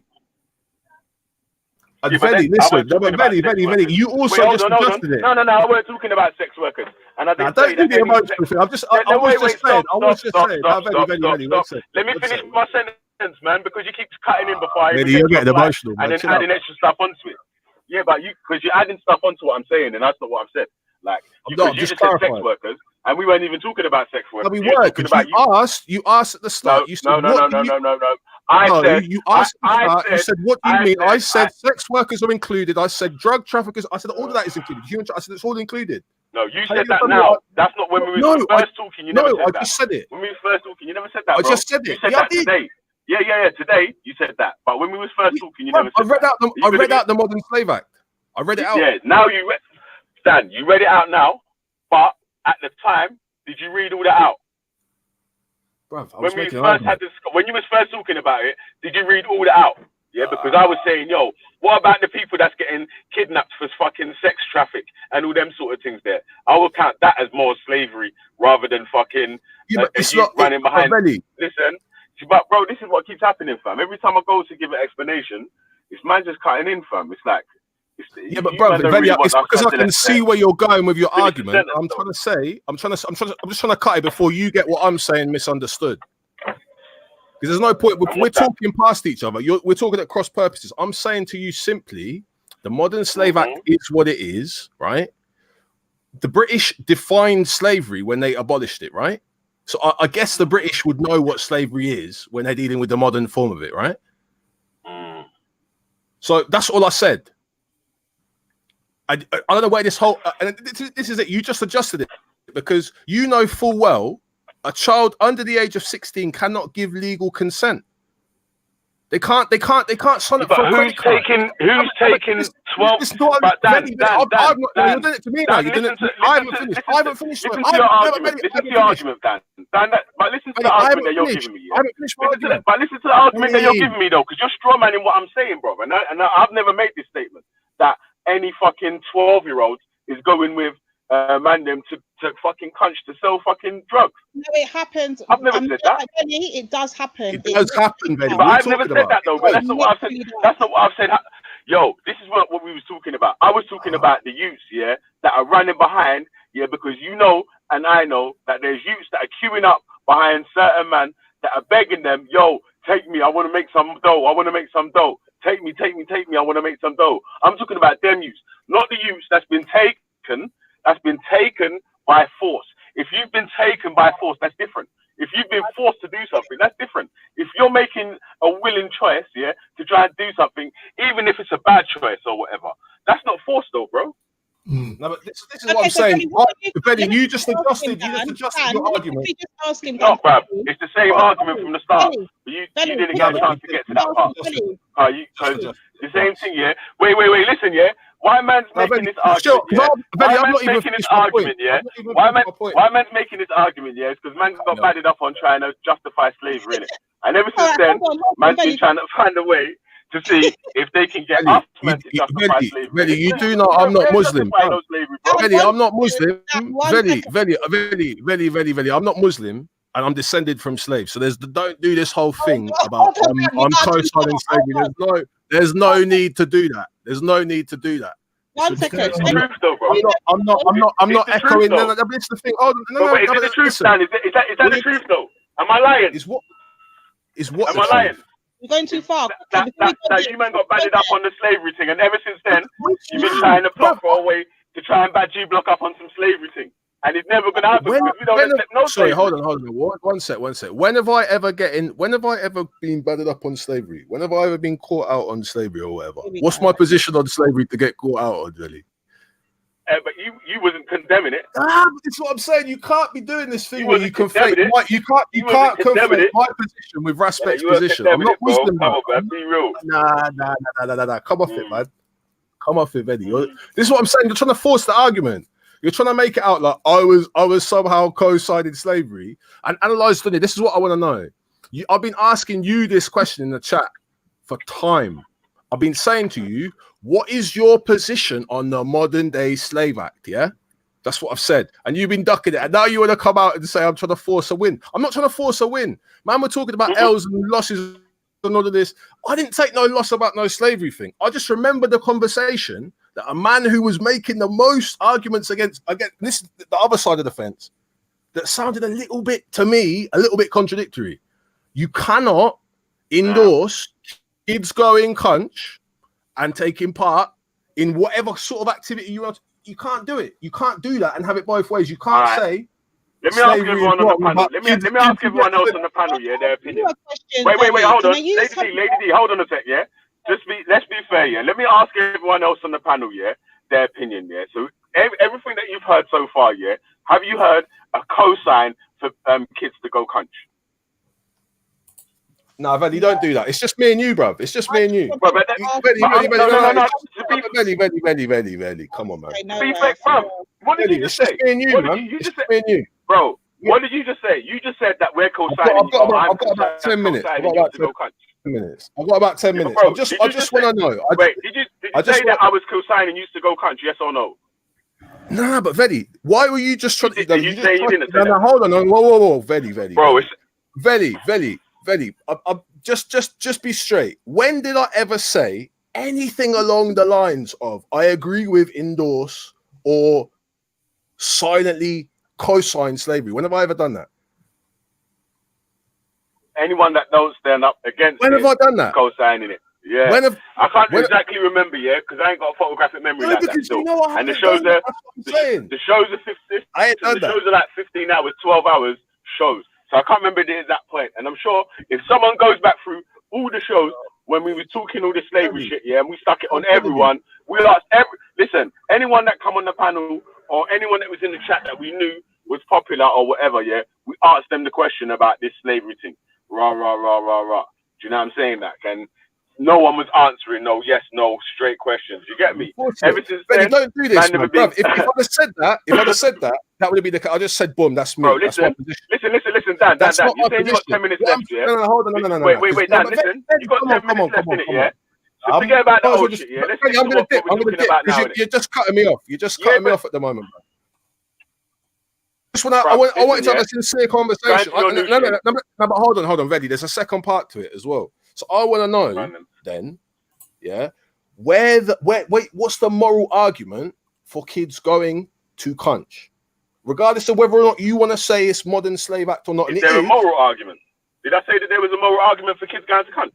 No, you said there was a financial incentive. There was a financial reward. They could get 80 grand cars or whatever. No, that's not what I said, man. See, and that's why you lot are liars. No, really, I'm not that close. You're a liar, bro. You're a liar, man. You're a liar, bro. You shouldn't do that still. You should tell the truth, cuz I already told you what I said before. It's cool, man. Really, don't worry about it. Really, don't worry. It's cool. But yeah, and you're gonna lie again. I'm not lying. And I'll tell you what I said. On my mum's life, on my nephew's life, I'm not lying. I'll tell you what I said again, yeah. I'll tell you what I said again. Very, listen to me. On my mum's life, I have never on any of these panels co-signed slavery. Don't force an argument like that. There's no need for it, bro. Alright, forget about the co-signed slavery, yeah. Big up, forget about that, bro. Forget about that. Let's talk about the point when we're talking about right now. You can't do that. You can't do that, Reddy, because I'm not respect. Alright, cool. Yeah, you're not respect, yeah. But let's talk about what we're talking about right now, innit?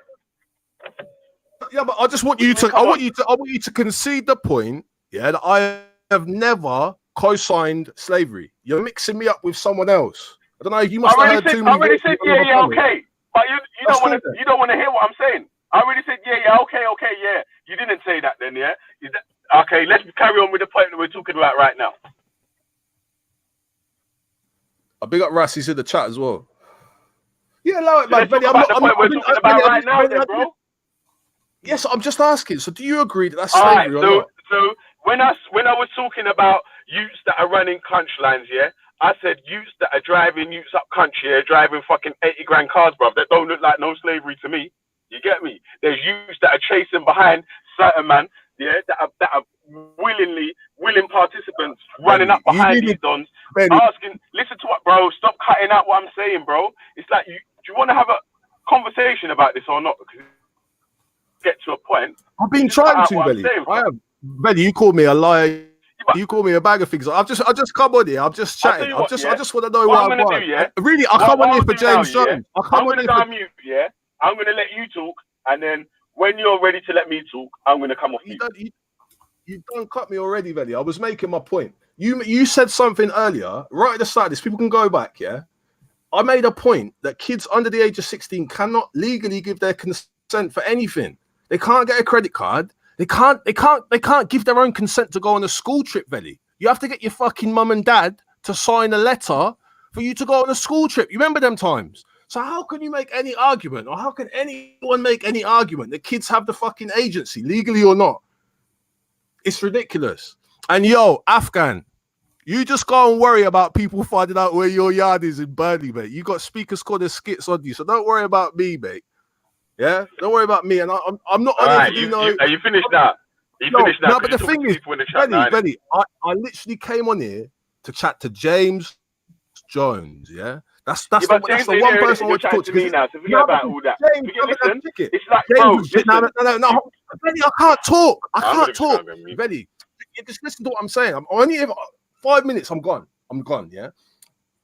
James Jones knew exactly what he was doing when he come onto the panel after he wouldn't come on Raspix. He wouldn't come on Raspix. When we were all over there, I was calling him out in the chat. I've been trying to get him on the channel for time. Yeah, he knows this argument was not going to go anywhere for him. A big L, and he knows that, and that's why he was jumping over and going, "Oh yeah, Dad, there's a certain man over there are co-signing slavery." Nah, no one's co-signing slavery. What are you talking about? That's forcing it. And I don't know anyway, but. Listen, Reddy, I don't know, man. I don't know.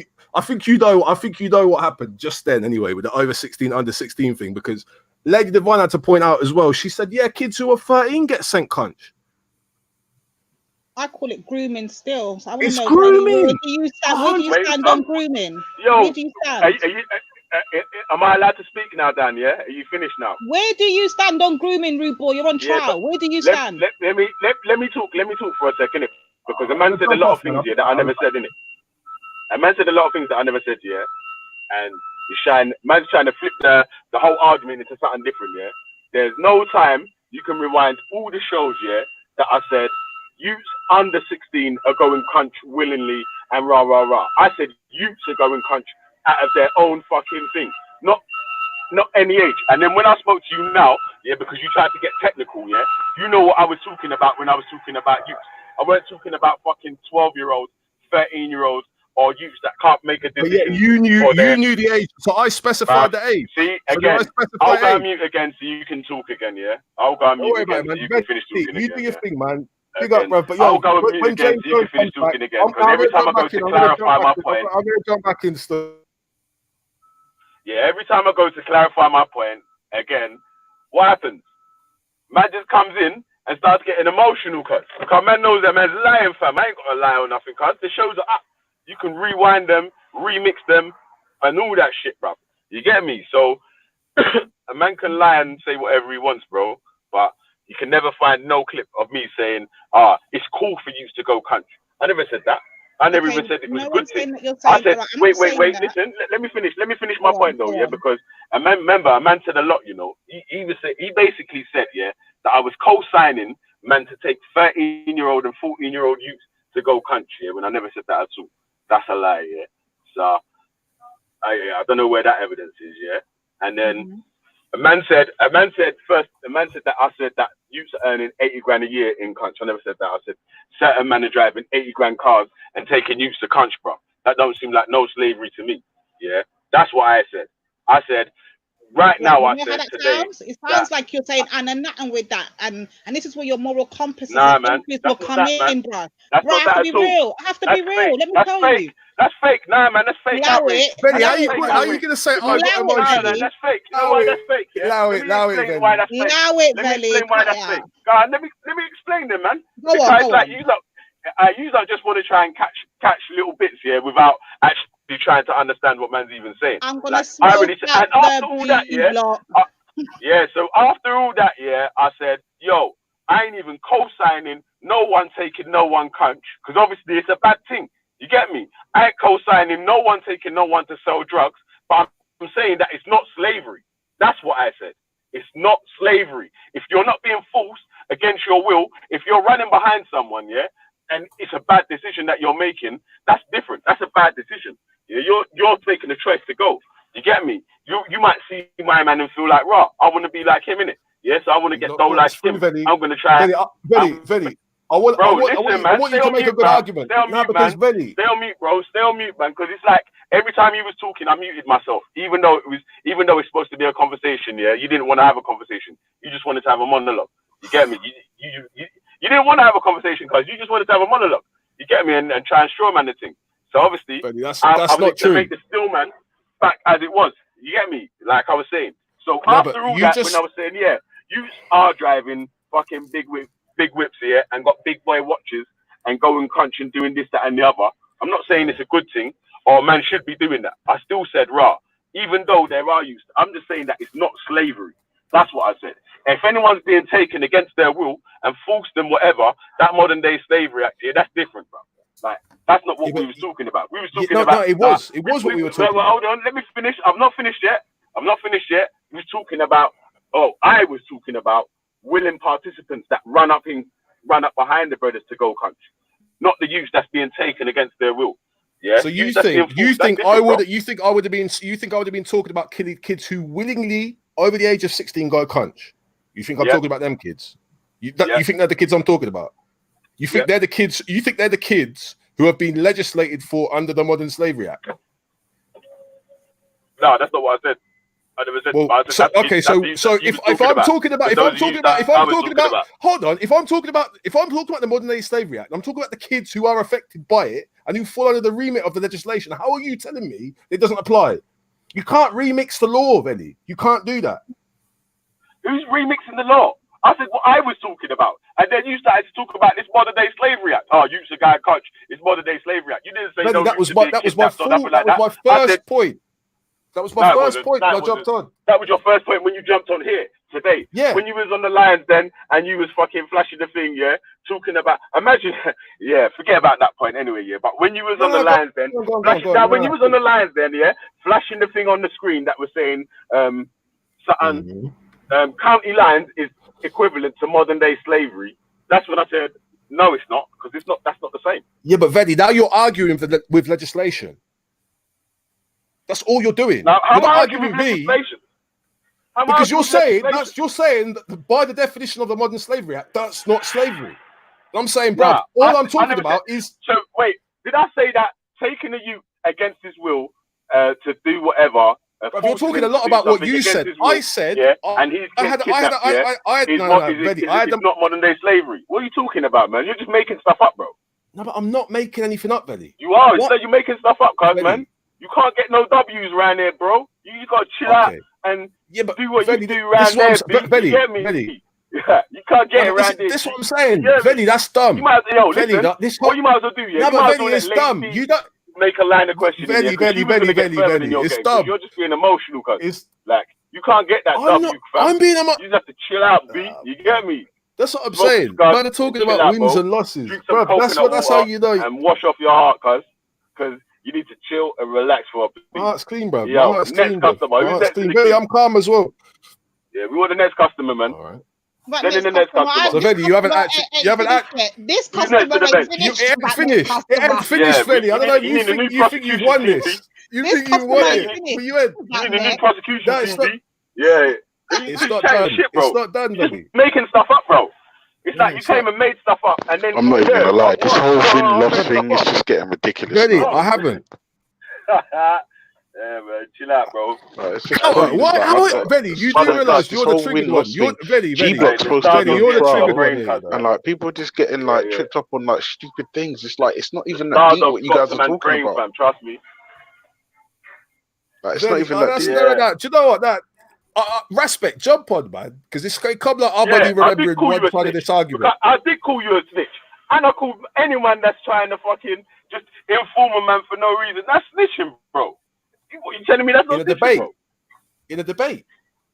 What we're meant to try to put in court. Wait. Hold on a sec. Respect. Listen, if a man is making a contradictory argument. Listen to this important point. Yeah, hold on a sec. Yeah, mute up for a second. Man, I'm gonna jump off. Benny, you're taking this a little bit too seriously. No. Mute up for a sec, man. Mute up for a sec, Carl. Let me say this, yeah, Carl.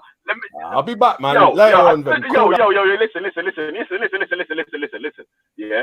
Bro, listen, I'm not making no tunes talking about I'm with the fucking robbers and the shotters, yeah? And then doing a fucking show talking about fucking county lines is the equivalent to fucking modern day slavery, fam. Shut up, man. Don't ever tell me nothing about no bad boy thing, bro. Relax, bro. You cannot do that, fam. That is different, fam. Like, get out of here, man. That's gone. Yeah, you need to leave that alone, bro. Mad. Can I just quickly say, I'm not going to lie. Leave that alone, bro. G-Block, you have really disappointed me so far today. I'm not even going to leave that alone, bro. I'm going to be honest.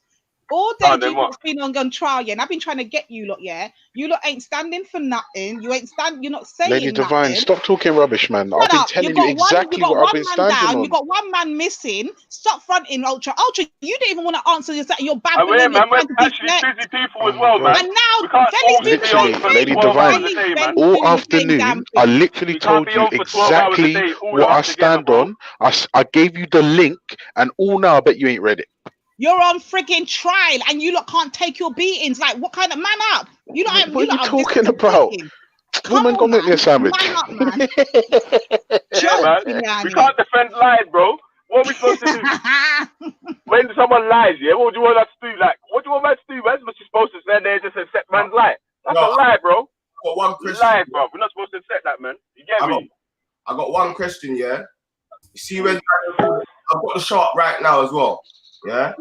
See when Dan was talking about youths being forced to get sold up to crunch by little youths being forced. That's what we was talking about. I've got the clip ready, so that's why I said you might have misheard what man was talking about and saying that James said it was okay, yeah, and we was condemning people forcing youths, yeah, to get sent up to crunch, and you and James Jones started to call Dan a snitch. Am I lying? That's what I want to know. I called man a snitch, yeah. When I come in. Yeah, man was talking about slavery. The next thing you know, man put up a thing of county lines is equivalent to modern day slavery, yeah. I'm like, bruv, you joking, cuz? That's not the fucking same. Just youths that are going of their willing fucking thing is not the same, bruv. Anyone that's being forced is different. The forced thing is different. Anyone that's going out there willing, they're out of their own, they're running behind these youths and begging them to take them, yeah. That's different, bro. That's not slavery, cuz. Benny, but we was talking about 11, 12-year-old children that are being forced to go up to Cunch. I literally gave the example of a youth in Hackney that I had to go and see, yeah, and I had to talk to his older and get him sent back to his yard. And he was condemning them, man, and man them started to call us snitches for condemning people that are forcing youths to go and sell drugs. I've got the clip. Am I lying, Benny? Yeah, man didn't know that you was condemning people that's forcing people to sell drugs. All right. Yeah, well, obviously, man, like I just said, wait. Like I just said just now, yeah, is that right? Man's not with the people that's running behind the youths to go fucking. Man's not even with the youths that's selling the drugs in the first place, that built up the first county lines. Man's telling them man to get a fucking normal business, a real business where you can't get touched by police. Yeah, that's a whole different story anyway. Yeah, but again, man weren't saying that. Yeah. Anyone that's forcing, man, is a good thing. Or anyone that's even going up there is a good thing. That's not with that. I didn't say that. It was that. However, you did just say that to you. However, you did just say to you, you don't see that as no thing. No, I don't see that as no fucking. No, I didn't say I don't see that as no thing, man. Stop strawmanning me, lady. What did you know? I'm asking you. Did you not just say? No, but I didn't say that I don't see it as no thing. I didn't say that. I said it's not slavery. You didn't see it as no slavery. You see that as driving 81 grand whip. I promise you. It's not slavery. Belly, I promise you. It's not slave. That's not slavery. Belly, I promise you. I'm gonna play it back later. I was literally talking about youths who had their mums threatened. Yeah, if they didn't go and sell drugs. This is before you started talking in the chat. You was already in the chat talking. And then we were saying that is what we're dealing with now in the black community. Because man, we're talking about thousands of years ago. We're saying but I didn't hear that. We're saying right now in the black community, there are youths that are being forced to go and sell drugs in country. And the response of the man in the next day on the panel with Issa and Raj was that, well, these youths have got 30 grand watches and they're driving big cars. That was you man's response. I promise I'm not telling a lie. I'll do a review of it later. That's exactly what happened. Bruv, do a review of it later. When I was talking about the youths that would fucking go in country and trapping, I'm talking about the youths that ain't forcing, man. The youths that start sitting on their fucking road and they have got 80 grand whips and fucking 60 grand watches. And the youths are running up behind them and begging them to go country with them. There's youths that are doing that. And what you and lady doing right now, yeah, are pretending that there ain't no youths that are doing that. Like that every single youth is forced. That's not real. That's not real, bro. Come on, man. I made my position. But that's not real, man. I made my position very clear. If you're talking about the youth that's being forced, I'm against that, bro. I can't stand up and talk for that. We was not, and it was very clear. We was, and anyone who listens back to it will see we was not talking about youths who are going out voluntarily. But what we was saying is that even the youth, a 12-year-old, if I take your youth and your youth wants to come up cunt, and I take your youth up to cunt, then I'm grooming your child. Yeah, because your child is not at the age to make a responsible decision. So even if your youth's 12, Belly, and he's saying, oh, respect, I want to come up cunt, I'm still a groomer. But even if it's, well, I would agree with that, even if they're fucking 16, 17 or whatever. Because really and truly, yeah, they're making bad decisions. And a man's agreeing with them to make a bad decision, like helping them make it. You're grooming them. You're agreeing with them. You're grooming the children. Because you know, you're grooming the children. If they're 12 years old and they're saying, I want to go and sell drugs, or I want to go sell women, and then you allow them to do it, you're still a groomer. Because the child's too young to make a informed decision. Conscious decision. Thank you. There we go. Belly, it's not even a case of us calling you out to say that you're doing this now. It's about, remember, you're on trial. Let's get your feelings out of it. You're on trial. And we're holding your moral compasses up in it. So if you're atheist and you don't stand for really nothing, what do you really stand on? Because we're saying this is grooming. We see every day in the hood. We see every day in the streets. Yeah, we see youths getting taken out of school, said country, all of them. Gallons been taken to go and carry drugs from here, then everywhere. This is happening, Belly. And if you're saying that they're begging to do it, you know that kids can be bought with flashy car, designer, all of that. And you're saying, well, they're begging, so it's not to you, it's not that. Then what are you saying? Where's your morals? The funny thing is, listen, wait, hold on a sec, yeah? Wait,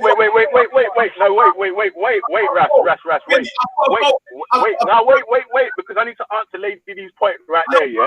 Yeah, when you're saying, because when you're saying, listen, when you're saying, raw, I don't agree with it being slavery, yeah? And then where's your morals, yeah? It's like you're trying to basically say that I'm saying that it's okay, yeah?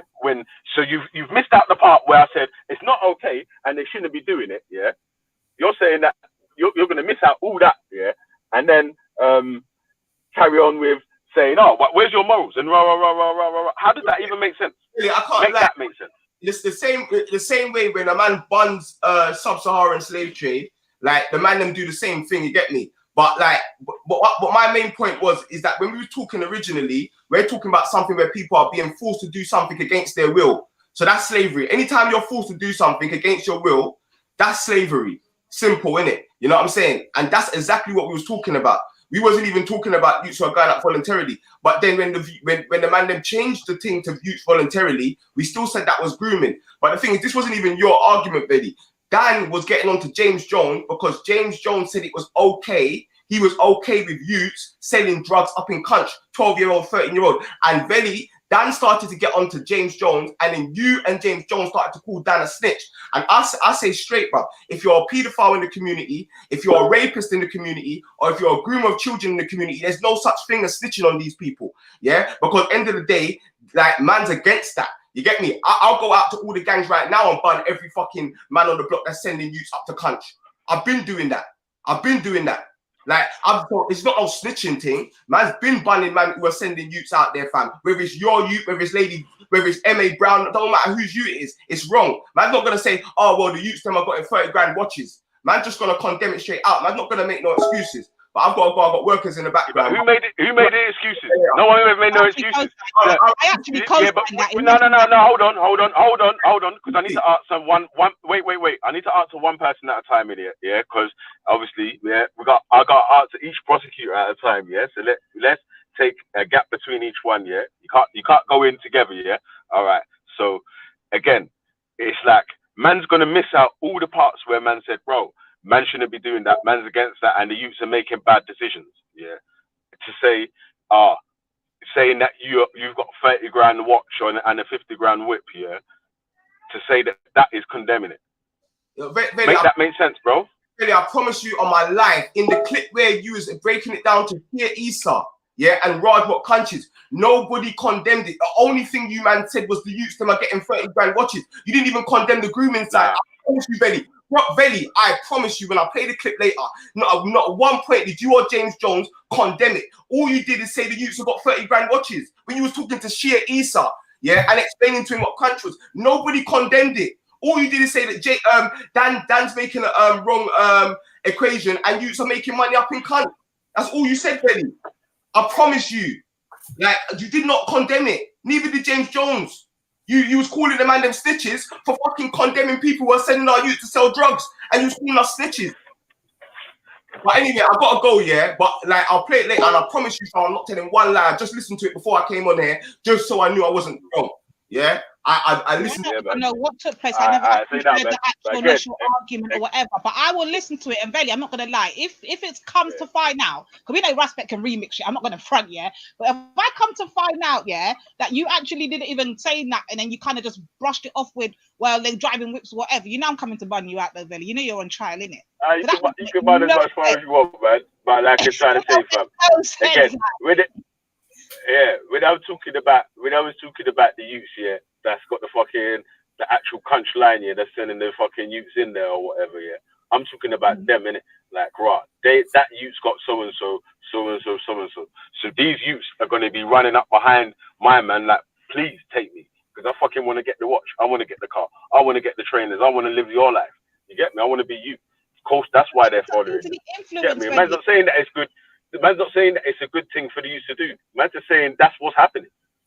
Yeah, I know what you're saying, but I'm saying, like, whether we know what is good or not, what I'm saying is, what's your position on it? Like, where do you stand on it, innit? Because we know kids can easily. Yeah, man, they shouldn't be doing that. I've already said that more than 3 times now in just this discussion, that the youth shouldn't be running up with the fucking the youths that's got the trap line should have a different business. You get me? That they could bring the youths in.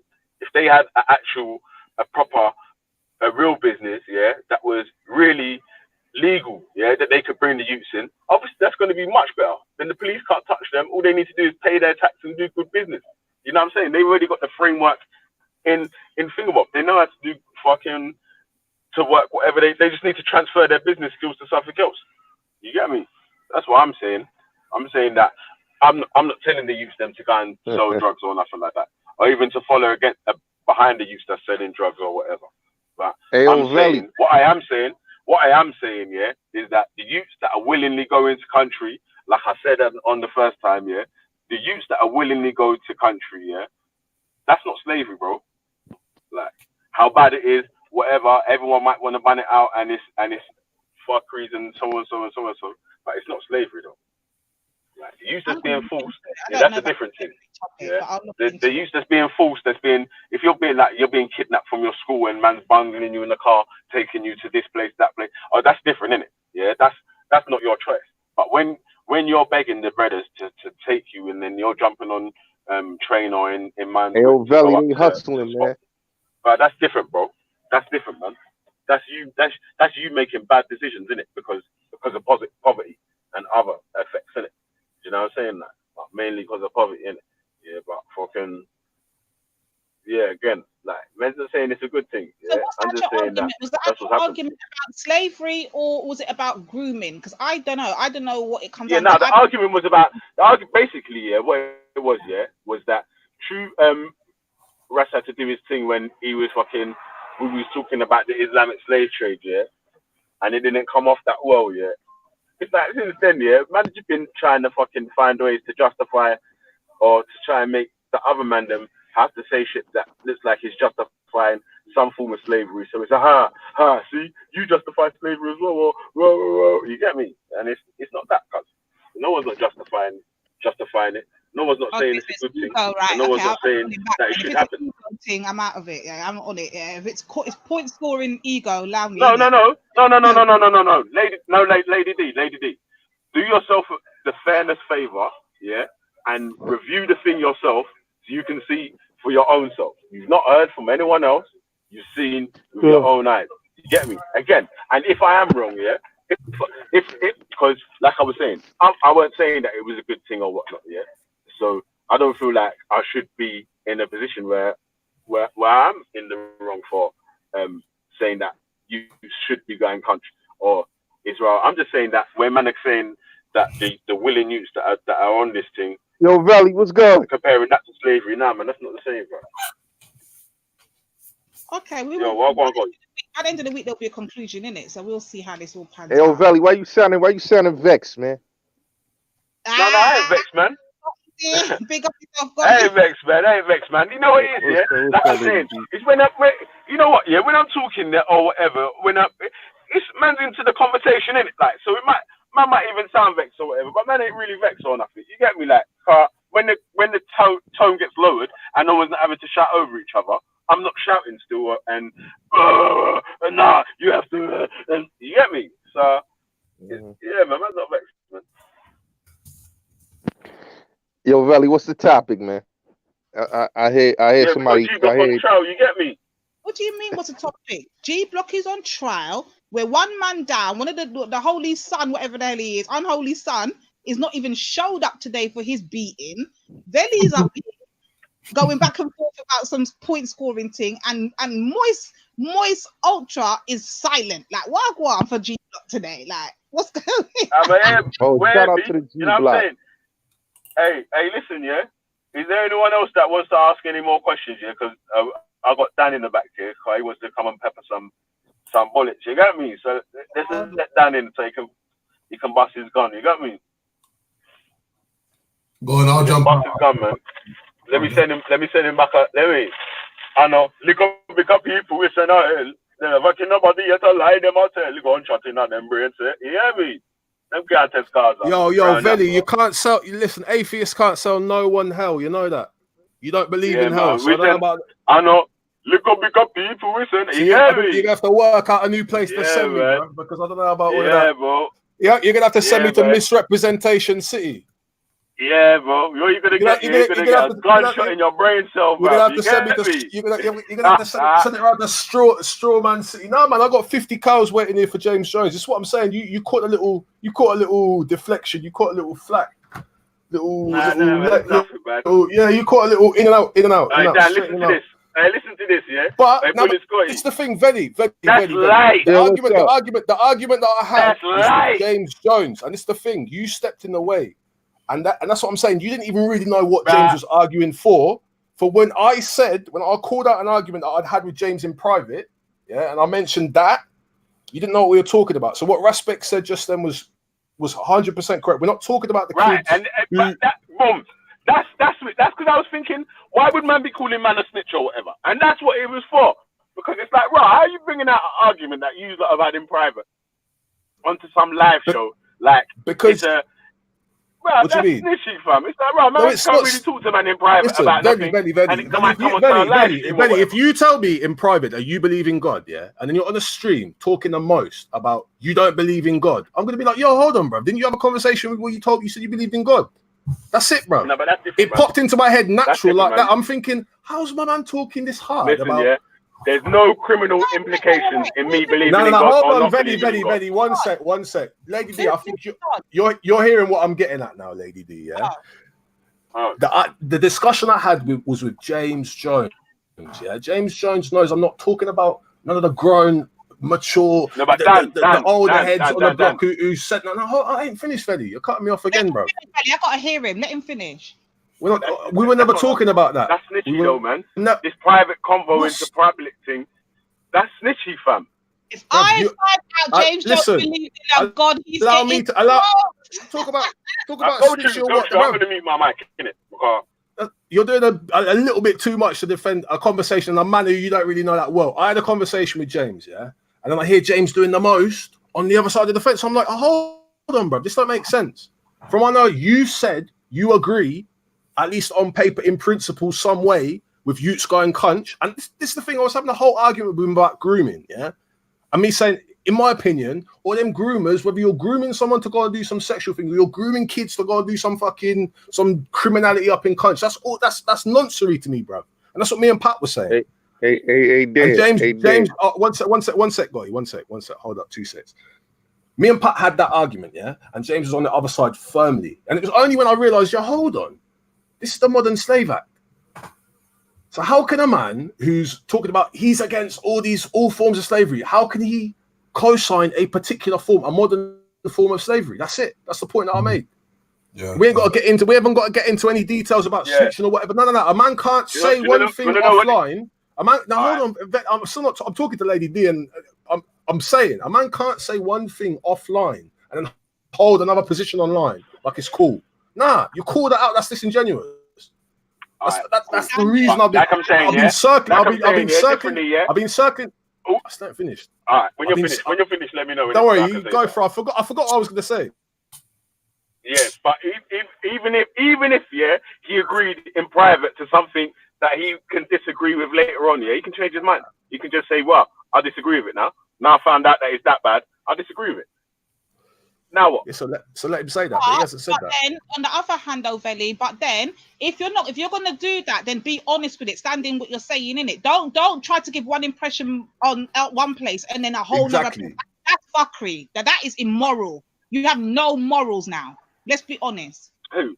Shut up, man. Hey, lady, that's man. Veli, you know what it is. Veli, you know what it is. This is. I'll tell you one thing. Yeah, Veli, I could never argue with no team. I couldn't be on a team on these online panels arguing with, because it's loose links. I don't worry, man. I think strong, man. This is the thing. This is the thing. When I got no informers in it, yeah, or nothing like that. So we got that part good. You get me?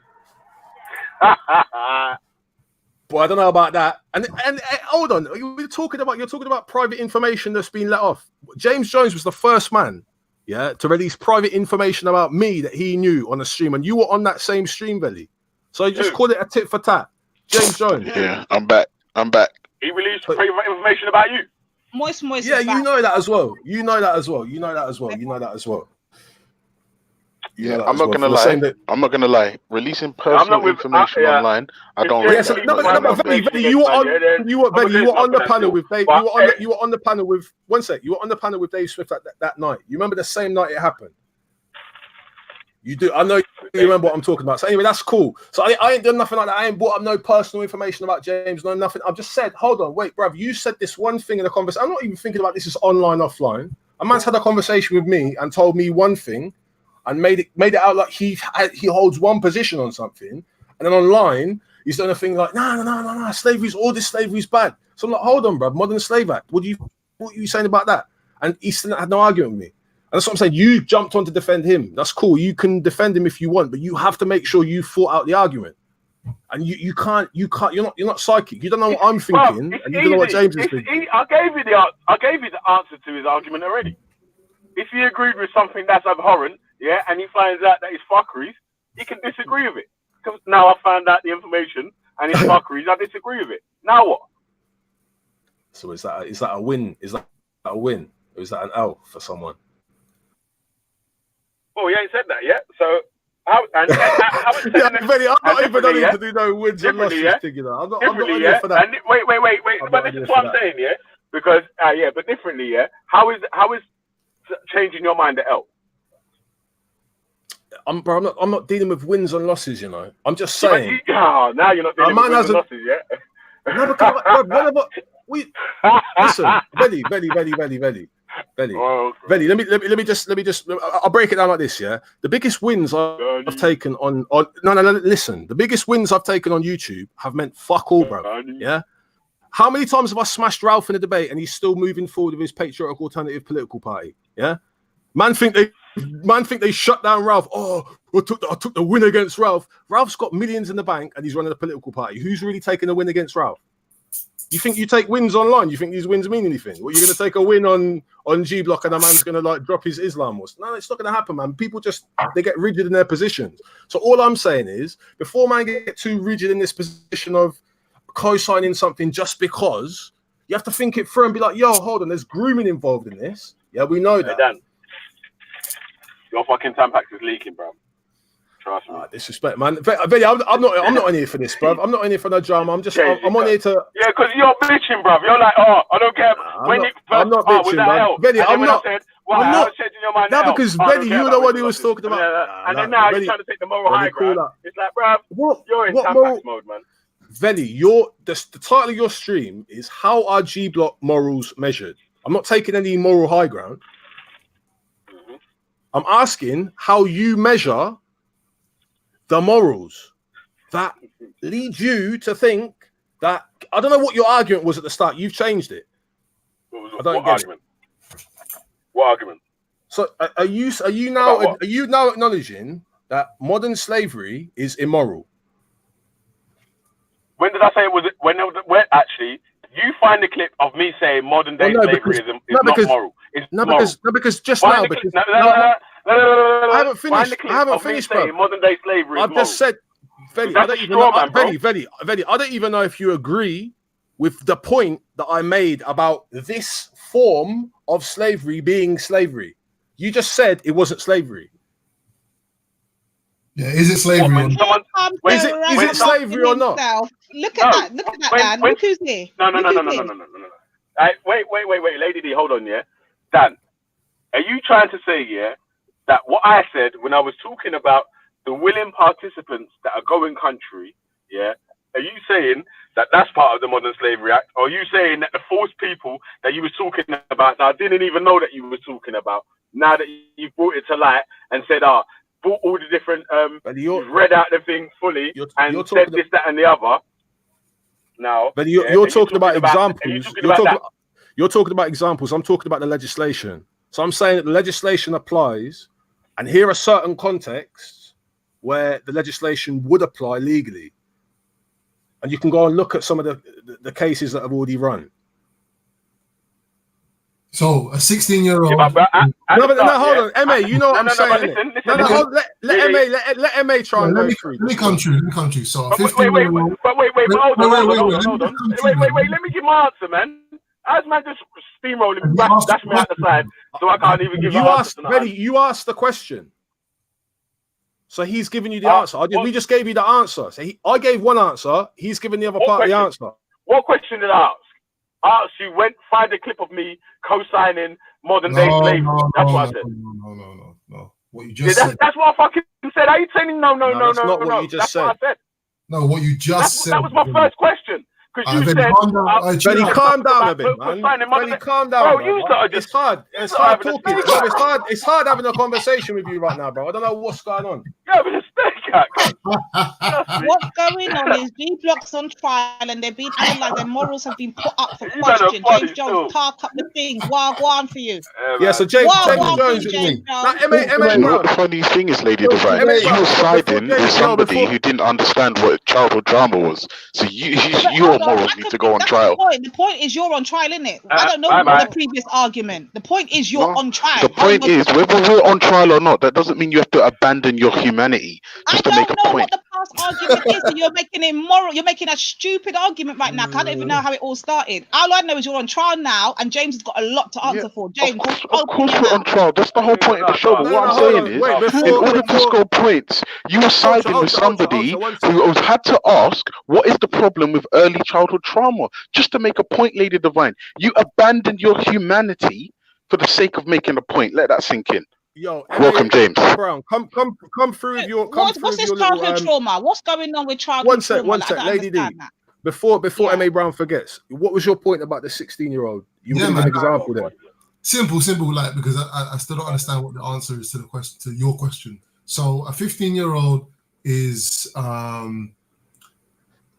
let's say a 15-year-old comes into contact with a drug dealer, lives in Deptford or whatever, and then is taken on for whatever, regardless of the young person's stance on going to country, is taken to country, and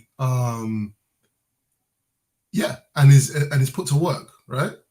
So is that person? So I'm not giving any more detail than that in terms of the perspective of the youth. Yeah, is that you a slave? What did you say? Explain the conditions. No, I'm giving you very vague conditions. So there's a Give me the vague conditions in it, and then obviously I'm gonna have to build it in it because for me, it's defining the what. Yeah, let me give it things in it. Yeah, so 15-year-old lives in Deptford, gets swept up by one drug dealer and taken on county lines. Yeah, is he a slave? Yes or no? That's the conditions. That's all. No more detail than that. What he jumped in. He asked the brother to go with him, or no, I haven't. No more details. No more details. Yeah, but how am I supposed to make a decision on such a vague? Yeah, but that's not the details though. That's not the full details, is it? Veli, when the police is doing. Veli, I'll tell you why. It's not. I'll tell you why it's not. Yeah, I'll tell you why. No, wait. Veli, let me explain. The reason I haven't given any more details is based off of what Dan is saying. Is the what do you call it? The guidelines or the law or whatever, right? Based on his age. That's why I'm not giving any more details. And the ability for him to make an informed decision at his age. That's why I'm not giving you no more details, because then you'll try and protect. In my personal opinion, then, if you want to do that, then, in my personal opinion, if he's forced, then you can put it under your modern day slavery act or whatever, But if he's been following and begging this youth to go, then he's making bad decisions, and like Respect said, that's partial grooming. Then, my man should be, as a big man that's doing his thing, he should be saying to the youth, "No, I'm not going to take you in it." Like this, you get me? Like this ain't for you. Yo, what's can man catch me up to speed, quick? Yeah, county lines, modern slavery act. No, that's all very. Wait. I'll explain it. No, because it was mine and James's. No, because I wanted to talk to James about this. Bro, what's wrong with you, cuz? Chill out for a second. No, Billy, us two just mute and let James and Dan go at it. Let them two go at it, and everyone else mute. Hey guys. I ain't got unlimited time as well. So this is what I'm trying to just get the conversation done. Yeah. I want to get quickly. Hey, 1 second. Hey, big up, Dan. Yeah, long time, but it is my man's show though. So I think it's a bit harsh that everyone just cutting him off every time he's like. Shut up, man! You're sounding moist right now. You're on trial. Shut up, man. Shut up, man. Yo, who's been listening though? Guys? Like every time I go to say something, everyone else has got something to say at the same time. It's better James Jones speaks for you now. To be honest, Billy, still. Red. That's how they're moving. Jeez. I've been waiting for you all day. Come on, Dan, get him. Hey, Lady D and Dan, are you lot in the same crib? Don't watch nothing. Get him. Get him, Dan. You lot are moving gangster, right? Yo, so what are you saying? Now, James Jones, you can answer the question that MA Brown just put forward, because I don't think Veli wanted to. Or maybe he did. Maybe he did. I swear to God, I swear to God, I was doing something, like I was writing something just as that happened. What was it? Quickly. Yeah. Question: 15-year-old. From wherever, comes into contact with a drug dealer, tutus now, 2 days later, he's in Cunch, and he's on this county lines thing. He's 15 years old. I'm not giving you any more detail about his intention or perception of going Cunch and whatever. Is he a slave? Being that he's 15. He's He's 15 and he goes to sell drugs for some older drug dealer. Yeah. Is he a slave? Yeah. Of course he's fucking not a slave. Why is he not a slave? Because he's getting. Or is he not getting paid? Is that what defines? Let me show you something. Yeah. Let me show you something. Yeah. If I can remember correctly, there was a conversation had between me and another gentleman that Dan and Veli were present for.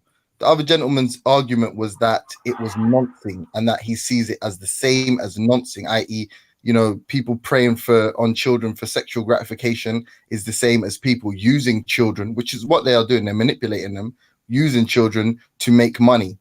And I said that is insane. Then we all settled on this term grooming, and someone said like the appeals were made. How can it not be grooming? I was like, yeah, I guess in that sense, but it's nowhere near grooming like when you rape a child or whatever. Then so that was that argument. Then I still stand by everything I said there. It's not nowhere near compared to noncing. It doesn't have, in my opinion, the psychological ramifications, whatever, or it's just a level of abuse and depravity. Yeah. Then and then grooming, the concept of grooming, i.e. manipulation, whatever, you know, like you groom your fucking your what do you call it, your like I don't know, you know how you describe it, like he's grooming him for PM or whatever. Yeah, fair enough, but in that definition it's quite broad, so it can fall under that. Then this argument about the Modern Slavery Act. Now I don't really like to give my opinion on I don't think I've yet said cops are the ops. Maybe I have by accident. I don't really say that kind of stuff yet online, so we can talk about that privately. However, I would say that there are, like, I don't know if you're aware, but like judges there are sentencing guidelines, and judges have the ability to stray from them guidelines. So there can be aggravating factors in a case. So if there's a conspiracy to sell drugs, right, and they can prove a conspiracy to sell drugs, right, and they can prove that you've used children in that conspiracy to sell drugs, they could probably sentence you somewhere around 20 years.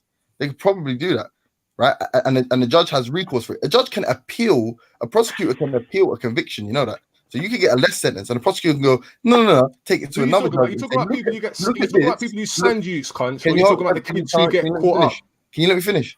Yeah, a prosecutor can appeal and say, look, to a new appeal judge, this guy has been manipulating 12-year-olds, and he's locked them in a house, you know, get kidnapping charges. There is a lot of charges. The new legislation, in my opinion, right, or any of these conspiracy powers that these judges get, or these the courts, the governments that they allow, generally speaking, increase their powers and not for the benefit of victims, in my opinion, especially when you want to. Let me read out the part. Let me read out the first part. Right? Tell me if you agree with this. Yeah, slavery. Let's get the definition. I swear down. This is one more sentence. Yeah. So, and what I remember I heard on a discussion about slavery, i.e., historical slavery. I heard Dan and Raspect talking about, let's talk about the Modern Slavery Act, fam. And I sat down. You heard me talk about it. I said it. Yeah, and Raspect had it up on his show. He had the picture on the whole thing on his show, so he's completed as well. And I sat down. I think Belly did too. And I gave a round of applause because I was like, for these guys essentially doing the police work for them, innit? Doing the police works for them and increasing. By letting the public know about the recent legislation that's been brought in since 2015. You agreed with it. You agreed with it, right? Or you just agreed with it? I agree that it exists. No, I agree that is the law. Is it good or bad? Is it good or bad? No, that's a separate thing. We agree that the law exists. Well, let me just say this, James. The law would not be as bad as the actual experience of being a modern slave. I would say that. So yes, you agree. The law is not as bad as slavery is. What do you mean? Do I agree with it? Don't try and force this. We're talking about. Listen. Do you agree with the? No.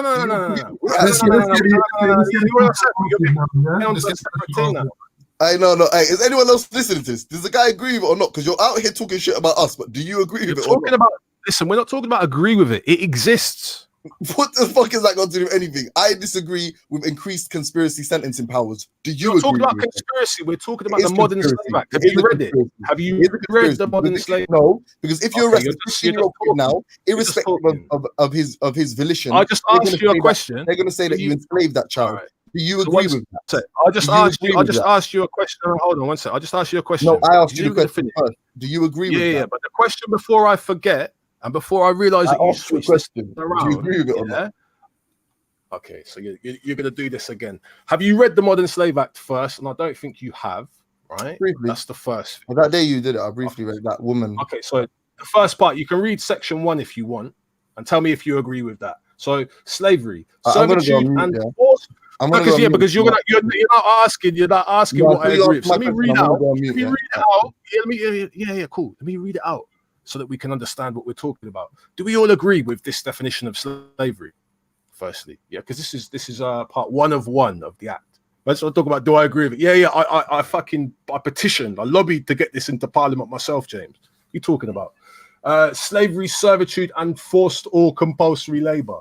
1, a person commits an offense if the person holds another person in slavery or servitude and the circumstances are such that the person knows or ought to know that the other person is held in slavery or servitude, or the person requires another person to perform forced or compulsory labor and the circumstances are such that the person knows or ought to know that the other person is being required to perform forced or compulsory labor. I agree with that. Does anyone disagree with that? You know where this is going to end up? Okay.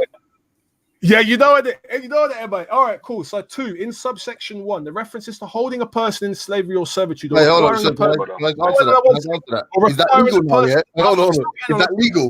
Was that legal? Was that legal before this act? Was that legal then, yeah? Before this act, was it legal? Hey, was it legal before this act?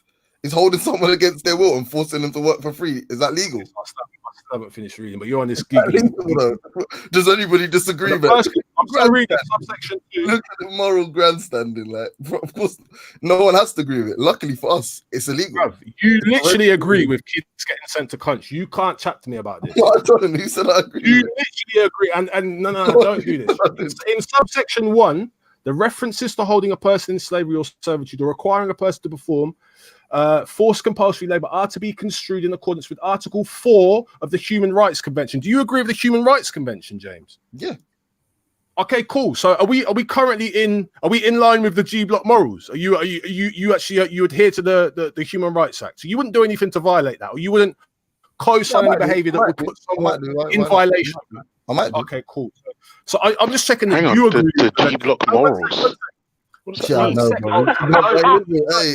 Oh, so that was unnecessary. You added nothing to the conversation. You've just taken James off. I was away for the whole time. That's why I haven't added anything.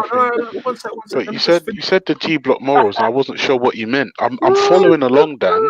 But when you said the G Block morals, what does that mean? I don't even like the term. Or going OT or something. Like, it just sounds so fucking I just don't like this one. Like, it's so like man read it out of the textbook. Like, you know what? A stick question. I'm reading it from legislation.gov.uk, James. Post the link, Dan. What do you mean? Go Google yourself, bruv. Do your you don't know. You don't know. Lady Divine is posted in the side as well. Lady Divine's got up as well. All right. Can I say something? You don't. I know. Can everyone relax? Everyone's asking for me to come on. Now come on. James, have you seen the link in the side chat that Lady Divine posted up? Are you on the same page as everyone else on the panel? Or are you doing this grandstanding thing where man's just woken up, wiping squams off your face and that? I just have an argument. Just wash your face, maybe read through this legislation and just chill for a second. I'm still reading. I know, but I asked you I'm not asking you a question. We're not dealing with that. James, let him read. Let him read, James. What's happening here, though? Like, what? Gee. It's mad, you know. James, you're soaking up the first L that's probably going to be seen by a lot of your. Yo, anyway. Hey, but wait, how's man coming with the police handbook? Trying to have man an L. It's me against 3 people. Why?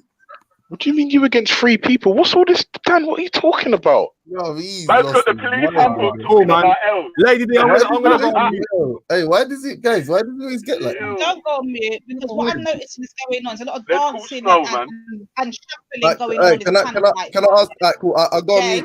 I'll go on mute. Hold on. But M.A. Brown. Hold on. 1 second, Lady. M.A. Brown is really impartial. Yeah, I don't think because I know him. Yeah, like M.A. You there still? M.A.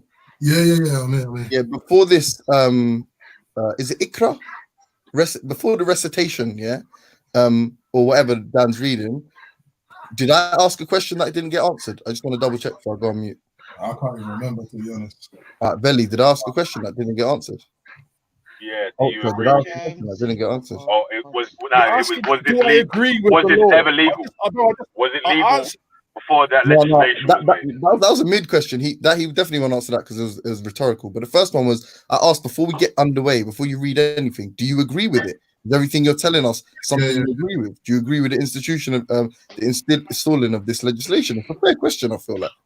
Just so I know what we're arguing against, because like installation of if it means that vulnerable kids who are currently being groomed and sent to country by people who agree with this, like you, then yes, I agree with it. It should be there. I don't agree with it. Well, all right, that's cool. And you can explain yes. why. His answer was yes, so that's it.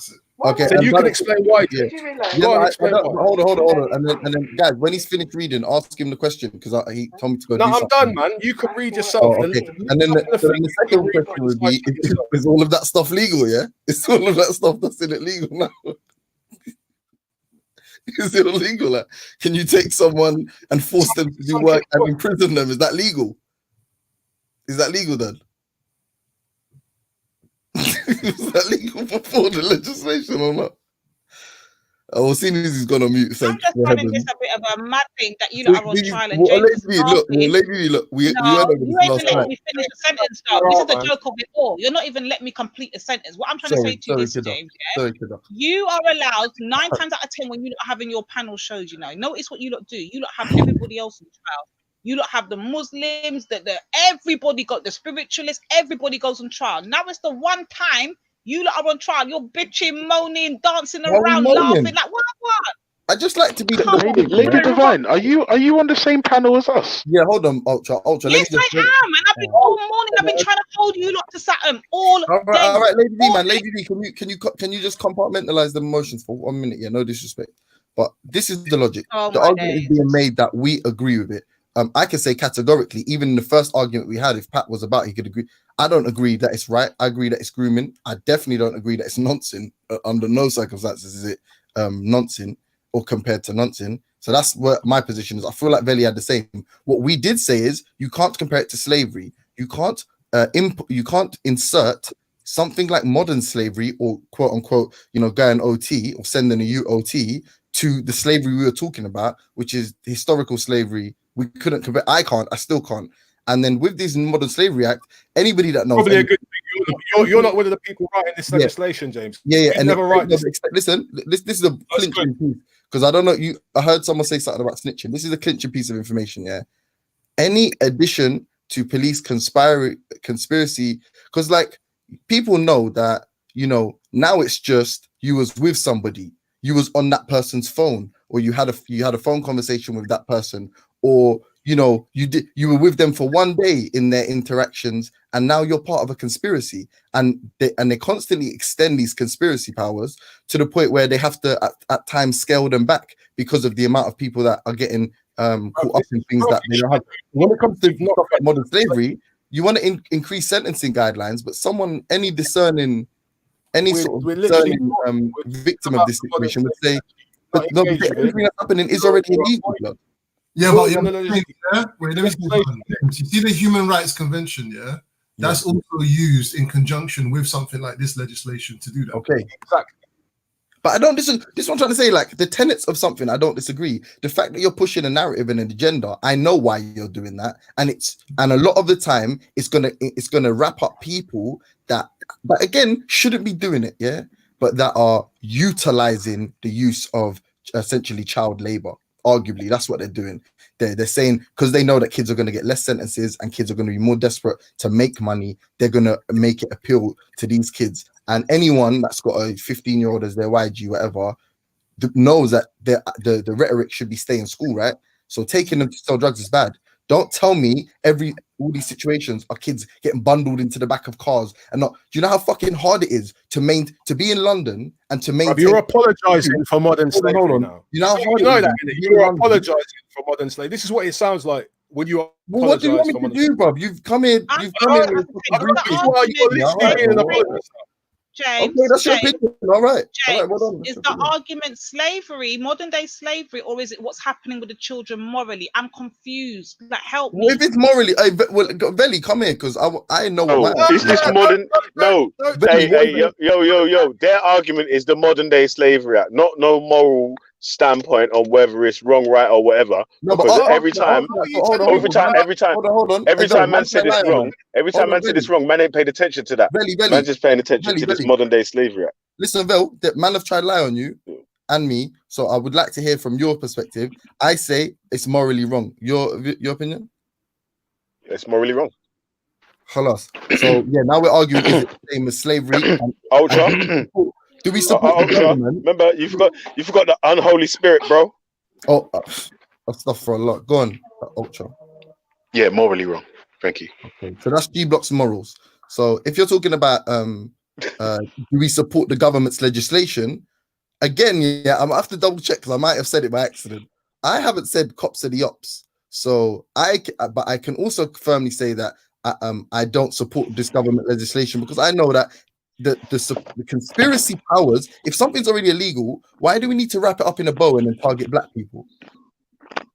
Let's be honest. Unfortunately for us, we're the overrepresented ones in the perpetrating of. So you're saying that black people finally got their foot on the first rung of the ladder, the first rung of the slavery ladder, and what the white man clamped down on it. So you're saying that what we should be allowed to do this? No, I just said it's going to target more. It's all illegal. It's morally wrong. Like, it's illegal. You just said it's morally wrong as well. Yeah, and it was already illegal. No, hold on one second. What was it before? Let me show you something. Let me just finish. I'm literally not here for that long, right? So I want to know. So within the boundaries of the current modern slave act, as I've just laid out, right? I don't know about this before or after business. None of that, right? I'm just saying. So but there was a charge for it before. There was a charge for it before when because this ain't new, you know. You think people have been taking use to do fuckery things? This ain't new, bruv. And there was a charge for it before, the Modern Day Slavery Act. But I can't remember what it was called. That was crack cocaine illegal. Was crack cocaine illegal before they started increasing the sentencing powers in America? This to you, Belly, because my man's obviously not answering questions. Was it illegal? I'm sure. I thought cocaine was always illegal. It was always illegal, right? But when they increased those sentencing powers, what happened to black people in America? What more years, B? 30 years. 30, man are getting big 30 racks for Zeds and these things. A man got a Z of cocaine and getting months. And a lot of James, let me ask you a question. Who do you think weren't users? A lot of these weren't users. But Dan and Rastek would have been telling us. James, you know we've done this before. You know cocaine's illegal. Hold on. I don't do this glamorizing of criminal lifestyles. None of this. Fuck it. On it all, it's a road to nowhere. You know that yourself as well. You know that. You do know that. So don't do this grandstanding, this roadman grandstanding. You're smarter than that. You're smarter than that. You got a head. But listen, I'm not getting emotional. You are. You're smarter than this. No one's glorifying the thing, bro. That's what you keep saying. That man's glorifying it, bro, and no one's glorifying it. Man's just saying that thing's not the slavery, though. I'm not talking to you, Belly, at the moment, right? I'm just thinking what James Jones is saying about crack or whatever else. So, James, do you think that drugs are a suitable way for black people to leverage their position in society in the UK? Do you think that they're a good way? You've already got money. I think if you've already got money from. I'm just asking. Do you think they're a good? It's a good way. It's a good path for black people to. No, doing crime is not good, isn't it? It's not. He's gonna. All right. Sorry. Let me mute my mic. Yeah, I'd appreciate that, Belly. Yeah.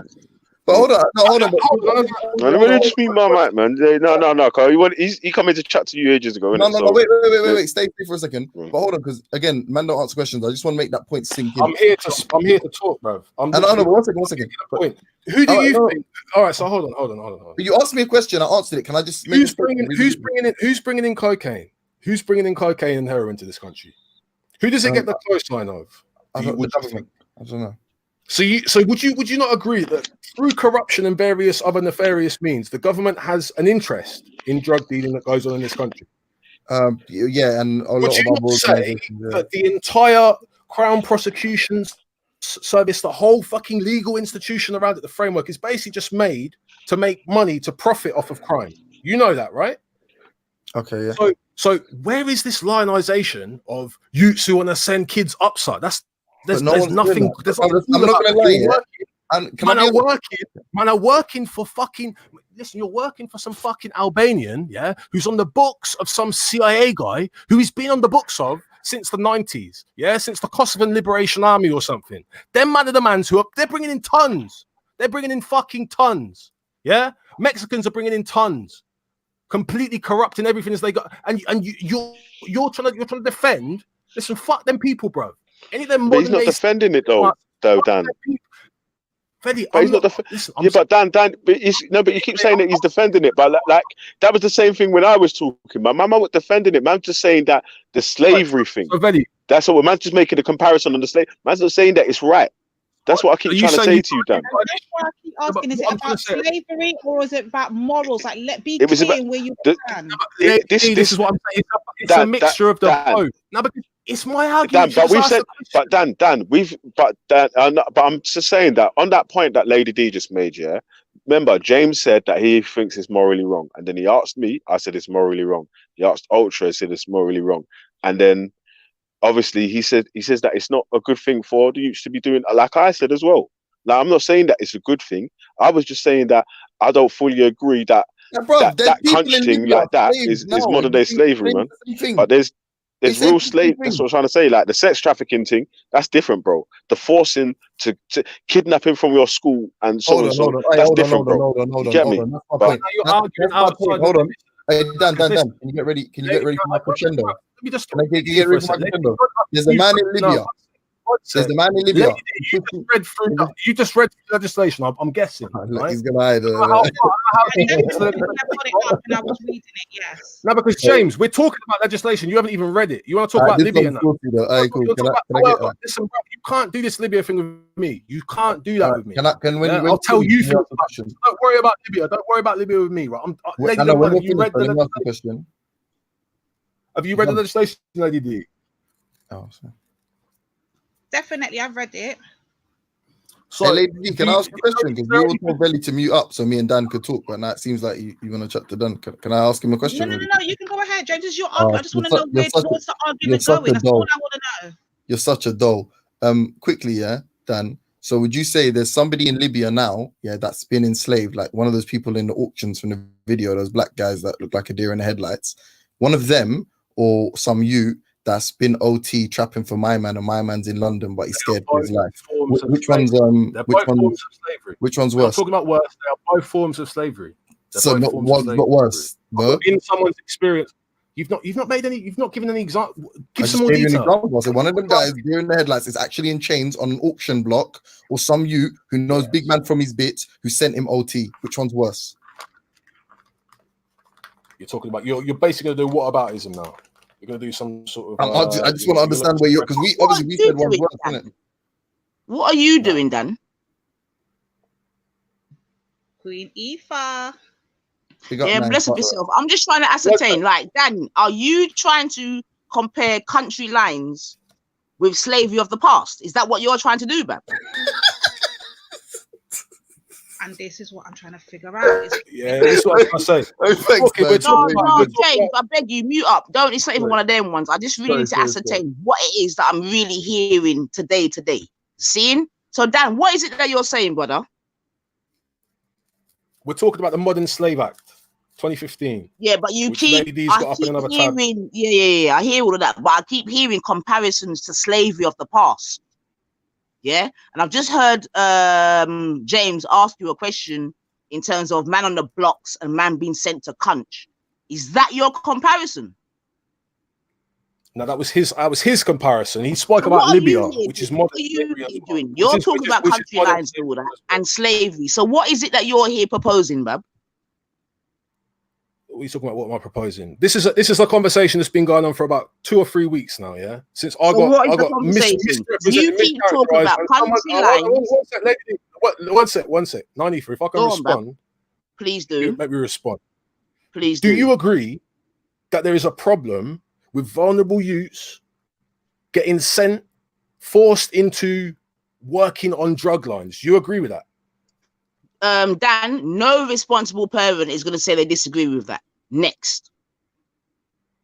And in fact, not even a parent, any responsible person is not going to fucking agree with that. Next. Have you got all right, so have you got any issues? If you check in the side chat there, have you got any issues with the first definition of slavery, servitude, and forced or compulsory labor?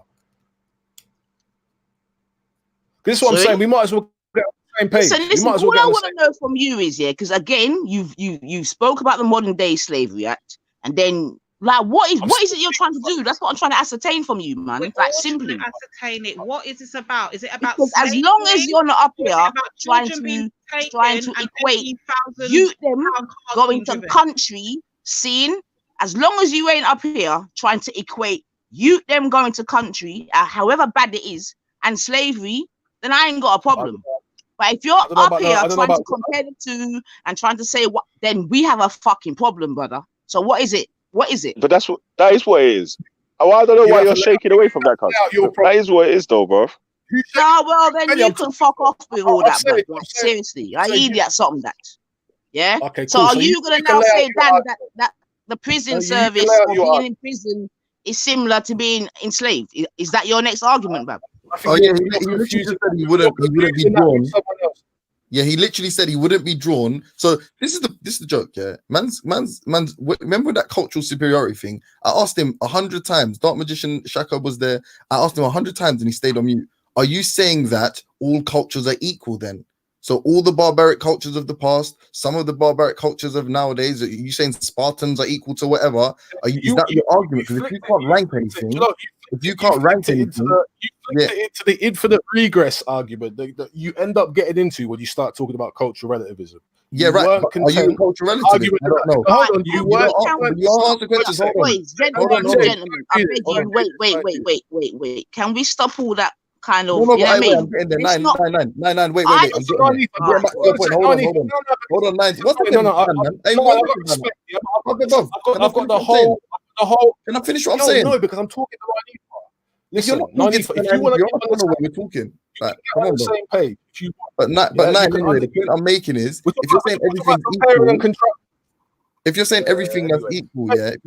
One second, my bro. If you're saying everything's equal, then yeah, that's what he's saying. He's saying that the man that's enslaved in Libya just for the color of his skin is the same as the youth who's OT right now, trapping for his older. That's literally what he's saying. He's saying they're the same thing. If you can't be drawn on it, what you're saying, Dan? I'm still confused on what you're. Yeah, Dan, man, you're hurting my heart. You're hurting my heart, bro. Like there's people dying, baby. I thought we was talking about morals and the children being basically groomed into this, and yes, that can go up on question. That's on trial. But if we're talking about slavery, like, let me know, what are we arguing here? Yeah, Lady D, that's who you're backing. That's the horse you're backing right now. The one that's saying. I'm backing the horse of morals. I want to know, is it about slavery? Let me know. I'm saying, James, you've got a whole heap of little cheerleaders. Not even no disrespect, but you don't understand cheerleaders now. Oh wow. Yes. Wait, hold on a minute. Wait, James, 1 minute. No disrespect, Nanifa, but what? James? That's emotional. Wait, gentlemen, I beg you, 1 minute. I beg you, gentlemen. No disrespect, Nanifa, but you don't what, James? Sorry, Dan. I don't what? What don't I?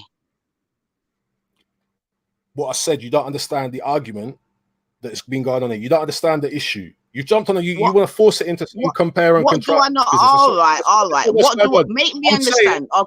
Make me understand. Let me ask you a question. What was it that James? No, don't ask me no question. Make me understand, because you're saying I don't understand, innit? I'm so fucking. So you make me understand. Go on. I never said you're so fucking anything. I'm saying I don't expect you to understand, man. Bring me in the picture. Clue me up, innit? Yeah. Well, apparently some argument happened on the Lion's Den. Divine. Argument happened on the Lion's Den. Divine. They don't know if they're arguing about slavery or morals. Period. That's what it's coming like. All I'm hearing is a whole load of bitching, sis. I'm not hearing what is the actual argument. Let this dude tell me what I don't understand, please, sis. Okay, go on. Tell her. Thank you. Yeah, what don't I understand now? Probably a lot of this conversation, to be honest. Well, fill me in, man. You're a man with many words. Fill me in. I've just said to you, if you want to go and read through the legislation that me and Lady Divine have posted up in the side chat, you can go and catch up to speed. But I'm just going to keep going. Okay. The Let's pretend that I've read So through it's the about legislation. slavery then. Now It is what? about slavery then. We're talking about the legislation and the moral implications of someone who is either against certain aspects of this legislation, which I'm guessing James Jones is saying that he is against. So I want to know what aspects of this legislation you're against first. And then we can get onto the morals, because it's implied by your position. Okay, so here is the argument he's made then, guys. He wants to first hit on the slavery aspect. So we finally got there. It took forever, but we got there. He wants to first deal with the slavery, which I want no parts of because I don't see it as slavery. I said from the beginning, I see it on a moral thing and grooming. So therefore, when it gets to the moral and the grooming bit, introduce me in it. Until then, you lot can have this slavery thing. Yeah, well, so you know at the moment, sis, that what's being put on the table is that basically they're trying to equate the modern day slavery act, yeah, with slavery of the past. You do know this, right? Well, this is what I'm getting to find out. You do know this, and then if we were to continue it a little bit more, and maybe a couple of other people jumped on, then you know what they're gonna mention, sis, in terms of equating it to slavery. Oh, what you think? You think? Oh, okay. You were going to say prison. No, I don't think you're Muslim. I don't think you're Muslim. I don't think you're Muslim. No, I don't. So allow that one. Allow that one. You see what I'm saying, sis? Yeah, but this is what I'm saying. Even that same argument, that same argument you just put out, that's not the argument I'm putting across. I'm glad to hear it. So I'm very glad to hear it. Yes, of course. So you're just dealing with the county lines. So your thing is that county lines. This is long. I've got about 10 minutes before I go on to. Nah, you got more than 10 minutes. Don't lie. Stop it. You got more than 10 minutes. Stop it. I got good afternoon, good evening, good night. Bless up, brother. Bless up yourself, brother Raheem. Big up. What's going on? I don't know, but what's going on, brother Raheem, right? Is that today is another day for some people to try to introduce this theory, yeah, whereby the likes of things like county lines is similar to our past experience of slavery. And what people are now trying to do is use what a new slavery act or whatever the fuck it is to try to underpin that particular argument. Yeah, and me personally, 9-5 will bonfire upon that all day long. Okay, let me ask you a question. All day. Do you agree with? So we can talk. So what I'm gonna say, Dan, and then I'm gonna let you talk here. We can definitely speak about the fucked up situation regarding country lines 100%. Yeah, because that's affecting Philly Pitney them. So we can definitely talk about that. But what we're never gonna be doing is try to equate it, yeah, to the fucking thingbobs of slavery of the ancestors. I hear what you're saying.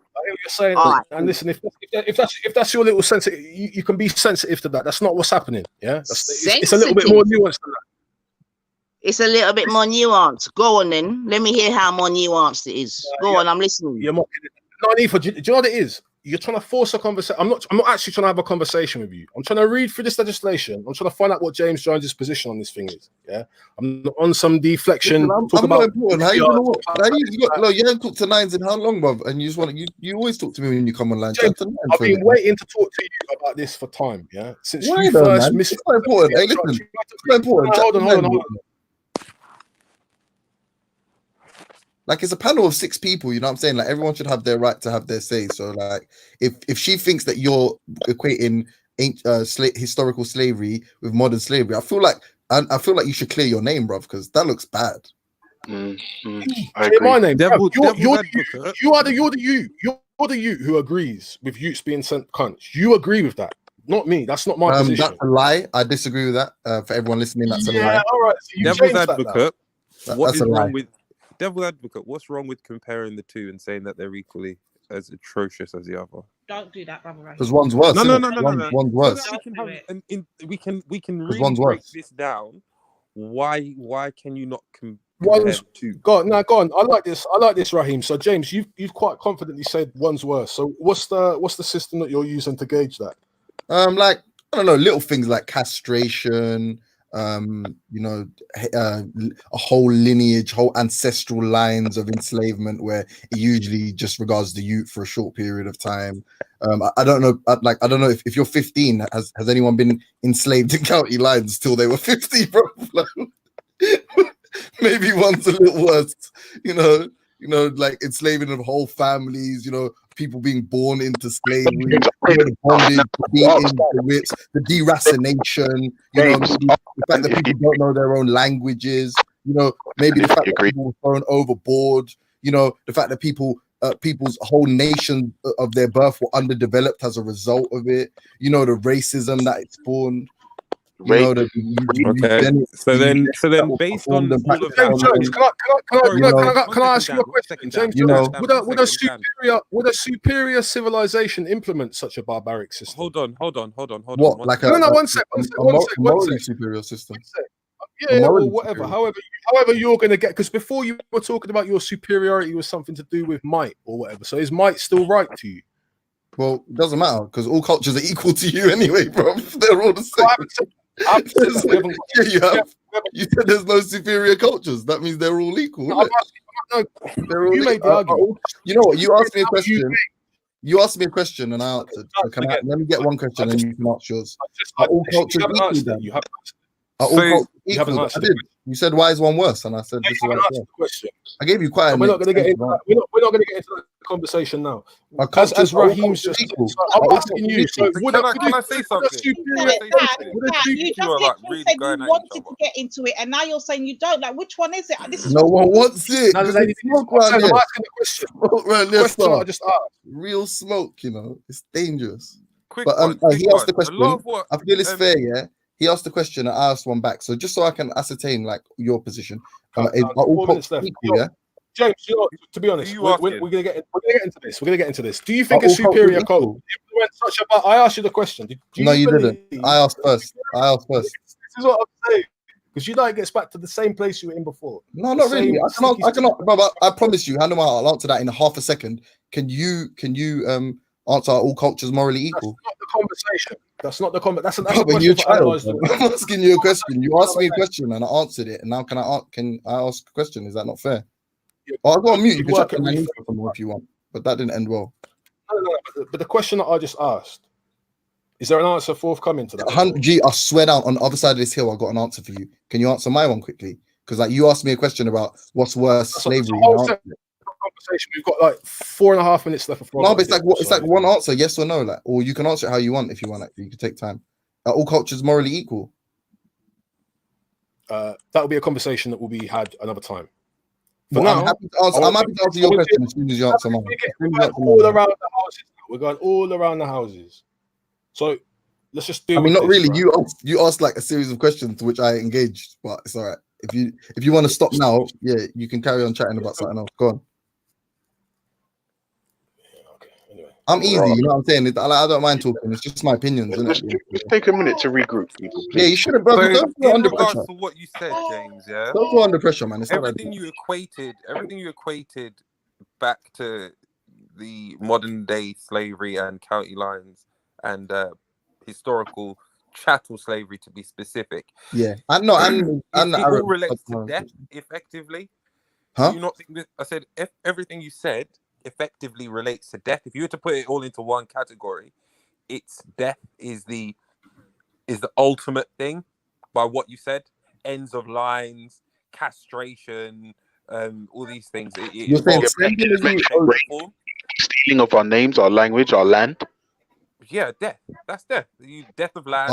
Man, I'm not gonna lie. Yeah, I'm not gonna lie. Yeah, I've said what I've said. I feel like I'm not going to oversimplify. Like I literally said everything I said. No, I know. But if you were to categorize it, you've put it into one thing, which is a stoppage, which is death, right? Or wrong? No, what? No, bro. Well, overtly, it is. What are you doing?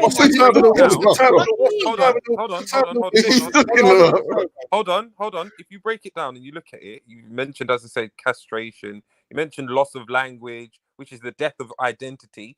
These are all. It's the category. I'm not okay. If you like, whatever. I'm not. No, do you agree or not? I'm not getting drawn. Don't agree. Fair enough. If you don't agree, fair enough. But it's just, do you know what? Because I feel like at this stage, it's like so I'll be fair. You know what? Because I feel like that last little segment got uncomfortable. Yeah. So let me try to help Dan. Like, you're asking, do I agree with the Modern Slavery Act? And to put it simply, or maybe Raheem, maybe you can engage on this. So I agree with selling crack cocaine is wrong. But I don't agree with increased sentencing powers. I agree that people that commit crime should go to prison. I don't agree with just building new prisons arbitrarily, especially when black people or my community where I'm from is going to be the worst affected by it. Yeah, I don't agree with don't agree with knife crime, but then I don't agree with increasing stop and search to essentially no avail. So if you're sending a kid OT, this is how it would work. The kid is going to get arrested, right?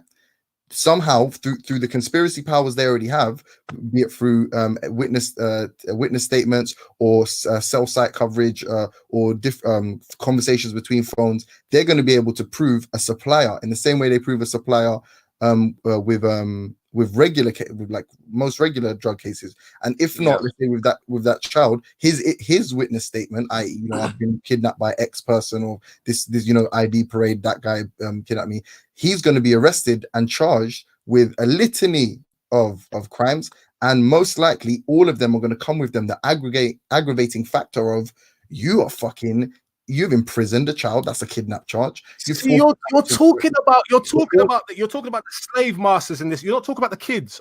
I notice you don't talk about the kids. What do you want me to say about them? They get saved at the point of contact with police. They're saved from this horror, as far as you're concerned. So what are you talking about? What do you mean to talk? What do you talk about? When they finish, they go to Alton Towers. So what is it that you disagree with? Ice cream. The kids, they have great lives after that. Like, because they were kidnapped by a drug dealer, so now they're probably going to go into care. And guess what? Even though the foster parent who's not actually fucking making them sell drugs may also be doing a whole list of horrible, horrendous things to them. So maybe life doesn't get great for those children. You're looking at it in a listen, level. James Jones, you're for a person. James, let me get a couple of words, and you're switching your position, yeah. You're dancing around. You're trying to create a whole new topic, which is going to drag on about cultural relativism, and you created that. You brought that in. You brought that. I didn't say anything. You brought that in, my bro. You literally brought that in. I don't know. You started talking about systems of slavery. You started talking about systems of slavery. You started talking about the system in Libya. Everything you said, I've responded. When I come on, I said, what's occurring? What's occurring? So you now agree that sending kids cunch is wrong, yeah? Prove that I did agree with it. Prove that I did at one point. No, I'm just saying you agree. You agree that it's wrong. Dan, have you spoken to anyone that says sending youth to country is a good thing? Yeah. This is what James Jones's position was. At the end of this, guys. At the end of this, we're talking about 80 grand Rolexes and this and that. So I don't know what the argument really. No. See, look at you, straw man in him. Dan, that's a poor job on you, man. Poor job there, Dan. Yeah, you're 100%. But Dan, I would expect a bit better from you. Another day. We can go into this another day. This. If you want to read for the legislation yourself, you can do it. And if you think, it's not even about the legislation, my only thing is, as long as yourselves or persons that you may be representing are not coming up into this arena and trying to compare country lines to slavery of times gone by, just like I've heard previous arguments trying to compare slavery do you agree county lines is hold on, Dan, I'm gonna let you finish, bruv. As long as it's not that, where all right, you talk, bruv. Go on, get it off. Do you agree with the definition of slavery as it stands in the Modern Slave Act? Repeat it. This is what I'm saying. You ain't ready yet. All right, cool. So slavery. Don't get excited. It's my last thing. Because it's been in the side chat for time and no one's read it. All right, but there's people in the front chat as well, Dan, innit? Yeah, and you're an educated you. Read it out. It won't take long. I was reading it out before you jumped on. You must have heard me. All right, read it again. No, you did stop though for a bit because I don't know. You thought because I got cut off. So cool. So in subsection 2, right, the references to holding a person in slavery or servitude or requiring a person to perform forced or compulsory labor are to be construed in accordance with Article 4 of the Human Rights Convention. We're all on board with the Human Rights Convention, I take it, yeah? Yeah. Okay, cool. So do you agree with this definition? A person commits an offense if A, the person holds another person in slavery or servitude and the circumstances are such that the person knows or ought to know that the other person is held in slavery or servitude, or B, the person requires another person to perform forced or compulsory labor and the circumstances are such the person knows or ought to know that the other person is being required to perform forced or compulsory labor, right? What we're talking about, this is what I'm saying, Nani, for the conversation, we've been having a conversation about morals, right? So I'm getting to the moral point, but we're talking about the legislation. So I've got to talk, I'll read through it. Yeah, I feel like we answered that, the moral perspective was answered like really succinctly, but quickly, Ultra, you there? I'm still not finished reading. I'm here, bro. Go on. I want to ask you a question. Wait, James, let him finish. I am. Being held in slavery or servitude or required to perform or in determining whether a person is being held in slavery or servitude or required to perform forced or compulsory labor, regard maybe all circumstances, for example, regard may be had to any of the person's personal circumstances, such as the person being a child, the person's family relationships, and any mental or physical illnesses, which may make the person more vulnerable than other persons. We're not talking about the guys who are sending kids. We're talking about the kids. Yeah? That deals with two things. I didn't hear that. Say that one more time. Holding kids in servitude, and it also deals with the definition of what a person in servitude is. So what do you mean we're talking about kids? I don't get it. I don't get it. Explain that to me. Why are we not talking about all you've been talking about is these conspiracy charges and what happens when a person who's been sending these kids conch hits court. We're not talking about that. Yeah. That's what you want to talk about. I'm saying you've been missing out on kids. I'm saying you're not. No. You're misunderstanding. I'm saying, for example, was about but explain what you're going on. I'm saying net benefits to net negatives, right? So everybody keep relying on this. Let me carry on. I've got 2 minutes. Go on. Right. In determining whether a person is being held in slavery or servitude, right? I've read that bit. The consent of a person, whether an adult or a child, to any of the acts alleged to constitute holding the person in slavery or servitude or requiring the person to perform forced or compulsory labor, does not preclude a determination that the person is being held in slavery or servitude or required to perform forced or compulsory labor. That's just part one. Is that seems to me like a really comprehensive definition. The second part is human trafficking. Yeah, if anyone wants to read that, which involves we're going to read the trafficking. Well, I hope you do read it. All right, cool. Before you leave, I want to ask Ultra something. I want to ask you the same question. Yeah, Ultra. I'm literally going to dip, but you can. Let me just ask you. I'll just ask you, Dan. Oh, you shook one. You actually shook one. So James, did he at least tag team someone? What's the moral standpoint? He's a sick guy, you know. Big up Dan for that. That was a hard body. He knew what time it was. Yeah, James, what are you saying, broski? I was about to do something hilarious. Hey, if you're listening, in the same way man call out my name and I jumped on, yeah. If you're listening, big man, jump on for half a second. Yeah, boss man, jump on, man. Don't answer it and skedaddle. Or send a look or a night or something. That's what time it is. With this is the most ragtag stitched together argument I've heard in my life. It's embarrassing. Like this reaching is. Where's the big boss, man? That was embarrassing. Does it not? No, but that's why you have to keep it turning in the pot. I'm literally trying to ask the same question, but people are speaking over. Oh, yeah. Go on, man. I actually do need to dip in a second. I was just going to give you one word. Get a conclusion, bro. I don't understand. What is the morals in this? There is no. This is what happened, yeah. Me and him and Veli and Pat Crimes of Britain had a combo a long time ago, and things were said, yeah. And then when this whole slavery topic come up, because, bro, you know what? I don't like speaking about my life, but I don't want to be disingenuous. So, like, maybe we all know people that make mistakes in their life and do bad things, and yeah. So I mean, some people do. Hopefully, we don't know them for long, yeah. But get me. And I'm saying that I have to look at it from both perspectives. So when the first thing, if I can't have a brethren that's a child molester, I can't have a friend that's molested a child.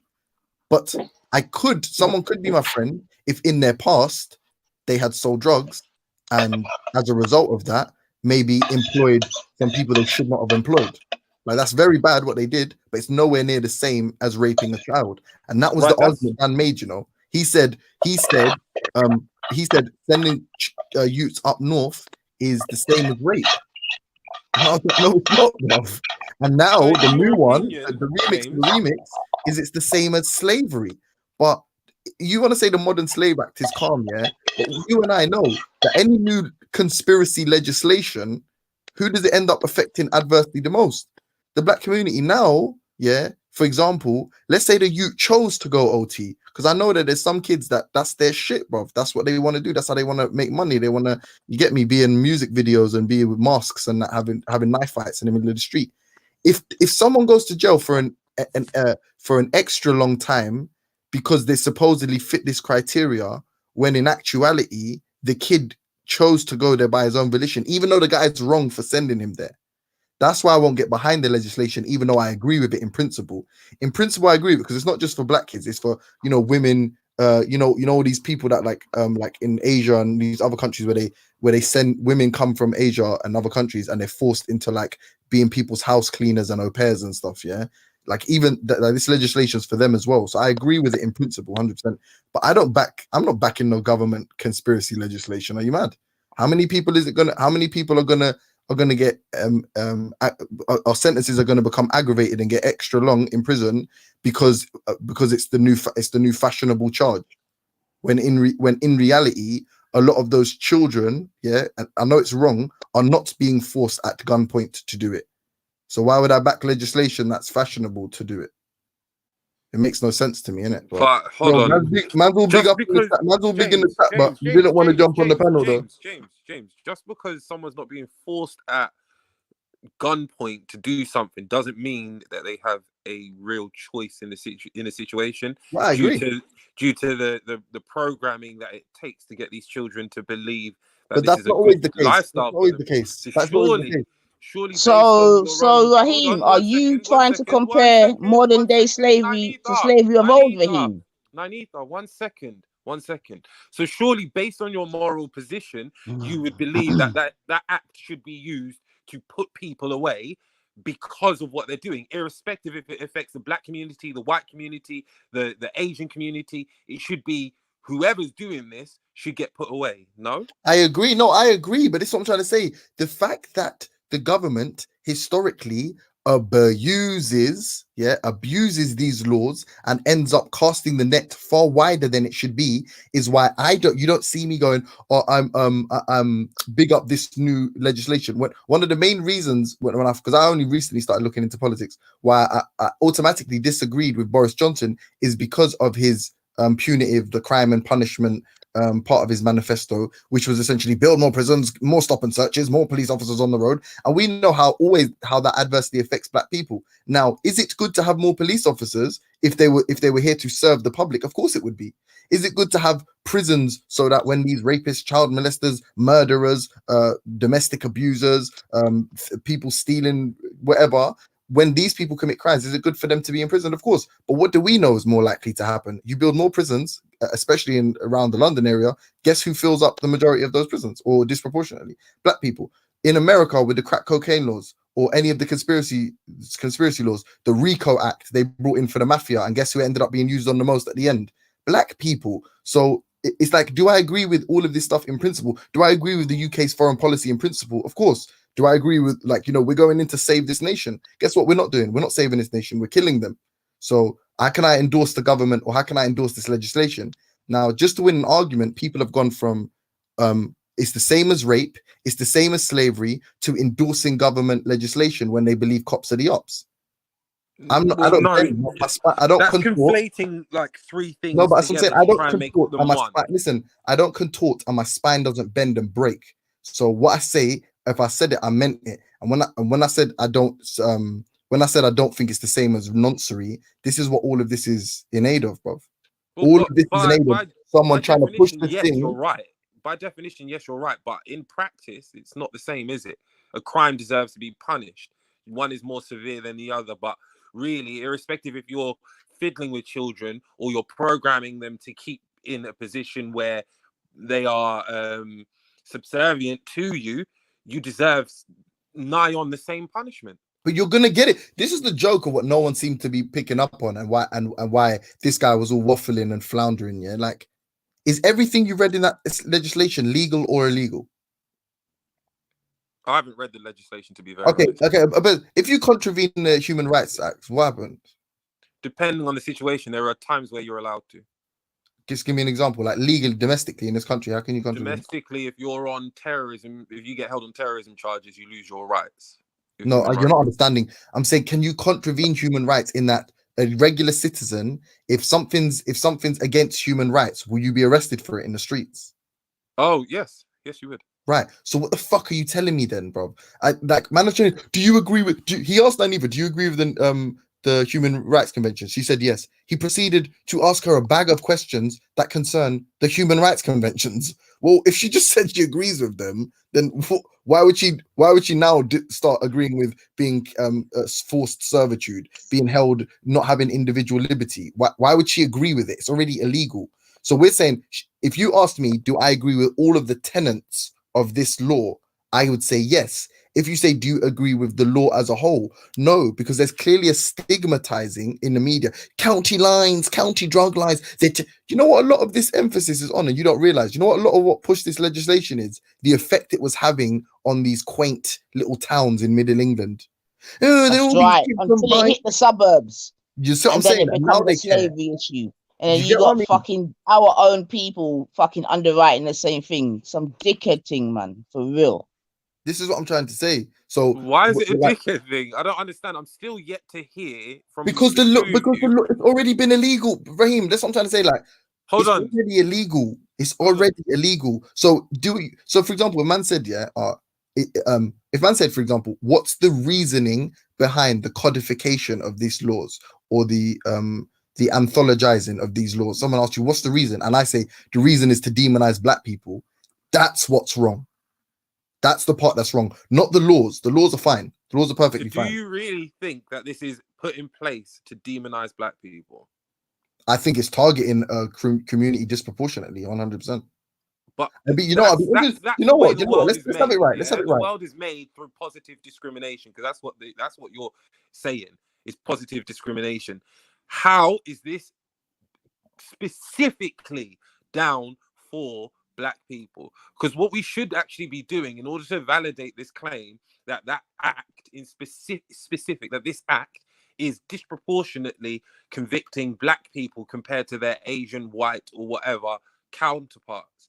We need that actual figure. Well, you know what? Then I'll be honest with you. I have to be honest now. I have to report some bias from my perspective and say that I'm just uncomfortable with being on record supporting government punitive measures that are not like anything to do with pedophilia or sexual abuse that's completely outside of my wheelhouse. I don't know anybody that's affected by it. Then I'm probably more comfortable to say, yeah, throw the book at them, put them under the jail.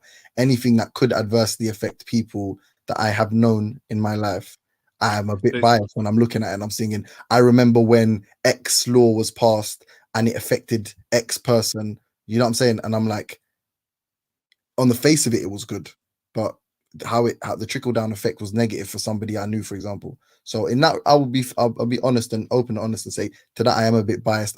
But the tenets of the legislation, of course, I don't disagree with them. But be on record saying, yay the government. No, it's not about yay the government. I get that. Like, no one wants to say yeah the government is great, because the government is far from it, because the government is self-serving. We know this, but it's just about understanding where this is my personal belief, is that we as a community, we let this bias that we know those who are affected by it outrule our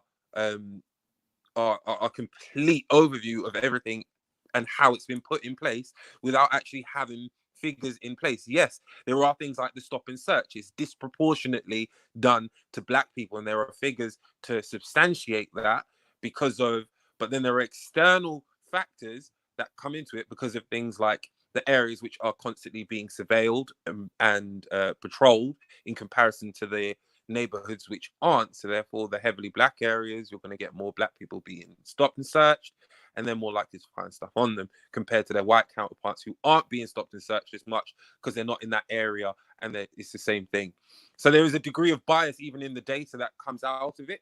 It's what we are struggling with as a people is to learn that we've got this shit. We need to move on from it. My personal opinion. It's happened. We need to strengthen ourselves and learn to use the system the way that other people have, rather than sitting there and saying, you know what, it's fucked because I feel that it targets black people. Because at the end of the day, a mother who has had their child up in country for a year, 2 years, whatever, irrespective if he comes down with however many grands, is still going to feel like that child went through slavery and was taken away from them the same way that our ancestral counterparts felt that same way. So we can't then turn around and say that because one second. We can't then say, come on, man. That's clumsy language, man. Hold on. We can't then turn around and say that because one had castration and death of lineages, etc., etc. Yeah, Ray, you're actually trying to make that argument about thing, man. I think, like, to be honest with you, I wouldn't touch that with a barge pole if I was you, man. I wouldn't touch that. Shut up, man. I wouldn't touch that with a barge pole. I don't see how you should broach it. The real argument here, the real argument ultimately here was, initially the comparisons made, which is the only reason anyone could get drawn on this was the comparisons made. The sort of the revamp of the argument is, we stand behind the new Modern Slavery Act, and me and Belly laughing at how, especially like from Aspect's perspective, man's talking about what do you call it? What's that shit? Cops to the ops, right? So that was obviously unsettling and contradictory. I felt hypocritical. And then with Dan's thing, it was, I stand behind the Modern Slavery Act. G Block should not be talking about slavery, historical slavery, some shit like that, yeah. And man was like, no, it's not the same. And then there's a big emphasis now on, do you agree with the Modern Slavery Act? But I'm just going to be honest with you, and I've said it now, like, I'm not getting drawn on that. I don't have to. No one can force me to go on record as saying what, you know what I'm saying? What political thing I agree with or whatever, like. But the tenets of it, everyone believes that it's morally wrong. With everyone stated that on the block. So yeah, I think outside of that, man, what's morally wrong? Sending a kid, listen, making a child sell drugs is wrong. James, can I quickly just jump in? I've been quiet and I've been listening, and this is where I wanted to get to, because this is why I think it got all messed up. When I was focusing on the moral thing, I was focusing on a case of, okay, this is you're an atheist, self-proclaimed atheist, you're the unholy son and whatever. Where do you stand when it comes to these particular issues of children being taken from one place to another without the parents' consent? They're left there to go and sell drugs to other people, knowing if they do get raided or a trap gets licked, they're not going to get big sentences. They're going to probably go juvie and they'll be out in the next 6 to 8 months. Like, wagwan for that. I didn't get. Was there a question wrapped up in that? Yeah, where do you stand? Shea the dog breath Issa is Jada Francis' lapdog. Go suck your mother when she's there on her period. Continue, Divine. Oh, well, I nine. Apparently, I did you dirty the other day by not. You did. You little shit. We could deal with that. Let's just deal with this like a blood clot shit. Just wants my attention. Just needs my attention. Suck your mother. Yeah. What was I going to say? What was you asking me? Shea the dog breath Issa is Jada Franson's lapdog. You want my attention? Go suck your mother when she's there on her heads, and you know what settings you're in now. Yeah, that's right. Oh, right. My Go Lord. on, James. That's right. Anyway, so what I'm saying is this. Yeah, that's right, sis. But anyway, what I'm saying, James, where do you stand being on the ground, the footing that you stand on? Like, say for instance, and I heard what you said, and I heard your long explanation all about that. I don't want to do the whole slavery thing. That's what I'm trying to avoid. I just want to stick to the moral thing, innit? And it's immoral. Yeah, it's immoral. Yeah, and because of the fact that you don't subscribe to no particular. No, I'm not triggered, man. But what I find interesting, please, Raheem, move and go, man. Seriously, move and go.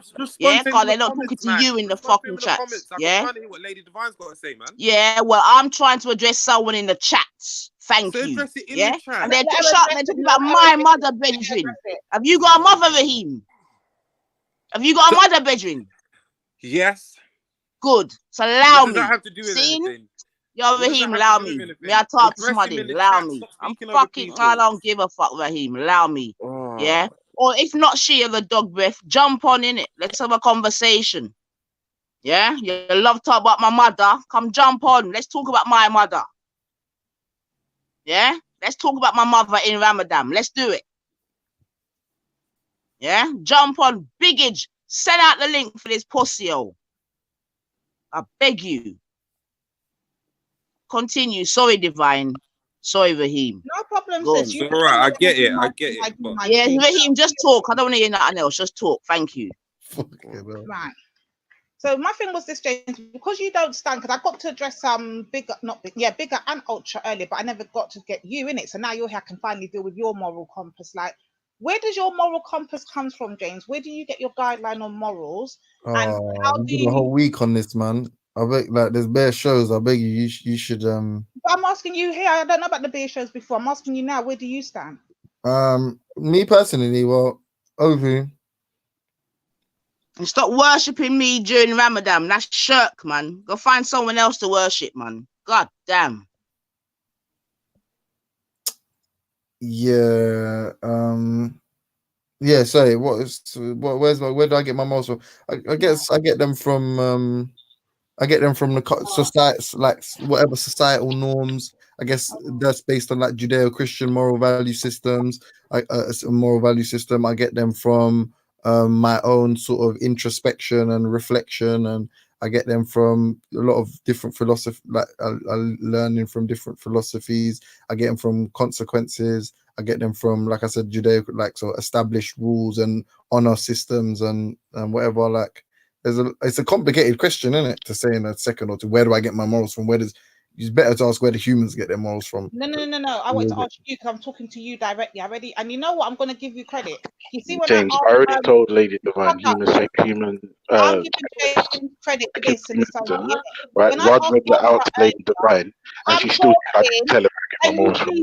1 Corinthians and shut him out, please. That's for women, babe. That's for women. Women only. That's for women. Stop talking, innit? So what I'm saying is, one second, before you continue. Oh my God, can I get my point out? Yeah, 1 second. Sorry, sis. Ultra. By the way, I watched that Jim Jeffries thing. Fucking hilarious. You know, that guy's funny. Anyways, continue, Lady D. Sorry.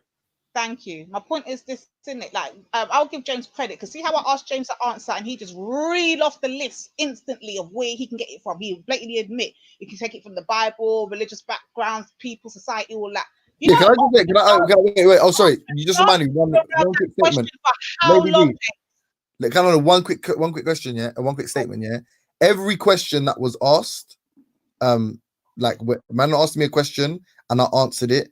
I asked about 3 or 4 questions. We got the answer to one because I went on a unanimous. We went around the whole panel. I said, "Did Dan answer the question?" We said, "No." Don't talk to no one about wins and losses when you run up with a script, start reading off questions and all different statements and bringing up shit from the past, and you can't answer simple fucking questions.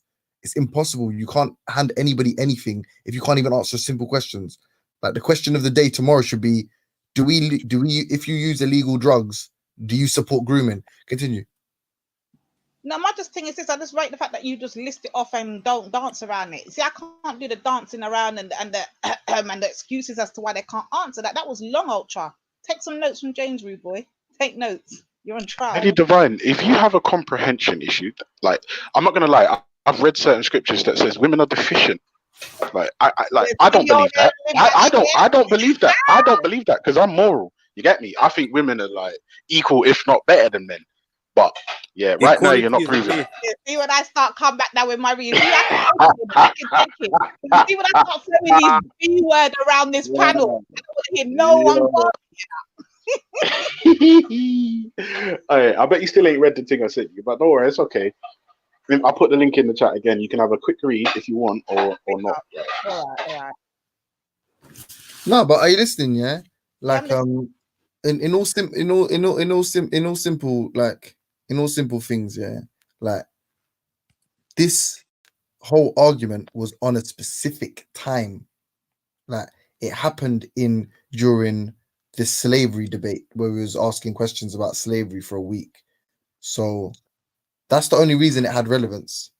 Why it has relevance now, I assume it's because someone felt like their shirt got muddied back then. I assume that's yeah, shirt got ripped up, tore up, bloodied up. Yeah. Like, and I'm gonna lie, like brothers ain't been the same since. Like, and it's painfully apparent. And like, imagine when like Christian week. It was the Thursday, man. It was the Thursday. We took the Bible, we read things out that we didn't agree with, right? The Islam week, we read things out in the Quran and the Hadith that we didn't agree with. G Block on trial, man are just like, I hate you.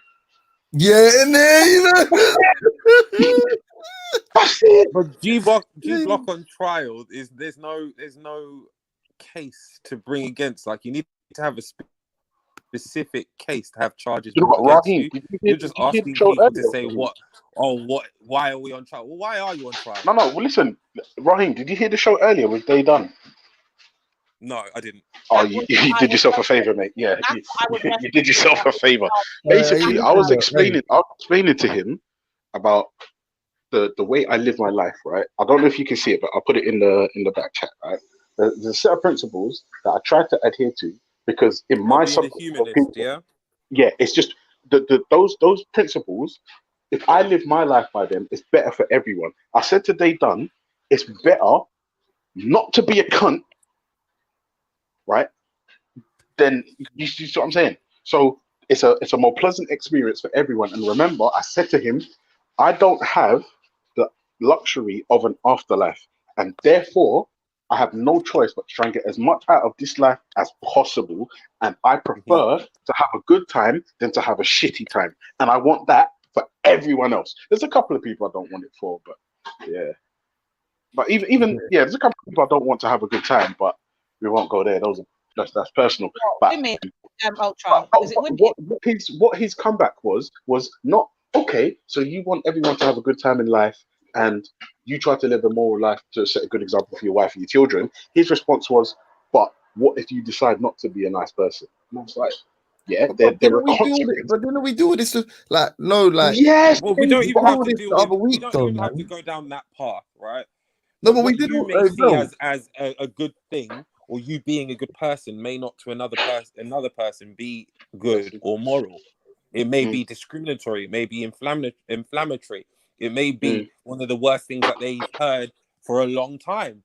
But with your good intention and your actions, which are meant to be good, you would have caused mass upset. So what again? What is moral? What is wait, hold on.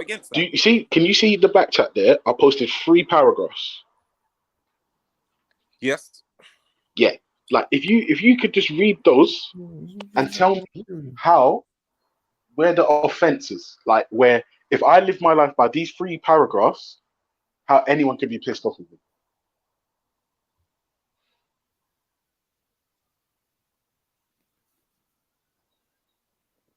In the interim, I just want to say to Veli, it's a weird ass question because you should have just put G Block on trial for stop because we've done really and truly for the car. Obviously, with man says man's in the wrong. Man don't know. Man says man don't know. Man don't think man's perfect. Man don't think man is always right and shit. I don't know about that. So my response to this would be, sorry, you two speaking. Sorry, apologies. I want to, because you know what, you went on Unveil for a bare time, yeah. But you know what it is, yeah, certain whoever, if you're listening, you know what I'm talking about. Certain man, yeah, should know how they go on, yeah, to be careful who they get behind, fam. You get me, bro. You get me, man. Yeah, you work, man. If you work with the boys, it's cool. If you work with the boys, it's cool, but yeah, you shouldn't be on record saying that you don't work with the boys. Then you get me. But yeah, so go on, man. Yeah. So cool. The first part in it, like obviously trusting in the scientific method when it comes to understanding how the universe works and rejects the idea of supernatural. Cool. That doesn't. And is therefore atheist or agnostic. Cool, I can get that. That doesn't really. Wait, is that inflammatory? No, that's not. That's not. But when we go into your ethical decisions based on reason, empathy, and concern for human beings and other sentient animals, and then we continue onwards, that is down to the individual under what they believe is ethical, and what is best based on their reasoning. The words well-being got cut off because I couldn't copy paste it. But it's also irrespective if it says well-being or not, you can, and I've drawn this comparison before. Hitler was killing out the Jews for the well-being of the Aryan lineage. So yes, but no, wait. What you just said makes sense. To do something that he viewed as moral. No, Raheem. The reason why that doesn't make sense is for the simple fact that even though Hitler thought rare, he didn't take into account the Jews' well-being. He didn't give a fuck. And does anyone, when they make their decisions, does everyone consider every single person? If you see someone where applicable, I try to. So if you see someone as hey, Raheem, you're asking the questions like he's in charge of a government. Obviously, if he's in charge of a government and he's using that to run his government, that's not going to be the same as a Hitler's government, is it? Because he's saying the well-being of everyone. Well, Hitler had this view and ideology from before he was in power. And that was when he read Nietzsche. And I'm trying to find, I've said the quote before and I'm trying to find it again. So it's Nietzsche wrote, "There is nothing very odd about lambs disliking birds of prey, but there is nothing for holding it against large birds of prey that they carry off lambs. And when the lambs whisper among themselves, the bird of prey are evil. And does this not give us the right to say whatever the opposite of the bird of prey must be good? Therefore, there is nothing, intrinsically wrong with such an argument. Though the birds of prey will look somewhat quizzically and say, we have nothing against good lambs. In fact, we love them. Nothing tastes better and more tender than a lamb." That's who Hitler based a lot of his ideology on, Nietzsche, and that thinking that there's no good or evil, there's just circumstances and situations. In what but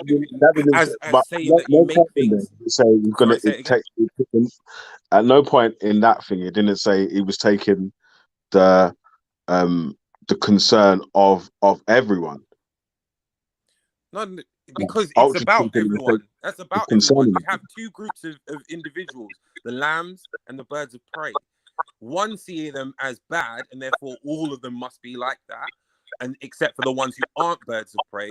And then there are the birds of prey who just say, you know what, I'm just doing something because I like the taste of this. It's down to they're not seeing what they're doing as wrong. They're seeing it as the bird of prey, bro. We're talking about humans. Right, and you can do the same thing based on humans because Nietzsche is who Hitler based his ideologies on. I'm lost. What's going on here? I'm lost. If Ultra's a humanist, and he's saying he wants everyone to have the right to Ultra, mute up. Oh shit, sorry. Yeah, say it. Yo. So if Ultra's a humanist, and he's campaigning for the right to everyone in Ultra City to have a decent life here, and someone in Ultra City feels like that for them to have a good life, they need to subjugate someone else in Ultra City. It doesn't say that that's in the rules for anyone to be. It says for everyone, not for one person to be able to subjugate someone else because it makes that one person's life feel better or the majority's life feel better. It's impossible to not put someone under the cosh while looking towards someone. You can't please everybody. People will never be happy, and some people will end up being oppressed, no matter how small the quantity is or how large. So again, these ethical decisions based on reason, empathy, and concern for human beings and sentient animals, as well as well-being, I think Ultra mentioned, they're down to personal perspective. So therefore, how can you say that you're moral when it's down to your individual judgment? Exactly. Yeah, but it's like he's not saying, so he's not made a case, for injuring someone else and having that as a morally superior position to not injuring. So he's saying that the well-being of the whole society makes the position more moral than someone else who's, like you said, Hitler. His position was to subjugate the Jews. All right, let's take it away from Hitler then. You're in a situation where, and remember, I'm playing pure devil's advocate in what I'm saying. Yeah, you're in a situation where you are accosted by someone, you're about to be beaten up or whatever. You in turn then turn around and end up battering everybody who's come against you. You put all of them in hospital, broken jaws, arms, everything, come like a kung fu movie. Do you think that you have used your morals in that situation based on making a decision based on empathy, reason, and concern for human beings since you repeat that again, because I didn't hear part of it. Repeat it again, because I didn't hear part of it. If you get into a fight, right, and you end up sending like 5 people to the hospital, broken jaws, broken arms, everything, have you used your morals in your ethical decision based on reason, empathy, and concern for human beings and other sentient animals in that situation? Or have you just said, I've done what was morally right for me in that situation? You was trying to save yourself in that situation, isn't it? It's like someone's trying to attack you. Obviously, you don't have to break arms and jaws, though, do you? No, you don't have to, but you're going to do what you can to defend yourself. Whether you go too far where you're breaking and jaws and arms and whatever, yeah, that's different limits, isn't it? Like, but if you're defending yourself against an attack, what are you supposed to do? You're supposed to say, I don't want to morally injure anyone, so I'm going to let you injure me. That don't really make sense. You can subdue them in different ways. Yeah, but there's degrees. So Veli. I think it's trying to say. Where do you draw the line? Yeah, exactly. Listen. Like, how is your morals based? And is it situation pertaining? Because in this situation, you could be viewed as someone who's hella aggressive and who's worse than those who are trying to attack you based on the damage that you've done.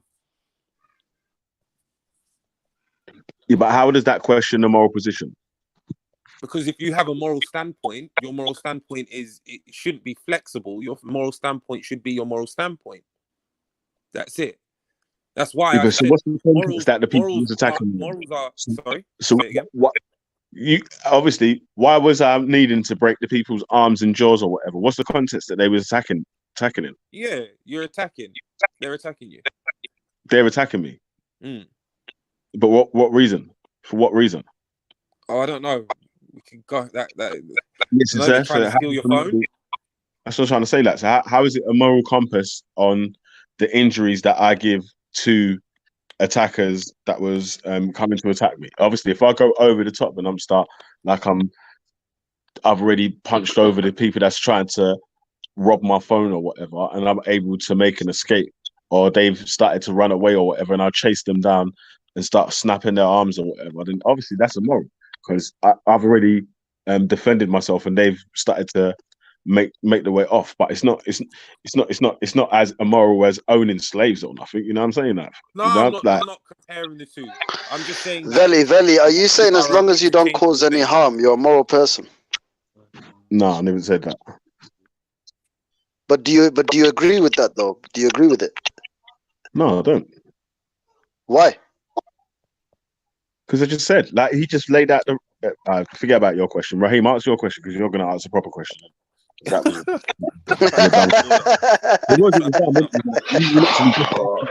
was free brain cells. Don't laugh. You just asked the question. Such a zombie. But in a dumber way. I just think that the morals of individuals, especially in this day and age, there's no real foundation in them. Like a lot of people in the Eastern beliefs, when they draw on their morals, they don't change their morals or their values. And we in the West, we have interchanging morals and values. I think that's the difference, and that's where we as people in this environment are flawed. Raheem, how did your example make a point of where the morals changed? How did that example make a point of where the morals changed? You have not taken into consideration the welfare of those humans. Irrespective if they're attacking you, I told you didn't have to break their arms. Your moral standpoint is that you can defend yourself. It doesn't mean you have to cause harm to that degree. First of all, you've made the situation like out of nowhere. You've not asked the question like which of the three things would you do to take and then voted on which is the most moral position that you've taken or whatever. You've gave a situation, said, you've done this, that, and the other, and then now that's immoral. And it's like, what? How does that even make sense? No hypotheticals, Raheem. As I said, my question, sorry, 1 second. Scenario is posing a question, and then I need to give the answer to the scenario. I said based on the bits that were put in there, making decisions by ethical decisions based on reason, empathy, and concern for human beings.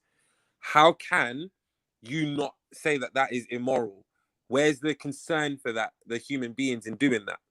Yeah, but I already did say that though. I said that it wasn't immoral when he was defending himself, but if it was a thing where they've gone over the top and then he's attacked him past the limits, like the people was trying to get away, now he's got his phone and he's in safety and he's chased him down the road, then broke his jaw and broke his arm, obviously that's immoral, isn't it?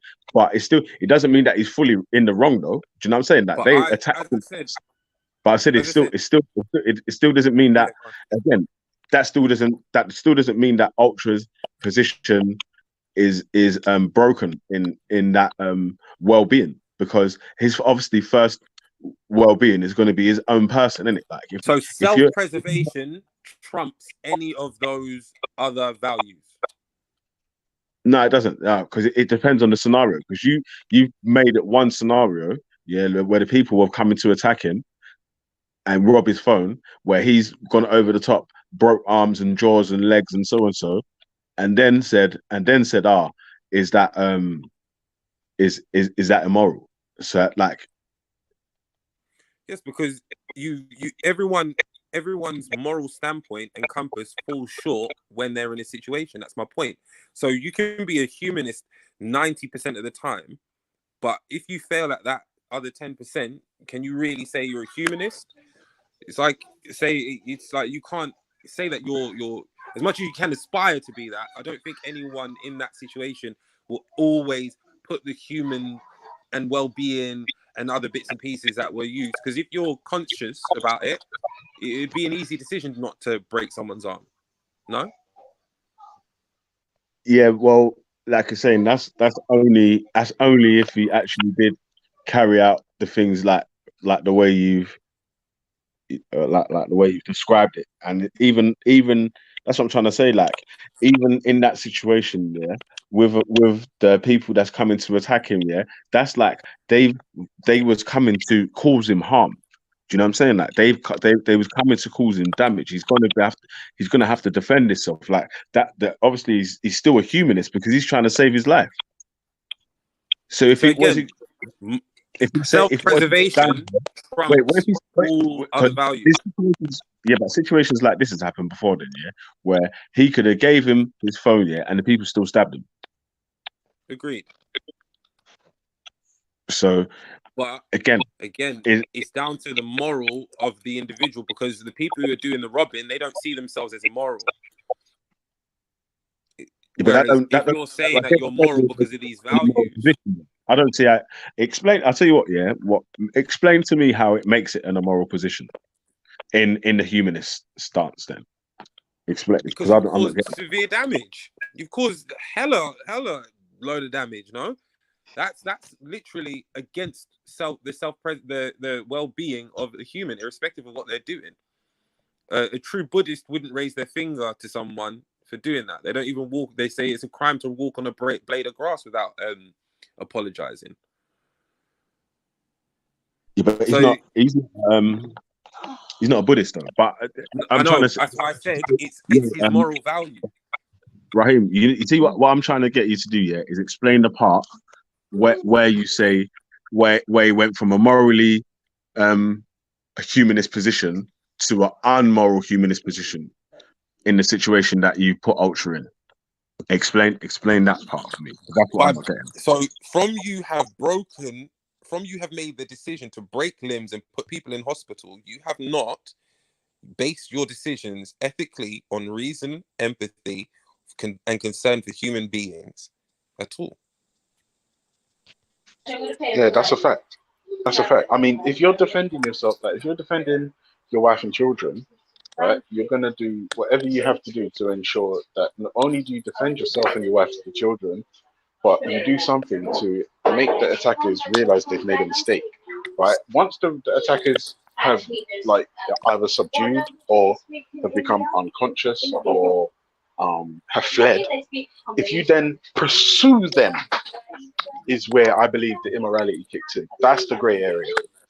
So again, it goes key into what you said, your belief, and that shows the morals are down to personal perspective, which is what my original point in the whole thing. No. Remember, well-being, bro. Like, listen, I in this particular scenario, I understand exactly what you're trying to say and where you're going.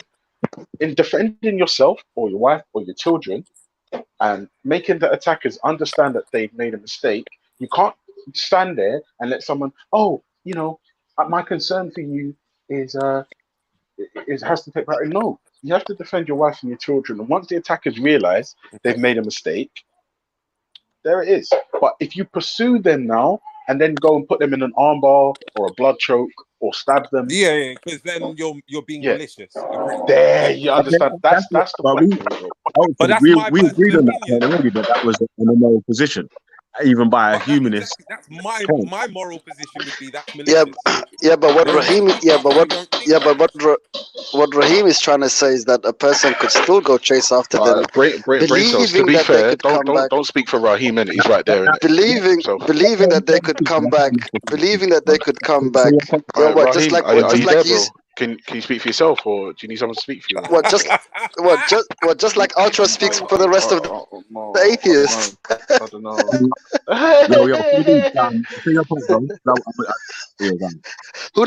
Who laughs like this? Yeah, Raheem, you still there? Ultra's got the funniest laugh. Ultra's got the funniest laugh. Hey, Raheem, you still there? Basically, the point you're making now is the same point. Raheem, they don't understand you. They can't comprehend what you're saying, Raheem, bro. They can't comprehend it. Free brain cells. Speak for yourself, bro. If you've got comprehension problems, that's you, bro. Don't project. Don't project. Can't comprehend it. Raheem, has anything I've said in the last 5 minutes led you to believe that I don't understand what we've been talking about? No. Thank you. Now, free brain cells. Do you understand why it's important you don't speak for others?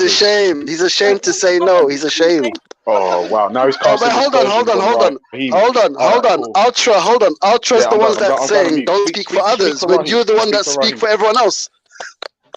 Speak for Raheem, innit? Speak to Raheem. You should be the last one. You should be the last person that says don't speak for others. Wait, hang on a second. Free brain cells. What are you doing here again?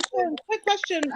Ultra, is it morally right? You should be the last person that says that. You should be the last person that says that. Free brain cells. There's a lady speaking. Please have manners. Oh, 3 at least. Oh, at least I got one more brain cell more than you. Talking ego. Yeah, Lady Divine. You spoke to me. You spoke to me. You just spoke to me. Hello, Lady Divine. You there? Right to call him free brain cells as an atheist.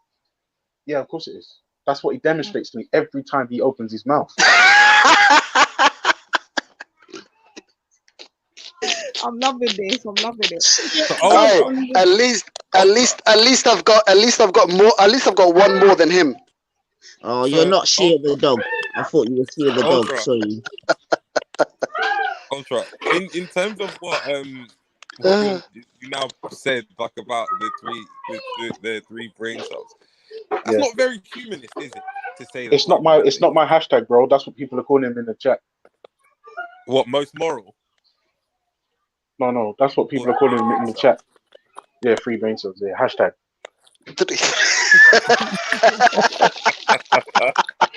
So what's really what's really going on here, man? I'm a bit confused. I hear people are talking a lot, but I'm not hearing nothing. This is what's supposed to be going. This is why you've been seeing me challenging the the G block all day because there's a lot of background. But what I'm saying is this, yeah, this is what people are supposed to be coming on and picking, especially religious people. Hence why I've not been stopping them. I've actually been backing them, yeah?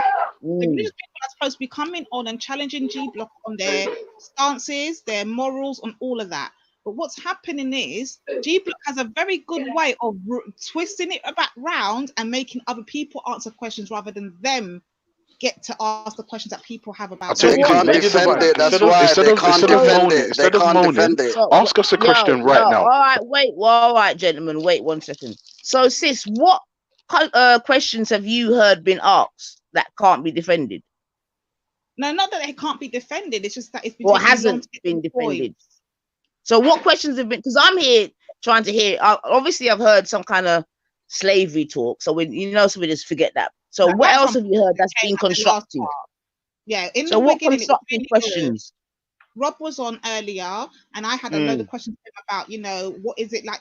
Where does atheists stand from? Where they get their moral compasses from? What do they they believe in afterlife? I had all those questions, and they were answering. But I think the problem was because James wasn't here to make the Holy Trinity, and Veli had to work. It kind of never started off and flowed right from the jump. You see what I mean? You need all three of them. Yeah, you need all three brothers on the panel same time, and everybody who's got questions, who's got concerns, who's had a problem with them before needs to come on back to back and just smoke all three of them one time. Otherwise, don't cry later on down the line. No, but it's not about being smoked. It's about, listen, ask us about our team, right? But the only people that have come on, except God of Jacob, right, who have come on a constructive thing. Well, no, that was it. It was God of Jacob. Dan came in. Excuse me, I was not destructive. I was extremely. No. Wait. Present company accepted, except free brain cells. Like, apart, not you, Ryan. Basically, Dan came on, and obviously there's a rift between him and James, so the emotions are running high. So that was never going to go anywhere. Day Dunn came on, and to be honest, he just embarrassed himself for like an hour. Who else came on? God of Jacob came on, and it was constructive. Who else came on? And it was constructive. So hold on a minute, Ultra. Are you telling me that none of the Muslims? I want the Muslims to come on and take them on. All these people that have been bleeding out here in these YouTube streets. Listen to me. Nobody, no theist has come on. They can't challenge me. They can't challenge me. They can't challenge me. Oh goodness me! No theist has come on and done it or had any type of constructive conversation except God of Jacob. The only one. The rest was just emotional rambling. It was to be honest, I'm not gonna lie. I thought G Block on trial would be the one that everyone's waiting for. Yeah, no, that's ready now, Princess. Yeah, that's ready. 100% sure. Yeah, 100% is ready. Yeah, just put it on top of the toaster. Yeah, nobody came in. Nobody came in on a constructive thing. Even Lady Divine, I'm not gonna lie, slightly I was disappointed with Lady Divine because I get that she wants to smoke G Block, but like ask questions. Like you didn't even ask that. And the questions that you asked. Oh, wait, Nynifa, let me tell you how you know Lady Divine was slacking today. They done asked me what is wrong with early childhood trauma. He asked me that, and I said to him, because somebody is that's it, Bernie Bay and his fucking LGBT just sickens me. He said in the UK somewhere, a school brought in a cross-dresser, and as an atheist, why do we have a problem with that, right? And when I tried to explore, Banksy did it first, right? Whether you love him or you hate him, he made a good fucking point. You can't introduce adult materials and themes and concepts to children. We know studies that you can just Google quickly will tell you. Early childhood trauma makes for maladjusted adults. I said this to him, and you know what he said to me? Basically, but you're an atheist. Like, what's wrong with childhood trauma? And I said, from that, and then what the worst part about it is Lady Divine was backing this dude. No, I was trying to hold up for the listen. I know what it is, yeah. No, you don't hold up when somebody's questioning early childhood trauma. You don't. No, listen to me. You don't. No, there's certain things you don't cape for. No, certain things you don't cape for. Ask Chemo about what caping for certain things where that gets you. Shots fired, Chemo. So, all right, forget all of that, Ultra. Hold on. Forget all of that. So, are we saying saying, 1 second, sis. 1 second. Listen to me. This is the point. Go on, the babe. point Go is on, that, babe. you know, you've had all of this thing with the boycotting and all of that because they don't like the things that are said by the G Block, innit? So my thing is like, okay, all right, let's be fair and balanced, because everyone can say, well, I can go and no, I go on with, even when it's Russ in the lines, then I will go over there and I'll smoke or whatever. Now it's G Block's turn. I'm here to smoke. Where's everybody to help me smoke? Like, what's going on? No, listen, Lady Divine, we need to be smoked, right? Well, I would ask you, Lady Divine. Remember, we brought out the Bible and we went through certain passages in the Bible and that we weren't happy with. We brought the Hebrews on, we brought the Christians on, we dialogued, we argued. That was that. We've done it with the Muslims. We brought out the Hadith that we don't like, we don't agree with. We had it out with the Muslims, baby. Now we had it out with the Muslims. All you do is empower me. People have come on G Block and are just like, basically, I hate you. I am the just first. think about the levels. No, Lady Divine, think about the levels. Think about the levels here. And all of that. This Vaj was the first, Shia. Remember that. Yeah? This Vaj was the first. Yeah? Pussy. Go on, Ultra. Sorry. I'm in a good mood. But normally on every day, yeah. Normally every day when I'm tuning, or not even every day, I don't listen every day, but normally when I tune in, I normally got like I bet your mum's a Mongol, Shia. Listen, your mum's a definite Mongol, Shia. Listen to me, sis. Listen to no, but his mum's a Mongol though, sis. I'm just letting him know. But I'm listening to you as well, because you know we can. You don't always have to interact with the zombies. Remember, this Don is meant to be. This Don's meant to be celebrating his holy month and all. He's supposed to be super happy. And where is he? He's just vexed online and babe. So it's exposing, innit? Because look what's in their think heart, about the type of people you're dealing with. You don't always have to respond to zombies. I know, Ultra, but you talk to them sometimes, Bab. No, because I like talking to zombies sometimes. Listen, Ultra, this zombie is apparently fasting.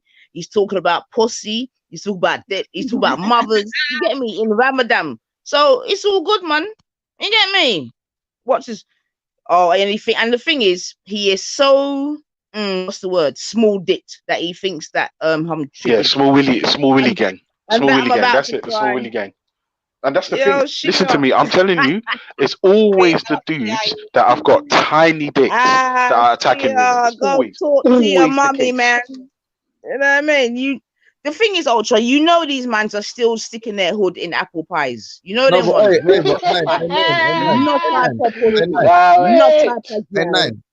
Five finger shuffle in Ramadan month. Imagine. Can I say something? Yes, to you sir. real quick, yeah? Yes, sir. I'm not telling you what to do, but they want you. They want your attention. I know, but that's what I'm saying. It's the worshipping, man. I thought they would have stopped worshipping in Ramadan. I'm not gonna lie. But you're a goddess. You're a goddess. I know, but I thought they would recognize their own God for real, for real. You get me? But it's like in Ramadan, it's even more. It's a mazza. But you know what, Jay? No problem. Madonna. No, do what though? I'm not telling you what to do. I'm just giving you my opinion. I'm telling you, Nine. Yeah, leave the zombies alone. All right, Dolly, no, you know what? Listen to the family. You know what? Listen to the family. But Ultra, the worshipping is real. It is bad. Like it's Ultra in Ramadan. You know, remember, you know, Ultra. This is the most. But remember, Nine. This is what I'm saying. This is what I'm saying. It says more about them than it does about you. Do you understand that? You're right. You're right. And I won't lie to you. I'll tell you the truth. All day, G Block has just been bombarded by emotional men. Emotional We're waiting men for the boss, though. have just flooded the G Block, and I'm thinking, wait a minute, what's happened to all the constructive conversations? Like, what's happened to the men who ain't full of estrogen? Like, where are these guys? Isa to help me come and pin you lot to something. Where's bloody? I'm not gonna lie to you. I think at this point, God of Jacob, and Shia Isa are the only hope that theists have got right now. No, but ADD, yeah, I know it's tongue in cheek. I know it's not serious, but like we had this conversation yesterday. Why are you invested in the criticism? What have you? No, hold on. I understand why the Muslims would be, but why would you? What have we criticized about you? You haven't. That's the problem. And the fact of the matter is, I'm balanced in it. I believe in the balance in it. Why? So if it's okay, Because if it's okay, I believe in what goes around can come around. I do this. Remember, you don't believe in that, and you're immoral, isn't it? So he's saying, and you're balanced, like as in you I'm balanced in the sense care about of white people the same as black people. You must be able to take it, innit? Hey, Lady D, like you care about white people the same as black people, yeah, that kind of balance. No, you've gone too far with the balancing still. Oh, so we said, so you can be imbalanced, but we can't. So you can be imbalanced, but we can't. No, but I don't. But listen, my imbalances. Don't worry about mine. I'm on trial. That's the problem. I'm not on trial. You're on trial. Don't question. Well, why do you want to prosecute us? No, but why do you want to prosecute us? They've been doing all day, sis. They're supposed to be on trial, but they've been rearranging the questions back onto the panelists when they're the ones that are supposed to be answering the questions all day. You've been doing. But I'm saying you want to prosecute. No, but I'm saying you want to be the prosecutor. Why? I'm not. I'm just trying to direct for the people that ain't jumping on, because I'm a bit. Actually, I'm gonna be honest with you. In the past half an hour, I've heard. Disappointed, brother. She's disappointed. I'm trying to tell you. I'm being honest with you, innit? I've noticed that this whole cotton thing went on. All this. Oh, they hate this. They hate that. They're dissing our religion. Blah blah blah. Now that you lot are finally on trial for a week, I want to know where's all the complainers. Like, why are they not here? Why get confused. Doing their job? Don't get confused by the title. G Block is on trial every day, B. You know what I'm saying? Like No, you're not on trial every day. You're trying people every day. You're on trial every day, B. You're lying now. Now you're lying. No, it's just that's your morals. Now you're lying. Just we've got this, like all me, Ultra, and Veli, we wear this fragrance, yeah, called Unfuckwittable. Yeah. Called Unfuckwittable, and as a result, no one can fuck with us. That's a new one though. Unfuckwittable. You get what I'm saying? So now Veli's had to put it in a title just to get Dan out from hiding, just to get the rats that argue with Nyanifa from under their holes. Like that, we have to put in the title because people are so scared. That's how dangerous. Pussy them. You know them ones. They mind. Now we can cuss in fucking. We can cuss and go on in Ramadan, innit? Cause them can't say nothing. Hey, suck pussy boy them. Yeah. Wait a minute. Hang on a second. What's wrong? Wait. Whoa. What's wrong with sucking pussy again? Oh God! Come on, Ultra. See, now this is what you're going on trial. Now this is why you're going on trial. Fuck this shit. Nyanifa, deal with this guy, you know. Deal with it. I know you're trying, but deal with it, Nyanifa. Ultra, we love you.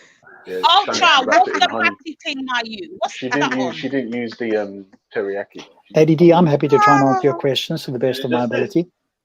You've been doing it. Yeah, no, listen, Rob. All right. No, everybody's got serious again now.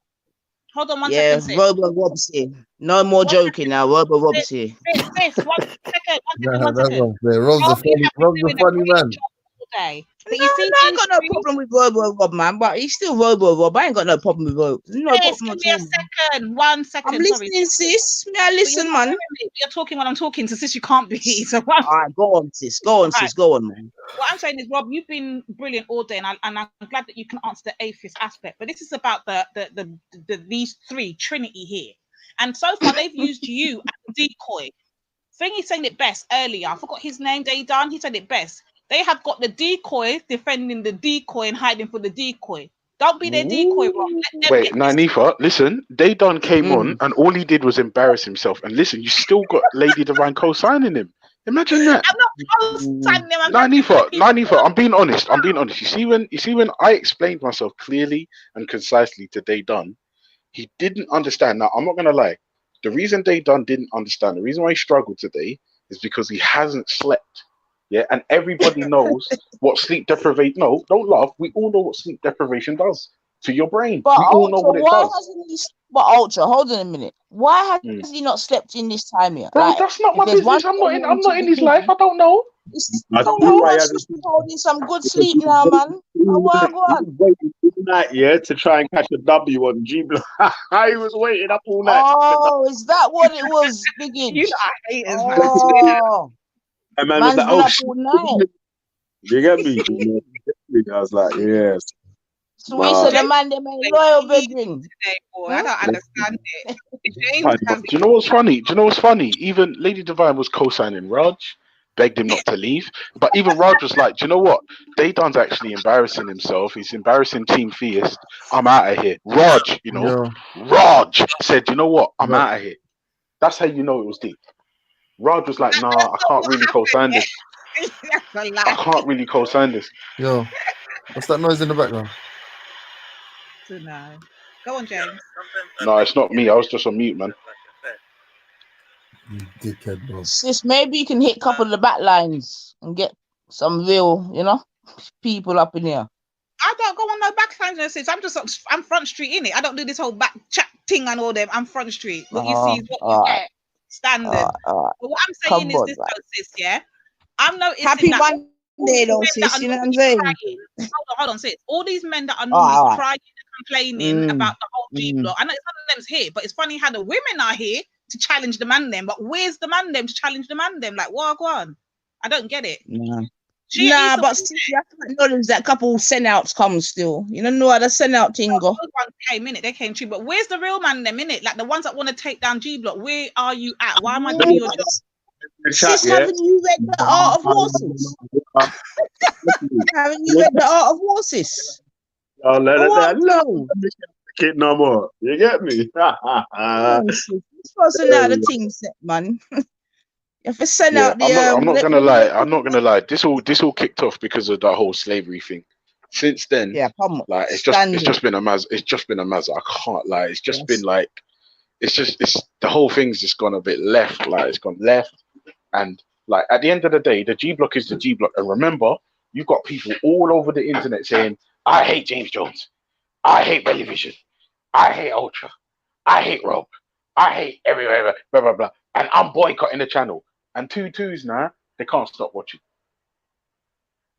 And then 2-2s were saying, all right, G Block on trial, come and give us that smoke, right? And instead of sending somebody that was clear and concise and could give us arguments or question us, the only person we had was God of Jacob. Right, and even him, he didn't even give us smoke. He was like, listen, I'm loading up my cannon. You hater. He said, God of Jacob said, no, listen, I'm just doing a little bit of inquiry and I'm loading up the cannon. And then he chipped up. Yeah, that was the only fruitful conversation that we had.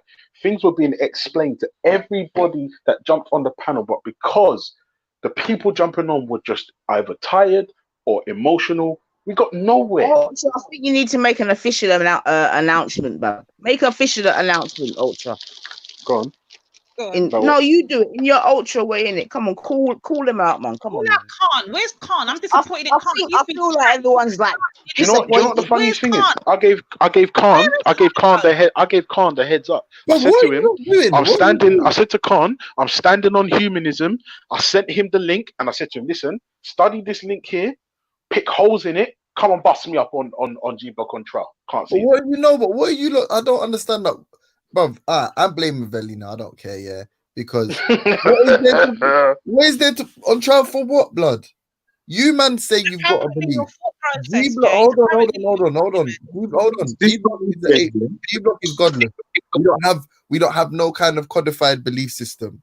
So the only thing you're ever gonna get, Ultra, is emotional bitch ass niggas. Bitch ass people that have personal issues. That are going to come here and vent their frustrations. You're not going to get any what discourse is there? When we argue atheism and we say, where's the morality in atheism? That's the topic to discuss, quote unquote, G Block morals. This whole shit, this is like a, what's the word, man? This is like bitch ass people bait. This title is clickbait for bitch ass people. W, fam. I'm like, yo, I need to come and get a W right there, fam. You get me? Like, shit. But not even that. No, Teddy, listen. To be honest with you, like this whole win and loss thing and this L and all, I'm not gonna lie, it's fucking up people's brains, right? Because people are so worried about losing face, they will change up their argument within a sentence. They'll change their position within a sentence. Like Dan was arguing with James. Nynaeve asked him a question that took him off script, and he was rude to Nynaeve. It was like, what the fuck? No, do you know what the beautiful one was? Man said, no, man. I'm just like, this ain't right, man. Wait, Ultra. Man said, hold on. Man said, so are you saying that's culturally superior? I was like, oh, are you saying that's culturally equal? Look, you've changed the whole topic. I don't want to talk about this. I was like, bro. This Fredo, fam. What's wrong with him? Like, man, yeah, I don't know. I don't know what happened today. I don't know what happened today. Like, for correcting your talk, but I want you to take note. By you doing that, look how quick Super White was quick to type your sentence, being a white racist man at that. Like, this is why I want you to be very mindful in that word, isn't it? Of what? Oh, the N-word. Oh, yeah. So, yeah. So, obviously, I took it back in that. Congratulations still for stopping yourself. I just want you to see why I don't like you using it, because this is what they do. They wait for you to use it, and then they will use it and type it. Yeah. No, you're right. It's not a good word, but it's just Freudian slip here. But like I'm saying anyway, like the man will go through 10 blind alleys. If there's one point, and I told you this, Ultra, you know, they need an orchestral fucking background, some kind of symphony to hit to regard as an L. Anytime, if I make a statement and I'm like, oh, actually, that's wrong. I didn't think of that. I've done that 100 times. Listen, I'll give you the thing, the initiative. Go back and troll through all of the footage of G Block and all the other shows I've been on, and you'll find that I'll guarantee at least 100 times where I've made a statement, someone's corrected me, and I've gone, oh, yeah, fair enough, thank you. I was wrong. Because that's intellectually honest. It's simple though, but people come on here and lie. Do you want to know the question I was going to ask Dan before he jumped off? And this is a question. I don't know the answer to this. Do you partake in the use of illegal drugs? Yeah, but we know he does. I don't know he does. I don't know. Now let me ask you a question, Ultra. Is it hypocritical? Yeah.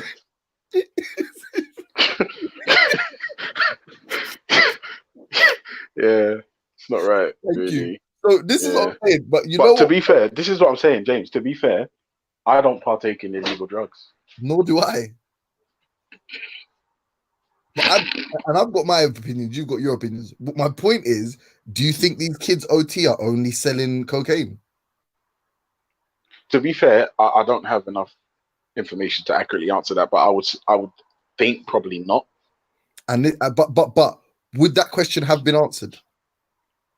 I would like to think so. Okay. The reality is, for a fact it would not have been answered. It would have been a diversion tactic, a little bait and switch, one of those little ninja ball smoke things.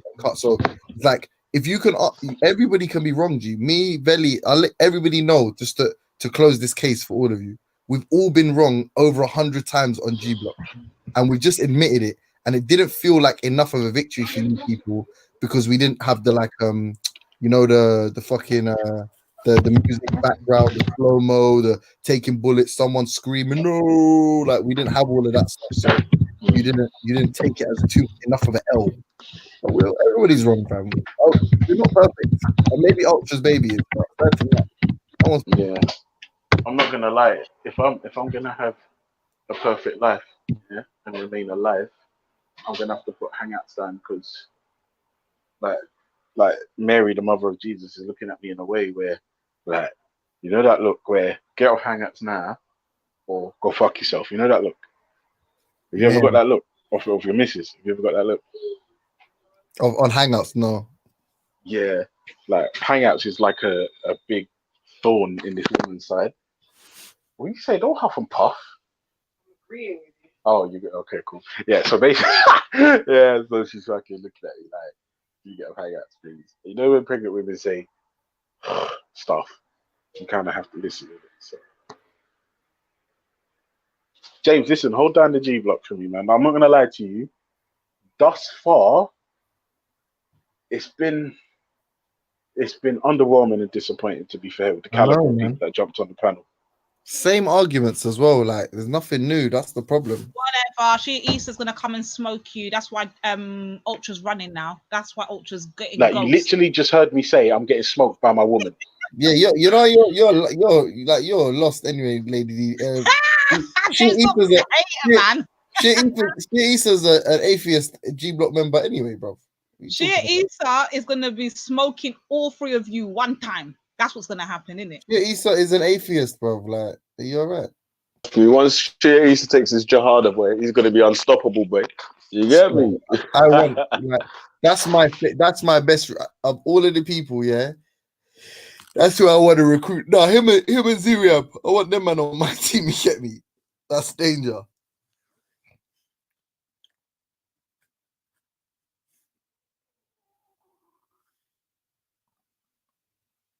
But yeah, man, it's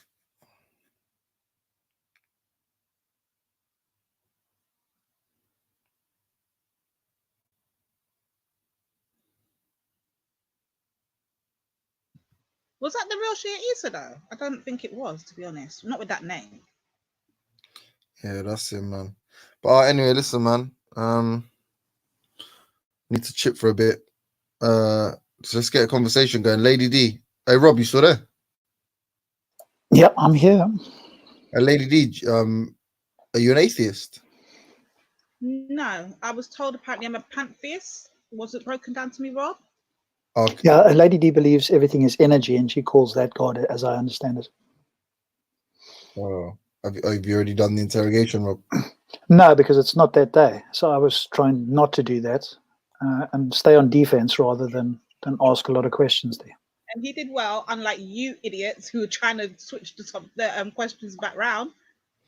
It's hard to stay on defense, Rob, when you've got such a killer left check hook. You know what I mean? It's like you take a step back, they throw a jab, you check hook, and they get knocked out every time. It's hard, isn't it? Well, I'm doing my best, right? Because that's what the day is about. So I want to keep it like that. But then obviously, I think then we'll be in a position to ask the others to do the same, right? When it's their turn. So I'm trying to be consistent in that way. Because I could always, but I'd rather ask Lady just so I understand what she's about. But again, there's always a time for that at another point. It's not to say you're wrong, but really to understand it. I think we did have a conversation earlier this morning, and I think the only thing I pointed out, James, was that if she uses the word God, I think that can confuse people. If she just said, hey, I believe in the oneness of energy or the oneness of reality or something, and then expounded on that's energy and so on. But most people understand God to be like a theistic claim of a personal God. And I think that's where it can be confusing for people if you use the label God or Most High or something like that, right? Mm. Rob, can I ask you a question, and you as well, James? Actually, you see, as atheists, what is your concepts or your mindsets on the soul? Like, what do you believe happens with the soul after life? Well, I don't believe there is a soul, so that for me would need to be demonstrated. I think consciousness is tied to a brain. When the brain is damaged or destroyed or ceases to function, consciousness goes out like a light. It's like I said, like this morning, right? It's like fire. Fire doesn't go anywhere when it goes out. It simply ceases. And I think consciousness is the same, if and until such time as we can show that consciousness, in fact, can, separate from the brain and float free in some way or go somewhere. This is what the light the atheists offer us. They want us to leave Christianity. They want us to not accept God. And then we say to them, what are you offering us? And they say, oh, you go out like a light. And you never yeah, well, we offer what we think is likely to be true. We don't offer mythical ideas to make people feel better. Well, it's not a question. And you could critique that and you say, don't well, believe the truth. It's different. There is a truth, but you don't want to believe it because you have to. Oh, you need to demonstrate it. If you're coming with a claim, now I am going to shift the burden to you because you're taking it up, right? It's a question of you have somebody in his past history who said there's something after life, but you don't. Why should we believe what somebody in the past history said? Exactly. There you go. You don't have to believe anything that nobody written for the last 10,000 years. But I don't, unless I think that it's likely to be true. Exactly. But the question is this: what are you offering me? This is G Block now. It's on trial. So I'm supposed to leave theism. I'm supposed to leave Christianity. I'm supposed to give up Christ. I'm supposed to say Christ is a loser. He doesn't exist. Whatever. Now, what are you going to give me in turn? Yeah, the freedom to think critically and not be tied to old-fashioned ideas for which you have to make excuses, which are very poor. I'm living a pretty good life. I don't have any problems. Well, I think you're intellectually tied up in trying to defend an old book, which is really not defensible. In what sense am I tied up? What have because I done? You have to come up with reasons to believe a book that is to the rest of us so demonstrably can't come from God. I don't believe in a book. I believe in a man. Where did you get the idea of the man? Jesus Christ. Where did you get that idea? You weren't born with it. You have 12 apostles without preaching the word. Where did you get that idea of the 12 apostles? Christ, in accepting Christ, Christ is in me, and that's how I live my life, through Christ. Where did you get those ideas? same way you got the ideas what 2 + 2 is. You got it from a book, right? And that book you call the Bible. You also got it from a man who people wrote it down. Exactly. You got it from people who wrote down it and made it into a book you call the Bible. So what am I supposed? What do you want him to do with it? So they should have been up in the air, not written down. Is that what you're saying? My position, Walter, is that book was written by men who made up stories. Are you saying we shouldn't? Are you saying that we shouldn't write math books? Some don't. Wait, but I want to know. I don't accept the supernatural claims. Do we write claims. math, history books, or not? Are we supposed to write things or down things that happen in history or not? Yes, and the ones that we take to be. So, Walter, if you stop for a moment, then we can answer the questions. No problem, right? Yes, we should write down books, and we should accept things that are in books that we can demonstrate or are likely true, given what we understand about the world, not supernatural claims which we cannot demonstrate. Okay. So because Christ is seen as a supernatural being, no good. No. His philosophy of what life is really about and what you're supposed to strive for means nothing because you believe that the stories about him are all fabricated. I didn't say all the stories. And he's a fabrication. I didn't say all the stories. So, Walter, rather than make a statement, ask the question and I'll give you my view. You are the atheist. You are teaching me to give up Christ and follow your way of life. What's so good about your way of life? I'm asking you to think critically and not to accept supernatural claims without good reasons and evidence.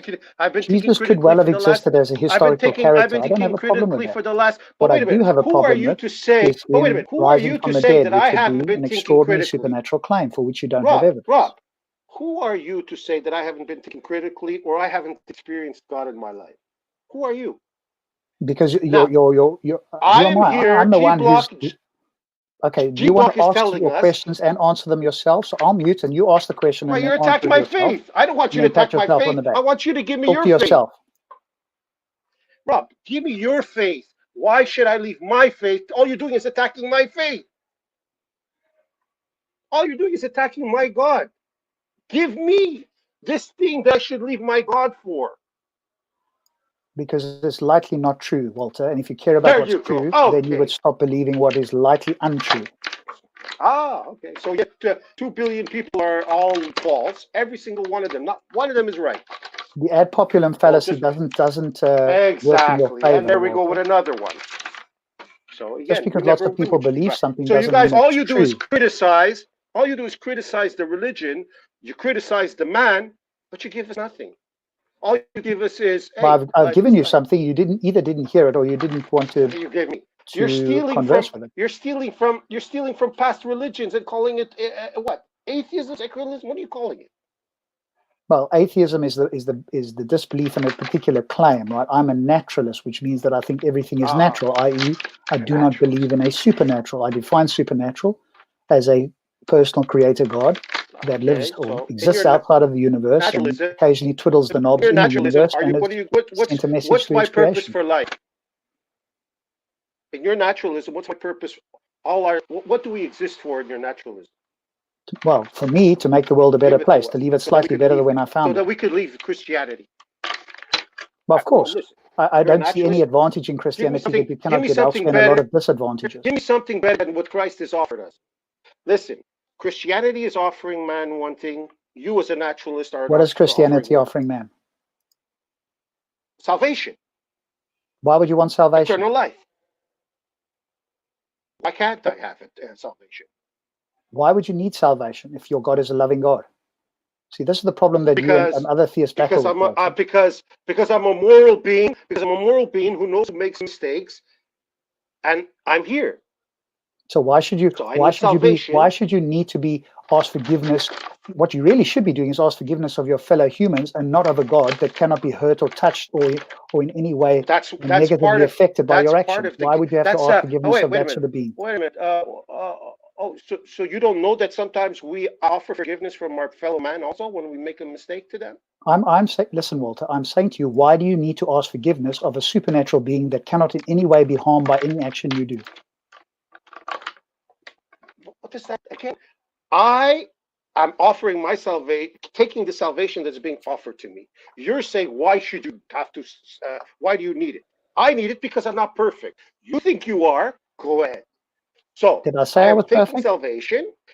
The guys were walking around preaching, and they said, "Oh, Christ is the salvation. Blah, blah, blah. If you believe in Him, you have eternal life." I, as a pagan, I'm there. I'm a Roman. I believe in Zeus, Apollo. I say, "Wow, this is cool. This is a good philosophy. I like it." I join in. Now you are telling me, no. It's a bull. He's a liar. He was all made up. He's just one of the others, one of your gods. Okay, cool. You offer me something better. Nothing. You offer me naturalism. I'm offering you the ability to think critically and let go of the shackles that hold you to an old book because you want it to be true. I have no shackles. I have peace. I'm asking you to expand your consciousness, your psychology, and not be tied to something that makes you feel good, but instead. But why do you assume that I'm go tied? with something that is likely to be true, even if it doesn't make you feel as good? Rob, why are you saying that I'm tied to something when I chose it free? When I chose it freely? Well, because I think that you weren't critical enough when you made the choice, Walter. That's why. And now you're trying to defend it. And so I think eternal life, and peace, love, forgiveness is not critical thinking. Walter, one second. So peace, love, look, I'm talking Christianity here. I'm not going to go into. You have to not be. You have to have an uncritical mind to choose religion. Is that what you're saying? There? Sorry, I don't know. Were you speaking to me? You're a bit soft there, Lady Divine. So were you speaking to me or Walter? I didn't hear you. No, to you. I was asking, like you just said to Walter that you don't believe that he, was critical enough when he chose his religion. Yeah, correct. So my question to you is: do you think people have to be critical in order for them to choose and make a free will choice of a religion? No, I don't think it prevents them from making quote unquote a free will choice. What I do think though is that if you're uncritical or you're not critical enough, then you've been convinced for not good reasons. In other words, where you should have gone, what? Actually, I don't believe that you've taken it on for bad reasons. That's what I mean by. Rob, you ever hear of David Wood? Yes, I know of David. Rob, you ever hear of a guy called? Yes, I know of David. Was he an atheist before he was a Christian? He claims to be, and a bit of a psychopath, from what I understand. Okay, so how did a psychopath all of a sudden become a Christian? Since he's thinking on all cylinders too. Well, from what I understand, thinking on cylinders before. Do you want me to answer you, or do you want to answer yourself? What? But your way of thinking is that the rational mind, which for a fact that a lot of atheists turn to Christianity also. So either you're going to, I know you're going to talk about, but some Christians leave atheist, right? But these are critical thinking atheists that are changing also to Christianity. So we got a catch-22 here going. Some are believing, some are what? But if the atheist is really true, then we would never leave it because it's so perfect, true. No. People like David Wood leave it because it gives them some comfort, right? That stops him being a psychopath. Those are kind of the words that he said in one of his interviews, right? How did it stop? He suggested that it gave him comfort, that it gave him some purpose in life. And if he didn't have it, he could well think about hurting people and seeing what he pictures in his mind how people being hurt can give him some sort of pleasure. It sounded pretty psychopathic to me when I heard it. So you tell me. So the man was a psychopath. He became a normal human being, and you don't think that's pretty cool? I don't mind if Walter, if what he needs to not be a psychopath is to believe in Jesus, can you do that with atheism? And that's the only way that he can do that with atheism. Rob, Walter, you've got to stop for a moment and take a breath, right? Otherwise, you're either going to suffocate or speak to yourself. You don't stop. So you need to stop at some point, right? Listen, take a breath, breathe in, all day, and then I'll respond in the gap. This is the best way you attack. Breathe in. Go, continue. Hey, Walter, let me ask you a question, bro. Can I ask you a question? You there, yeah? Sure, that's my question. You might cut me off after 30 seconds and say I'm talking all the time. All right, cool. But if you never had Jesus, would you be like a psychopath, rapist, murderer, pedophile, killer sort of guy? If you never knew Jesus Christ, would you be a rapist, psychopath, murdering, killing, pedophilist? If a person really knows, if people really go by the New Testament and what's written in the New Testament, you know what follower of Christ Jesus is. And he's not a psychopath, killer, murderer, destroyer. Because it is written somewhere, not like in the air or in space, where atheists get immorality or evolution. Walter, was that a yes or a no? Can I invite you to ask questions of people rather than make silly statements that we then have to yes or no. continually saying yes you're or no talking to nonsense? What? I told you. You have the New Testament. I don't know if you said yes or no. Did you say Testament, yes or no to that, Walter?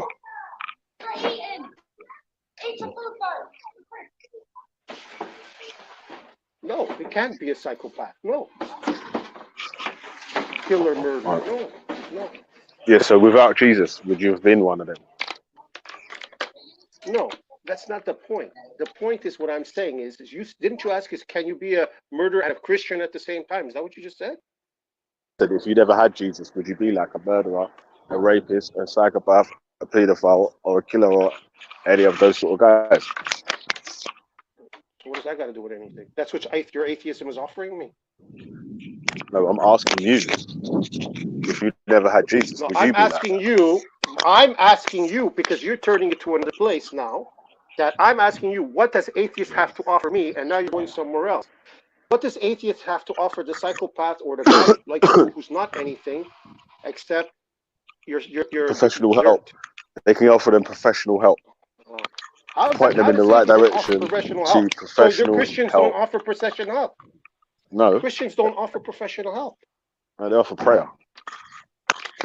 They don't. Also, all these hospitals and all these things over Christianity over the time, it's all due to atheism. It's amazing. So you say that's due to Christianity? It wasn't due to atheism, that's for sure. No, atheism is the disbelief in a god, right? So obviously a hospital doesn't come from atheism per se. It was the compassion. It was the compassion of people who believe in something higher than themselves, who believe it's good to help other people that created all these institutions. It just didn't pop out of atheism. But Christians enslaved and raped people as well.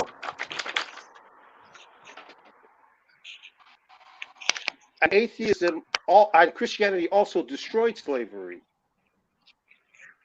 What? Yeah, they had to forget about the Old Testament to do that, and forget about what it says in the New Testament as well, right? Christianity destroyed slavery because you had to go against the Bible to do that, though. Like Rob just said, you have to go against the Bible. You don't have to go against the Bible. You don't have to go against nothing. Remember, I read you the verses where Jesus says you have to whip your slave. Martin Luther King used the New Testament. Martin Luther King used the New Testament. Worked pretty good. So what are you talking about? Didn't really.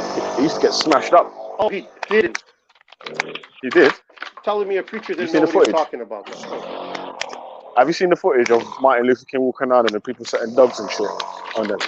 Okay, my question is this: Jesus didn't help them. Martin Luther King used a Christian. Did Martin Luther King accept Christ as his Lord and Savior? Yes or no? Yeah, he did. So then, what's the problem? It didn't help him, did it? When it didn't help him, it helped him bring in a philosophy that destroyed a way of thinking. It never destroyed this way of thinking. It didn't. Racism's still about. Racism's still about, though. It wasn't atheists that were going up against slavery in the U.S. It was Christians that were fighting. There were very few atheists, weren't there? Walter, you asked the question which you then proceeded to talk over. What can atheism offer you? And I'm saying to you, critical thinking and letting go of having to hold on to old ideas and try to defend them in vain, in my view. That's what it can give you, some intellectual freedom and honesty. Now, I do grant you that if, like David Wood, you find that the only way that you could be a good person is to believe in these ideas, then I'm going to say to David Wood, keep being a Christian, because if you stop being a Christian, you could become a psychopath and hurt people. So if you need mythical ideas to be a good guy, great, but that just shows your level of psychology, you know? It's called an awakening. No, it's called believing certain ideas to make you a better person. You hear it a lot. Hey, I found Islam. Hey, I found Christianity. I'm a gangster. Now I'm a good person. Great. If that's what it takes for you to be a good person, you keep believing it. But don't come along and tell me that it's true. All you can tell me is that it made you a better person. I can't argue with that. I had an awakening. You don't want to believe it. That's up to you, because you're an atheist. You don't want to believe that David Wood had an awakening. David Wood had an awakening, and his mind was open up to a different thinking. What is an awakening? The man saw life one way. Now he sees it another way. You want to call that bull? Go ahead. But the reality is it happened. Walter, do you hear anything that goes between your ears that I'm The words I'm sending you, does it hit your brain, and do you actually think about it before you open your mouth? Offer me a gospel of the atheists. Offer me something better. Firstly, there's no gospel of atheists. This is a common confusion, so I'll try and help you out with this. I have Atheism is the disbelief or lack of belief in a God. Otherwise, atheists have different beliefs. There's certain things that are entailed, and you have to ask each atheist, what do they believe? They are not like every theist, or at least every Christian. And even within your own view, there's 10,000 different denominations of Christianity. Some of them, and I've met them and spoken to them, don't believe that Jesus raised from the dead or is the Son of God, and they call themselves Christian. Well, I'm sorry, Rob, but if you read the New Testament, it's still the same one for the last 1,500 years. So how is it that, Walter, that the same New Testament can be read and interpreted in 10,000 different ways? How is that possible if they're all trying to come to the truth? You're lying. It's not 10,000 ways. Stop lying. Walter, I've spoken to enough Christians who claim things that are different to you. How is that possible? And the Protestants all believe in the Trinitarian God. So where are you going? Okay? There's Unitarians, and I'm telling you, only Walter, have the Jehovah's Witnesses who started, and the Latter-day Saints that started. Got to get it all out, I guess. That emotional release. When you hear the atheist, obviously there's a pent-up emotional release that you just need to babble incessantly to try and get it out. So I'm going to let that go. Go for it. Where do you get 10,000 from? They all believe, more than 5% believe that Christ is the Son of God. What's the problem? I'm here for you, buddy. I did do a version of psychotherapy, so I'm here for you. If you need to let it out, by all means, I'll be your cushion, and you let it all out, because there's a lot of, I seem like there's anger pent up in you, right? The anger of these atheists challenging your beliefs, and you seem angry about it, so I want you to get that out. I always think the emotion is better expressed than held in, so let it out, my friend. Here's your therapy session. You're on the couch with me. Go for it. Okay, Rob, can I ask you a question? Because I heard your response. Please do. Yeah, you said that basically being an atheist can offer you, you know, those attributes and stuff. Yo, yeah, I don't know, man. He's taking a break. Yeah, now quickly. Doing a prayer or something, man. Yeah, I can hear you, man. Oh, yeah. I just want to quickly get a question out to Rob before he comes back. And like you're saying about the critical thinking and all of that stuff, yeah, Rob. So my thing is, do you have to be an atheist? I don't believe, I'm not an atheist, and I have all of those very same attributes. So I don't know if being an atheist will make it any better for me. Yeah, but you're not an Abrahamic theist. So my critique is against Abrahamic theists. If you're not one of those, then it's likely doesn't apply to you. And all that the difference is for you, you might just use different words to believe in actually similar things to me. I haven't, probed your belief system a bit more deeply, but it's specifically against Abrahamic theism, because I haven't spoken to everybody else around the world. So when I say theist, I will correct myself and say specifically Abrahamic theists.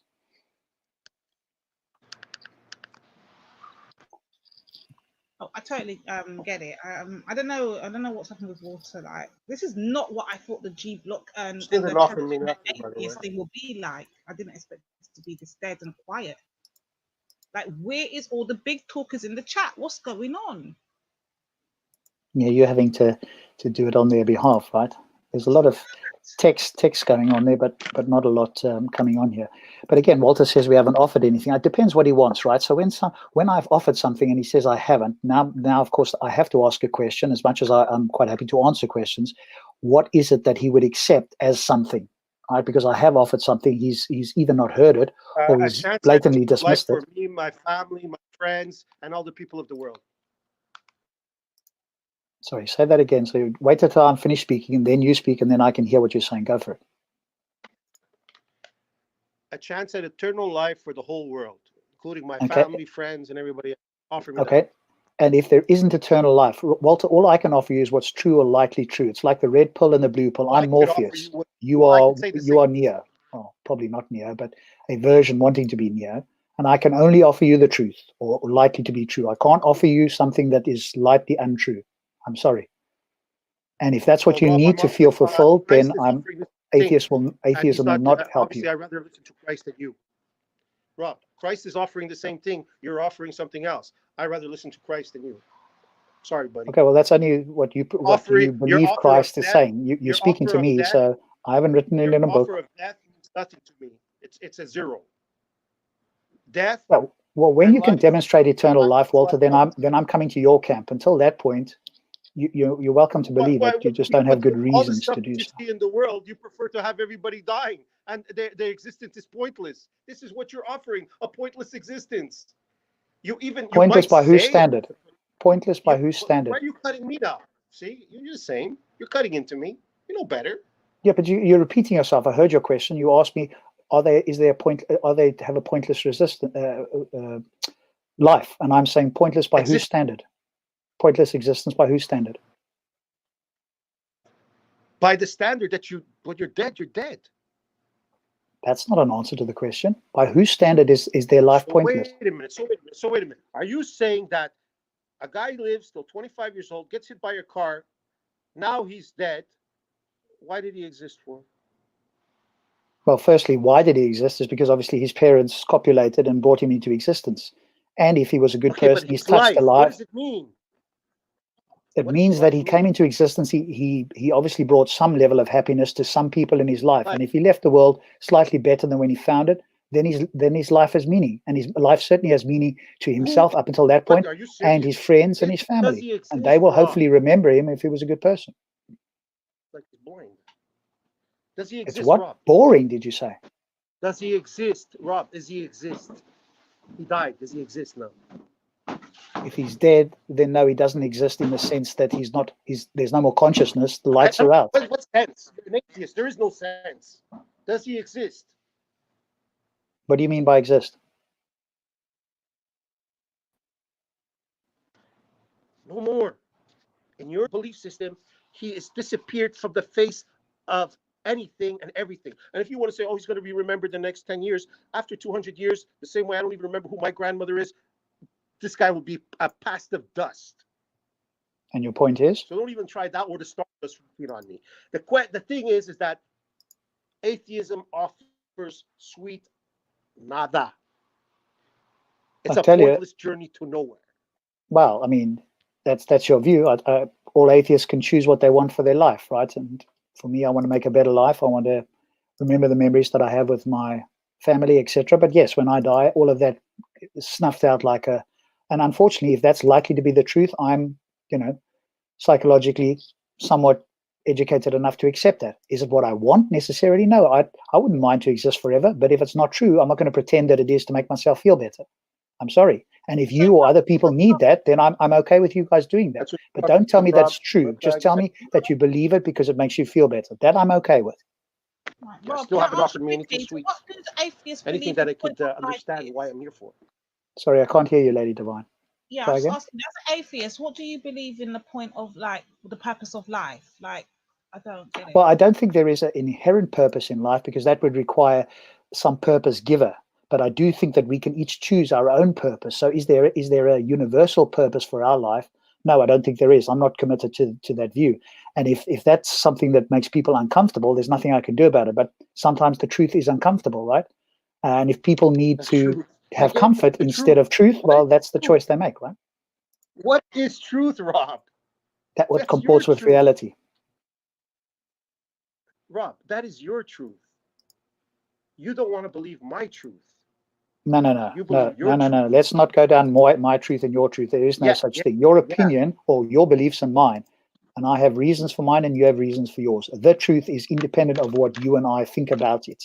So we don't each have our own truth. That's a misstatement. We do have different beliefs. You're deluding yourself to believe, Rob, you're deluding yourself to believe that when you die, okay, somehow your life all of a sudden had purpose, especially since you're not going to exist ever again. So everything you learned, everything you know, everything you were, is gone. It was pointless. Yeah, but that's only for me, it's better Walter. to be the rat in the corner living because his life means just as much as yours in another sense of the word. Walter, my life had a purpose to me and it'll have a purpose to those people that I interact with. That's the best that I can offer. I cannot offer you a myth to make it feel better for you to believe it. Sorry. Look at this. All this love, truth, forgiveness. Yeah. Mic check. just an illusion. Yeah, but that's it's an illusion to get us to procreate. Yo, I was gonna say, yo, GR, mute your YouTube fam, yeah. Mute your YouTube, G, yeah. Atheism for selling me a delusion so that I feed the earth, my children. Mic check, what? Can you hear me? Welcome back. Yeah, we can hear you, man. Yeah, man. Not too bad, you know. Just got a quick question for Rob. Good evening, Walter. Rob. Yeah, Rob. I heard you say a few times something about being a good person and so forth. Good evening. So I just want to know, as an atheist, like, who's defining good? Well, in this case, I am, right? In relation to well-being. Guys are. So everyone's entitled to define their version of good and their version of bad. Is that well, what you're they saying? can try to, and then offer it reasoned explanations for it. And, yeah, but and I think one or maybe more than one might stand up to scrutiny, and the others will fall. And that's what I think we should accept, right? The most rational position that makes the most sense for us as human beings. Yeah, but what's rational for one person might be irrational for another. So, for example, let's just say, for example, we're dealing with, like, because obviously when you're dealing with the scriptures, you've got the 10 Commandments and so forth, yeah. And when you most of the religions they define what's permissible and what's not, what's good and what's evil and so forth, yeah. So you, as an atheist now, let's say, for example, if a brother's attracted to his sister and he wants to sleep with his sister, which is incest, yeah. For him, it's rational. He's in love with her. Blah blah blah. He don't see nothing wrong with it. Now, are you saying that that's fine as an atheist? I'm saying no. And my personal view on it is that I'm against that. However, in order for me to convince him that he's wrong, I would need to use something other than my personal opinion. And in that case, I would appeal to science. And if it were the case that science showed that, in fact, it was beneficial to their well-being, then I would have to accept the scientific view is objectively the correct one and my view is incorrect. If, however, science shows that there has a negative impact, then I could convince those people that they are wrong, even if they think they are correct, irrespective of my worldview. Yeah, but science is not exclusively reliable. I mean, there's people were smoking. Of course, it's for a long time. reliable. It's not infallible, but it's reliable. That's what science is. It's about reliability. But I mean, scientists have made mistakes. Sure, but that doesn't undermine its reliability. Remember, reliability is not infallibility. Reliability is likely true given all the facts, and that's what science is exceptionally good at, better than any other method that I'm aware of. So, in relation to the definition of good or bad, you're saying we need to go to scientists, other individuals, yeah? Is that what you're saying? No. I'm saying that's the methodology once you accept, for example, my view, which is the well-being of conscious creatures. If you accept that that's what morality is, now I can bring science into this as a methodology to help us discover what, in fact, works in favor of our well-being and what works against it. So, in the scenario that I gave you, incest, what's your point? Is incest allowed or not allowed? Because I mean, that's why I say we have to. Sure, we have to appeal to. Let me finish. Let me make a clear statement first and foremost. I'm quite a simple guy. I have to put my hands up and say this from the beginning, yeah? So when you speak to me, if you could just try to simplify, because you seem like you're a very articulate man, so if you can just try to simplify things as much as possible, because, we don't all have the same intellect as yourself. So I'm just dealing with things on a simplistic measure. So I'm saying to you that there's a brother and a sister that are in love and they want to commit incest, yeah? So now I'm asking you in terms of what's permissible, what's not permissible, what's good and what's bad. Where are you getting your definition from? And you're saying to me scientists. Is that what you're saying? Other people? Okay, so I'll explain it again for you. I take it that well-being is my standard. That the term well-being does not change. However, what does change is I have a method, and the method to find out whether something contributes to well-being or takes away from well-being is the scientific method. But my standard is always well-being. That does not change forevermore. It's always well-being. Now, if I have a brother and sister. Yeah, in this scenario, in relation to their well-being, they're saying, yeah, this is best for our well-being. Yes, right. And if science shows that, in fact, it isn't best for their well-being, in other words, if they don't know what is good for them, which many human beings, in fact, fall prey to, right? Most of us don't always know what's good for us. And oftentimes we eventually find out through the scientific method what is good. People used to think smoking was okay for you, or whatever it might be. Right? So people are uninformed. But once science comes in with a reliable method, then we no longer need somebody's opinion as to whether it is good or bad. We now have a reliable method to show them. What's the scientific opinion on incest? Then let's relate. I'm not sure. Actually, we can look it up, but whatever it may be, I'm going to speculate that in fact it's very likely that it shows some negative effects, but I haven't looked into it. It's not. I don't focus a lot on incest. I know it's a theist sort of talking point, but I don't focus a lot on incest. Yeah, but if in fact sorry, let me just respond, because you're saying that it might have some negative implications. Yeah, but eating too much fatty foods has negative implications. What's the point that you're making? That does the negative implications have to outweigh the positive implications? Yes. Because this couple here, is saying, right, we're in love, we're using contraceptions, we're not looking at no kids. Yeah, we find each other's company beautiful. I'm attracted to her, she's attracted to me. Yeah, we're living happily ever after, and you're saying that some scientists are going to come and tell them what exactly? So, if in fact science showed that they had tested same incestuous couples, and in fact there was a psychological deficiency in there, and in fact it influenced the society in a negative way, then we could say to them, hang on, the fact that you love each other is irrelevant to the damage that you don't know that you're causing to each other and to the wider society. And in that case, we could legislate against them, even if they said it was okay. So basically, they got to listen to the rules of scientists or other people like yourself. The reliable method. Yeah, the reliable method. Basically, when it comes to lawmaking, the scientists are the lawmakers. Yeah, that's what you're saying. They're God. The scientists are making the laws. Okay, cool. I got you. No, well, that's not what you're saying. So I'll put it in my words rather than you misrepresent me. Right. You're saying the scientists are the ones that are going to make the rules on how these people got to behave. No, my friend. Let me repeat it again. Okay, so you're right. You're wrong. Do you want me to answer, or? I'm going to repeat the statement. What I'm understanding, and Lady Divine, maybe you can correct me if I'm wrong, or Veli, maybe you can. I'm trying to figure out this couple here who's saying that they're living happily ever after.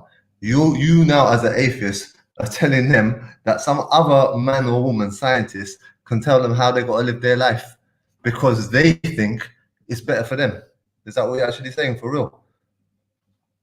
Okay, so at no point did I say they think. They would have done experiments to show that there is a negative effect. And if that's the case, these couple are now better informed that in fact, even though they think they love each other and it has an overall positive effect, they are mistaken, as human beings have been mistaken throughout history when they thought something was good for them and it was in fact bad. And at that point we say to them, unfortunately, that is not something that is permitted. We've now explained to you, because we've done all these tests, we've shown this through the scientific method where we've tested other couples and we've seen its impact, that in fact it's not the case, and unfortunately for you that's not permitted. Now if science were to show the opposite, then it would be permitted. Notice that I'm sticking with my methodology, whichever way it goes, whether it goes in my favor, i.e. what I think I'm comfortable with, or whether it goes against me where I'm uncomfortable. But that's my methodology. So are you saying that scientists don't make mistakes? Have I ever said that? What did I say earlier on? Well, I mean, no, because you just said that throughout history, people have made mistakes and scientists have corrected them. I mean, it could be argued that scientists have been making mistakes throughout history too.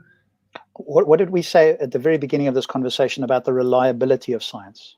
Do you remember what I said? What did you tell me? You said I'll repeat it again. I said 100% reliable. I said that science is incredibly reliable, but it's not perfect. And so are we going to go with reliability, or are we going to go with somebody's personal opinion who is very likely ignorant of the wider consequences of their actions? Which one are we going to go with? I know which one I'm going to go with. You're saying scientists are reliable, yeah? That's what you're saying, yeah? I'm saying the methodology is reliable. The methodology is reliable. If the methodology of scientists is reliable, then how are you answering for all the mistakes that scientists have made throughout history? Like I said to you, it's reliable. It's not perfect. It's certainly better than any other method to find out what is the case in our reality. If you can point to some other method that has a higher reliability level, Please, by all means, point it out. The couple can argue, well, because scientists is not 100%, because the scientists, your scientific methods are not 100% spot on. We don't believe you, and we love each other, so we're just going to do our thing and live together. Yeah, they can say that because they can say, well, you know, in this case, you scientists are wrong because we can't see any form of adverse effect of our relationship. We're happy. We want to live this way. We're not having no kids. We don't see that there's no physical implications. Psychologically, we're all fine. We're not on antidepressants.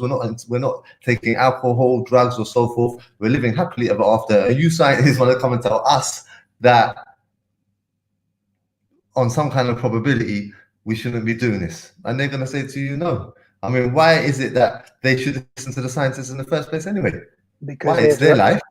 It's reliable. It's their life. Even if there's some consequences for them to, you know, negative consequences, which is for most situations, they still choose that this is what they want to do. So why are you? Who are you to say to them that they can't? Or who's any scientist for telling them that they can't? Like, I mean, what makes you think that you or anyone else is in a position to tell another individual what they can and can't do in their life? Like, who are you? Like, come on, where are you coming from? I don't know if we've spoken before, my friend, but let me just point something out to you. I'm quite happy to have a conversation, but I heard the question the first time you asked it, and it was the same question the 10th time you repeated yourself. And just for brevity, ask a question, then remain silent, and I will respond. Because if you ask it 10 times as if that somehow makes the question better, or you somehow getting a leg over on in the situation, it doesn't. And in fact, it shows me that you're probably not an honest interlocutor. So ask the question, then I will give you an answer. But don't keep repeating yourself as if that makes your question any better. It doesn't. It probably actually makes it worse. Well, I mean, if I choose to repeat myself, that's my open choice. You're welcome to do it, but then just don't expect that we're going to have a fruitful conversation, because eventually I'm going to tire of you talking and repeating yourself over and over. I got the question the first time. So ask a question, I'll happily answer it. But if you ask a question and then start going on a long ramble, answering your own question as if it's a ridiculous thing that I could even say this, then there isn't a conversation to be had. So if you want a conversation, ask a question, I'll answer it. But don't repeat yourself 10 times, because then I get tired. If it sounds ridiculous to me, I'm allowed to state that I believe that the answer is ridiculous. You're entitled to say that, but if you want an answer from me, then at some point there needs to be some silence for me to respond. Otherwise, what was the question? What was the question, though? And what was the answer? What was the question and what was the answer? Well, he said I'll repeat the question 10 times. So what is the question, Rob? Repeat the question to me. No, you repeated the question to me, Daddy, innit? Because you said you just gave the question. You did the question. Actually, it wasn't even a question. It was just a little bit of a summary, to be fair. It wasn't even a question. I just said that how anyone could put themselves in a position where they think they can tell someone else how to live according to what they think is best for that person. That, you know, I just don't get what makes anyone think they've got the right to do that. You mean that the fact that we do it in society all the time, and you suddenly are now questioning whether we have the right? Does society not do that already? No, I'm not, sorry, say that again. Does society not do that already, where it imposes on us certain restrictions, even if we think we know better? Does society do that already? And now you seem to be finding a problem with it. In this given scenario, I'm talking, let's stick to the subject hand. Yeah, that's like law, isn't it? Rob, you do understand 83% of the world is religious, right? This entire globe. What about it? You do understand that, right? Samarin. It's not a problem. Listen, G Block's on trial today, you know. You man could come in here and start sticking it on G Block, cuz. You get me? So, like, where it be? You get me? Been there all day, we gotta end this arrogance, man. Gotta bring your brothers to the truth, man. You get me? This is the godless block here, bruv. You get me? So, we're up here putting in work, B. You get me? We're catching bodies all over the gaff, man. So, we're asking everyone. Fallacy isn't an argument in anybody's favor. Yeah, that's what I'm saying, man. We want people to come in and start sticking it on the block. I wanted to ask Rob something. Wait, but this, all right, let me ask you, man, something, yeah? Yeah. So, do you, man, take the Torah or anything from the Torah as history?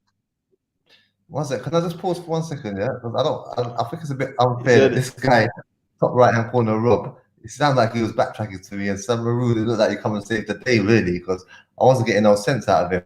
I'm still trying to get from him a simple question. Yeah. Defines who defines what's good and bad, and he's saying other men, basically. Is that correct, Rob? I'll say it one more time, and hopefully this is clear. There is a standard called well-being. And in order to find out whether something contributes to well-being, I use the scientific method, which involves human beings doing some sort of scientific investigation, which revolves around them gathering evidence and coming to a reliable conclusion about whatever. Save this sister was sterilized. Save the sister was sterilized, and it's infertile, and they're unable to have any kind of children. Will it then be okay? Because I see you trying to make an excuse, trying to make some kind of loophole to say, oh, the children are going to have good sex. Say if she was still infertile and sterilized, will it be okay then? Or the physical. Samaroon. We already said that. Samaroon, we already said they're using contraception. So just stay quiet for 1 second, please, Samaroon. Let me just finish this little conversation with this character. So, in a nutshell, Rob, you know, the simplistic answer to what you're saying, well-being scientists, blah, blah, blah, blah. Really, you're saying other human beings, whether they have the title of scientists or whatever you want to give them, are the ones that have to define what's right and wrong, judging by their studies. He ran. You knew he had to run. He had to run. All right, I'm cutting out. I just have to you know what I mean? Tell certain man what I was. Oh, why did Rob disappear? He ran. No. Can I just get this correct? I just want to know, are you telling me that G Block has see two Muslims come up on here, you bounce? Like, what go on for G Block? No, man. No. I gotta make the devil run. It's Ramadan, alhamdulillah. And definitely, like you were saying, he gave you an answer, man. You get me? Like, yeah, what his answer? His answer, from what I understood, was when it comes to right and wrong, what's good and what's bad, the scientists decide. That's what he kind of said. That's what I got from it. Lady Divine, what did you get from it? Yeah, but that depends. Because you're just saying right and wrong. What defines right and wrong? What are you talking about? You're talking about incest, isn't it? When you're talking about incest, whether that was right or wrong, then he's going to take the scientific tests, what are going to be able to prove whether it's a good or bad position for the people's health, and then obviously the science on incest, and then the science on the psychological position of people in incestual relationships is going to be all bad. So there's going to be, you know what I'm saying? So that it's just going to be no. The point is that he's saying that when it comes to the definition of right and wrong, it's the scientists that decide what's right and wrong. That's what he's saying. Scientists are just people. Yeah, that's all. Scientists are the prophets. You're saying scientists are the prophets of the atheists. Okay. What measurable test would you be able to carry out? To tell us that incest is wrong. What measurable test can you carry out to tell us that incest is wrong? Because it sounds like you're trying to make a case for incest, isn't it? So what measurable test could Ali Jihad and Samaroon carry out without science? To prove how incest is wrong, innit? Because you're going to use science, innit? Okay, so you said we're going by science. Brothers, can I really quickly, because I ain't got long. Sorry. To answer your question directly, my brother, yes, that's exactly what he's saying. He's saying men decide it. And until there is definitive proof of otherwise, so something supernatural that has a similar consciousness to us in that sense, then arguably everybody's decision is everybody's rationality or morality is based on men that preceded them. If you accept any kind of rule, if you accept a rule that's been laid before you, then it's the result, obviously, of some men. So no one would deny that, I don't think. That's what he's saying. Yeah, that's what I understand. That's what I was trying to get. So basically, there's even though that was answered, how without using Rob's method, you're saying it's just men, even though there's men that's going to carry out tests or whatever. Hold on a sec, son. There's men. These are men that are going to be carrying out tests to find out why it's wrong. So you show us the method, what you would take to tell us why it was wrong. I'm saying the point that I'm just making is that for me personally, I'll rather follow rules that I believe come from the Most High rather than other men's. Simple as that. That's just my stance. If you want to follow what other scientists tell you, that's up to you. If I want to follow what I believe came from the Most High in terms of the legislation and rules and so forth, that's up to me. As simple as that. Don't start standing here like I'm stupid because I'm following rules that I think came from the Most High. No one ever said you're stupid, man. No one ever said you're stupid, yeah. No one ever said you're following any rules. Let me ask you a question, bro. Hold on a second. I think let man finish this. Yeah, but man didn't say you were stupid and doing them other stuff, though. I wasn't talking about you directly. I wasn't talking about you directly. I meant that when he was talking to that water, when he was talking to that water character, he was acting like water was stupid for believing in something that he can't prove, or he these rules and laws that he can't prove. He's acting like what was stupid, and that he's got the intellectual high ground because he's following something that sounds a bit more smarter. But in reality, he's just following what some scientists, and what was following something that he believes that came from the Most High in terms of the legislation. Do you understand? So they're both not one of them, none of them. Than the other. That scientist took from someone before him also, and it's a process. It keeps going like that. Can I ask a quick question, really quickly, Ali, brother? Yeah. So just to understand where you're coming from, because this is what I think where this argument lies. Yeah. Do you believe that morality from God is independent of God, i.e., God's put these rules down, and even God can be immoral, or do you believe that morality is whatever God says is right, whatever God says is wrong is wrong? So if God changes his mind tomorrow, or their mind, whatever, then whatever was once wrong is now right, and whatever was once right is now wrong. Do you believe that's possible? As a Muslim, there was a time where alcohol, the people then was drinking alcohol, and then the rule came down to say alcohol's not permissible. Do you understand? So yeah, sometimes the rules change. Cool. But obviously that was through the prophets. But as a Muslim, I believe it's in the fitrah. It's in the fitrah. It's ingrained in us since birth. Oh, sorry, Sam. Let me finish talking in it before you cut in, please. So, because there's no prophets, as far as I'm concerned, the last prophets come and gone. I thought that there's not really going to be no changes in the rules from the Most High because they come through the prophets. Okay, so the argument coming from anybody that has some methodological basis in their the way they derive morals is that the fact that their system has to be coherent and yours is arbitrary. So, in the sense of if God comes, and we did a show on this once. Well, Billy did a show on this, where Abraham, when he was when God asked him tested him to whether he would kill his son or not. In that instance, do we believe what God is asking us is moral because it's God that's asking us to do it, even though it contradicts an earlier law? And in the case of Abraham, obviously, yes, he thought whatever God tells him is ultimately moral. But as someone who's coming from a sort of rationality, a logic-based method of obtaining morals, they would say that no, as soon as there's where does logic come from? Or where does your logic come from, though? It's observable, isn't it? So it's like it's a coherent system. Can you guys hear me okay? It's a coherent. So where does maths come from? It's based on axioms. Hey, James, can you hear me okay? Yeah, I can hear you, brother. It's based on so if we can all ascertain, if we find it objectively, if we find it what's the word? If it's objective that let's say we can all count, so and then we decide that more than one of something is two, more than two is 3, 4, 5, 6, so going on. Then we create these axioms, and then we create the axiom for addition. Addition is when you put them together, and then based on that system, things are coherent. Now you cannot say 1 + 1 after you've established these systems. 1 + 1 is 5. You can't say that.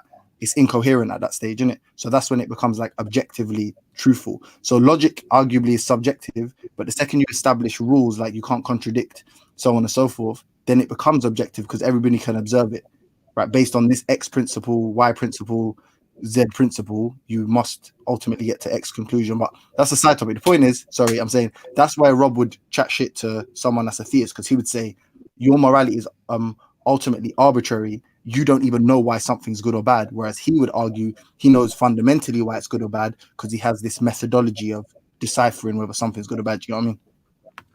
That's what I imagine. That's what he would argue. Well, why do people get arrested? Okay, when somebody gets killed, why do they get arrested, huh?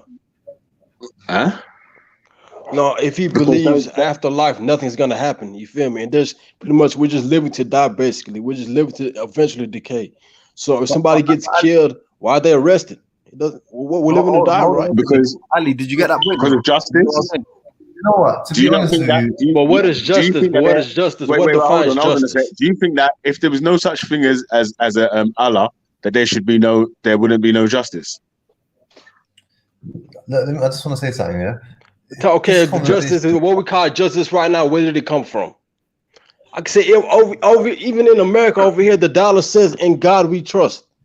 Everything you people believe right now, or you got your so-called morals from, came from religious backgrounds. You know what I mean? You probably want to admit it, but everything, like even justice we have right now, came from religion. Yeah. Coming from religion, but what point does that really make? If you came from a religious background and now you don't follow the religion no more, how does that mean that the religion's any more true? No, I understand. Look, if somebody says they don't want to believe in something, that's dumb, because you say they personally believe they're living or die right, so it doesn't matter. Everybody's living or die. And then I think I want to ask that. Okay, you see the sun. How far is the sun from the earth right now? Some light years away. Okay, if it was just a little bit closer, what would happen to the earth? It burn, turn into a fireball.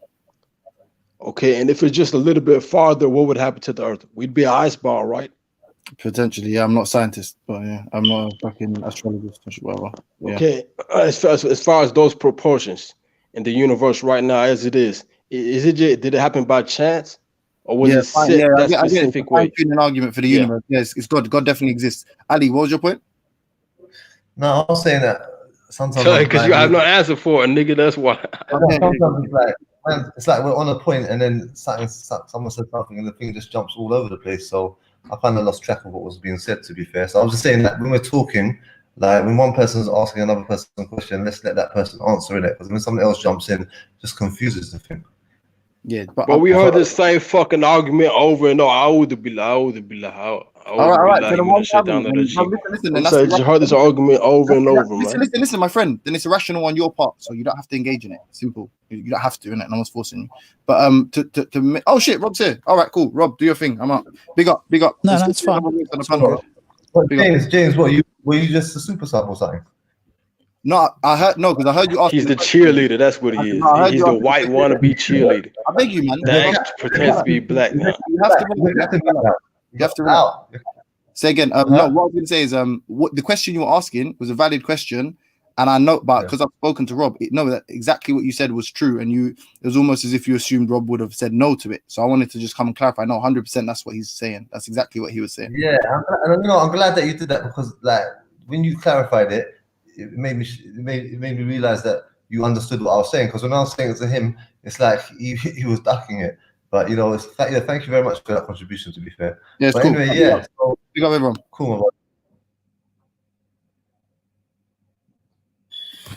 So, did we come to an understanding of morals yet?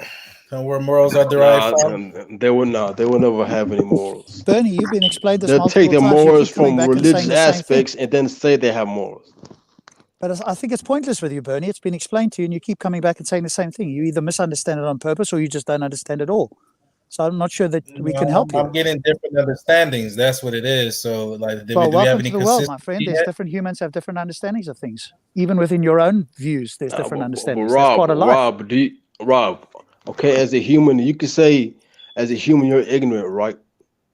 We all have a level of ignorance, absolutely. Okay, you're going to agree that some people don't even know what's beyond their own cities or even in their own backyards. You can agree to that, right? Read the comment quickly. It says over here, you said scientific methods determines well-being. The scientific methods has found religiousity is good for your well-being. On that rationale, you should be religious. Yeah, that's an interesting claim, and they'd have to substantiate that, right?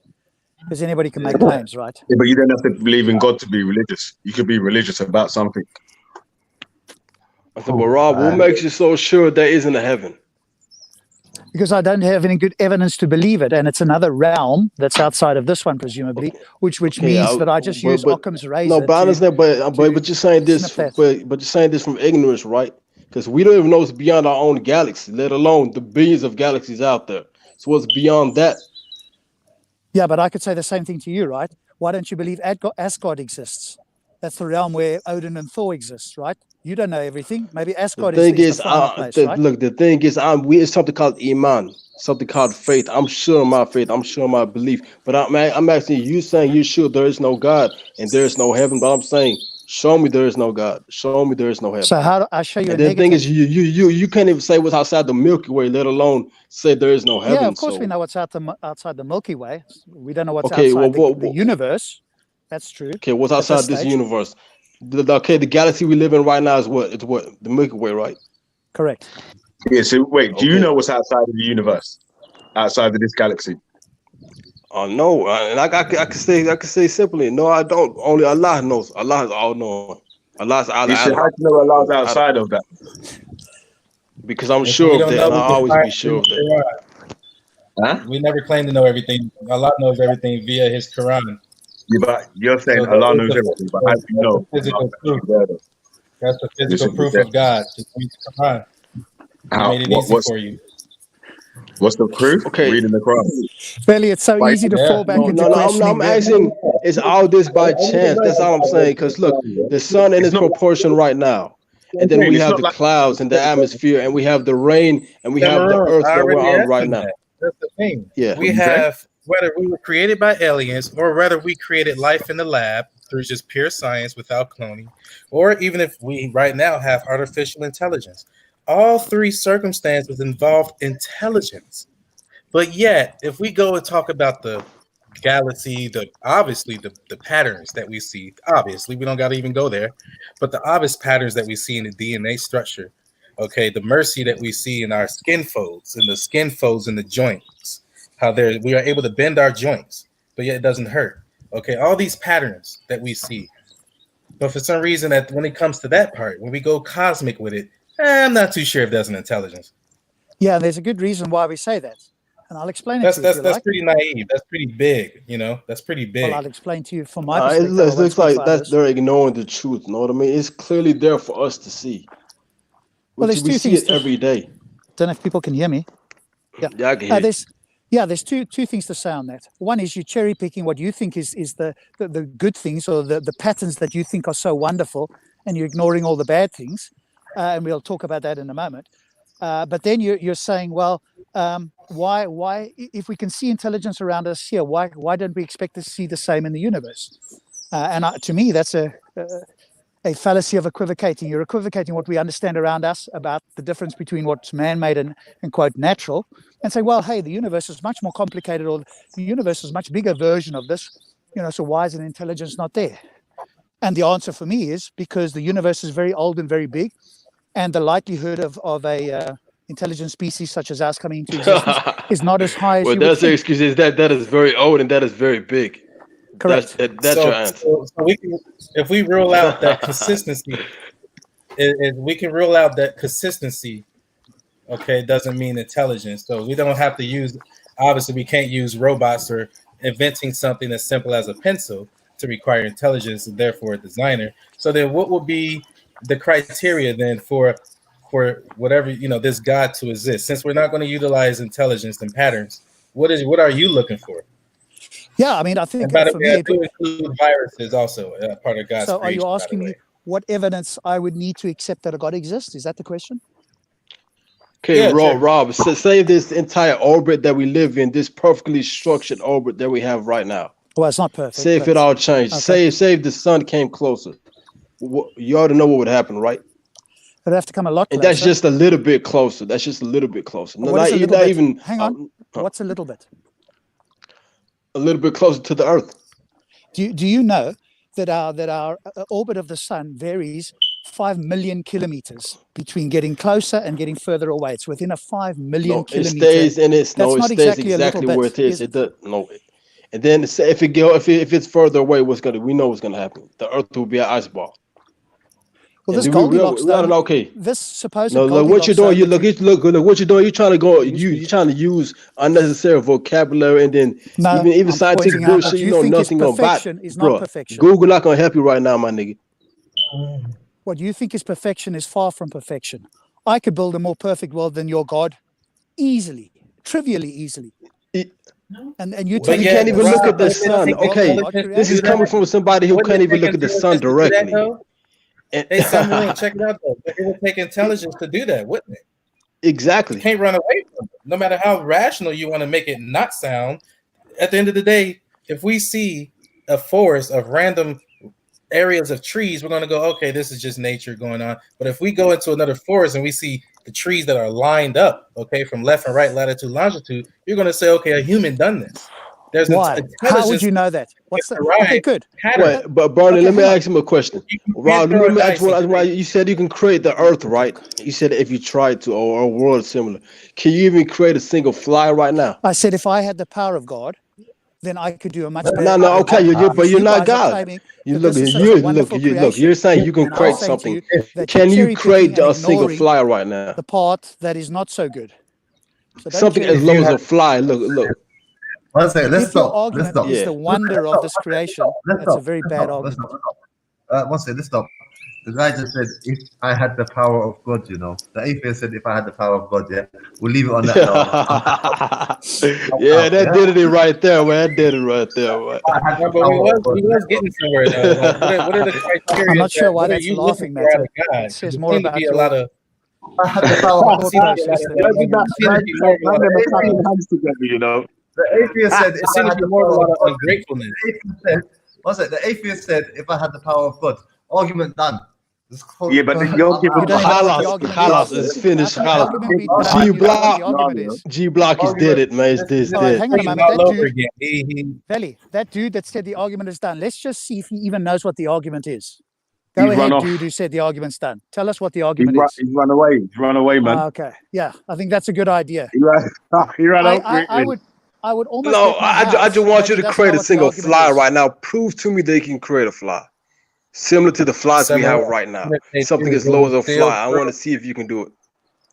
That's a stalemate, because if they create it and they succeed in it, it will still prove that intelligence was used. Exactly. That's what I'm saying, bro. That's what I'm saying. So, Rob, come on. That's why I'm Samarin and Bernie Bay. I think there's a lot of rambling here, but not a coherent, sensible. Yeah, that's what I was going to say. You might have got to start coming with questions that you want to put to the block, man. Because, like you're saying, obviously. Like, we're battling you man up every day around there, innit, man? So we want you man to try and get some W's, get a bit of confidence, get the spring in your step. I'm fasting. I'm fasting, brother. Alhamdulillah. I just can't die and just joke around. And I can't hit them bears raw, man. If it was the Islam, if it was the Muslims on stage, there wouldn't be no regulations. Watch how you ask the questions and get to the point. It was all type of poke fun and making fun of. You guys gave Zabda. Wait, Brad. I think Brad said something, bro. Hey, Belly, I'm here to refute Rob. Like, my beef is with Rob. Okay, so let's get back to the actual argument, shall we? The argument that was put yeah. Let's throw out intelligence, because we're trying to use intelligence, and that just is obviously we're getting a stalemate. So what are you looking for God to exist? Yeah, I'm looking for evidence that scales with the nature of the claim. So for me, writing old books 1400 years ago that have to be interpreted by fallible men is not good evidence. So for me, a worldwide experience of God that could be replicated and confirmed around the world, and he told us which God it was. He told me everything that I did in my life. When I looked at the particles that had his signature, he told me exactly what to look for. I saw the signature. That would be evidence in favor of God. And then I'd be going, wow, that's amazing.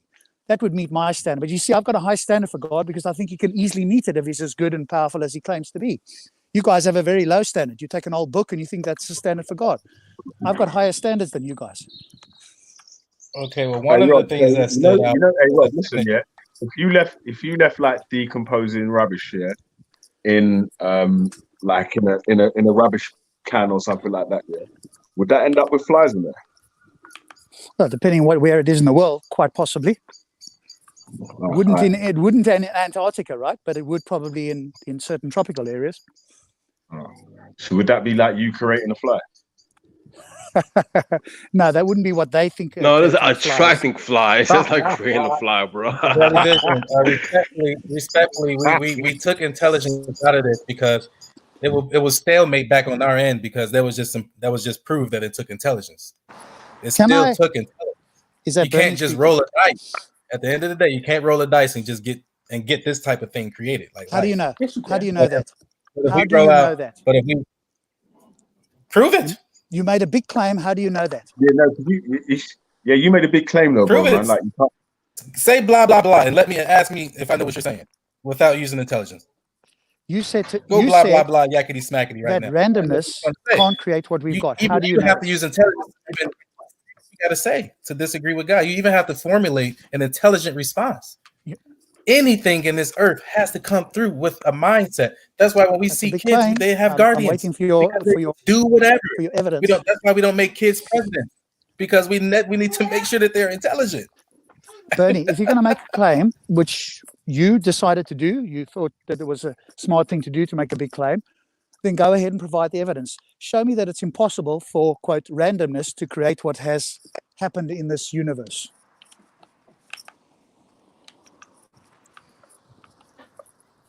Anything that's not attended to leads to chaos. It leads to randomness. It leads to chaos. This is actually the quite vice versa. This is a law. That's not necessarily the case. And you haven't shown that's the case for the universe. You can never get the reverse. That's my point. It's clear for you to see.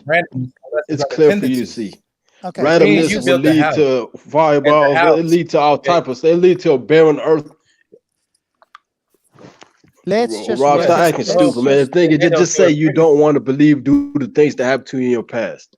You're kind of emotionally hit by something that happened to you. That's why you say you want to be have a proper conversation, or you guys are just going to ramble. It's fine if you want to ramble. I'll keep quiet and listen to it.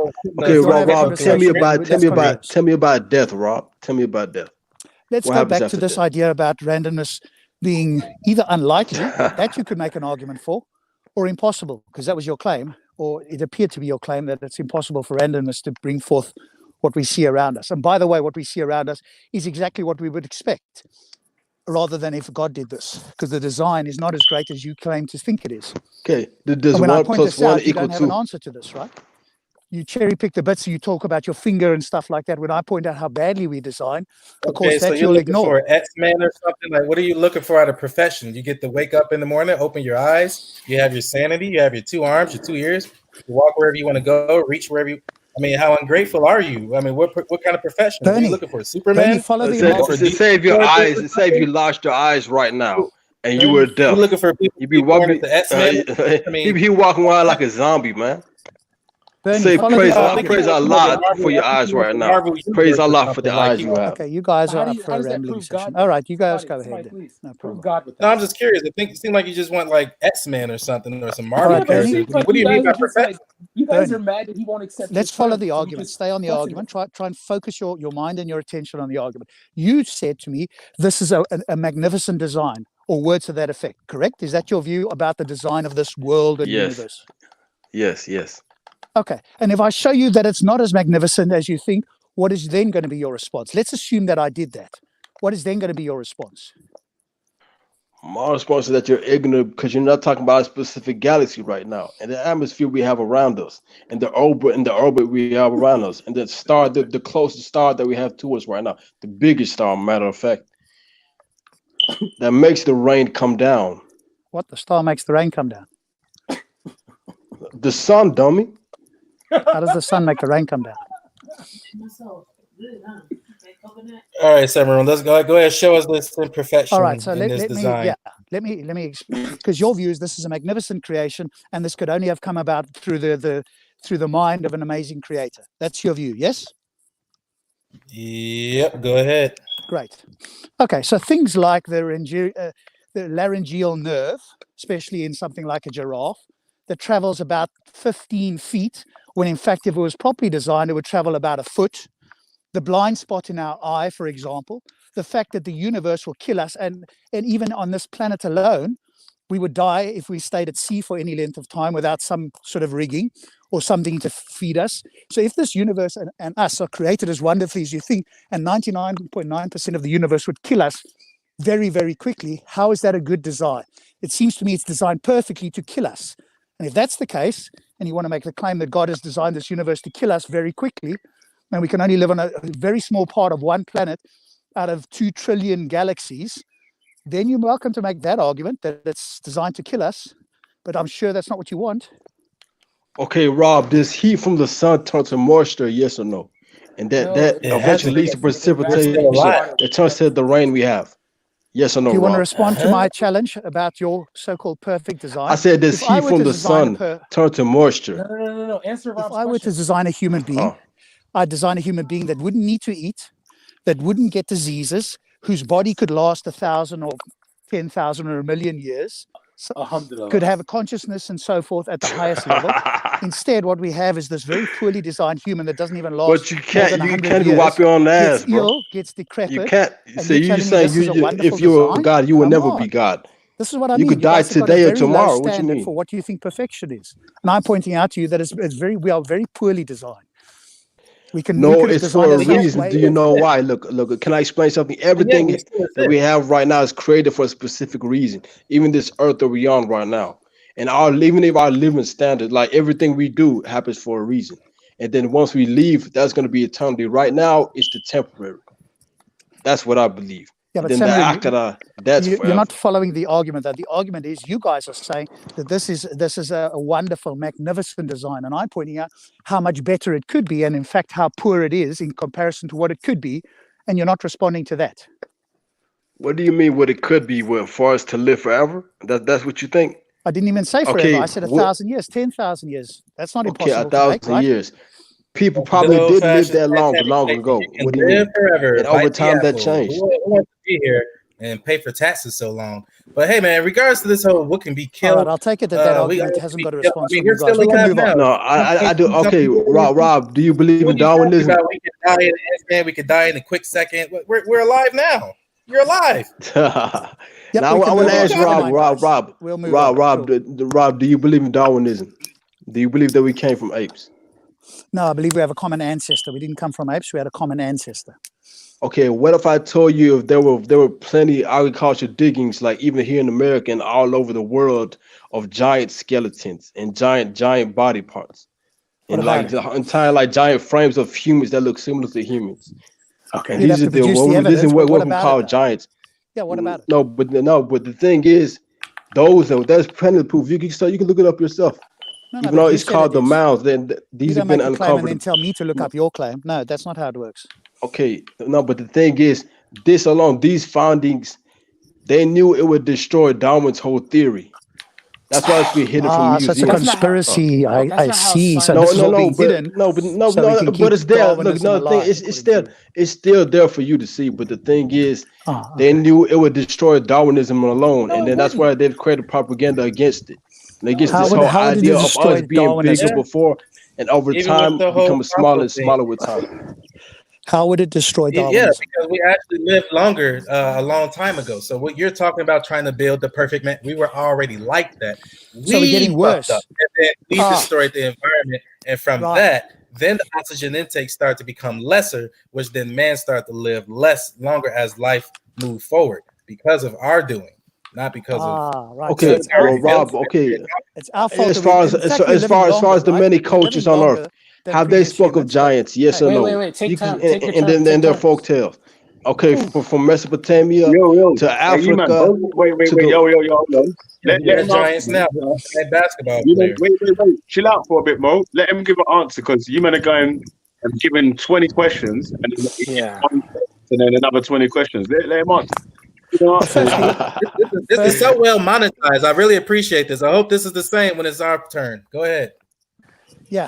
No, firstly, when is you silent? Questions, when is human that's getting questioned or whatever, man will make sure that you man get a chance to answer the question at least. You know what I'm saying? Like, it won't be like, right, man can just fire a million shots at man.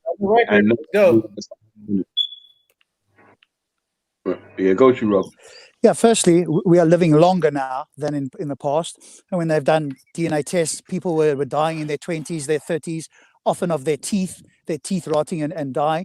So, in fact, we're living longer than our predecessors, unless you believe the fairy tales in the books that say they were 900 years old. And again, intelligent theists will try and work around that and say, well, it's not really 900 years. It was 900 of their years. It was probably like 80 or 100 years old today. So they'll skate around that. If you think that people lived 900 years, bring the evidence. But the scientific and historical evidence shows that we're living longer lives, living better lives than we ever have in human history. So that refutes And that point. this evidence comes from who? Science and history, anthropology. Or it's okay, anthropology from where? People who well, of course, I know you're not going to accept science. So to prove who evolution. am I kidding?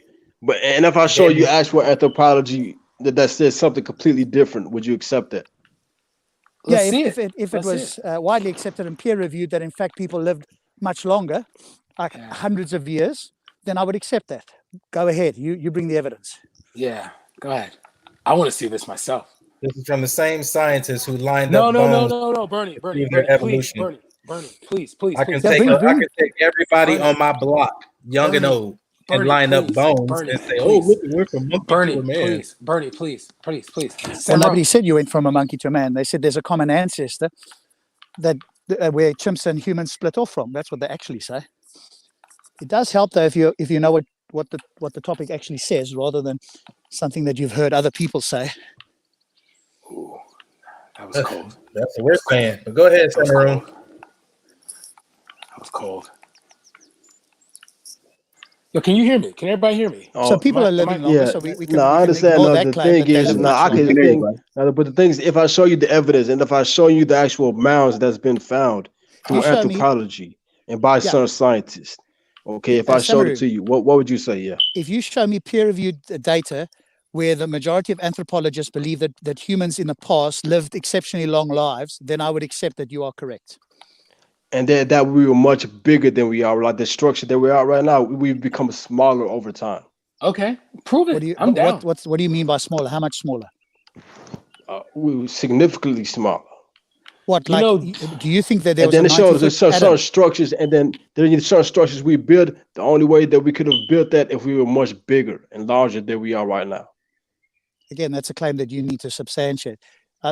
Okay, all right. I don't think it's worthwhile you making claims here, because I'm going to ask you to substantiate them, and then we're going to get accused of challenging you guys. But you guys are making big claims. So if you want to ask questions, by all means. But if you're going to make claims, I'm not going to just accept them because you say it or because you point me to some obscure website. Now, if you do point me to peer-reviewed data, and that's what the majority of people think, I go with science. What the majority of experts say based on the evidence, that's what I will accept. You said the majority, right?